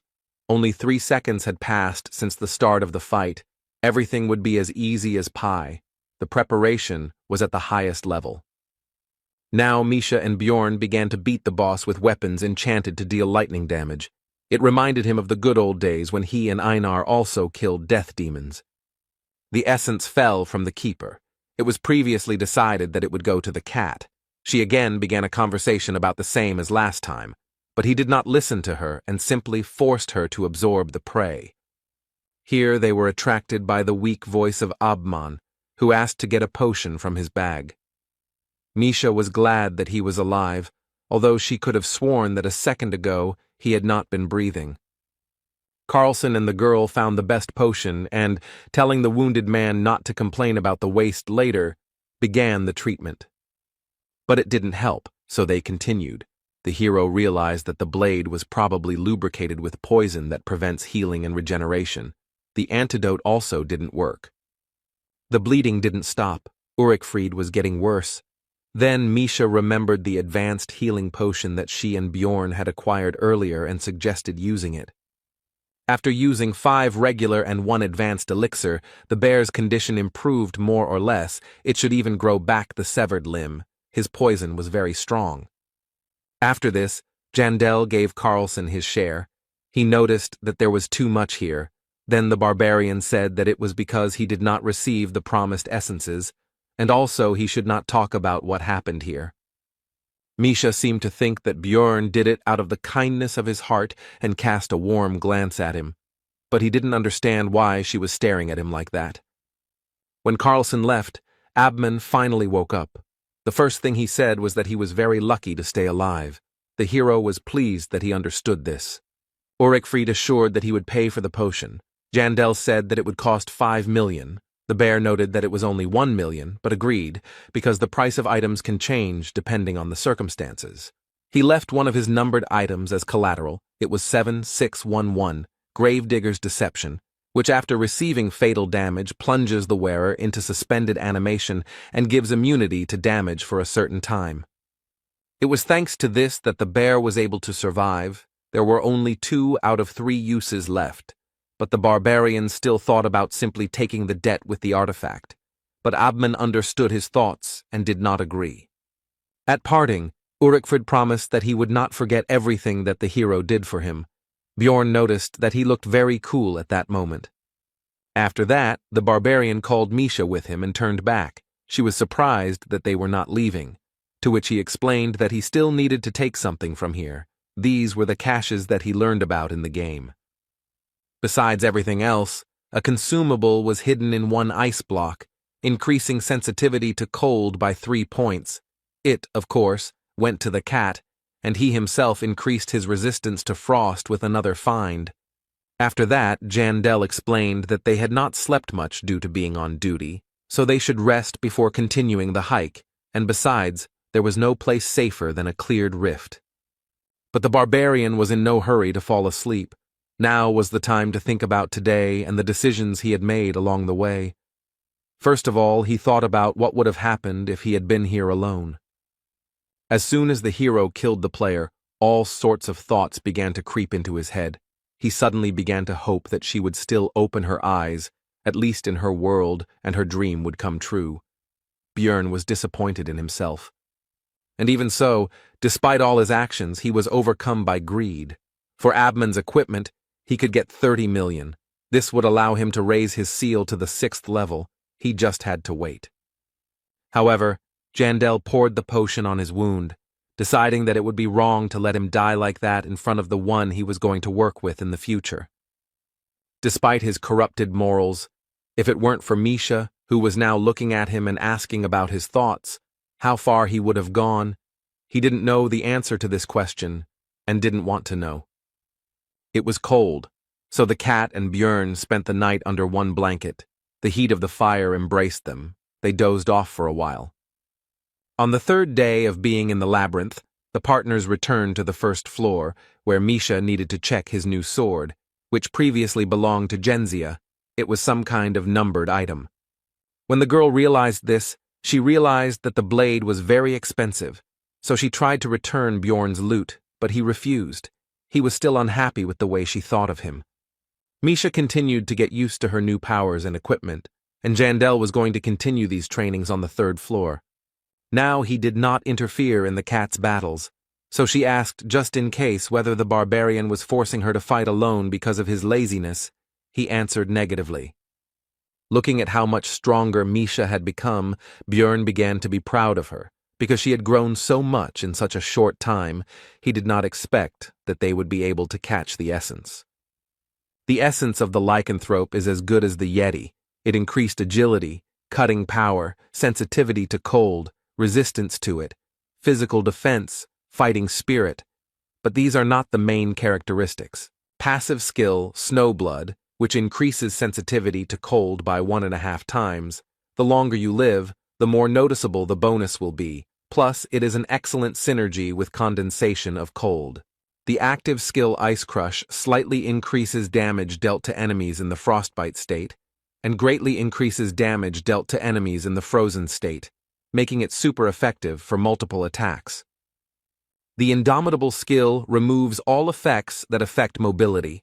It costs a lot of soul energy, but helps fill in the weak spots in the defense of damage dealers who are usually vulnerable to control. Bjorn told Misha to try using Ice Crush immediately after cold condensation. The Beast Woman noted that monsters die with one blow. Then the barbarian advised to hit not with a sword, but with a fist. But it didn't help. The opponents still couldn't stand even this. Then the hero said that they were going to the second floor for training. Misha interrupted further explanations and predicted his next words. When Bjorn said that she guessed his thought, she beamed and lifted her nose. Based on her reaction, the barbarian realized that if he screwed up somehow, she would most likely calm down. He just needed to pretend that he had lost the argument to her. The partners walked calmly through the cave, as the crystals changed the color of their glow from light blue to red. This clearly indicated to Jandel that someone had summoned the Lord of the First Floor. He calmly explained what was happening to Misha. She initially calmed down because of his tone, but then perked up because the meeting with Ryakis was still fresh in her memory. Bjorn hastened to reassure her. He explained that the Lord of the First Floor was quite level-headed. He was only summoned after 3 days, and when there were more than 5 people in one place, and in general did not pose a particular threat. The girl came to her senses, and Jandel added that the portals are not blocked, and if the researchers lose, he simply quietly leaves. The monsters on the level also do not change in any way. Most likely, he was summoned specially. He also recalled how he sold information about the tactics to defeat the First Floor Lord to the player community. He only had 2 weeks to prepare, but it seems like he is really impatient. The duo reached the second floor, the land of the dead, in a whole day. The absence of a scout in the team took its toll. Rothmiller's absence was really noticeable. The views of this location reminded Bjorn of the good old days when he and Einar broke the bones of skeletons here and beat death demons into mush. It evoked pleasant emotions. But the next moment, he remembered his meeting with that crazy woman, because of whom they almost died, which made him feel somehow worse. The reason Bjorn chose this path was simple. It was just much easier to get to the 3rd floor from here. You just need to stomp north. This time there were only 2 of them, so they could open a raid on the Death Knight, a 6th-rank monster, in the battle with which it will become clear how much stronger Misha has become, and they will also receive experience. Soon the duo encountered 2 death demons. They would be good targets to test the girl's new skills, so she would hold off the opponents while she focused on consecutive attacks. The plan was immediately put into action. Misha used cold condensation and ice crush. This immediately caused the entire lower part of the monster to be covered in a ball of ice.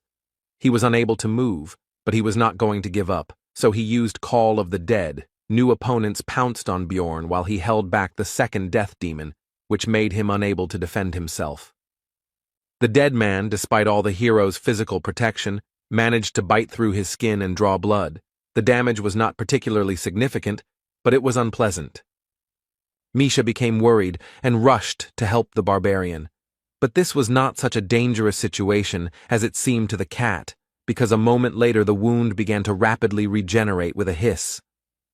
The beast woman asked if Bjorn was a monster. He told her not to look at him, but to return to the battle, and the thought also came to his mind that the further he leveled up, the less he would resemble a human. Soon the opponents were easily defeated, their bodies began to dissolve, and the duo continued their journey north, simultaneously fighting other monsters. The girl continued to train. As a result, Misha began to understand how much cold damage was needed to inflict the frostbite effect, but not to the point of freezing. They even came across a chimera wolf who had a control skill, allowing the cat to test indomitability. Bjorn advised his partner to use this skill only in case of emergency because it was spending a lot of soul power, to which she replied that she understood everything. She was not a kitten. But a little later, as the barbarian thought, Misha overdid it with her energy expenditure and began to feel tired and devastated. The barbarian began to carry his partner by the scruff of the neck, as if she were an ordinary cat, while simultaneously recommending that she spend her soul power wisely next time, while she justified herself by saying that she felt fine until the last moment. Some more time passed, and it was decided to set up a camp for rest in some ruins. The girl was resting, and the hero was on duty. Everything was calm. But soon the voices of some researchers were heard nearby. They seemed not to notice the presence of Jandel and the beast woman nearby. Bjorn decided that it was time to leave here, so it was time to wake up Misha. But he froze when he heard the guests begin to discuss a certain barbarian, in particular, how he slept carelessly, and that they could cut out his heart right now, but the magicians preferred fresh ingredients. The hero heard something he couldn't ignore. It was obvious that his fellow was lying there, unaware that he was surrounded by hyena explorers. Bjorn remembered that of the barbarians who had gone through the initiation ceremony with him, less than a third had survived by now. Karak had told him this. And of course it couldn't be just the monster's fault. It was obviously the work of marauders aiming for their hearts. Continuing to listen to the researchers' conversations, the hero began to understand that they, it seems, were not going to do anything today. So what should he do? His first thought was to just kill them all. It was a simple and convenient solution, but not ideal, so he came up with another option for the development of events, after which he woke up his partner. The researchers were resting peacefully. One of them, as expected, was on duty. No one expected any incidents. But suddenly they heard a loud cry which woke up the entire detachment, except for the barbarian who was sleeping extremely soundly. It was the hero's voice, who told his partner that he simply wanted to do it. The researchers heard them and were surprised by the unexpected guests, but did not lose their heads and told them not to come closer. After this, one of the squad members hurried to wake up the barbarian and explained the situation to him. He was surprised that it was not monsters that arrived, but other people. He did not understand the danger. After all, his relative was among the guests. They hurried to meet each other. Bjorn introduced himself by his false name, Bjorn, son of Thor, and the second big guy was Karen, son of Tarson. Watching the actions of the barbarians, Misha did not understand what they were doing, although she knew that the hero was pretending, but she still wanted to move away from them because of the atmosphere. After the introduction, Charon turned to his team and said that they needed to lower their weapons because Bayan was not a bad explorer, and Jandel confirmed these words while they seemed to shine.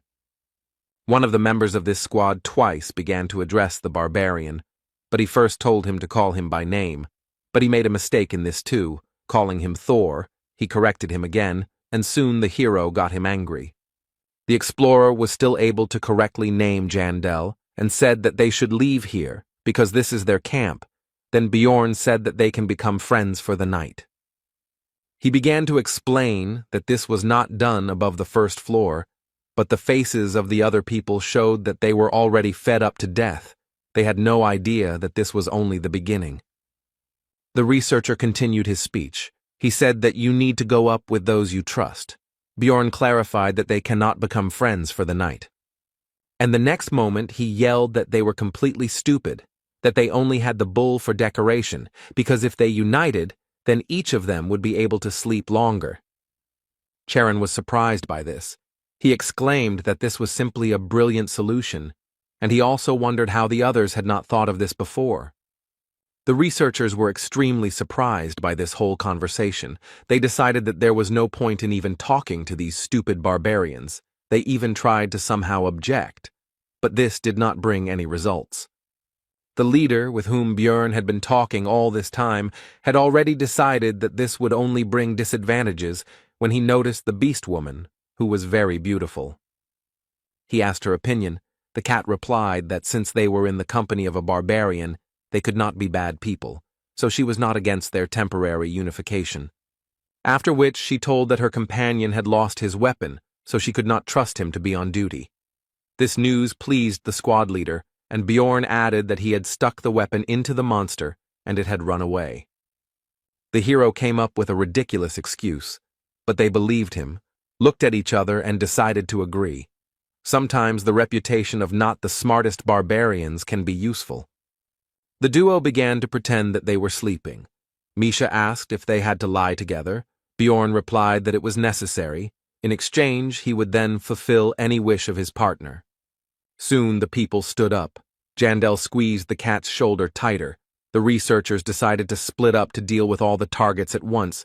2 went to the hero and the beast girl, 1 to Karen.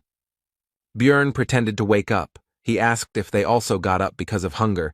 They answered in the affirmative and said that they had dried meat. The hero turned away.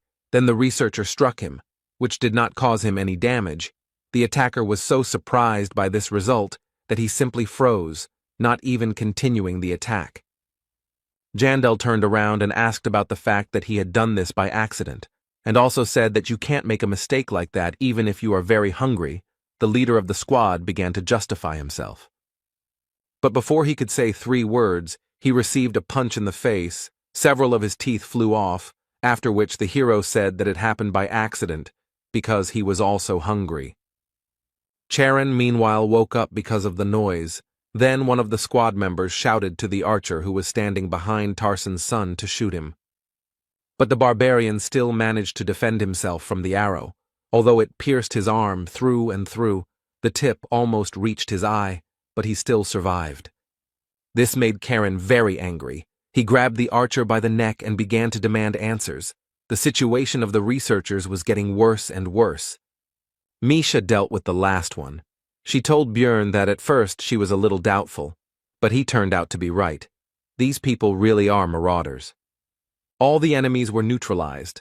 Now it was time for interrogation. These researchers had a notebook with their conversations, which they conducted in writing so as not to be heard by their future victims. Charon did not understand the reasons for their attack. The archer read these conversations. From them, the reasons for which the squad accepted Bjorn became clear. They discussed the stupidity of the barbarians, and at some point he stopped. But the hero forced him to continue, and then the conversation turned to the fact that they had already killed many of them, and they also believed that these blockheads were just walking monsters, about the same in intelligence and aggressiveness. Charon was furious about the whole situation. He asked whose last words were. The archer answered, after which Bjorn ordered the prisoner to continue. Then the conversation turned to the fact that, in addition to the barbarians, they had good prey, the same stupid beast woman, but pretty, although she probably doesn't just travel with her companion. At these words, Misha interrupted it. She snatched a notebook, read something, and then asked the prisoner who had written certain lines, and upon learning this, she said that the researcher would be hers, to which the hero agreed. After that, they skimmed through the dirty words about the cat. Then there was talk about who would kill whom, and now there was the archer's own phrase about taking on Karen, since he had infuriated him with his condescending attitude toward his class. A shadow fell over the barbarian's face. He asked about what he had done wrong and asked Bjorn for advice, because he did not know what to do next. Soon the archer's head was cut off by Karen's axe. The leader was stabbed to death by Misha, and the last guy, who began to beg for mercy, was taken on by Jandel, who broke his neck. Tarson's son decided to leave himself a battle mark. He dropped a little healing potion. Barbarians consider scars medals. They keep them so that they serve as a reminder of mistakes in order to become stronger later. The marauders had obtained some valuable equipment. Bjorn offered Karen to take some of it for himself. He initially tried to refuse, but was soon convinced. In the end, he took the hammer for himself, saying that he would use it if he couldn't finish someone off with an axe, and the hero thought that having a weapon in each hand was just the thing for a barbarian. Misha and Bjorn suggested that he take something else, even if it doesn't suit him, then he can sell it. After that, they decided to take Karen to the first floor. When the squad reached the crystal cave, the hero decided to introduce himself again, because earlier he had given a false name. Tarson's son immediately recognized the celebrity. He said that it was an honor for him to meet little Balkan, and also added that in that case, he would not mind taking his booty, although before that he wanted to give up his share. Bjorn said that this was right, and also that Karen should not forget that the stronger he became, the easier life would be for the young warriors. At the moment, barbarians are the weakest species. They are in the most vulnerable position, unlike other non-human races. They have a lot of personal potential, but they are often targeted by people with bad intentions, and they are too naive. And the lack of proper training and support also has an effect. As a result, many newcomers become victims of marauders hunting for valuable hearts, and loners become victims of monsters. But what will happen if we gradually increase the number of capable barbarians? This will lead to the fact that the youths will live longer, and then they themselves will become advanced researchers. Then the cycle will start, the influence of the race will increase, and now this is the hero's people, so if he rises, then it will be better for him too. The Magi prove this quite well, because if it weren't for the tower, they wouldn't be able to afford such impudent behavior. So far his actions are practically nothing, but if Bjorn starts helping such people, then everything can change. Having completed his thoughts, Jandel turned to Charon and began to give him a lot of advice, starting with the fact that when looking for a team, you need to choose one where there is at least one non-human. When Bjorn finished speaking, Tarsen's son thanked the hero and said that hiding the axe behind a kind smile was indeed an excellent tactic, which surprised Misha and her partner. Charon continued his speech. He said that he would only take people as friends for the night, and if someone showed their true nature, he would open their skulls. And when he meets the young warrior, he will tell his story and give advice, exactly the same as little Balkan gave him, all for the sake of their people. Björn, meeting his gaze, realized that anyone who crossed this guy would find themselves in a very bad situation. After that, Misha and Jandel returned to the second floor, where they wandered for 2 more days. Now they were looking for one special monster. The hero was already beginning to think that he could forget about it. The cat told him not to be sad and asked what this story was about, a huge tombstone in the lands of the dead, from where a death knight emerges on the 7th day. She had never heard of anything like that.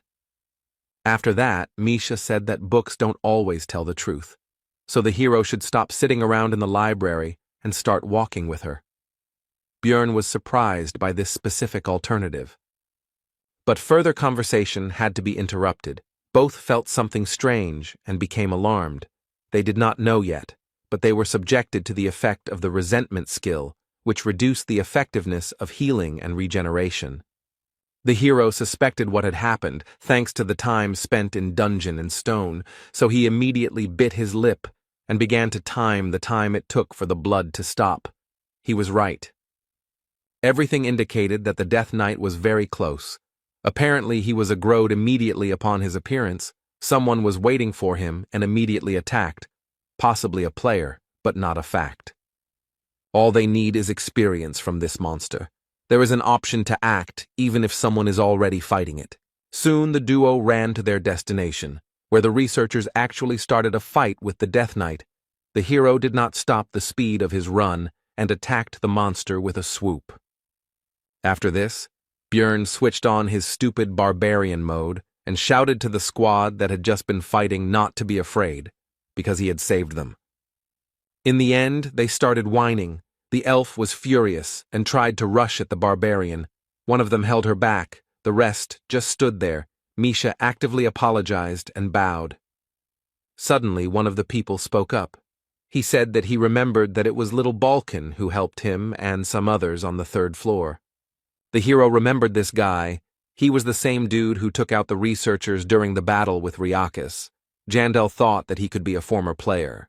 The fighter and the magician decided that this was all some kind of misunderstanding, and little Balkan really just wanted to help, because it couldn't be that such a great hero would deliberately snatch the last blow. The hero thought that this was a good reason to be famous. Misha did not believe that it would really work. Everyone remained silent and did not rush to dispel their misunderstanding. After this, the players said that they must have been brought together by fate, so they should get to know each other better. Björn did not mind and introduced himself, after which he began to extend his hand for a handshake. But he frantically stopped his limb when he heard the name of his new acquaintance. He turned out to be Hins Chrisen. This immediately alerted Jandel. The hero could not imagine that this would happen. He grabbed Misha by the hand and ran away. It was terrible. One of the players captured a body with exactly that name. It was simply too much for him. He decided to get away. The cat asked him irritably what had come over him. He replied that he would answer later, also thinking that he should have taken salt with him, and Hans looked after them, and did not understand the reason for such a reaction of the barbarian. Meanwhile, when the first floor had already closed, Karen returned from the campaign with good booty, which immediately attracted the attention of the rest of the barbarians, who this time all survived the first journey. They had many questions for their relative. One even suspected him of looting. Then he invited everyone to come closer and began to tell about his adventures. Charon told about everything that happened in the labyrinth.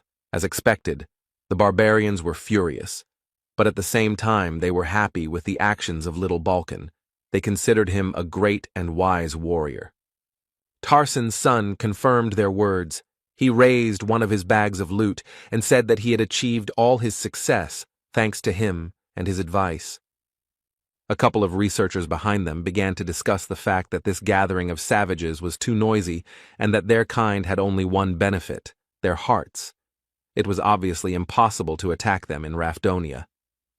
Until now, the barbarians were at the lowest level in the hierarchy of the labyrinth, but now Karen was going to change this. He decided to start small.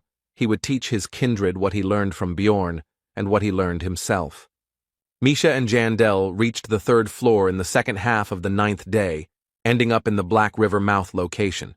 Next time, they definitely need to take a scout, but now they've tagged along with another group. Bjorn also told the cat about Hans, who said that since such a meeting was a bad omen, then perhaps they should have gone back and left the 1st floor.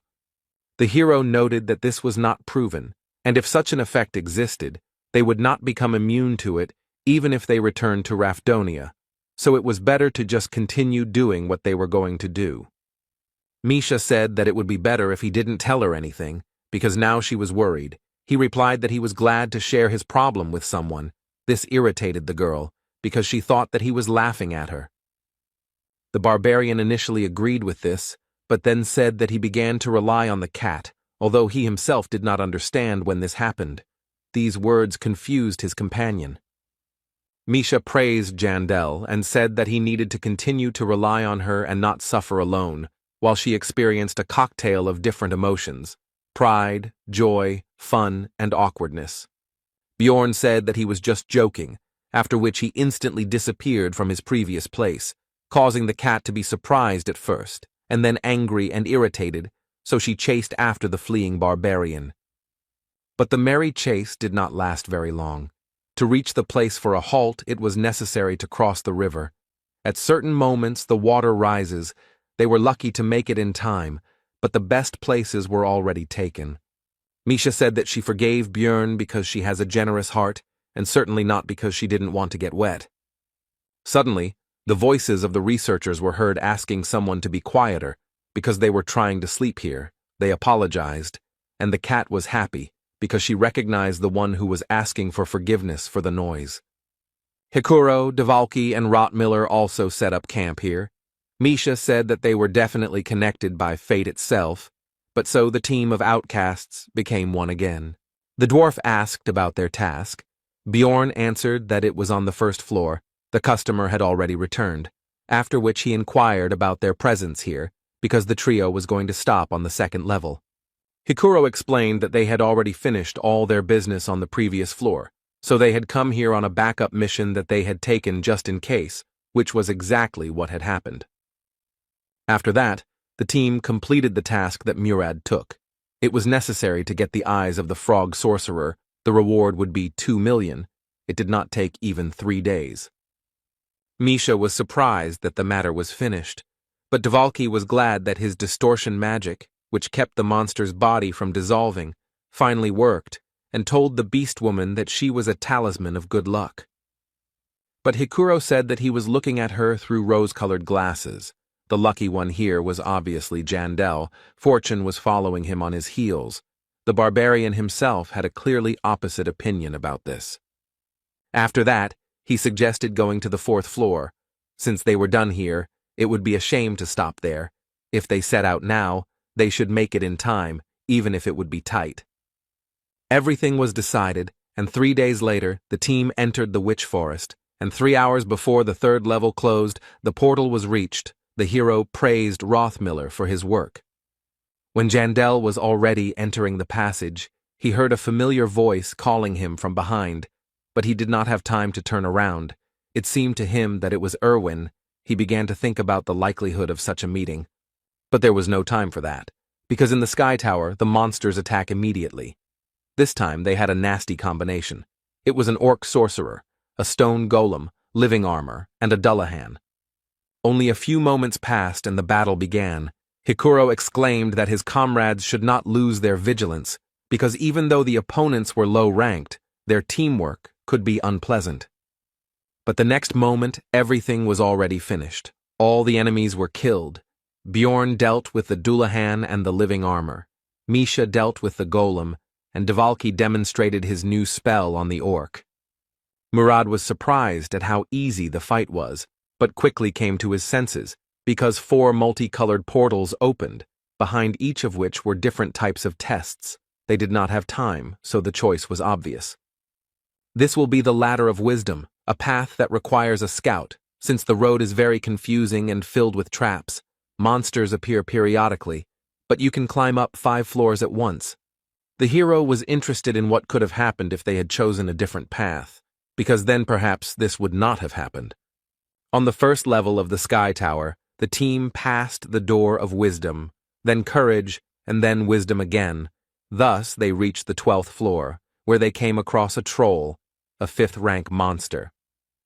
Everyone was surprised and afraid of this meeting. The hero was no exception, because this is a very dangerous opponent who somehow jumped out right here. Of course, rank 5 monsters do appear in the Sky Tower, but they are extremely rare. In 10 years of playing, Bjorn had only encountered them 7 times, and even then it was on the 100th floor, not the 12th. The hero was finally convinced that people named Hans bring bad luck, because he had just recently met one of them. But now was not the time for reflection. The barbarian shouted to his comrades to pull themselves together, after which he used Wild Splash and rushed into battle, because if this happened, then he needed to strike ahead. Even with a skill that significantly increased physical characteristics, Jandel had a hard time taking the blows of such a powerful monster on his shield. Hikuro rushed to the rescue. He used weight balance, which increases resistance to repulsion and absorbs inertia, but even with this, the shield was damaged, which is why emergency recovery was used. Be that as it may, the short distraction of the enemy allowed the hero to stop defending and go on the attack. Although this did not bring much result, the troll turned out to be too strong. Rottmiller began firing his crossbow, trying to hit vulnerable spots, and Dvalki finished preparing his spells. He used enhancement on Ice Spear. The projectile rushed towards the monster, but despite its size, it was fast enough to break the attack with its huge hand. The wizard could not believe what he saw. But the team was in no hurry to give up. Now it was time for Misha to try her strength against the enemy. She began to cut him, but the skin turned out to be too strong for her blades, but she managed to freeze him a little. The troll's defense left a lasting impression on the squad. Dvalki began to shout that they needed to retreat because it was impossible to win, but Bjorn reminded his comrades that they had nowhere to run. The hero remembered that during his previous encounter with a monster of the same level of power, he had a 6th-rank sorceress with him, and for wizards they are considered 1.5 times more powerful than for other researchers. In addition, she knew and used spells of the element of light, to which the Guardian was vulnerable, and before the battle, the Tear of the Goddess was used on him. Only thanks to all this and other factors was it possible to win. And even so, the battle turned out to be extremely difficult, and this despite the fact that the vampire has high regeneration, but low defense, and the troll has both of these indicators the best among all the monsters of the 5th rank. If the build is not specially adjusted for it, then you can't even count on pure luck. But despite all his thoughts, the hero was not going to give up. They had to have a chance. A plan quickly appeared in his head, which he began to tell his comrades. It would be a protracted battle. Soon 15 minutes of battle had passed. All this time Dvalki spent mana only on curses, such as aggravate wounds, slow, and weaken. Hikuro, as the second tank of the squad, also took the brunt of the monster's attacks. The shield was not the best quality, so in addition to defensive skills, he had to spend energy on emergency recovery. While the two defenders held the troll back, Rothmiller distracted him with crossbow shots, the bolts hitting him in the face, eyes, etc. And Misha, as the squad's damage dealer, focused on dealing damage. She attacked only one single place, which Bjorn had previously indicated when explaining the plan. At some point, the troll got angry at the situation. He broke through the rest of the researchers and attacked the ranged fighters. Rothmiller took the slow Dvalki in his arms and hurried to retreat. The team walked along the edge of the abyss, but the tanks still managed to take control of the situation and began to hold back the enemy again. Bjorn also used Wild Splash, which attracted the attention of the monster. The hero asked the wizard about the remaining mana, and he replied that there was only enough for 2 or 3 minutes. Then the barbarian said to refuse to use slowdown. Dvalki replied that in that case, the time would increase by about 3 times. The fight continued, but now the squad was on a timer. Misha still couldn't cut through the troll's tough skin. The situation wasn't the best, so the barbarian decided to go to Plan B. To do this, he left the defense on Hikuro and went around the enemy from behind and dealt a crushing blow with a mace to the enemy's hand, which the cat had been cutting all this time, which had already caused him damage. The troll instantly reacted to his injury and used the madness skill, which temporarily removes pain and significantly increases physical performance. The monster threw a huge stone at Bjorn. He only managed to partially dodge. The projectile hit him tangentially, but it was not significant. The hero attacked the enemy's arm once again with his favorite cry praising Yahello. This attack caused the most damage ever. His arm was now broken. Then Misha attacked. The limb was severed, but the troll used super regeneration, an active skill that must be used on a specific body part and allows any damage to be restored. This skill really lived up to its name. Because the hand began to recover quickly, it seemed that it was in vain and everything returned to the beginning. Only the researchers had less energy, but this was not so. Now super regeneration is on cooldown. The hero began to throw off all his equipment. He needs to deal with the enemy as quickly as possible while he cannot heal.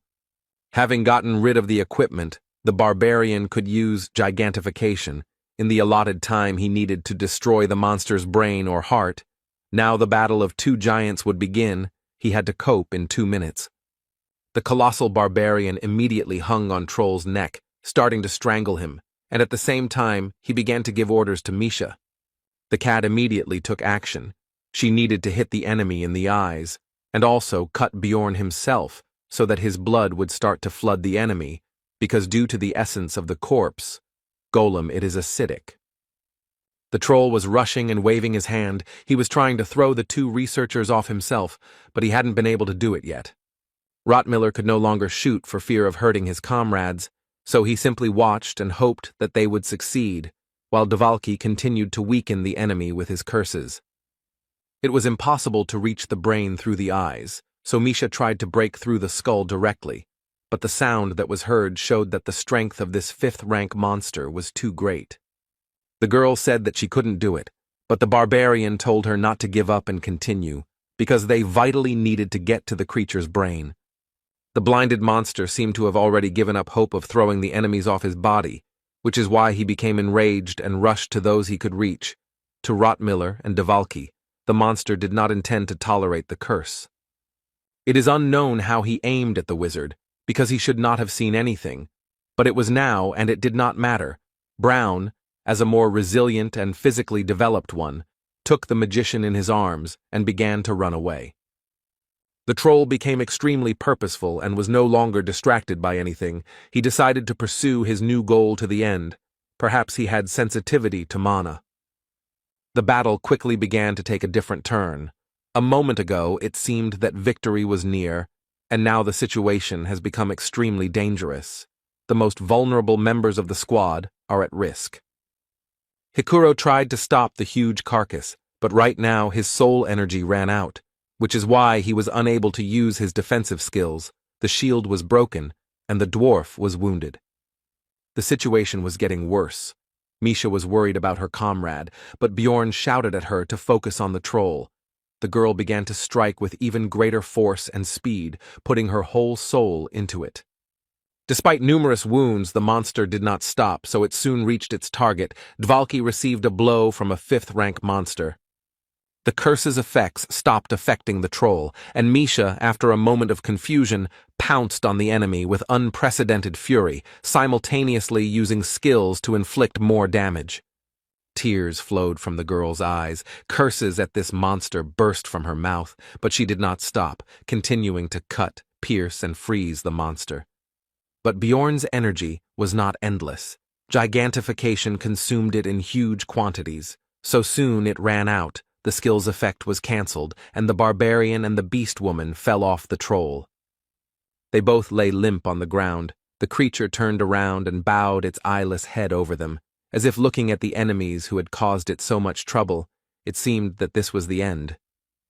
But it turned out that the troll was on its last legs, and the next moment he died, leaving behind only a single magic crystal, and no essence or anything else. The hero rose to his feet, simultaneously beginning to think about the situation, because all this was not his dream. These were the consequences of the decisions he made, because of which Dvalki suffered. Misha quickly checked Rottmiller and Hikuro, who were lying nearby. The first one only had a leg injured, and the second one was knocked out. There were no critical injuries. The real problem was in Dvalki. He wasn't breathing. The young mage's frail body had suffered the most from the encounter with the fist of the 5th-rank troll. Misha was at a loss. Tears were flowing from her eyes. Bjorn simply poured the potion into the mouth of the injured but still living wizard, although he understood that this was a temporary solution. Dvalki is an ordinary human magician who is known for his fragility. Now his spine is almost folded in half, his leg is also broken. There are also internal injuries, since blood is coming from his nose and mouth. At that moment, the hero regretted wasting his advanced healing potion on Abman. All sorts of petty thoughts came into his head that the situation should change. But it turned out not to be so bad. Rottmiller had one of the same elixir, which he bought just in case. Soon the potion took effect. Dvalki felt better. The crisis was overcome. Now he just needed to rest. After that, Misha started crying tears of joy. She said that she was happy that it was all over and no one died. But Bjorn couldn't be happy because too many things had happened that were stressing him out. Jandel's son understood that everything ended well, not because he planned everything correctly, not because of his efforts or because of the right reaction. It was just luck. Now, recognizing this fact and remembering his past misadventures, the barbarian truly understood what the life of an explorer meant in this accursed world. The hero was also sure that luck, like today's, would not be with them forever. Death might await them in one of their next journeys into the labyrinth. Soon Hikuro came to his senses, and having learned all the details, was glad that everyone survived. Rothmiller said that it was worth leaving a donation at the temple when they returned. Bjorn bowed his head and began to apologize to his comrades, because he did not expect such behavior from the troll at the end of the battle. They were not going to blame him, because without him, no one would have survived. He made the right decisions. The conversation was interrupted by Dvalka's cough. He woke up. Everyone immediately rushed to come closer to him and began to calm him down and explain the situation. The potion hadn't completely healed everything, so some blood was still coming out of his mouth, but he said he was glad to see all his comrades were okay. Hikuro laughed and said that this story was not even worth bragging about, because no one would believe that they managed to kill the troll. Misha shared her indignation over the lack of normal prey. Rottmiller was also glad that they all survived, after which Murad remembered that the squad scout had spent an expensive potion and said that everyone would chip in for a new one. He did not refuse. While Brown and the dwarf were talking, Misha asked Bjorn about their next steps. She wanted to know if they would be going up further. He was outraged that a cat could think that way about him. The barbarian said that their team would stay here until the labyrinth was closed, But Hikuro was outraged that the girl was asking about such a thing as Jandala, since this dwarf was the leader. After some time, the labyrinth closed, the squad moved back to Rafdonia, a week passed, and their 6th expedition came to an end. Irvin found out which hotel Björn was supposed to stay at and was looking forward to their long-awaited meeting. But a little while ago, right after returning to the city, the team went to the Temple of Letlas with Dvalki in their arms to completely heal all his wounds. Soon the wizard was completely whole. Björn expected something like this, because some advanced potion cannot compare with divine power, but neither one nor the other will help with psychological trauma. While Rottmiller asked about any side effects, to which he received the answer that everything was fine, the hero decided to visit the magician later and talk to him about what happened. Now everyone decided to rest and meet in 2 days, since this time they did not get many magic stones. Then the main income will be from tasks. When they receive a reward for them, then everyone will take their share. In the end, it should be 400,000 per squad member. This was very little. Because of the troll, the income from this expedition will be significantly less, and the monster itself did not even drop any essence. Misha asked the hero about his future plans. He replied that they should not split up and needed to take a bath. This caused the girl to be embarrassed, and the barbarian continued by saying that after that, they needed to sort out his clothes. The cat realized that her thoughts had again taken a wrong turn. Jandel said that they had already had enough rest in the labyrinth, so she shouldn't even think about escaping. She agreed with this. The girl said that in that case she would wash herself at his place, since she didn't want to go first to her place and then to his place. The hero replied that he didn't mind, since he didn't want to waste time walking to her house. Björn quickly took the water procedures, impressing Misha with his speed and then delighting her with the fact that she could take her time because he still needed time to sort. The hero was going to divide all his loot into what he would need to keep for himself and what he would need to sell. All of this could be done while the cat was in the bathroom. But he was distracted from this activity by a knock on the door. It turned out to be some employee of the Researchers Guild, who began with idle conversation, but the barbarian interrupted him and demanded that he get down to business. Then the guest said that a certain Karen Tarson asked Björn to act as a witness. He said that the hero could confirm that he was not a marauder. Jandel realized that the little barbarian was in trouble, so he immediately shouted to Misha that their business for today was cancelled, because he had to help their recent acquaintance in the guild. He was in such a hurry that he couldn't explain properly what was happening, which made the cat angry and irritated, which she quickly expressed with a scream, but Björn wasn't going to waste time. Meanwhile, Erwin ran through the 9th district, hurrying to finally meet the hero because now she knew that he survived. A few days earlier in the labyrinth timeline, in the witch's forest, Daria told her sisters that she should be able to find her way to the 4th floor on her own, despite the fact that she is not a scout.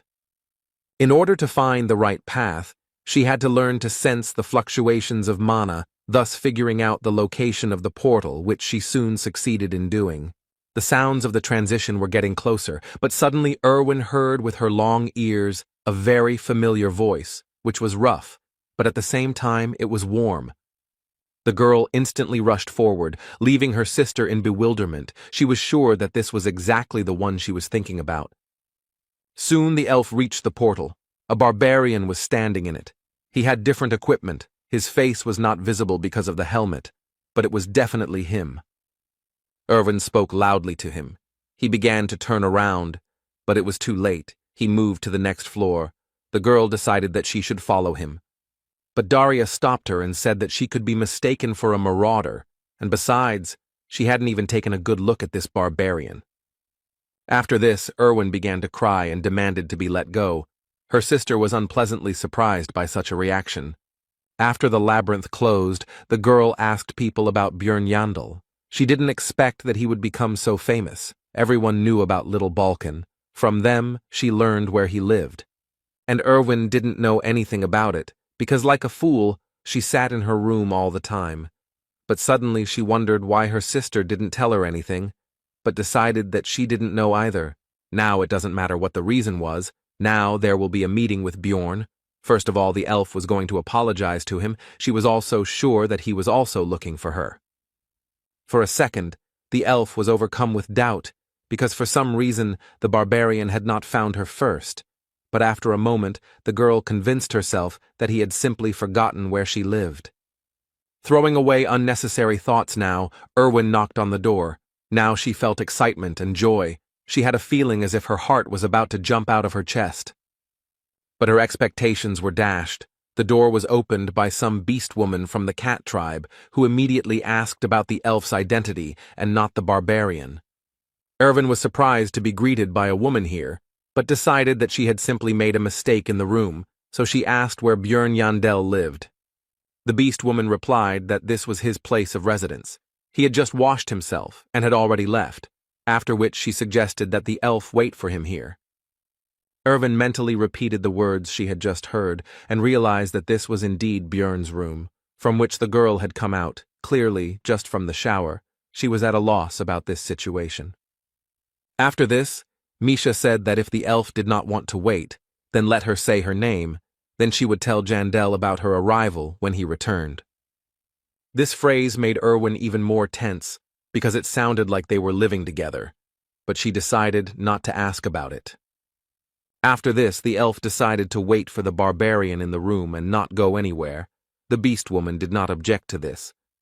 When they entered the room, Erwin noticed the things scattered here, while Misha explained that there was usually no such disorder here. The elf interrupted her. She said that she understood what was happening here, and she also said that she had done the same with him. Then the beast woman asked her about the fact that she was also a researcher. Then Misha said that the girl shouldn't get it all wrong, because all this equipment was obtained from marauders. Erwin said that the beast woman shouldn't worry, because she understood everything correctly and knew that Björn would never do something like that. And she continued by saying that it is only fair to be punished for lusting after something that does not belong to you. Meanwhile, Björn arrived at the Explorers Guild, where he was informed that the girl he had taken hostage for some reason wanted to meet him. The branch manager was reluctant to disclose any details, so the barbarian stood up and said he was going to leave. The man quickly stopped Björn. He explained that he could not reveal the details, but it would not harm him. But Yandel replied that he could tell the girl that he was refusing the offer. 20 minutes before, it had become clear that the story with Karen was just a decoy for the hero. He had been told that, with the help of magic, it had just become clear that Tarsen was innocent. After which the local chief invited Björn to his place and said that Miss Urbans wanted to meet with him. At first he did not remember who it was, but the man reminded him that it was the daughter of the head of the district, whom he had taken hostage. Meanwhile, the girl's father recalled how his daughter spoke out against him, while a woman should know her place. He was amused by this fuss, because what could she do anyway? Sitting in his office, the man read documents with a report that the head of the branch where the escape incident occurred had conspired with his child. The subordinate added that Niall Urban's daughter most likely decided to fall into the hands of that barbarian, and the chief realized that his stupid offspring had decided to rebel against him. The head of the district thought that despite everything, she remains his daughter, even though she has entered a difficult age. But it is funny to watch how that man is trying to keep his position, taking advantage of the situation. Eventually, while sipping his tea, he came to the conclusion that he needed to get rid of both of them. They were slightly annoying him. Somehow these two managed to continue to get on his nerves, but the amazing thing is that the barbarian manages to do the same. Meanwhile, Björn, who had no idea about the intrigues swirling around him, left the guild and unexpectedly found himself right in the middle of a downpour. He decided that since it was dinner time anyway, he could hide inside the nearest establishment, wait out the rain, and at the same time satisfy his hunger. Having tried the meat, the barbarian came to the conclusion that Misha was doing better.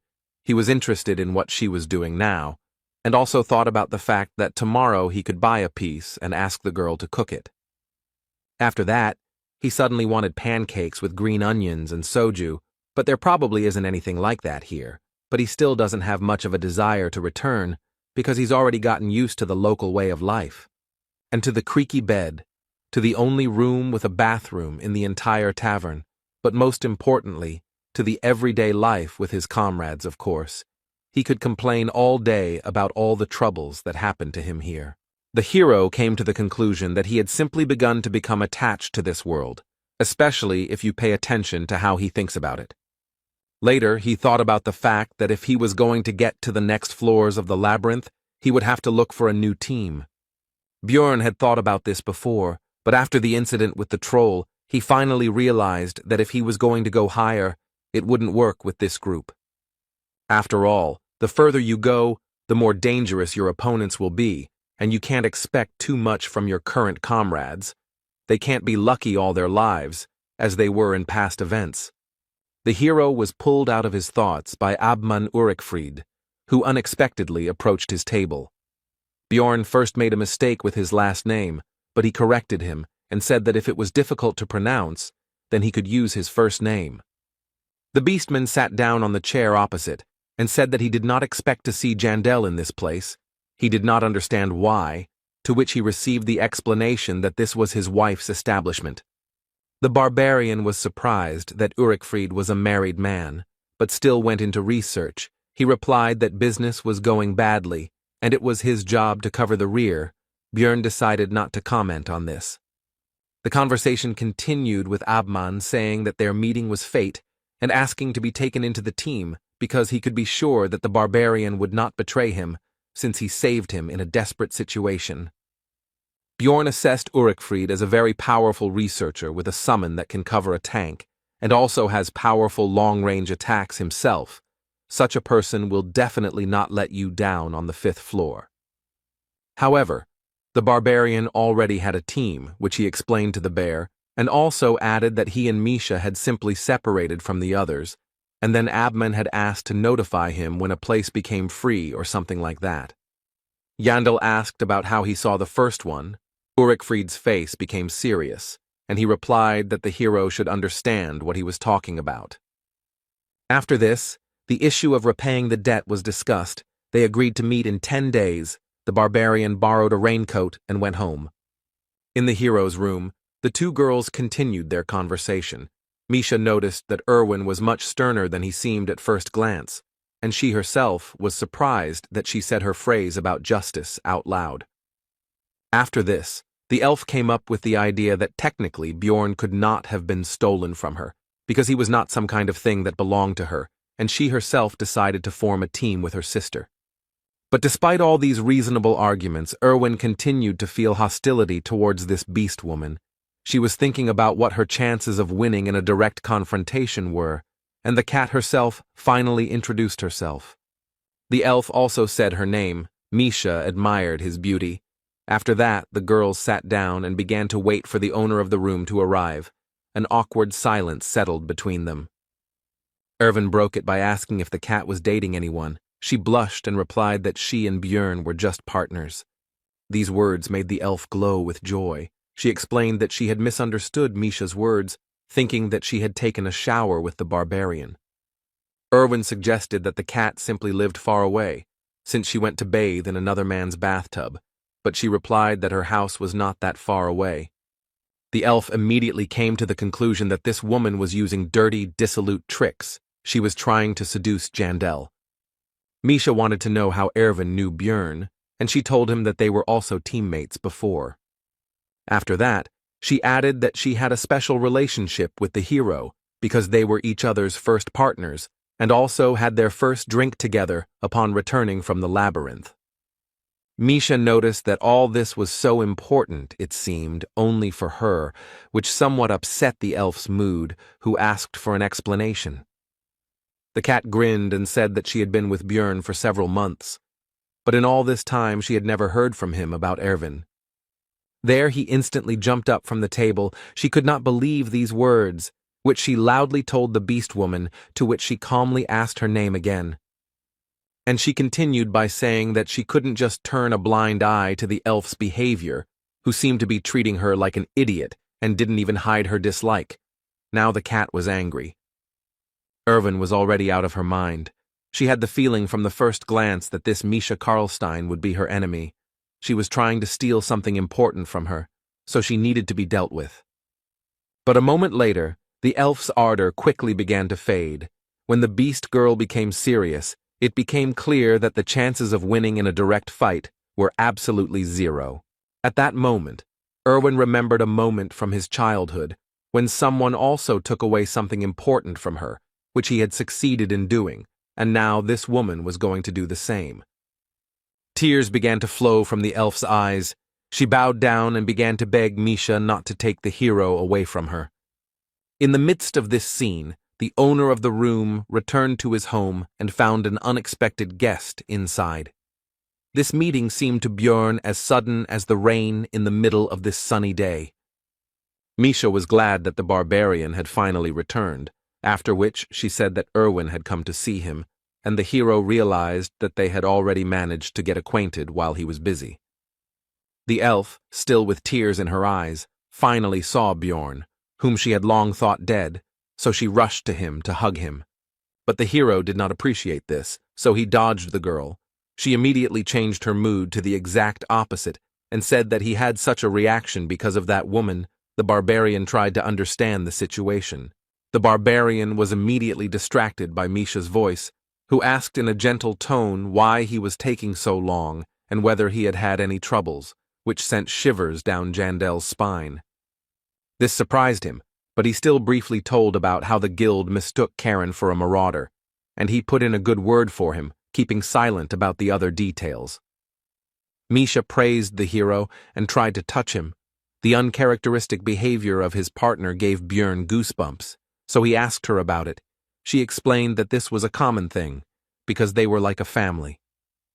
These conversations were quite irritating to Erwin, but all she could do was just remain silent and watch. The cat continued to take care of the hero, gave him a towel so that he could dry his hair and not catch a cold. The barbarian still did not understand what was happening, but did not resist. After this, Björn addressed the guest with the words that he was glad to see her, and also said that he was going to find her. This made the girl shine with happiness. The elf told him about her thoughts about him forgetting her. The hero replied that he couldn't do that, because she was his first partner. The news that it was important not only for her encouraged Erwin even more. Now a shadow appeared on Misha's face, because earlier she said the opposite, and now her words are being refuted. And so, word for word, Erwin told about what had happened to her during this time, chirping like a bird, and she also could not help but boast about her achievements in the growth of her combat power and her skills. The elf said that she could now control the spirits of all 4 elements, 3 of which she had already endowed with their own will, greatly surprising the barbarian. The hero wondered if this is what they call talent, because not even a year had passed, and the girl had achieved such success. This was definitely a huge rarity. Björn had the idea that if the elf gave will to the 4th spirit, then his plans would have a chance to come true, although there was a problem in the form of her sister. Jandel praised Erwin for not just lounging around, but being busy with self-development, and also said that he thought that she couldn't find him because she changed hotels, and she began to explain the details. But she was immediately interrupted by Misha, who put her hand on her shoulder and said that since she was only a researcher for the first year, she should understand her personal path, while the hero noted that she was afraid of the cat. The barbarian asked about what happened here while he was gone, because it looked like the girls had a fight or something like that, but the beast woman pretended that everything was normal and answered that nothing had happened. She also added that they got along well and asked the elf to express her opinion. She confirmed everything, calling her Miss Karlstein, while the cat asked to call her by her name. But all this, like their just-held dialogue, seemed suspicious to the hero. He understood that something was clearly wrong here. Quite a lot of time passed during the conversation. The rain had already stopped, and the hero, for some reason, was exhausted to death, so he began to escort the girls out of the room, explaining that he wanted to rest. When they both went outside, it turned out that they needed to go in the same direction. Misha suggested that the elf go first, and she would go a little later. But Erwin understood that her rival was simply trying to get back to Björn in the room, so with a false smile, she gave her the right to go ahead of her. The cat smiled wryly at this. She realized that they both now knew about each other's thoughts and intentions, and neither of them would give in so easily. A tense silence formed between the girls. They looked at each other and each waited for what the other would say. But they couldn't stand there forever, so Erwin suggested going together, to which Misha agreed. On the way, the elf thought that if Bjorn had not come in time, she would most likely have had to beg the beast woman on her knees. At that moment, the only thing the girl could think about was how to keep Jandel with her, nothing else. Now Misha most likely considers the elf to be an extremely strange woman, this worried and embarrassed Erwin. Soon the road brought the girls to a crossroads where they had to split up. The silence between them was broken. It was time for them to say goodbye. Misha asked if Erwin would come tomorrow, and she answered in the affirmative. This irritated the cat, which she expressed through her actions and facial expressions, while the elf was mentally outraged by such a reaction because she just wanted to have a good time with Björn. Misha was about to leave when Erwin overcame her hostility and thanked the beast woman for not telling the barbarian what had happened. She sighed and asked the elf to forget about it, after which she demanded that she promise one thing, because even if she forbade her rival from visiting Bjorn, she would not listen. She ended by saying that they should keep what happened between them, since there was no need to bother the barbarian with something like that, to which Erwin agreed. Upon returning home, the girl threw herself into her sister's arms and told her that she had seen Björn and that he was indeed alive. Darya had already decided that Erwin would stop training so hard, but her expectations were dispelled by the youngest's words that she would become even stronger.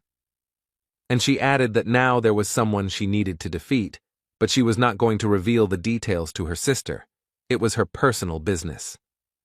Erwin asked Darya for help in gaining more power, because in order to prevent Misha from stealing Bjorn from her, she herself was going to become the one who steals.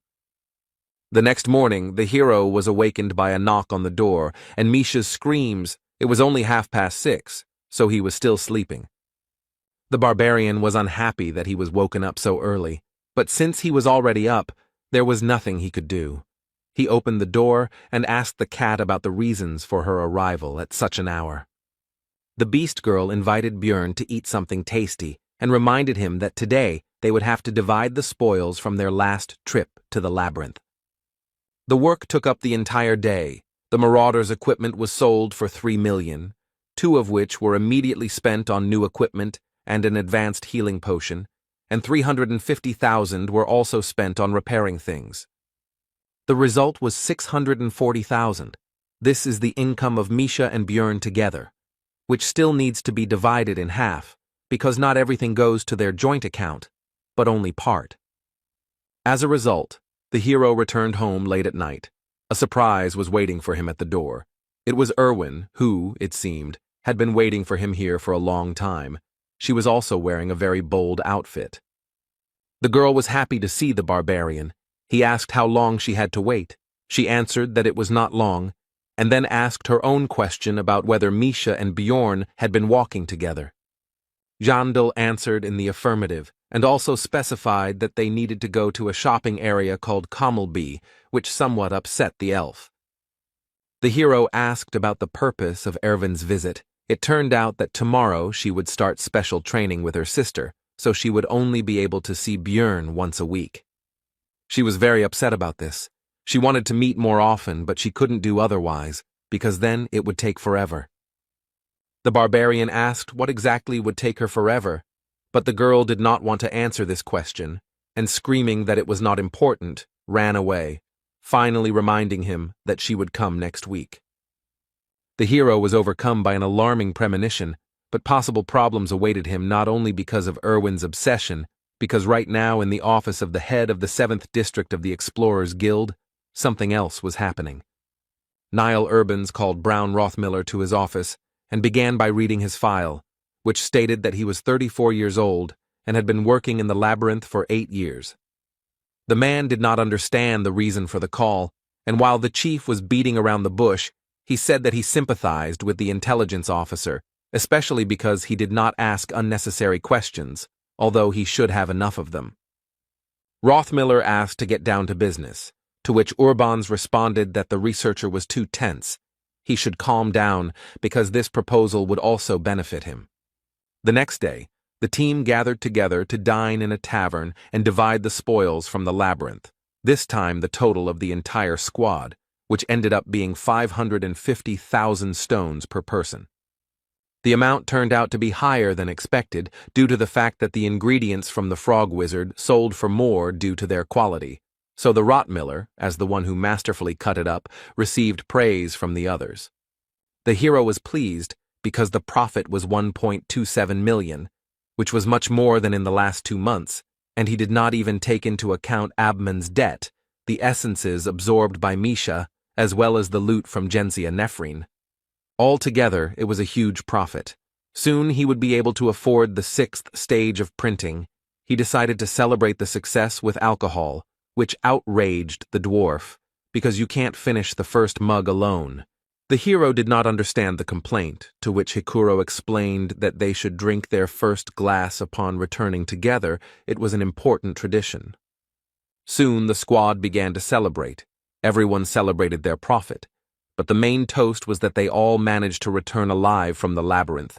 The comrades actively discussed the last campaign and had fun. Misha was the first to leave the company. She still had things to do today, including visiting her family. Hikuro was sorry that she was leaving so early, but nothing could be done, so he simply said goodbye, like the others. Rottmiller was next. He stood up abruptly, slapped the table, and said that he was done too. He had things to do, after which he left. He was a little out of sorts and taciturn. Björn was in an unfortunate situation, because he himself was going to leave, but now that the two had left them so early, if he left too, Hikuro would be furious. But his fears turned out to be unfounded. The dwarf found several acquaintances at the next table, and went to boast about the story with the troll to them. The hero had already decided that in this case he could leave. But suddenly the last member of the squad remaining at the table, besides himself, Dvalki, turned to him. The wizard asked Jandel to talk, because they had never talked like this before. The barbarian did not know what the topic would be. He did not want to refuse his comrade. Dvalki suggested that they clink glasses first, but he was clearly out of his element and stuttered constantly.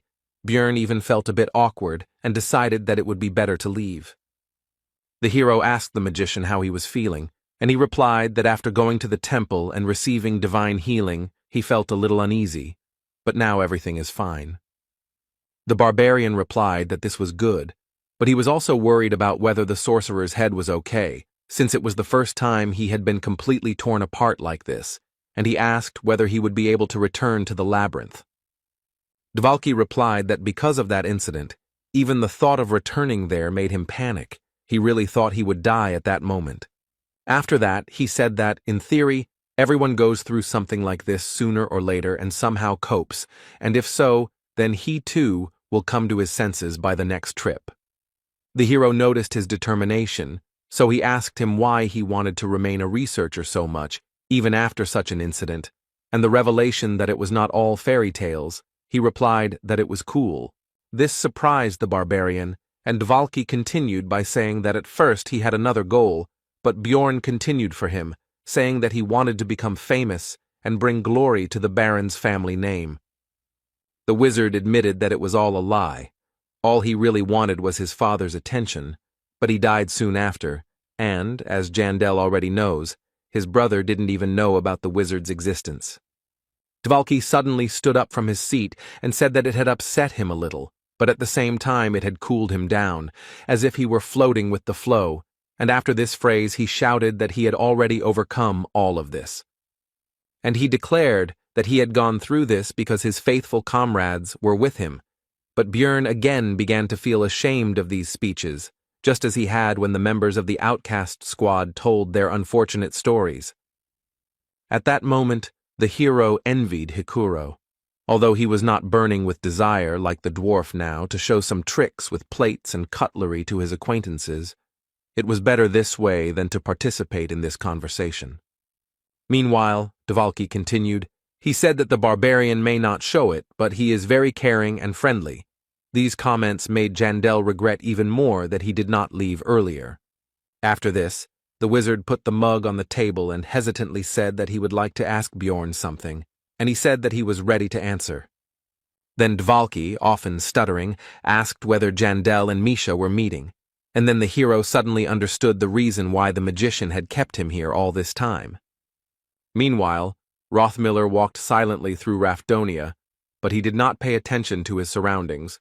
All his thoughts were focused on the recent meeting and the proposal. Last night, the district chief said that he had seen the report of his achievements and could imagine his irritation, since in 8 years he had barely reached rank 7, while the barbarian had become rank 6 in just half a year. And continue with the fact that Brown has worked hard for this, but has barely become stronger, and meanwhile his comrades will surely continue to rise through the floors without him. After all, unlike Rothmiller, they are not ordinary people, after which he asked the intelligence officer's opinion about how long they would have to be one team. Rothmiller was silent. Then Urbans answered his own question. He said that this would continue for another 3 or 4 months, maybe even longer if he was lucky, if they took pity on Brown. Now standing next to the office of the head of the 7th District, he remembered Niall's last phrase. He said that he believed that the man would make the right decision. Meanwhile, Björn had already returned to his room at the hotel that night, and he was irritated by the previous events. In particular, the fact that Dvalki sucked down several mugs of alcohol in one go and passed out, so he decided that he would never drink with the wizard again. The hero was pulled out of his thoughts by a girl who greeted him and said that she herself came to Jandel, since he refused to meet with her. At first, Björn didn't understand who she was, but soon he remembered the conversation with the manager of the branch of the Explorers Guild, and wondered whether she had been told about his unwillingness to cooperate. The barbarian had already started to say that he was not interested in all this, and that he did not like it when people disturbed him, when the girl shouted that Brown Rothmiller had met with her father, which already interested the hero. In the end, it turned out that she herself did not know what was happening there, but she was sure that the head of the district would try to pull off some kind of intrigue, so Jandel should be careful. Such insignificant information did not satisfy the barbarian, but he decided to listen to the girl's request, at the same time satisfying his curiosity. The district chief's daughter responded with a short phrase about how she wanted her father's career to collapse, which surprised Björn, but he continued to wait for further explanations. The girl's eyes sparkled and she said that otherwise she would live the life of a doll, and that was why she needed the hero's help. But in the middle of her fiery speech, she was interrupted by the barbarian's short answer. He simply refused her with one word.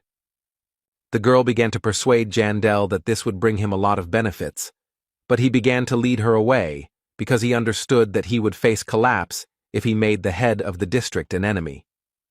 Soon the guest was outside the door, and as she said goodbye, she said that Björn should find her if he changed his mind, because she was the only one who could resist her father's machinations.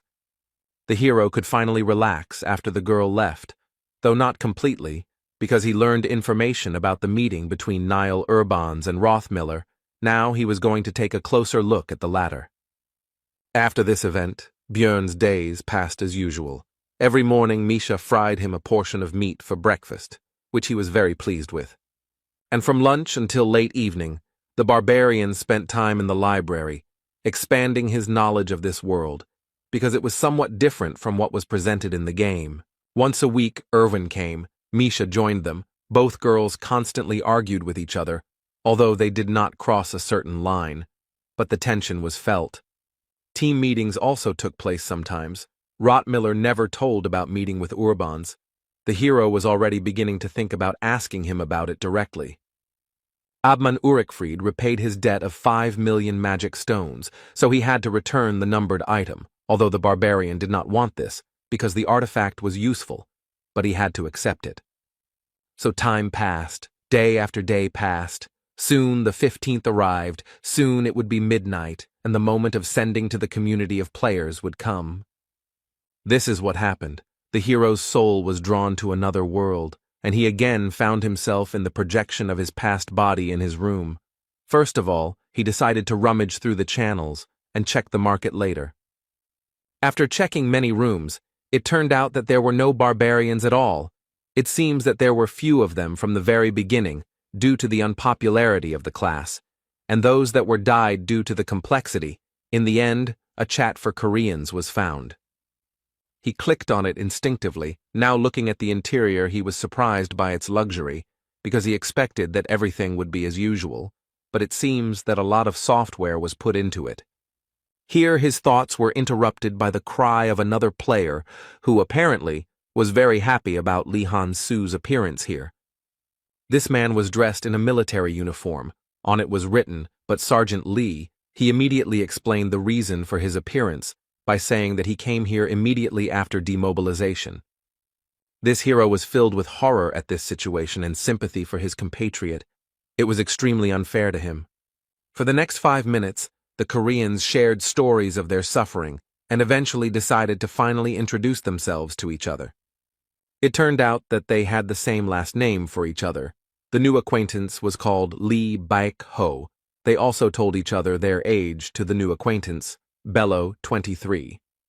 The hero clarified what the word meant, after which his compatriot explained that he had been in this world for 10 years, but at the same time he refused to acknowledge his seniority, believing that he would return young again. After that, his expression became somewhat gloomy, and he asked Lee Han-soo for confirmation, who wisely agreed to it.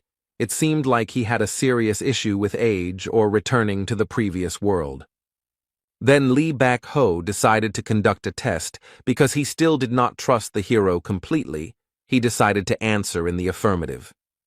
It's a kind of test for Korean affiliation. The compatriot was ashamed to admit it, but it seems his nickname is quite well known in the gaming community.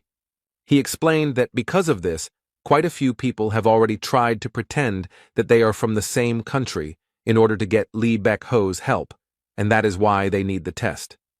Its essence was simple. The hero would have to name his first thought after his compatriot's phrase. Even though they were both Korean, Lee Han-soo was still nervous. Both of them started to change colors with words. Kimchi was answered with jjigae, cow's head was soup, Arabia was Saudi, the last one was obviously meant to confuse or something like that. After this, Lee Baek-ho suddenly stood up from his chair, straightened up, and shouted part of the Korean army chant, and Lee Han-soo immediately stood up and continued it. True, immediately after the end, he admitted that he had not worked as a military man, since he was unfit, but as a civil servant. At first, the guy opposite was a little upset, but after a moment, he cast aside this feeling and resigned himself. After that, Lee Baek-ho made a serious face and announced that there was one last question left, as if everything that had happened before meant nothing. And the guy said just one name, Lee Won-yong, who most Koreans consider a traitor because he signed the agreement for the annexation of the country by Japan in 1910. Lee Han-soo was a patriot, so he got angry at the mere name of this man, which he did not hesitate to express in words that mentioning him was too much, even for this test.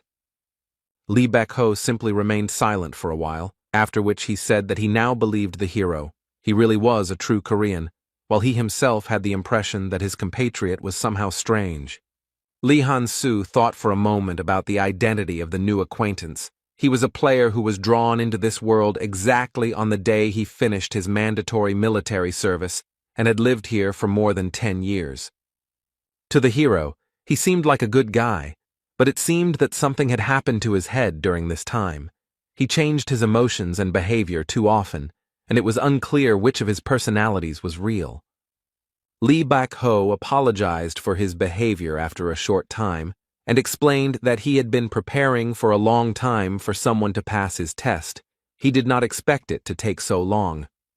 And now he was simply glad that he had held out until this moment and finally met someone from his homeland. The hero understood that his compatriot was here, since even he had already managed to miss a lot. Besides, He missed simple personal conversations, and Lee Bak-ho was here even before this community was created. So, under such conditions, it's not surprising that he went crazy. The hero decided to somehow help his new acquaintance, but in the end, it was he who questioned the guest in the hope of somehow helping. But in the end, he was interrupted almost immediately, because Lee Han-soo did not want to reveal his identity in this world. The former military man understood the reasons for this, so he did not object, but a new topic for conversation was quickly found. He asked about the difficulty level on which his compatriot completed the game. He himself said that he did it in 10x mode. Lee Han-soo decided not to stand out and answered the same. This made Lee Bak-ho proud of the Korean players. He was convinced that they are the best gamers. The hero decided that he was a true patriot, and he had been lonely all this time among foreigners, and his older friend offered to transfer him some currency, but he replied that he was not going to cash it. Lee Han-soo thought that Lee Bak-ho himself didn't do that either, because it could reveal their personalities in the real world. Their characters were similar, they both wouldn't reveal themselves so easily and would act prudently. In the end, it turned out that they wouldn't be able to provide any material assistance to each other, so the former military man suggested simply meeting periodically, just like now, and just chatting. He also decided that he could at least provide support with information, and suggested asking any question. Lee Han-soo first decided to find out who was in charge of the player community. Lee Bak-ho was surprised by what his new friend decided to start with, but still said that he himself was not sure about it for sure, but named 3 magicians whom he suspected of this. After this, the elder comrade gave advice, which was that it was better never to reveal one's identity in this community, because among its members there were those who sided with the royal family. Then the hero asked if the administrator of this little world could find out who he was, to which he received the answer that he shouldn't, because they weren't even the creators of this place, they just rebuilt it. After that, Lee Bak-ho shared information that evil spirits have been visiting Rafdonia for at least 100 years, which is more than 20 years in earthly time, and the game wasn't even in development at that time. And they came from other dimensions. These people were transferred by various methods, for example, by reading a book about this world. There were very few of them, but each of them had unique abilities, and one of them was a powerful magician who created this community. And the current administrator, presumably, simply inherited it. For the hero, this was shocking information, and he was interested in how his compatriot knew all this. Lee Han-soo decided to put the matter aside and focus on gathering even more information. However, Lee Bak-ho admitted that he was currently in hiding, so he had very little current information, but he had something to offer in return. He decided to tell his ward about a room where he could get information about the latest events. It was something like a club for internet addicts, but they could be useful. These are the Round Table Observers, a society of experienced players who meet in secret, and not everyone can get in. Lee Bak-ho described them in great detail, as if he were sending his child on his first school trip, but eventually became upset and said that it was time for him to go. And he explained that the pill he swallowed himself was a prototype, so he was only here for an hour. He got it in a raid on the headquarters of the Ministry of Security. The latter greatly discouraged the hero. Lee Han-soo was curious about who he was to carry out such operations, but soon his compatriot left, and after him the second Korean, he tried to join the Round Table Observers. You can only enter there from 3 to 3:10. The hero registered there and joined their ranks. The meeting guaranteed the anonymity of the participants, and he appeared in the personalization room. Lee Han-soo wasn't too thrilled, but he decided to disguise himself, since that was the rule here. So he took a lion mask and dressed in a blue suit. The hero opened the door and entered the main hall, where players wearing masks of a jester, a fox, a deer, and a crescent moon were sitting at a round table, all of whom immediately began to stare at the newcomer. The clown remarked that he had never seen a person with such a disguise before, and the girl in the animal mask asked how the player got here, since they had not accepted new participants since last year. Lisa demanded that he identify himself and the person who recommended him, which made Lee Han-soo clench his fist and tense up. Lee Baek-ho has already said that if you lie in this place, the mask will instantly break, and the liar will then be thrown out of this channel. However, this rule only comes into effect after the meeting has started, and these people are simply watching the newcomer. Apparently they either agreed in advance, or they are simply curious. Lee Baek-ho recommended that he hold himself rigidly from the first second, and if it becomes too difficult for him, then he should simply follow his instructions. Now the hero understood why his compatriot insisted on this so much. He immediately began to pretend that he was uncomfortable and the like. Lisa immediately tried to put pressure on the newcomer. But he immediately interrupted the girl with an answer to the question about who recommended him here, saying that her mother had advised her to drop in last night. This was done because he had learned everything about the members of this club from Lee Baek-ho.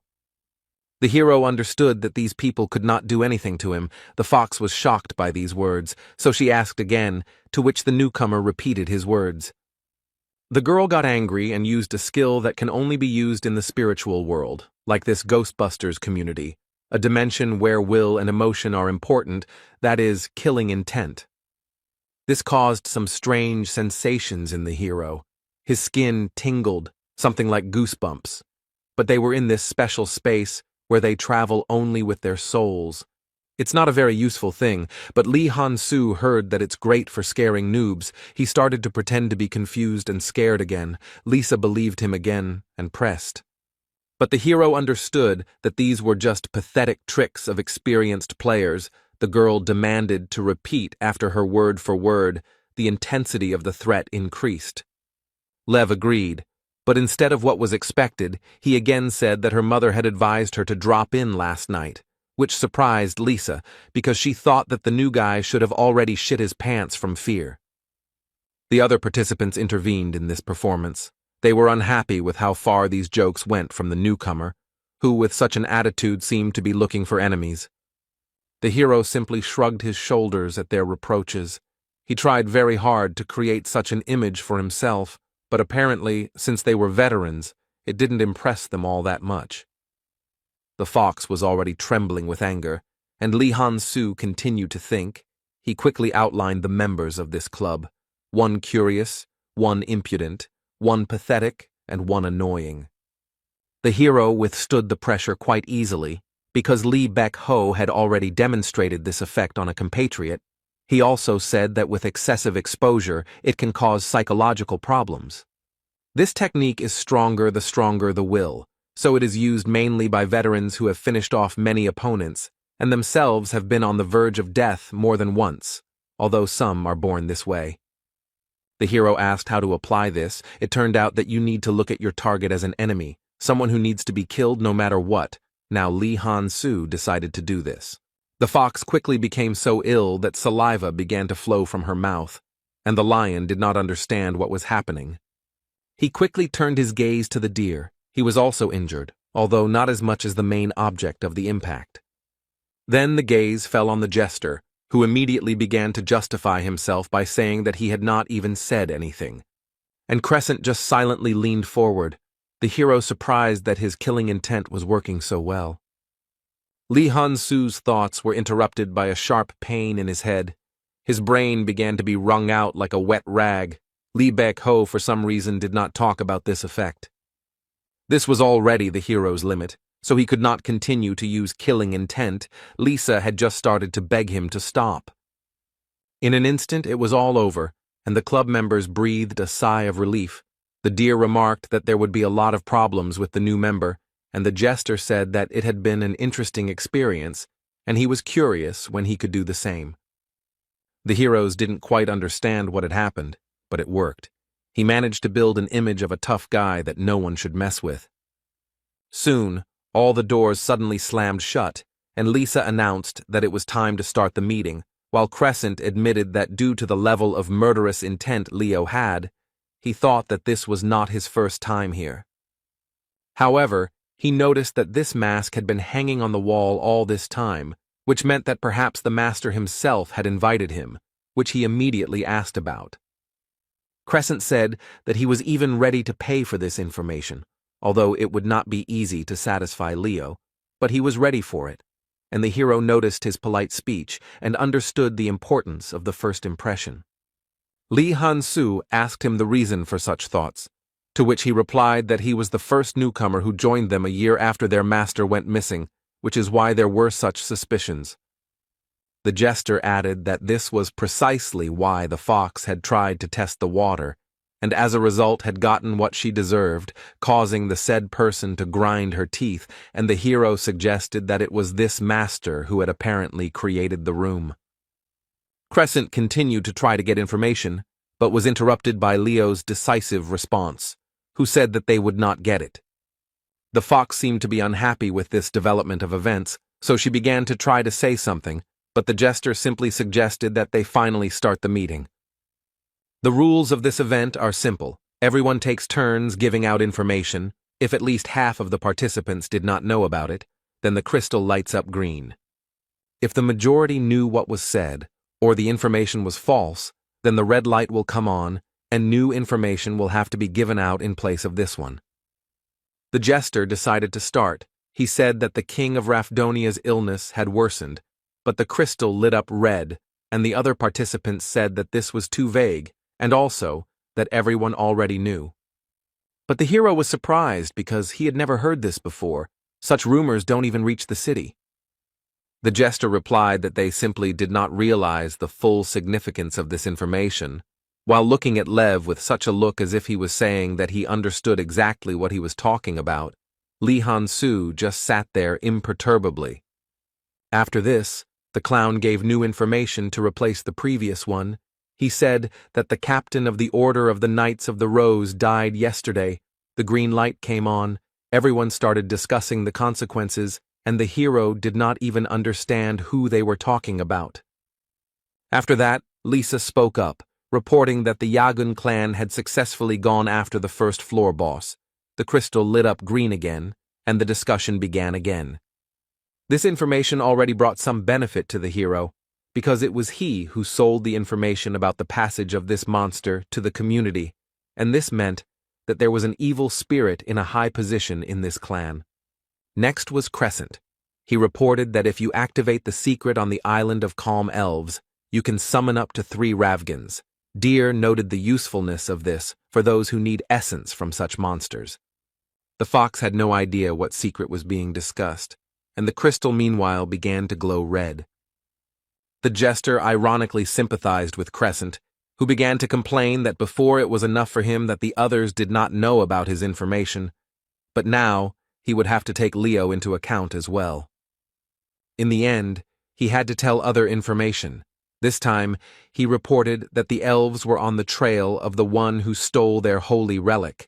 The clown noted that he seemed to really be an elf, since he knew this. Now it was the hero's turn. He decided to maintain his mysterious image, so he was going to tell about something that most people don't know.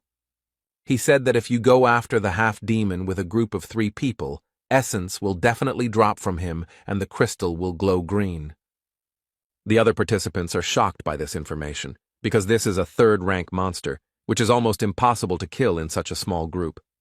Li Han-su was puzzled by the fact that everyone was so surprised, because for him, this was not the most terrible opponent. A 3rd-rank monster, a half-demon, has only an average, even slightly lower level of danger at its level. It is simply rare, because to meet it, you need to fulfill several conditions. That's why the hero chose it as the first piece of information. It's hard to find, even harder to kill with 3 of them. In other words, it's useless information. Next, it was the turn of the deer, who spoke with a successful outcome, and the round ended. Now the participants are given a chance to discuss whether they will continue the meeting or not. Most decided to end it there, but the jester said that he wouldn't mind staying alone with Lev, but he also decided to stop, because if he stayed, there was a high chance of being exposed. The clown can give out a leak of information just to see if the hero knows it. If the crystal lights up green, it will become clear that he is a newbie. Li Han-su was about to simply leave when he noticed that the other members were staring at him as if they were waiting for parting words. Looking at them, Lev thought that today he was, in fact, the main character of this meeting, so he quickly thought of what to say next to maintain his image. He asked them in a disappointed tone if that was all they could offer him, then turned around and simply left. As soon as the hero left, one of the participants asked how Lisa was feeling.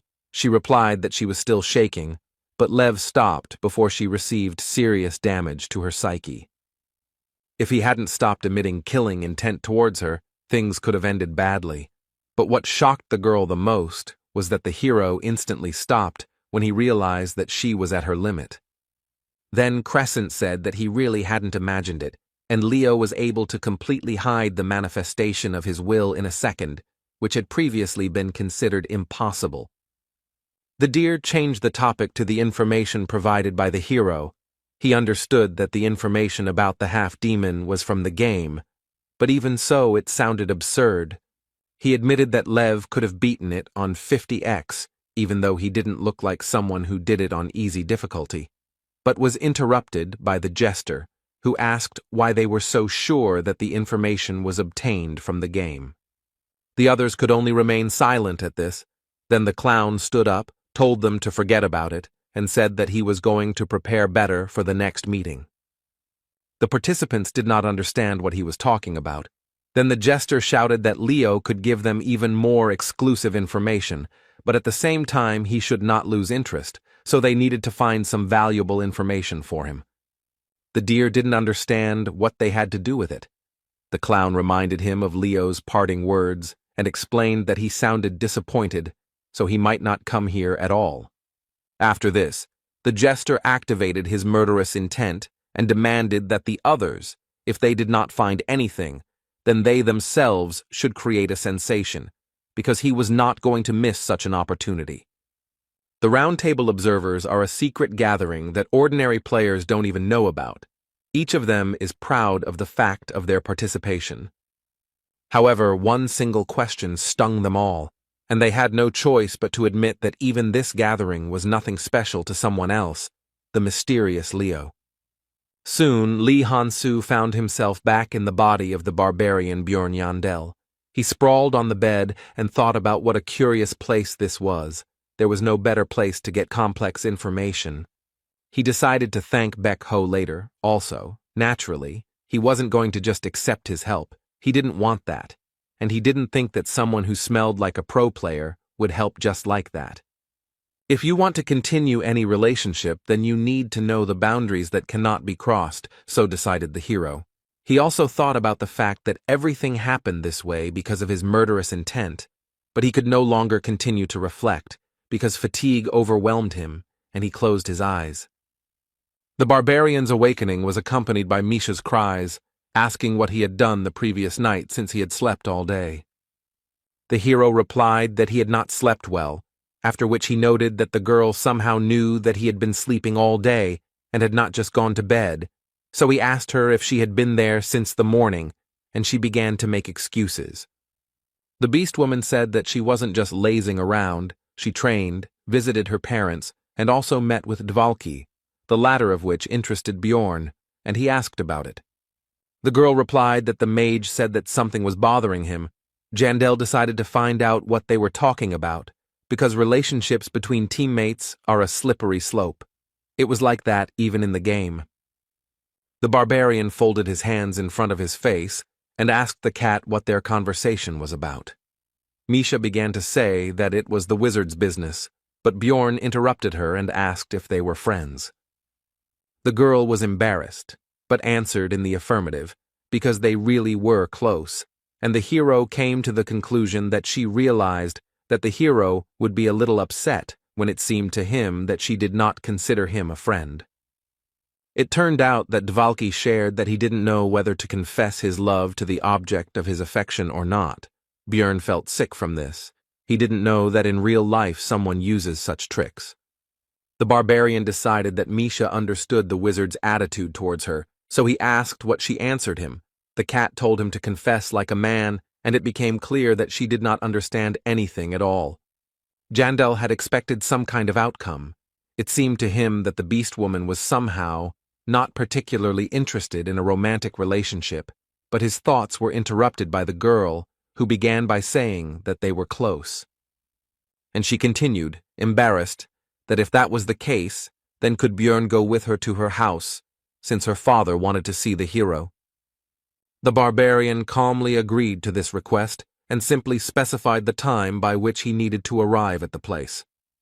This reaction surprised the girl. She thought that she had misheard it, so she asked Björn again. He answered the same thing. The cat, still embarrassed, said that she would answer later because she was not ready yet, and Dad needed to be warned. Jandel said that he did not see any problems in this and asked to let him know when everything was ready. Misha decided to find out why Bjorn so easily agreed to meet her father. Although he always says that he is busy when she wants to go for a walk with him, the hero replied that since he is her parent, she needs to see him. The girl was again surprised by the brevity, simplicity, and imperturbability of the barbarian. The blush did not leave her face throughout almost the entire conversation. Misha covered her face with her hands and said that she didn't understand how Bjorn could say all this with a stone face, while the hero didn't understand what was happening to her. The next day, Jandel woke up and went to the Holy Land after breakfast. He finally felt rested. The fatigue was most likely caused by using the killing intent. The hero decided to start fulfilling his to-do list for today by activating the 5th stage of the Immortal Seal, which, as always, was accompanied by unpleasant feelings, but the pain of spending 8 million was stronger. On the way home, Björn thought about the fact that he only had to improve his seal one more time, and then he would be able to use his special skill. This level of it increased energy by 80 units. 3 days later, the hero set off for the Holy Land of the Beastmen. It took 6 hours there and back. Now he understood why the cat always stayed overnight when she went to her parents. The hero had heard a lot about this place, but what he saw exceeded all his expectations. He had heard that Misha's people were as developed as humans, and indeed, there was an almost ordinary city around. A child with a parent was passing by. The boy noticed a barbarian walking around here and pointed at him with his finger, also drawing his father's attention to this, and Björn realized that children here remain in families. The beastman calmed his child, and they continued on their way. Jandel was still looking at them. Misha noticed the strange behavior and asked her comrade about his thoughts. Because the hero was turning around, the cat decided that he was already thinking of running away, so she exclaimed about it and added that it was too late to back down. But Björn explained that he was simply surprised. He was taken aback by the huge difference between the creepy lifestyle that the barbarians lived and the way things were done by the beastmen. This place was a real city for their race. Yandel asked his companion if all the Holy Lands were arranged the same way. She did not understand at first, and Bjorn explained that he thought that her people lived in the forest and bred animals, adding to himself that this was 150 years ago. Misha replied that they lived like this in the past to preserve traditions. Then the hero wondered why the barbarians were the only races that had not developed over all the past time. Soon the couple approached an impressive estate, locked behind reliable metal gates. This was the cat's house, which greatly surprised the hero. Björn was slightly upset by the comparison of this dwelling with the way the leader of his people lived, but Misha took it as a worry and consoled him that nothing terrible would happen. After that, the girl said that her father liked famous explorers, and Jandel came out of his thoughts and noticed that she was the one who was nervous here. Misha was lost in her memories, because just recently she believed that all her worries would disappear as soon as a contract with a spiritual beast was concluded. But this was not the case, which became clear after meeting with her parent. The first thing he did was to make sure that his daughter did not tell anyone else about this, while he continued to look at the girl as if she were a stranger, and his voice remained as distant as before. Then her father asked her to bring her companion from the barbarian people somehow, but the cat was nervous. She thought that her parents somehow knew that her contract was concluded in an unusual way. Misha asked the beastman about the reasons for his interest in Bjorn, but he simply pressed her, and she did not dare to refuse. Of course, she did not say anything to the hero. She decided that even if everyone else knew, She didn't want Jandel to hear about her problems. She didn't want him to know. And that's why she started visiting home more often. That's why she tried so hard. Even though her relatives despised Misha and were far from delighted with her visits, she still came. Even among all the other relatives, she was alone, as if on an abandoned island. Even the servants cast angry glances at her, but the girl endured all this. The beast woman did this because Bjorn taught her that running away would not solve anything. Her father offered her, in essence, a deal. She had to bring the hero here within a month, and in exchange, he would tell the family that she had signed a contract and would also treat her like a normal child. Misha didn't understand why he was so insistent on meeting Jandel. She just thought that she would be more confident in front of Bjorn if her family accepted her. The girl believed that she would be able to be more useful with the support of her relatives. She was afraid that the barbarian would refuse, but he easily agreed. Misha managed to rejoice only for a second, until she was consumed by anxiety, because when they visited her house, it would no longer be possible to hide everything. The cat didn't know what to do with the situation. All she could do now was tell her companion that only her father knew about her contract, so the hero shouldn't be surprised by what would happen inside. The girl asked Jandel not to get mad. He replied that everything would depend on what exactly would happen there.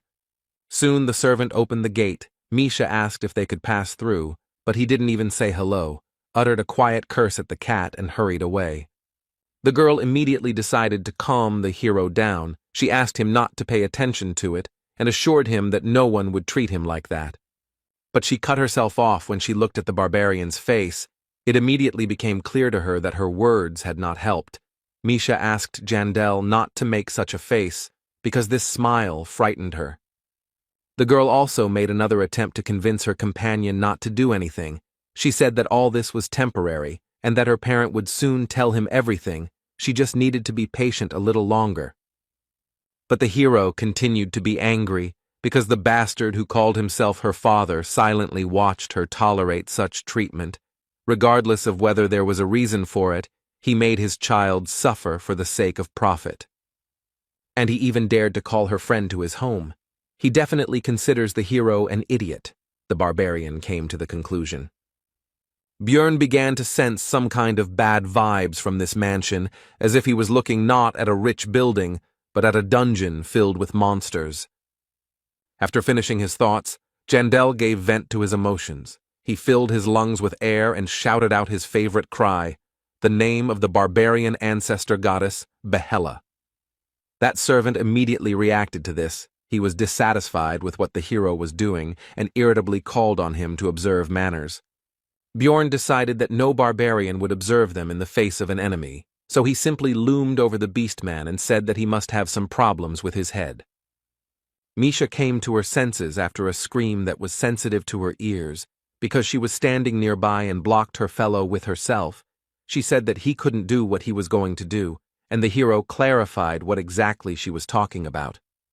The cat replied that she already knew that his words about troubles with the head meant that he was going to smash the skull of the addressee of this phrase, while the barbarian simply admitted that he had been caught. After that, Bjorn said that it's normal to do what you want from time to time. You don't have to restrain yourself, and in Misha's case, nothing good will come of it. The girl replied that this is her family after all. To this, the hero asked his partner if this was more important than her own life. She fell silent, and the barbarian added that if she agreed with this, then he would stop.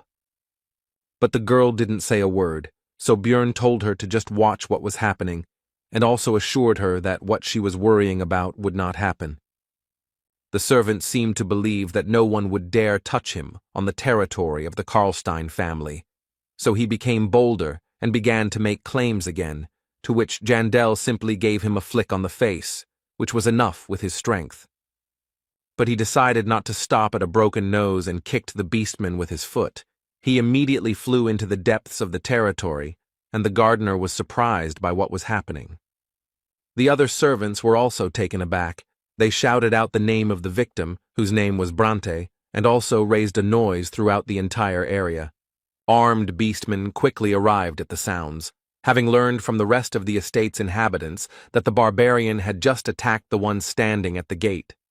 Among those who greeted him, the hero noticed a familiar face. It was Misha's brother. He also immediately recognized Björn Yandel. He was surprised that this was the guest his father was expecting, but first of all he wanted to know about the situation.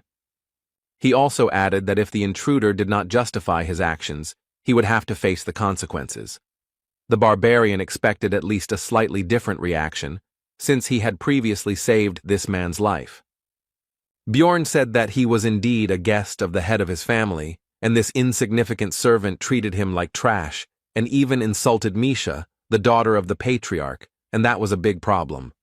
The beastman quietly said that he told them to behave decently in front of strangers, but Jandel heard this and asked about the fact that he knew everything but did nothing, to which he received the answer that it was their business.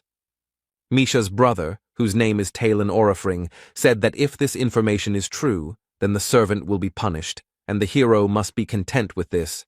The hero paid attention to the last words. Well, his original plan was to kick the insolent creatures and show them that he was not to be trifled with, but now he changed his mind. The barbarian hovered over the beastman and asked if he had any problems with his head. He was not going to stop at his previous idea. Misha already knew what these words meant, so she tried to stop the hero, but it was useless. He had already made his decision. Björn began to take a deep breath. He wasn't going to act as a normal barbarian would. He felt the need to go a little further. He ended up using his favorite scream again. It was loud enough to cause noticeable discomfort to the beastmen in front of him. But they quickly came to their senses, tensed up and began to prepare for a possible collision. Talon asked Jandel what he was even allowing himself to do. The hero simply decided to ask them whether this attitude towards Misha was due to the fact that she did not make a contract with the spiritual beast, even though she was from the main family. Talon realized that the guest already knew this information, so he confirmed it and added that it was their business, but was interrupted by Bjorn, who asked what would happen if this was not actually the case. He asked that if Misha had made a contract with the beast, then would the beastman apologize for his past actions and accept her as his relative, to which Orifrening clenched his hand into a fist. He said that his sister was already 25, so this was unlikely to happen, but under pressure he still agreed to it, because he believed that such a miracle would never happen to this loser.